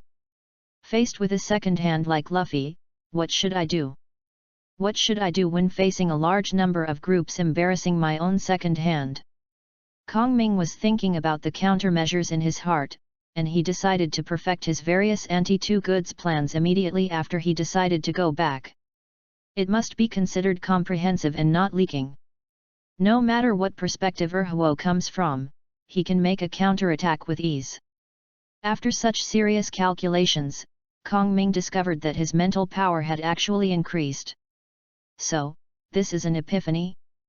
But before returning to the Mage Tower, Kong Ming has one more thing to consult with Sabo. Sabo. What's the matter, the elder of the club? Sabo stood in front of Kong Ming with a bright smile. I will take you away from Goya Kingdom this time. It may take a long time to come back. Really? Sabo opened his eyes wide, with a look of excitement. I can finally leave this place and live a new life of freedom. If your freedom refers to not planning to go to class, not planning to do homework. Kong Ming pushed his glasses and suppressed mercilessly, sorry, you can't live this kind of life. Then when shall we leave? Obviously, Sabo wasn't listening to what Kong Ming said at all, and he couldn't wait. Do you have anything you want to do before you leave? No. The answer was categorical. Really? Kong Ming followed the temptation, you think about it. Sabo thought about it for a while, and then nodded, when you say this, the elder, I really thought of one thing. What's the matter, let's hear it. Ace and I also hid some treasures in the place where we live near the trash mountain. Can we turn a corner when we go? Let us go back and get it. I know you are a smart boy, Sabo. Kong Ming took off Sabo's top hat, and then patted Sabo on the head. Then I'll just say hello, before leaving. Would you like to say hello to your parents? Parents? Sabo smiled innocently, what parents? I'm an orphan, the elder. Sabo. Kong Ming put on Sabo's hat again, and helped him tidy it up. Didn't I tell you? I am a magician, and the little secret of your life has already been taken by me. I found out. Sabo grinned, his face was innocent, and I couldn't understand what you were talking about. What? Kong Ming knelt down and looked at Sabo's face, you don't believe me? Then I will tell you one thing. With that, Kong Ming leaned close to Sabo's ear and said softly, I shut Starry in the bottom cabin. No matter how precocious, Sabo is now only an 8-year-old child after all. After hearing these words from Kong Ming, Sabo can no longer pretend. Seeing Sabo's eyes widening in surprise, Kong Ming calmly pushed his glasses. Okay. President of the meeting. After confirming what happened, Sabo stopped pretending. After putting away his usual smile, he calmly said to Kong Ming, now that you know, then I will tell you. I don't want to see them. I don't want to now. I don't want to. I don't want to see them again in the future, including me. To be honest, seeing such a 7 or 8-year-old child saying such decisive words in such a plain tone, Kong Ming was really curious. What exactly did Outlook 3 do to allow his son Sabo and his relationship is so stiff? Well, you don't want to see them. Kong Ming nodded, then stood up and turned around and left. We will leave tomorrow. You go and talk to Alrita. Then, turn around and take away Ace's treasure. As he walked out the door, Kong Ming heard Sabo hesitantly asking, Boss, don't you have anything to ask me? Forcing a child to tell his pain. Kong Ming turned his head and smiled, it's not what a qualified boss should do. Seeing Kong Ming's back, Sabo bared his teeth and laughed hee hee. Before setting off, Kong Ming still had one thing he had to do. Visit Audiobook 3 and bid farewell to him. In any case, during the period when Kong Liang, the diplomat of the Queen's City of Spring, stayed in the Kingdom of Goya, Audiobook 3 was very good to him, and Crow will stay here again in the future. Yu Li, when the diplomat Kong Liang left, he had to express himself. Originally, Kong Ming wanted to take the opportunity of this visit to bring Sabo back, and by the way solve the issue of the heir to Audiobook 3. But since Sabo was unwilling, Kong Ming didn't force it. In fact, the family of Audiobook 3 didn't have anything worth inheriting. It was just a nobleman from the East China Sea countryside, and all his wealth together would not necessarily be able to afford a few devil fruits. As for the settlement of Staley in advance, there were originally two purposes. The first was to clear the way for Sabo to inherit the family property. The second is to remove a stumbling block for Crow to usurp the Kingdom of Goa. After all, in real history, this guy can be regarded as a personal winner. Not only did he successfully soak in the king's daughter, but after the king's other sons died, he naturally became the king of the Goa kingdom and even participated in the world government. When he joined the national conference, he even planned to ask Karp to support him as a Denon, and then sit in the seat of Lord Yim. He is definitely the kind of master with good eyes and low hands. His eyes are all fixed on Master Yim, and his hands are still touching the mud in the mud of the East China Sea. Although he is only a child now, but in case there really is any world wool, plot inertia, etc., the little princess of the Goa kingdom gets into the brain, and looks down on the handsome Crow, so he must marry Si Terry. This silly fork added a block of words to Crow and himself out of thin air. How bad it was. So don't postpone things that can be resolved easily now. Since there is no Sabo to follow, there is no fun for Kong Ming to visit Audiobook 3. So the matter became Kong Ming's visit and the other party greeted him. Kong Ming said he wanted to return to the Great Route, and the other party expressed his retention. Kong Ming said he had to go on the downwind boat of the Azroth Chamber of Commerce. The other party expressed regret and hoped to come often in the future. Then Kong Ming bid farewell and went out, and the other party sent him away. Both sides put on a fake mask. You come over hypocritically, and I go over hypocritically, and they are also talking about diplomatic rhetoric, which is basically a nutritious routine. No way, these are the norms of noble life. So Sabo hates the life of nobles for no reason. When Kong Ming went to leave at the mansion of Audiobook 3, Yal Rita also used this time to buy food, water, and other necessary consumables for the ship to go to sea on the dock. Early the next morning, the Egwin officially lifted its anchor, and then went to the garbage mountain once along the coastline, and took away the treasures of Ace and Sabo. At this time, Yalrita realized that these two little guys had private money. More than myself. This incident gave Urha a heavy blow. I don't even have two 8-year-old kids rich. So when returning to the voyage, as long as he was free, a certain Urha would rush to Kong Ming's face and said, "Boss, you see that I have been with you for so many years. There is no credit and there is hard work, no hardship. Law has complaints." Or, "Boss, I bleeds when I was on Shipwreck Island, I was wounded in Tatuka Harbor, I have made war merits for you, boss." Or, "Boss, didn't you have made repeated orders to owe the wages of temporary workers? But you see, I have been a formal worker with you for several years, and I have not received the wages yet." Kong Ming now extremely hates himself who instilled these discordant thoughts into this drama. It's not that Kong Ming is short of money for this second product, but the problem is that when Kong Ming thinks of giving this second product money, this second product will definitely take the money to show off with some 2 8-year-old kids. Kong Ming hesitated.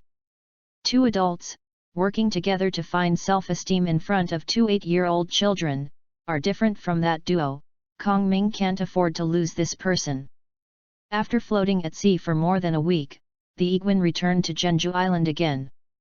Seeing the storm clouds outside Zhen Beast Island from a distance, Kong Ming felt a moment of relaxation after a long absence.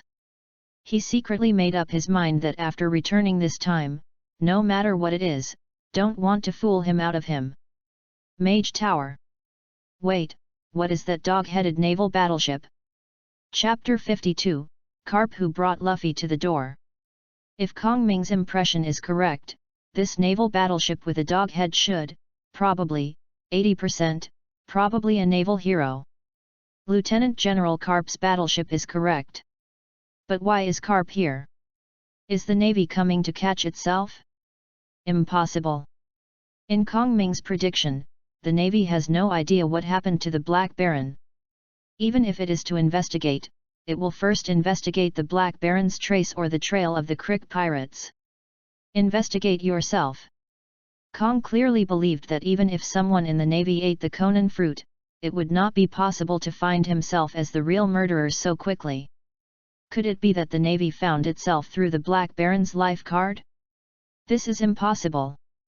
After the Black Baron confessed, he sent the Black Baron to the Crystal Palace to take a risk after verifying his confession 3 or 4 times, and he still injected enough weight to relax his muscles for 2 or 3 days. The chain was sent into the sea one by one, and the last hand was sent into the sea an hour ago. With the death of the Black Baron, even if he had a life card, he was already damaged. As for whether the Black Baron is still alive, Kong Ching believed that even if the Black Baron eats Brook's yellow spring fruit, he can still run away after his death. Then he wants to find all his corpses, at least for decades. One thought after another flashed quickly in Kong Ming's head, and then he was denied one by one. After throwing away all the impossible factors, Kong Ming finally came to the conclusion that Carp should have returned to Windmill Village shortly after he left Windmill Village. Knowing from Dodden that he had taken Ace away, Carp eagerly opened. With his own warship, he came to Jeonju Island to look for the kidnapper who kidnapped his child according to the route map he gave him, but he didn't expect the prisoner to come later than his navy. It should be so, right? Therefore, it is possible to see why people can become naval heroes just in the face of Carp's resolute style. Go. Kong Ming said to Alrita, who was mumbling in his ear, go and talk to Ace in the cabin. Let's put the work on homework first. His grandfather brought someone to look for him. Running errands. Yalrita stretched out her sinful paw shamelessly. 10,000 Bailey patted his paw. No problem, boss, wrap it around me. After Alrita entered the cabin, Kong Ming looked around and found that no crew was paying attention to him. Then he walked into the cabin at a normal speed, and then, exactly the same, Kong Ming walked out of the cabin. How can I let Alrita know about the secret of changing my real body into a mirror image to meet Carp? That's right, in fact, since Kong Ming was promoted to Arcanist, he began to delve into the magic of mirroring the first time. Only affected by his proficiency, as well as his own mana and mental power, Kong Ming's current mirroring technique cannot last too long, and there are still some small problems in its authenticity, so this month when he walked out of the Mage Tower here, most of the time Kong Ming uses his real body to move out, and only when he needs his own mirror image to play. For example, when dealing with the Mad Cow pirate group, or when facing Carp now. Kong Ming believes that with the improvement of his strength, one day, he will live in the safe Mage Takarajan like a steady and long life. His own mirror image will replace himself in the various waves of this world. There is no heaven in this world, he. Kong Ming's Iguan and Carp's Koto warship docked at locations other than the natural docking area when Kong Ming came to Zhen Beast Island. But after Kong Ming decided to occupy Zhen Beast Island, he specially created a professional dock artificially in his Mage Tower, which is the back door of the Research Institute of the Great Kingdom, using the magic of turning mud into stone and fossil turning into mud. On the cliff of the pier is Kong Ming's Master Tower. As long as Kong Ming's own mirror image restrains Carp's attention, Kong Ming himself can quickly enter his Mage Tower, and then wash the way with peace of mind. So after the ship stopped, the mirror image of Kong Ming immediately walked off the Iguan generously, and by the way, he waved and said hello to the navy on the opposite side of the Doghead warship. After seeing the navy on the opposing warship wave to him enthusiastically, Kong Ming felt calmer again.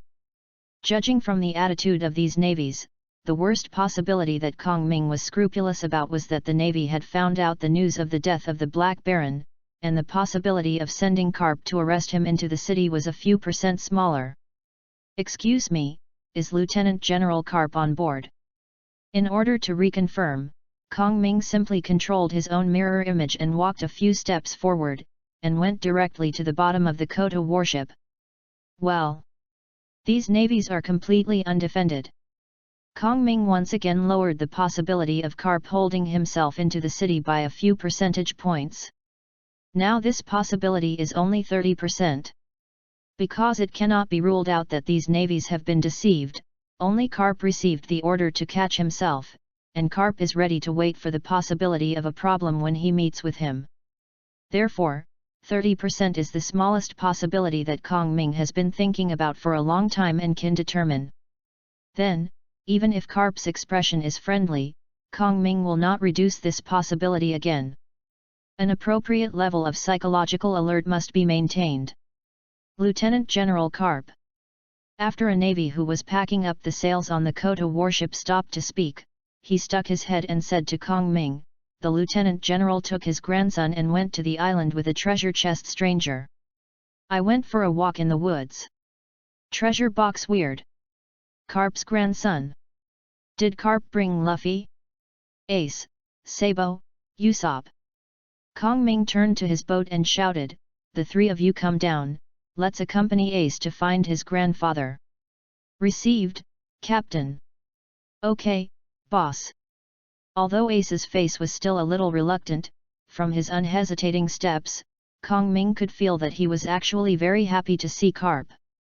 After the three children got off the ship, Kong Ming asked them to say hello to the navy on the Koto warship, and then Shi Shiran carried his hands on his back and led the three little guys along the road towards the woods on the island.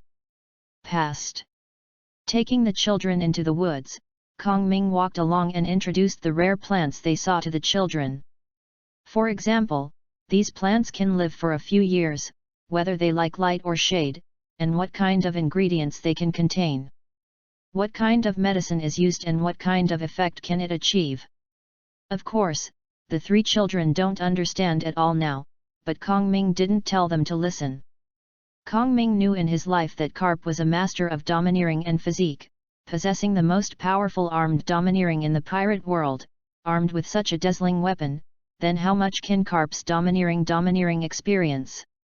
At least, Kong Ming wouldn't be arrogant to think that Karp's experience couldn't even scan such a small island.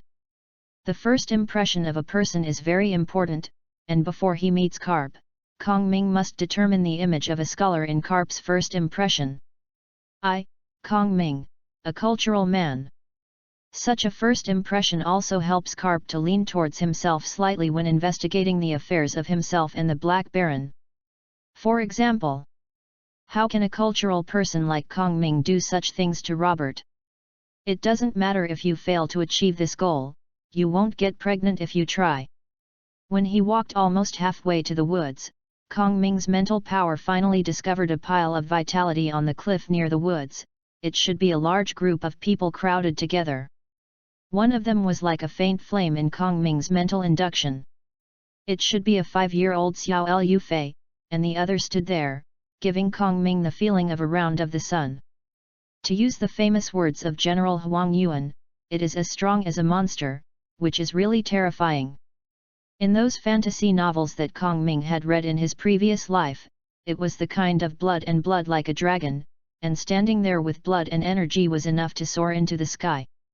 Mad Cowan of the Mad Cow Pirates turned into madness. His vitality is also very strong, and he can even directly use his body to harden the bullets of the cannon, but even if he is in the spirit of Kong Ming, he did not give Kong Ming such a lot of pressure. If you can barely compare it, he is like a fireball of 20 to 30 meters. Although it looks very bluffing, it can't make the current Kong Ming feel pressure. This is the top strength in this world. Having returned to his mage tower, Kong Ming, who had regained control of the magic node, couldn't help squinting his eyes. Carp's strength, now barely able to be regarded as a second-level arcanist, is definitely beyond the reach, but if he becomes a legendary mage, it may not be much worse than Carp. And if he can be promoted to a demigod and possess the powerful strength of the Guardian of Tirisfal back then, even Carp can hit him with one hand. It's a pity that the power of the Guardian of Tirisfal dissipated as early as when Medivh was killed in Karajan, and the short Guardian himself had to start again bit by bit. But don't worry, as a mage, time is on his side. While thinking, Kong Ming controlled his own mirror image and took the three little ones, and walked in the direction of the three figures he had sensed by his mental power. Kong Ming stopped 100 meters away from Carp and the others. The yelling came from over there. "Hey, look at the punch! Look at the feet! Ha! Fly kick!" After turning out of the woods, Kong Ming realized that the large number of people he had just sensed were not really a large number of people, but the assembled rare beasts that formed a circle. In the middle of these rare beasts, the 5-year-old Lu Fei is holding his fist, and he is singled out with the Sac Rhino Kid on the island. The sound of the fist and the foot is from the small Lu Fei. It came from the mouth. And in the circle surrounded by the pile of rare birds and animals, there is also an old man with grey hair, a sturdy figure, a long head, and a navy cloak. Said it was an old man, but seeing his sharp eyes and vigorous vitality, Kong Ming had no doubt that this old man could live another 100 years. Kong Ming discovered that the weak vitality Zhan Wuzhia was not 5-year-old Lu Fei, but the treasure box monster. You are dozens of years old, and your vitality is not as strong as a 5-year-old child. Can you still waste a bit? Chapter 53, Do you think the old man's way of educating his grandson is wrong? Ace. As he led the three little ones to the edge of the cliff, Kong Ming poked Ace very carefully, and then pointed to Lieutenant General Carp who was in the assembly of rare animals. "Go with your grandpa Greet." The fool's Ace did not understand Kong Ming's meaning at all. After nodding, he dragged his face through the encirclement of the rare beasts, walked to Lieutenant General Carp, and whispered, "Grandpa." Sure enough, Lieutenant General Carp had no idea of letting Kong Ming's evil tastes come to nothing. "You brat!"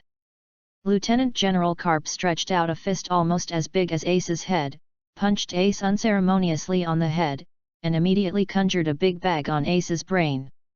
"Why ran away without saying anything?" "Appeared." Oh, it appeared. The iron fist of Lieutenant General Carp. When watching anime, every time he sees this scene, Kong Ming will be amused to laugh. Now watching the live version, I feel very happy too. Grandfather. In the presence of Sabo and little Usopp, being treated like this by his grandfather made Tsundere Ace feel a little unable to get off the stage. But because Lieutenant General Carp took care of Ace's face, he decided not to educate Ace on love? How can it be? What is it called? Lieutenant General Carp made 2 punches without hesitation.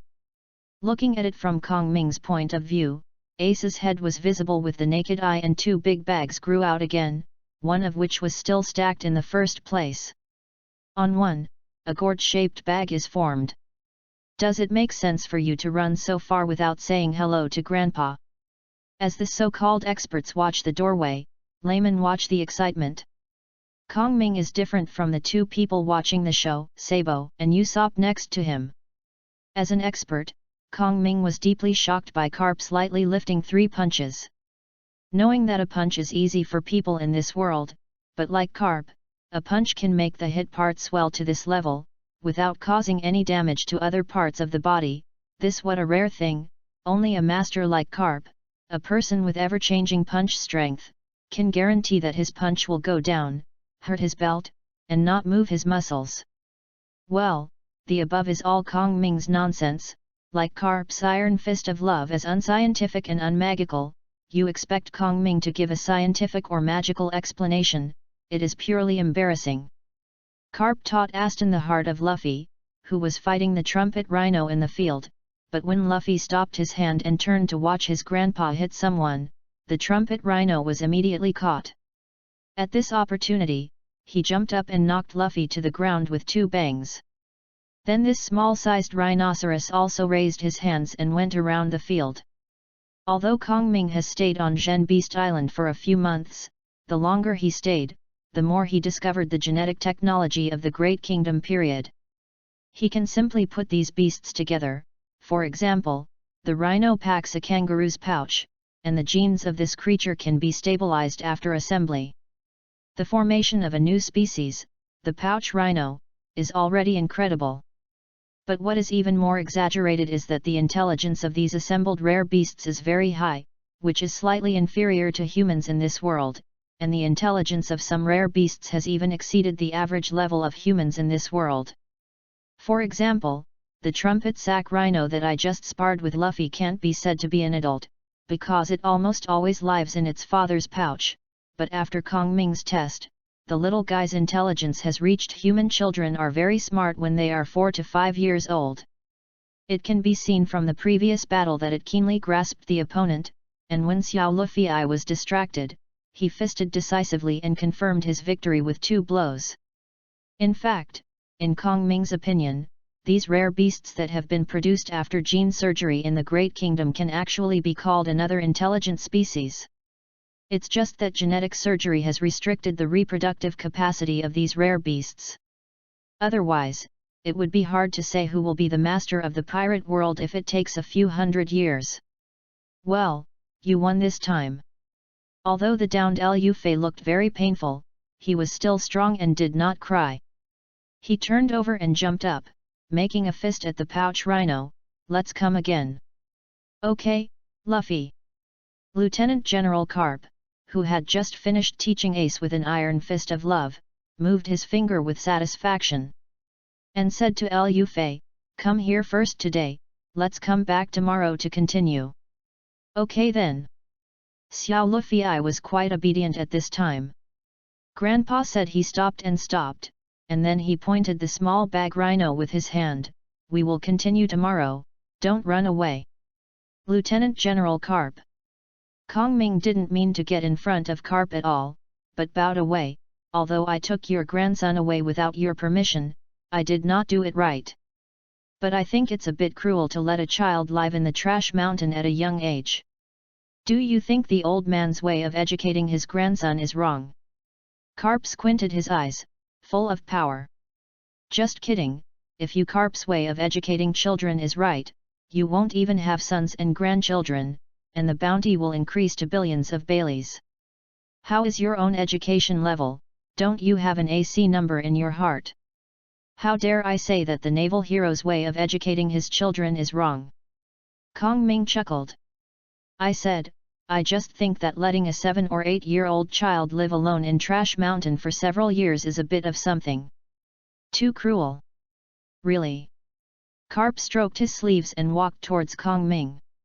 Then you still turned the corner and said that the way I educate my grandchildren was wrong? I said, what are you backing? I'm older. You are too far away from me. I can't hear clearly when speaking from a far place. Kong Ming twitched the corners of his mouth. You are getting older. You can't hear me clearly? I believe you a ghost. You are an old thing that is very bad and good at sneak attacks. Kong Ming can guarantee that if he walks over by himself, he will definitely give himself 1 or 2 iron fists of love and abduct him for himself. Grandson's punishment. But the problem is that we are now a projection, and I really can't let Lieutenant Carp punch you twice to quell you.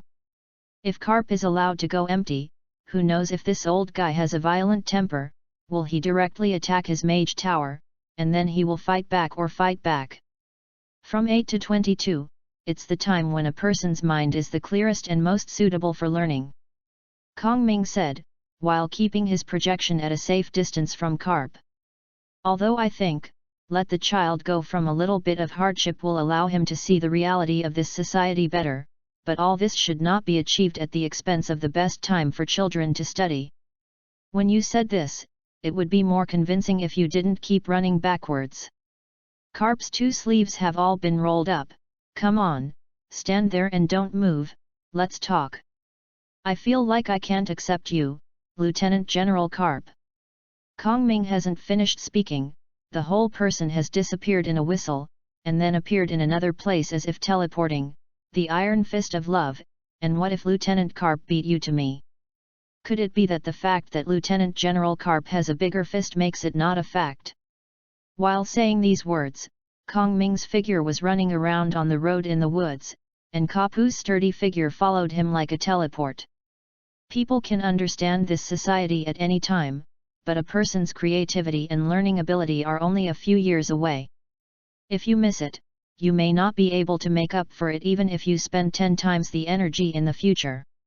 While controlling his own mirror image to flash around, Kong Ming said with heartfelt words, "In my opinion, you put your child on the trash mountain and let him exercise his ability to earn a living on his own. You are completely wasting his time and affecting his future achievements. Perhaps this child could have been called a great scientist, but because of your measures, he can only become an illiterate who can only do things." In Kong Ming's previous life, he had read a lot of One Piece's conjectures and comments.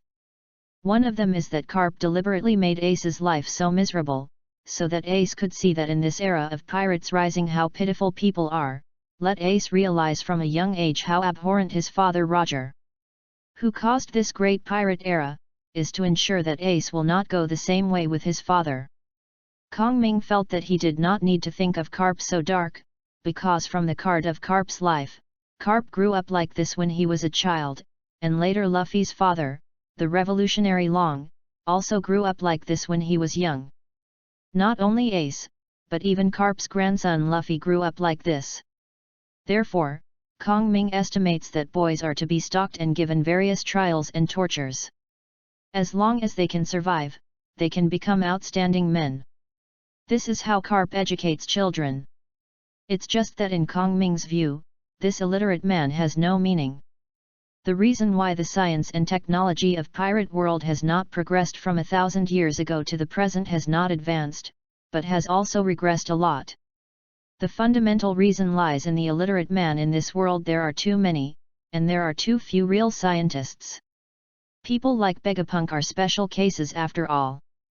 The development of a society requires not only the elites and pioneers, but the support of a large number of backbone forces. Just like the Tyrus Fowl Council that Kong Ming learned from Karazhan's library, although it is an institution of elite wizards, it is also built on a large number of low-level and middle-level wizards in Dalaran, the country of wizards.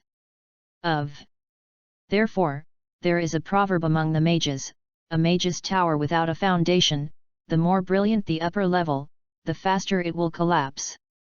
This sentence is definitely not Karazhan. Chapter 54, Ace, you want to be a scientist. Relying on the advantage that he is only a magic mirror now, teleporting is not very mana-consuming. While teleporting whizzing, he will explain to Carp why knowledge can change his destiny. While Carp, the stubborn old man, used his shaved lightly and happily to follow the speed of Kong Ming's mirrored teleportation, while trying to punch a few packs on Kong Ming's head with his own iron fist of love. If this is for cloth to watch it on the spot, I am afraid that the cold sweat of cloth can come down. Compared with the easy freehand brushwork of Carp's shave that can be used as a walk, the Black Baron's Navy 6 type is completely incapable of taking it. Suddenly, I didn't know which of Cap was wrong, or Kong Ming's words happened to hit his mind. Cap's figure suddenly stopped, and then asked abruptly, "You mean to say, Ace can be a scientist?" Although Kong Ming doesn't know what Carp is thinking now, it doesn't prevent him from climbing. Yes, Ace has the potential to become a scientist. The kind of scientist like Vegapunk. Yes, the kind of scientist like Vegapunk. Carp's stubborn face, he relaxed, and grinned, "Ha ha ha ha. You see, this is a mess. If you want to say this in the letter, then we have no misunderstanding at all. Okay. Well, so that Ace can become a scientist, I support him to study with you. I don't want to be a scientist." Although Carp's problem was solved, the stubborn kid Ace jumped out again, "I want to defeat the strong in this world one by one, and eventually become the strongest in this world." What nonsense! Carp did not hesitate to go up again with an iron fist of love. What do you know, how good is to be a scientist, safe and well-being?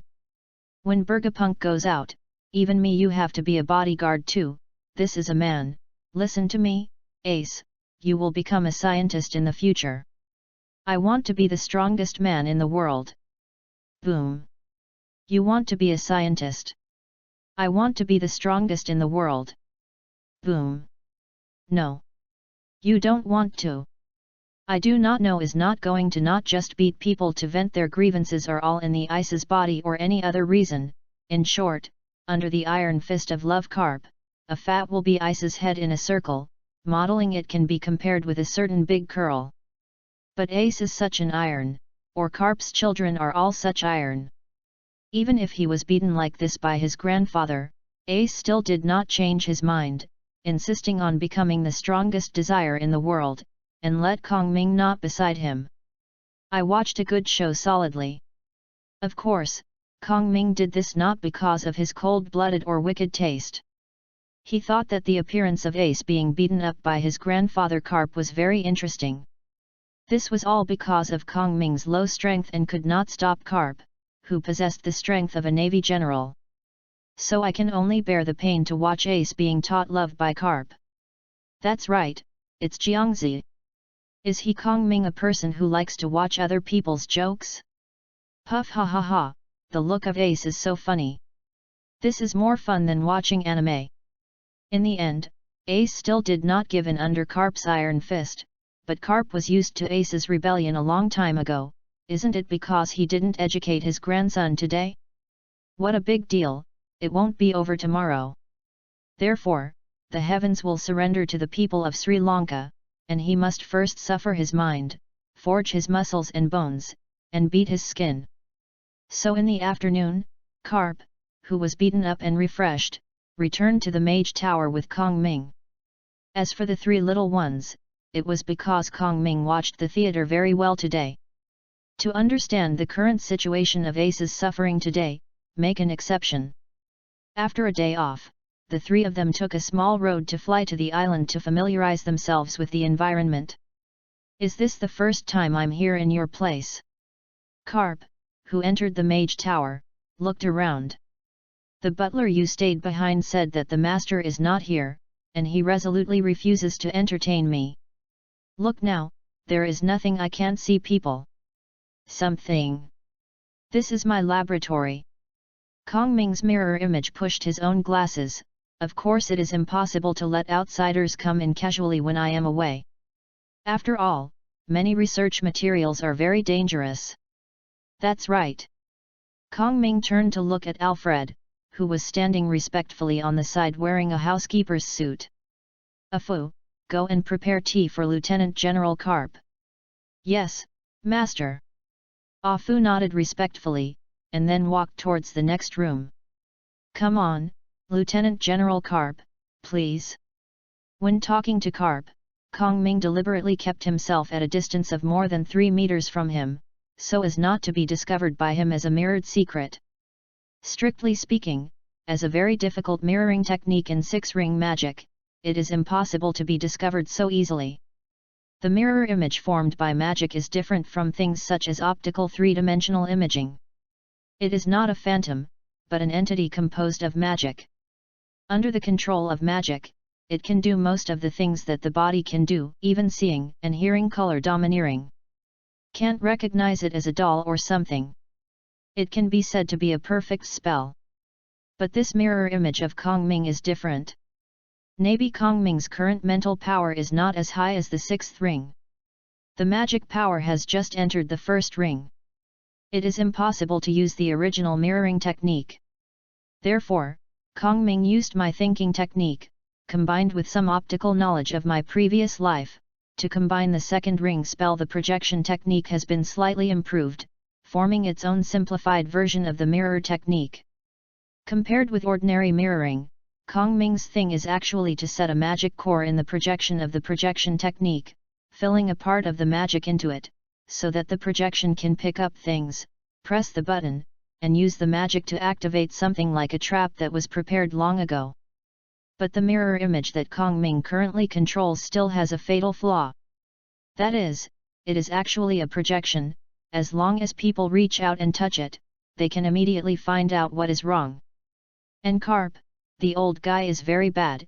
If Kong Ming gets too close to him, maybe this old guy will take advantage of Kong Ming's attention and punch him in the head. This is not an exaggeration. Kong Ming has seen this old guy secretly roll up his sleeves several times. Of course, it can be seen from the old guy's no intention to attack that he has no malicious intentions. But even so, Kong Ming refused this old guy to give an iron fist of love on his head. This thing is left to Carp's son and grandson to bear it. Kong Ming didn't take Carp to the other floors of the Mage Tower.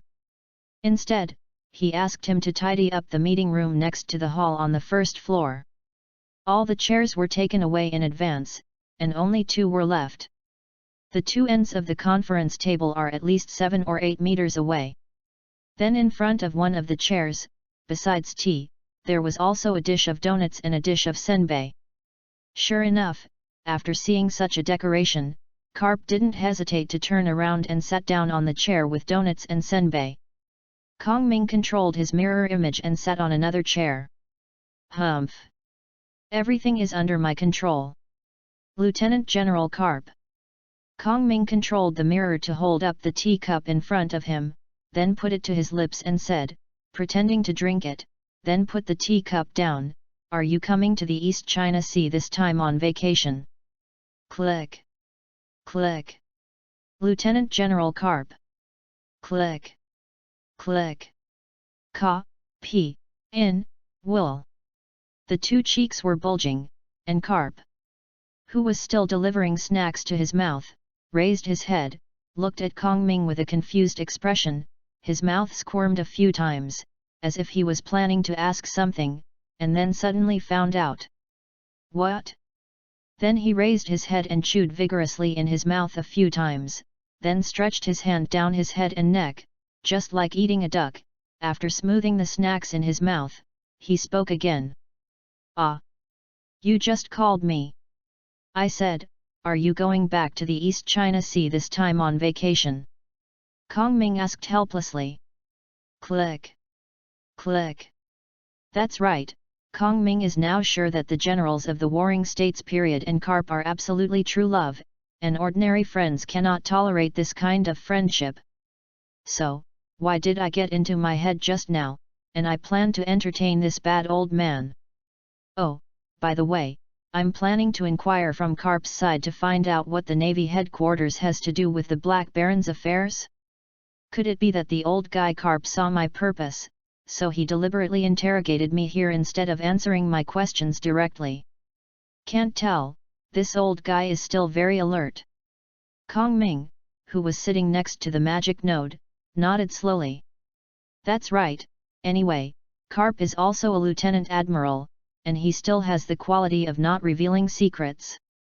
I can't underestimate him because of his carefree appearance in the anime. The Navy can dominate the sea for 800 years with the word justice behind it. It really cannot be underestimated. You ask me the purpose of returning to the East China Sea. Carp swallowed all the snacks in his mouth, maybe choking, and took the tea next to him and drank it, and then took a breath, revealing an irritable expression. When I mentioned this, I was very angry. Originally, I planned to accompany my good grandsons Ace and Luffy on this vacation. As soon as I set off, Marshal Sora gave me another task and asked me to stay in the East China Sea.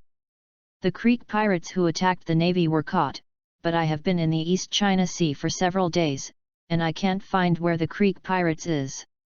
Carp was frantic for a while, then angrily took another piece of senbei and put it in his mouth, biting it down as if he was biting a person. Click. Click. Kong Ming felt the black line on his forehead tremble, and the face was coming too fast, like a tornado. That's right. Carp grabbed a piece of senbei without raising his head, and said vaguely, you are also from the East China Sea, do you know where the Creek pirates are hiding? Ha ha. The corners of Kong Ming's mouth twitched. This Carp, you really asked the right person. The Creek pirates have not been very active in the sea in recent years, Kong Ming replied honestly. I think they have changed their minds and become people again. That's right, now Admiral Creek and his men are actively participating in the labor reform, and I am not talking nonsense. You don't understand it. Carp struggled to swallow a big mouthful of donuts in his mouth. This kind of pirate who made his home by looting is absolutely impossible to change his mind and rebehave. As he said, Carp punched the conference table, and the whole table was tilted by him. That guy must be hiding somewhere in the East China Sea, but I will definitely find him. I don't think you can find. Kong Ming's weak answer in his heart. Chapter 55, The Daily Life of the Mage Tower and the New Outing Suit. As the saying goes, you come in a hurry, and you go, hurry.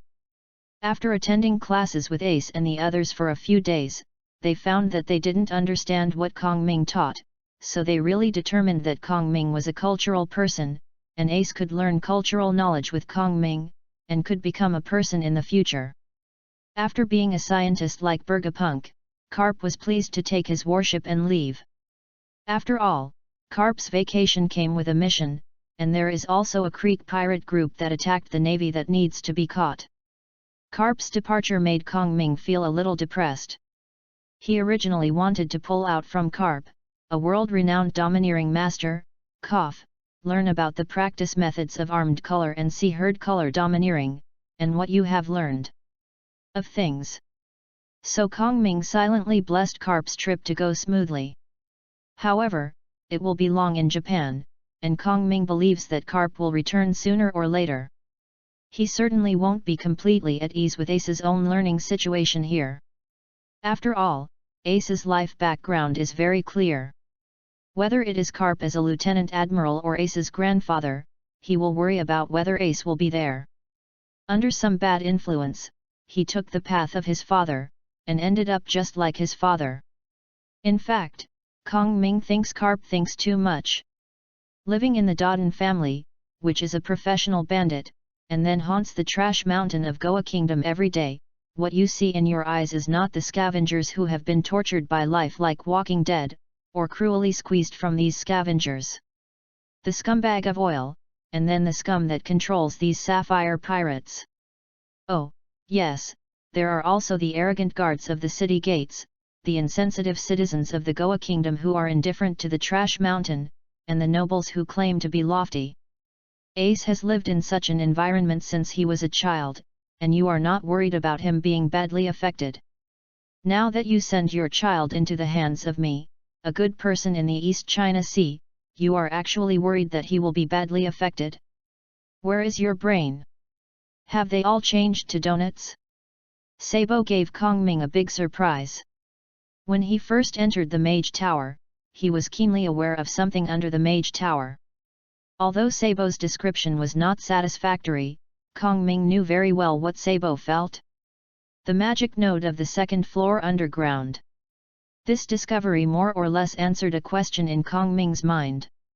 That is, apart from this special case, is it possible for the natives of Pirate World to become a real mage? After forming the Azeroth Chamber of Commerce, Kong Ming did not hide the thoughts, but generously handed it to a lot of people and asked them to try to practice. The result? Including Yelita, Bulletin, Crow, and Zongjao, none of them can successfully meditate and become an apprentice. This fact made Kong Ming once worried about whether it was because the rules of World of Warcraft and One Piece World were different, which made the profession of World of Warcraft impossible to reproduce in this world. So he devoted time again, with the help of Karajan butler Mr. Moros, found the training and trial methods of fighters, rangers, and stalkers, and handed them to Alrita, Bulletin, and Clow. Very smoothly, the three of them quickly started to get started, and Cloth showed unparalleled talent. In just over a year, he passed the trial of the High Elf Ranger Lord that almost no human can pass. This allowed Kong Ming to let go of his worries about whether the rules of World of Warcraft and One Piece World were different. After seeing Sob now, Kong Ming realized that he was misled by the World of Warcraft game. Because the High Lords can choose their own professions at will, Kong Ming has always subconsciously equated mages with warriors, rangers, and other professions, and did not think that the profession of mages is so special. For the sake of the balance of the game, the developers of the Warcraft game have been chanting professional balance. But in real Azeroth, careers are never balanced. If it is said that 1 out of 10 trained people can master anger and become a fighter, to become an ordinary ranger or stalker, only one among dozens of people can appear, while the mage is even more cruel. Among hundreds or even thousands of people, there may not be a person who may become a mage. This is talent, the most fair and unfair thing. For example, after Kong Ming taught the method of meditation equally in class, Sabo mastered the method of meditation in just 10 minutes, and succeeded in meditation in the next hour. While increasing his mental power, he perceived the elemental particles that existed in this world and successfully advanced to become a master. The apprentice of the mage who just started. Although little Usopp quickly mastered the method of meditation and also perceives the elements, he could no longer continue after meditation for less than 10 minutes, which means that if little Usopp wants to become for a mage, his mental power growth may be very slow, and he will not become a high-level arcanist in his lifetime. Ace can't meditate at all. No matter how hard he tries, he just can't calm down, and can't even take the first step of meditation. However, Kong Ming knew that this was because of Ace's mental illness, and now it is not easy to say that Ace did not have the talent to become a wizard. It took less than 10 minutes for Xiao Lufei to fall asleep successfully and screamed loudly. This is why he has no talent to become a mage. That's right, when Carp left this time, he simply left Lu Fei here with Kong Ming. In Carp's words, he just hoped that Lu Fei could become a scientist. Kong Ming was very puzzled about this. I know Carp, you admire people like Vegapunk, but what kind of scientist do you think can be produced by a mindless person like you and an upset like your son? But the bull that he blows out, no matter what way he thinks, he has to let him fly. Kong Ming believes that no matter what kind of bear child, with the help of the meditation medicine that can keep him highly active, and the petrochemical technique that can't make small movements at all, scientists dare not say that they will make a compulsory education like a duck. There is still no problem with knowledge. With this knowledge, you can become a mink. Who dares to say mink is not a scientist? Besides, who said that Luffy must be a fool? The reason why Luffy is so stupid in anime is completely because he has not studied knowledge systematically. If he fills his mind with that knowledge, Luffy, maybe you can really become a scientist, right? Because after Kong Ming had this kind of consciousness, Xiao Lufei felt that he was in a deep and hot day. He now has to go to class every day to learn those things that he feels are useless, and he can't look around in class, he can't just move around. As long as he resists, that hateful guy will use the thing called petrification to make himself I can't move anything, I can only look at the blackboard stubbornly, and when I go to class every day, I'm so excited that I can't sleep even if I want to sleep. And there are still homework every day. If you don't do it yourself, at dinner, that nasty guy will use petrification to fix himself wherever he is, and make his saliva watch others eat meat. After eating, I can only eat pancakes. He is so disgusting. After persisting for a week, Lu Fei finally succumbed and began to follow Ace and little Usopp to learn actively and consciously. After the model of Luffy, the discipline of Kong Ming's small class has been greatly improved. Finally, Kong Ming could not attend the class himself, but left the matter to Mirror himself. Although it is said that because of Kong Ming's own technical problems, this is actually the mirror image of the projection. Kong Ming had to do it himself during the lecture, but when he rests in class or when Kong Ming sets up questions in class to start their own calculations, Kong Ming can turn your attention back to yourself and do something you have long wanted to do. Improved outing suit. Kong Ming's current outing suit was made when he was in the apprenticeship stage of the mage. Limited by the spiritual power and magic power of the time, there were many ideas that could not be fully achieved. We can only trade quantity for quality. One piece is not enough. Then 2 pieces should be used to make this together. But now that Kongming has successfully advanced and become a glorious arcanist, then the previous outing suit is a bit inappropriate. For the advancement of magic technology, the development of enchanting crafts, and the better tomorrow of pirate world, it is imperative to study a new outing suit. Yes, I, Kongming, are so noble. Everything I do is for the development of this world, without any selfish thoughts.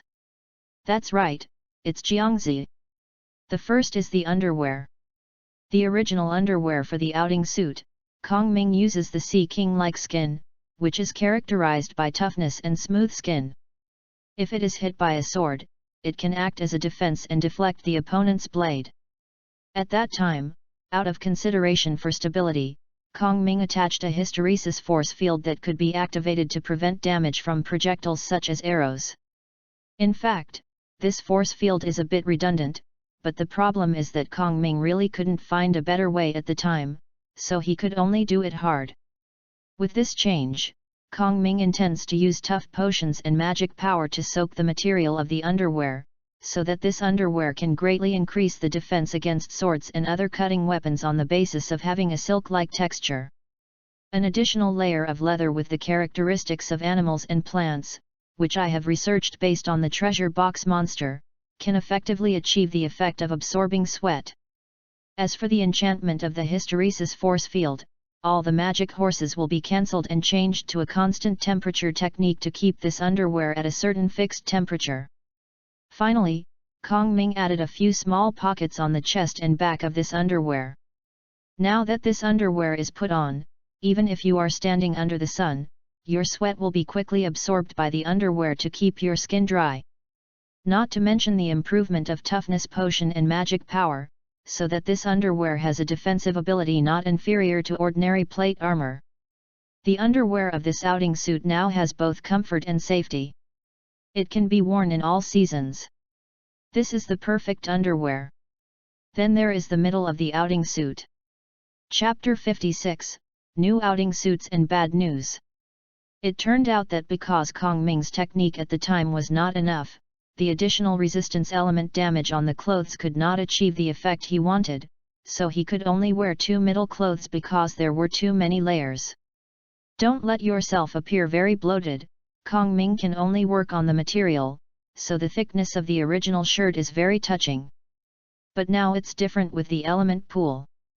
With the elemental crystallization in the element pool, in Kongming's current plan, the coat of the outing suit is no longer a simple protective magic. You should know that the middle body is located between the underwear and the outer clothing. It is not in contact with your own body, and does not need to be too tyrannical defensive ability, but it plays a role in connecting the past and the next. So Kongming put the core energy source of his outing suit on it, just like the reactor in front of Iron Man's chest, except that the reactor of Kongming's outing suit is hidden in his coat, which also avoids being directly destroyed. This causes the ability to go out to suit to be greatly reduced. And the energy source, that is, the element crystal Kongming used 4 pieces, which are located at the same position on the left and right chest and the back. This ensures that in case one of the element crystals is exhausted, the whole outfit can still function well. Because the middle garment is used as an energy source, so Kongming did not make too many changes to the middle garment, that is, to use tough potions and magic to penetrate the material, and then use elemental crystals and magic wire to reattach the middle garment. Do a good job of magic power transmission array, and finally add a layer of protection outside to prevent the magic from interfering with each other, but also play a role in protecting the magic array. That's right, just a little change, nothing else.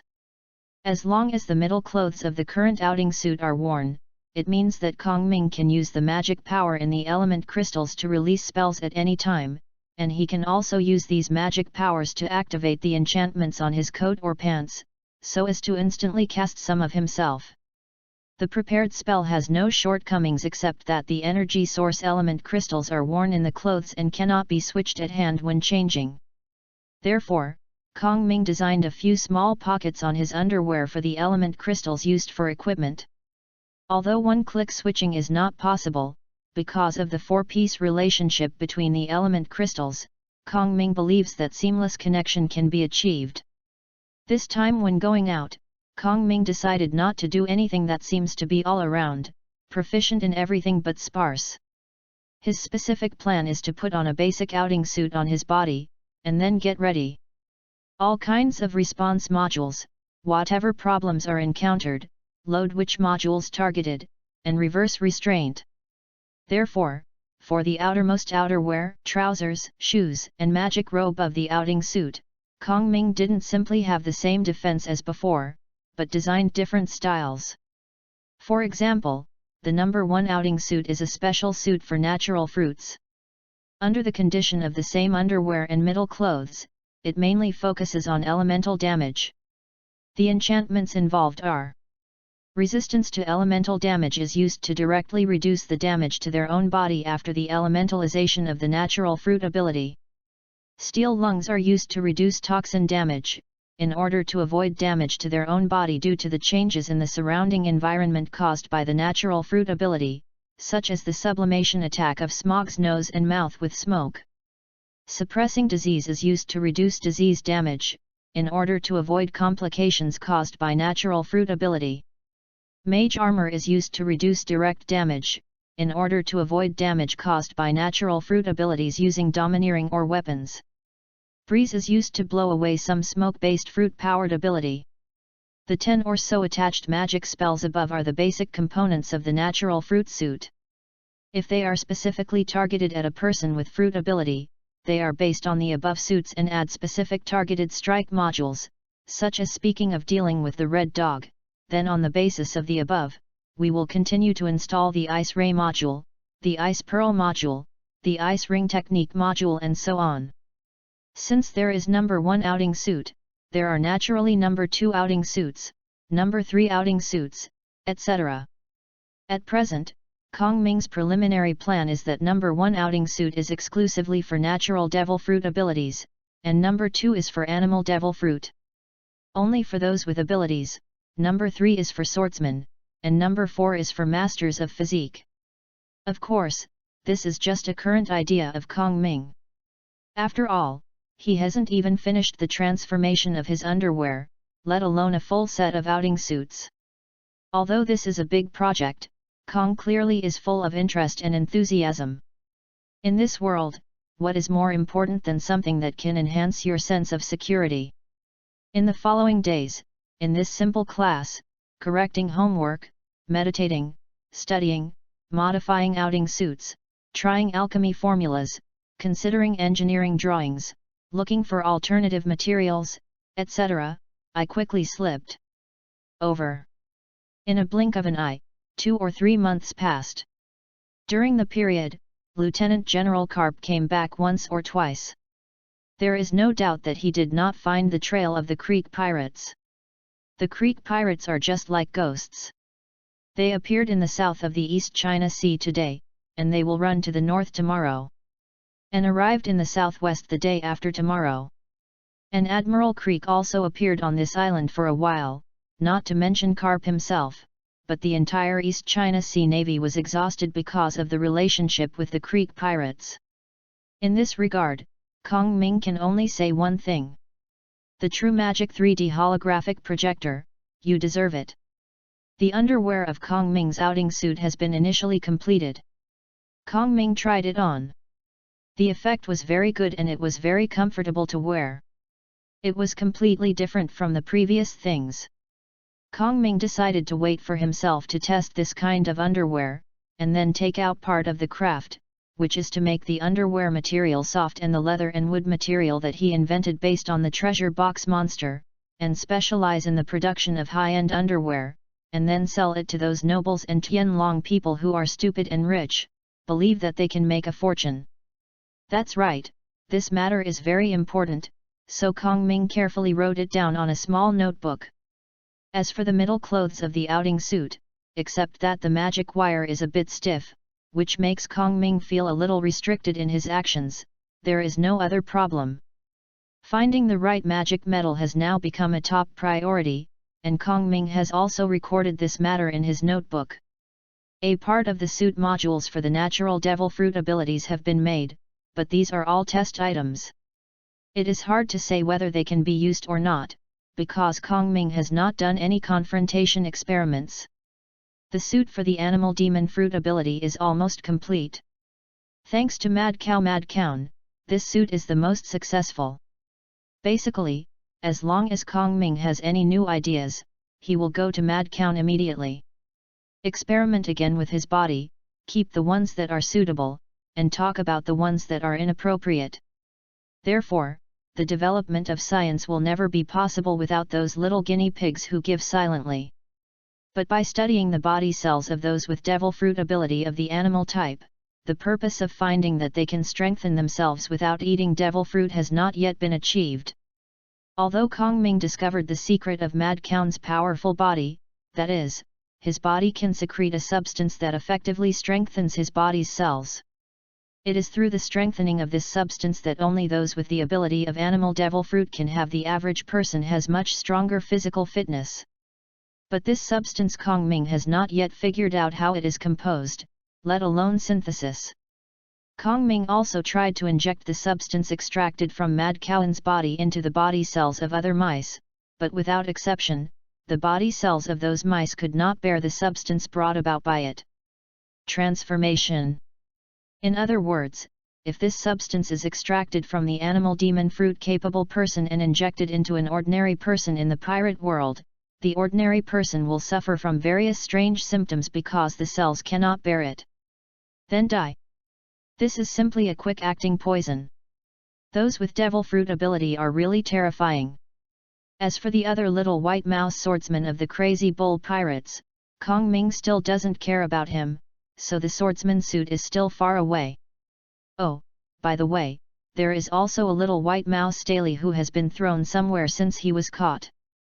After crying, making troubles and hanging himself, he is now completely decadent.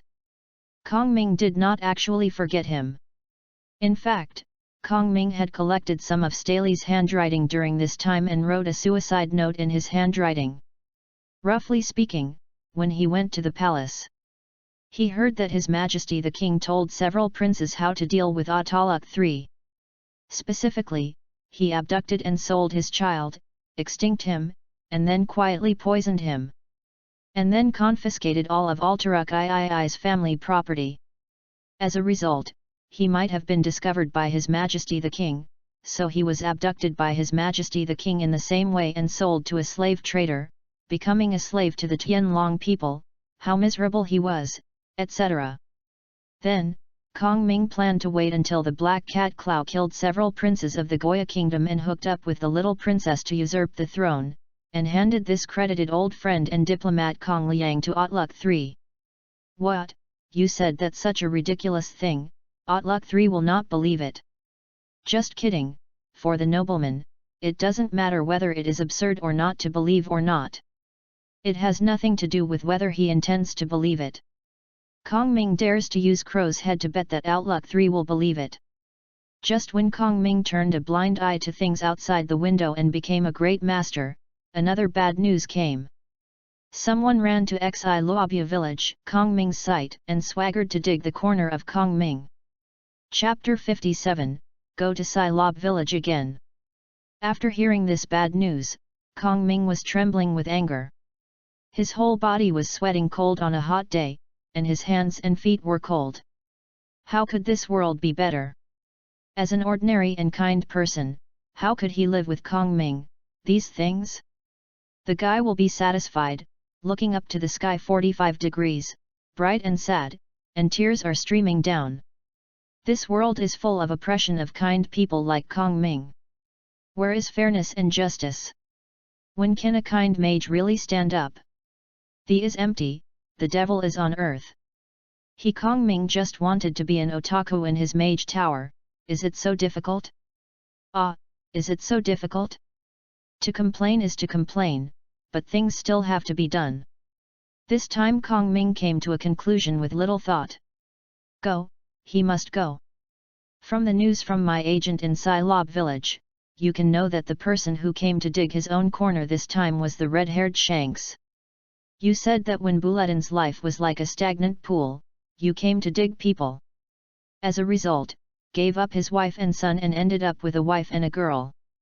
Now Pudu has been promoted and raised, he has become CEO, and he has reached the pinnacle of his life. You actually come to dig someone. Unacceptable. Do you want money for digging people? What? Don't you want money? Then Kong Ming thought for a while.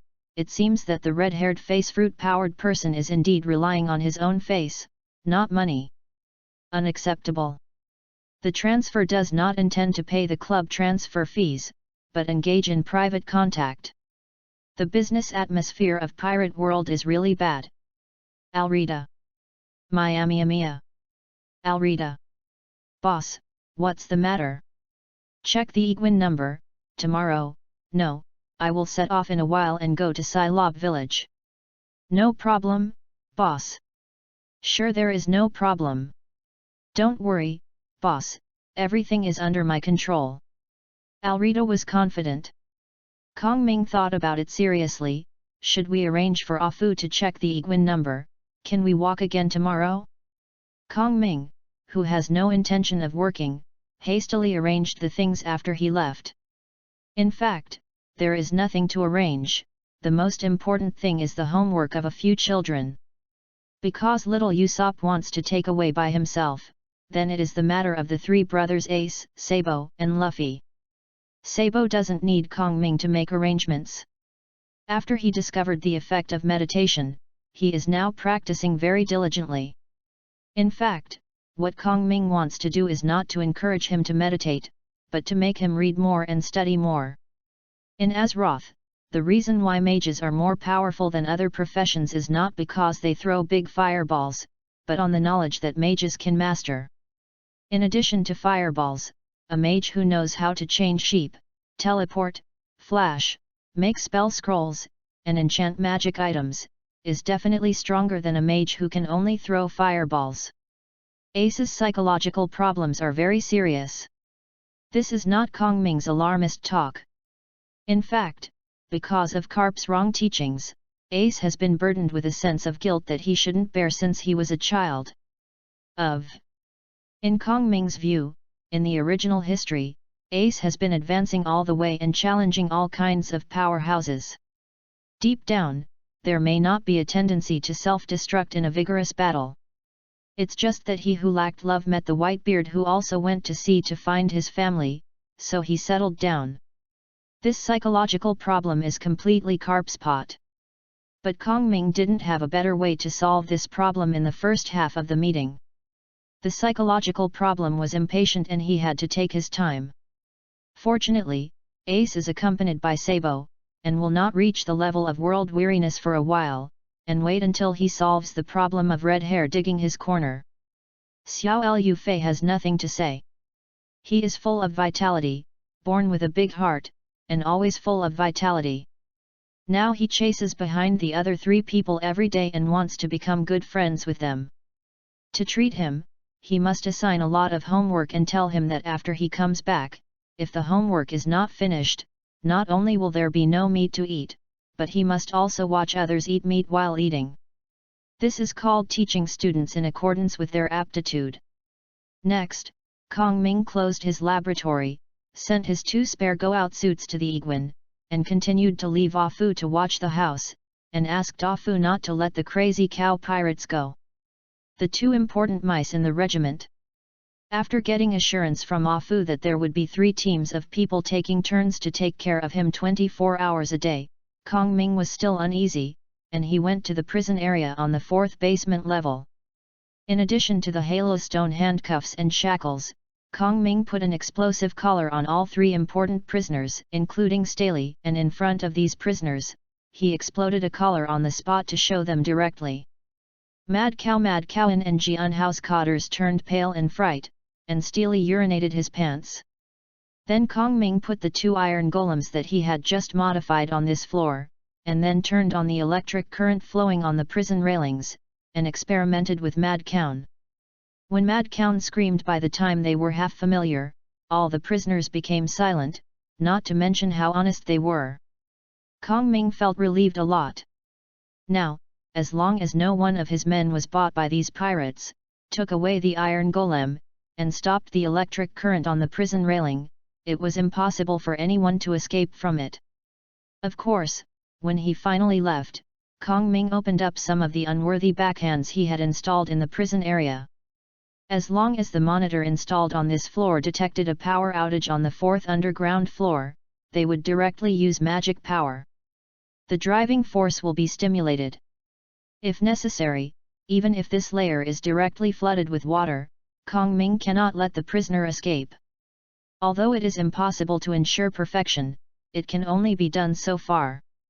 Kong Ming really didn't want to wait until he came back and found that the 4th and 5th floors had been completely submerged by seawater, and all the mice and traders had died inside. But Kong Ming didn't even hope that when he came back, none of these little white rats escaped, and by the way, all the mage towers that he had returned to him were harmed. So if the worst thing you expected happens, you dead mice must remember it, you are wronged, you are in debt, and the one who killed you is the red-haired Shanks. Go to get revenge.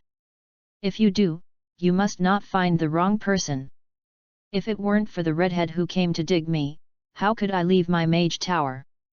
If I don't leave, you will definitely not die. It's Jiangzi.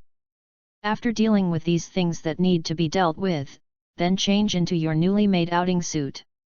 Although the current outing suit module is only for those with natural fruit ability and animal fruit ability, there is no such thing as red-haired swordsman module, but there is no other way. You can only wear the outing suit for those with anti-animal fruit ability. Anyway, Jianhao and the animal type fruit ability are similar. They are both rough and thick. And if there is really a conflict with red hair, Kong Ming feels that at this stage, what he has to do is not to prevent red hair. That is the future. It would be nice to find a way to escape. It happens to be a set of anti-animal fruit ability. The suit provides several flashes and a flying technique. As long as the red hair is not determined to kill himself, the possibility of escape by himself is quite large. So angry. It's really uncomfortable to feel that I can't beat it, and I have to rush forward. After everything was set up, Kong Ming put some small items that he needed to bring, such as guns and ammunition, into Karajan, put on some larger items, such as guns disguised as swords, and then put on his own tools. Bayo stepped out of his mage tower again. Y'all Rita, the second cargo, is rare and reliable in the matter of sailing. Less than 10 minutes after Kong Ming boarded the ship, the Iguan pulled down the anchor and set sail from Jeonju Island and headed towards Ziluobu. The village moved forward. Jeonju Island is not very far from Ziluobu village. In the original history, Luffy and the others got Usopp's help in Ziluobu village. They deceived the Golden Mary from Kea and arrived first after sailing. This island is Jeonju Island. Even if the Iguan was not a speedy ship, it was only a day or less than 2 days from Jeonju Island to Ziluobu village. On the way, it was calm. Because Kong Ming was flying the Azeroth Chamber of Commerce flag this time, a pirate ship that occasionally came across saw Kong Ming's flag from a distance and immediately turned around and ran away. And Kong Ming didn't have the mood to tease the pirates this time, so he simply let the pirate out, and the Iguan sailed smoothly and arrived at Ziluobu village the next morning. This is Kong Ming's second visit to West Rob village. The last time he came here, his Azeroth Chamber of Commerce had already seen its scale, and there were more and more conflicts with pirates. Kong Ming urgently needed a handful. The sword that frightened the scum of the East China Sea to ensure the smooth development of the Chamber of Commerce. Then, at the door of Ziluobu village, Kong Ming found the idle Bulletin, and the two hit it off. After promising high salary and welfare and children's education fund, Bulletin promised to help Kong Ming temporarily. This favor has been helpful till now. So Bulletin has always been different from Alrita and the others. Alrita is Kong Ming's partner and family, so she likes to call Kong Ming the head. The Black Cat Klo is an executive who jumped with his subordinates, is a subordinate of Kong Ming, is the backbone. So Kong Ming asked Crow to call himself. Crow would call him. And Bulletin was Kong Ming's partner from the beginning, Kei Ching. This is why Bulletin always calls Kong Ming the captain. Now the problem is here, no matter what contract is actually not binding on Kei Ching. After the Iguan ship stopped near the village of Silabu, Kong Ming put down the boat and took the gifts he gave to the family of Jesus, as well as Yalrita and little Usopp, and was next to the village of Silabu for the first time the beach has landed.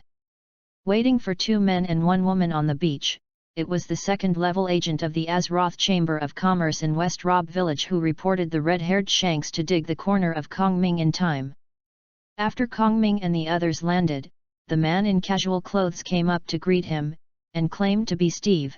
The woman was his wife, Alyssa, and the last one was their bodyguard.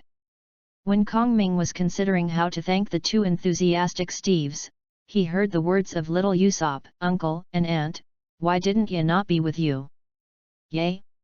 A question mark floated on Kong Ming's head, that is to say. These 2 people are Usopp, your 2 father-in-laws who died young in the original history. Chapter 58, Kong Ming, Emperor of the East China Sea. The child Usopp has been sensible since he was a child. When he was only 2 or 3 years old, he had set himself a future daughter-in-law, the only daughter of the Steves in front of him, Kaya. Then Usopp spent several years telling Kaya stories, boasting, and making Kaya happy. Finally, Usopp finally succeeded in becoming Kaya's best friend. This is really a sad story. However, people like Usopp who bravely pursue love and daughter-in-law are still somewhat out of place in the pirate world. Maybe it's because this world comes from the relationship of a passionate animation. People in this world have a desperate enthusiasm for realizing their dreams. As long as it is for their own dreams, it doesn't matter to bet on everything. Love, family, friends, and relatives can all give up. Even if you die on the road of pursuing your dreams, you will die well. This is also the reason why Kong Ming rushed over in a hurry.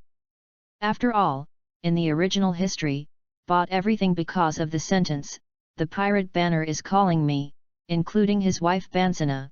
His own child Usopp followed the red-haired Shanks without hesitation and left. Does he not love his wife and children? Obviously not. But he left without hesitation, and his wife Bansana died in a hospital bed shortly after he left because of a serious illness. His son Usopp also became an orphan who was not an orphan, alone. I live alone in the village and draw attention from others by boasting. Of course, the magic is that the cowhide that Usopp blows out finally came true. In view of this, Kong Ming is actually very anxious. In the original history, dared to leave when he was a layman, and he followed the call of the pirate banner, regardless of how embarrassed his family would be after he left. Now Bulletin's family is more than a few times richer than before, or even dozens of times richer than before. If Bohen wants to leave, he will leave this time without worry. But Kong Ming finally cultivated an ace beater. How could a reliable partner give up so easily and hand him to the red-haired Shanks? Just because red hair is the future for emperors? Or because of the red-haired face fruit? Hey! Bah! Don't even think about it. Kong Ming didn't sleep all night last night. He did at least a dozen deductions on the weakness of cloth. The manuscript of the plan was written more than 40 pages, not to save the red hair. Under the leadership of Kaya's parents, Kong Ming walked towards Kokozia village. Next to Kong Ming was little Usopp. Steve and his bodyguard walked behind Kong Ming and moved with the 2 crew members on the Iguan. With the gift that Kong Ming brought. Silabu village is a very standard seaside fishing village, with narrow houses, grass roofs, and fishing nets drying in front of the door. It is the only one in the whole village. No, it is the only beautiful house, one of Usopp's. The mansion of the goddess Kaya, and the other is a newly built grocery store in the middle of the village with the banner of the Azeroth Chamber of Commerce. The former is the home of the old man Usopp, and the second is the property of the old man Usopp. It was not unreasonable that Steve and the others would be targeted by the Black Cat Crow. In fact, if the wealth of their family was placed in the royal city of any franchise country, that was the case. But in a place like Silabia village, it is inhumane. While walking on the road, Steve and the others also talked frankly with Kong Ming about why they joined the Azeroth Chamber of Commerce. Making money is second. After all, Steve and the others are already the richest people in West Rob village. Moreover, these people in West Rob village, who barely survive by fishing and farming, can't squeeze out a lot of money, let alone let them buy those from the Azeroth Chamber of Commerce that are not very useful to their lives. Necessary things. In fact, if it weren't for the shops in Silabia village that could still sell some wine, I am afraid that even the employees' salaries would not be earned every month. But the Steves decided to keep the store open. The key is to seek protection. Although there is a very powerful gunman, Bulletin, in Silab village,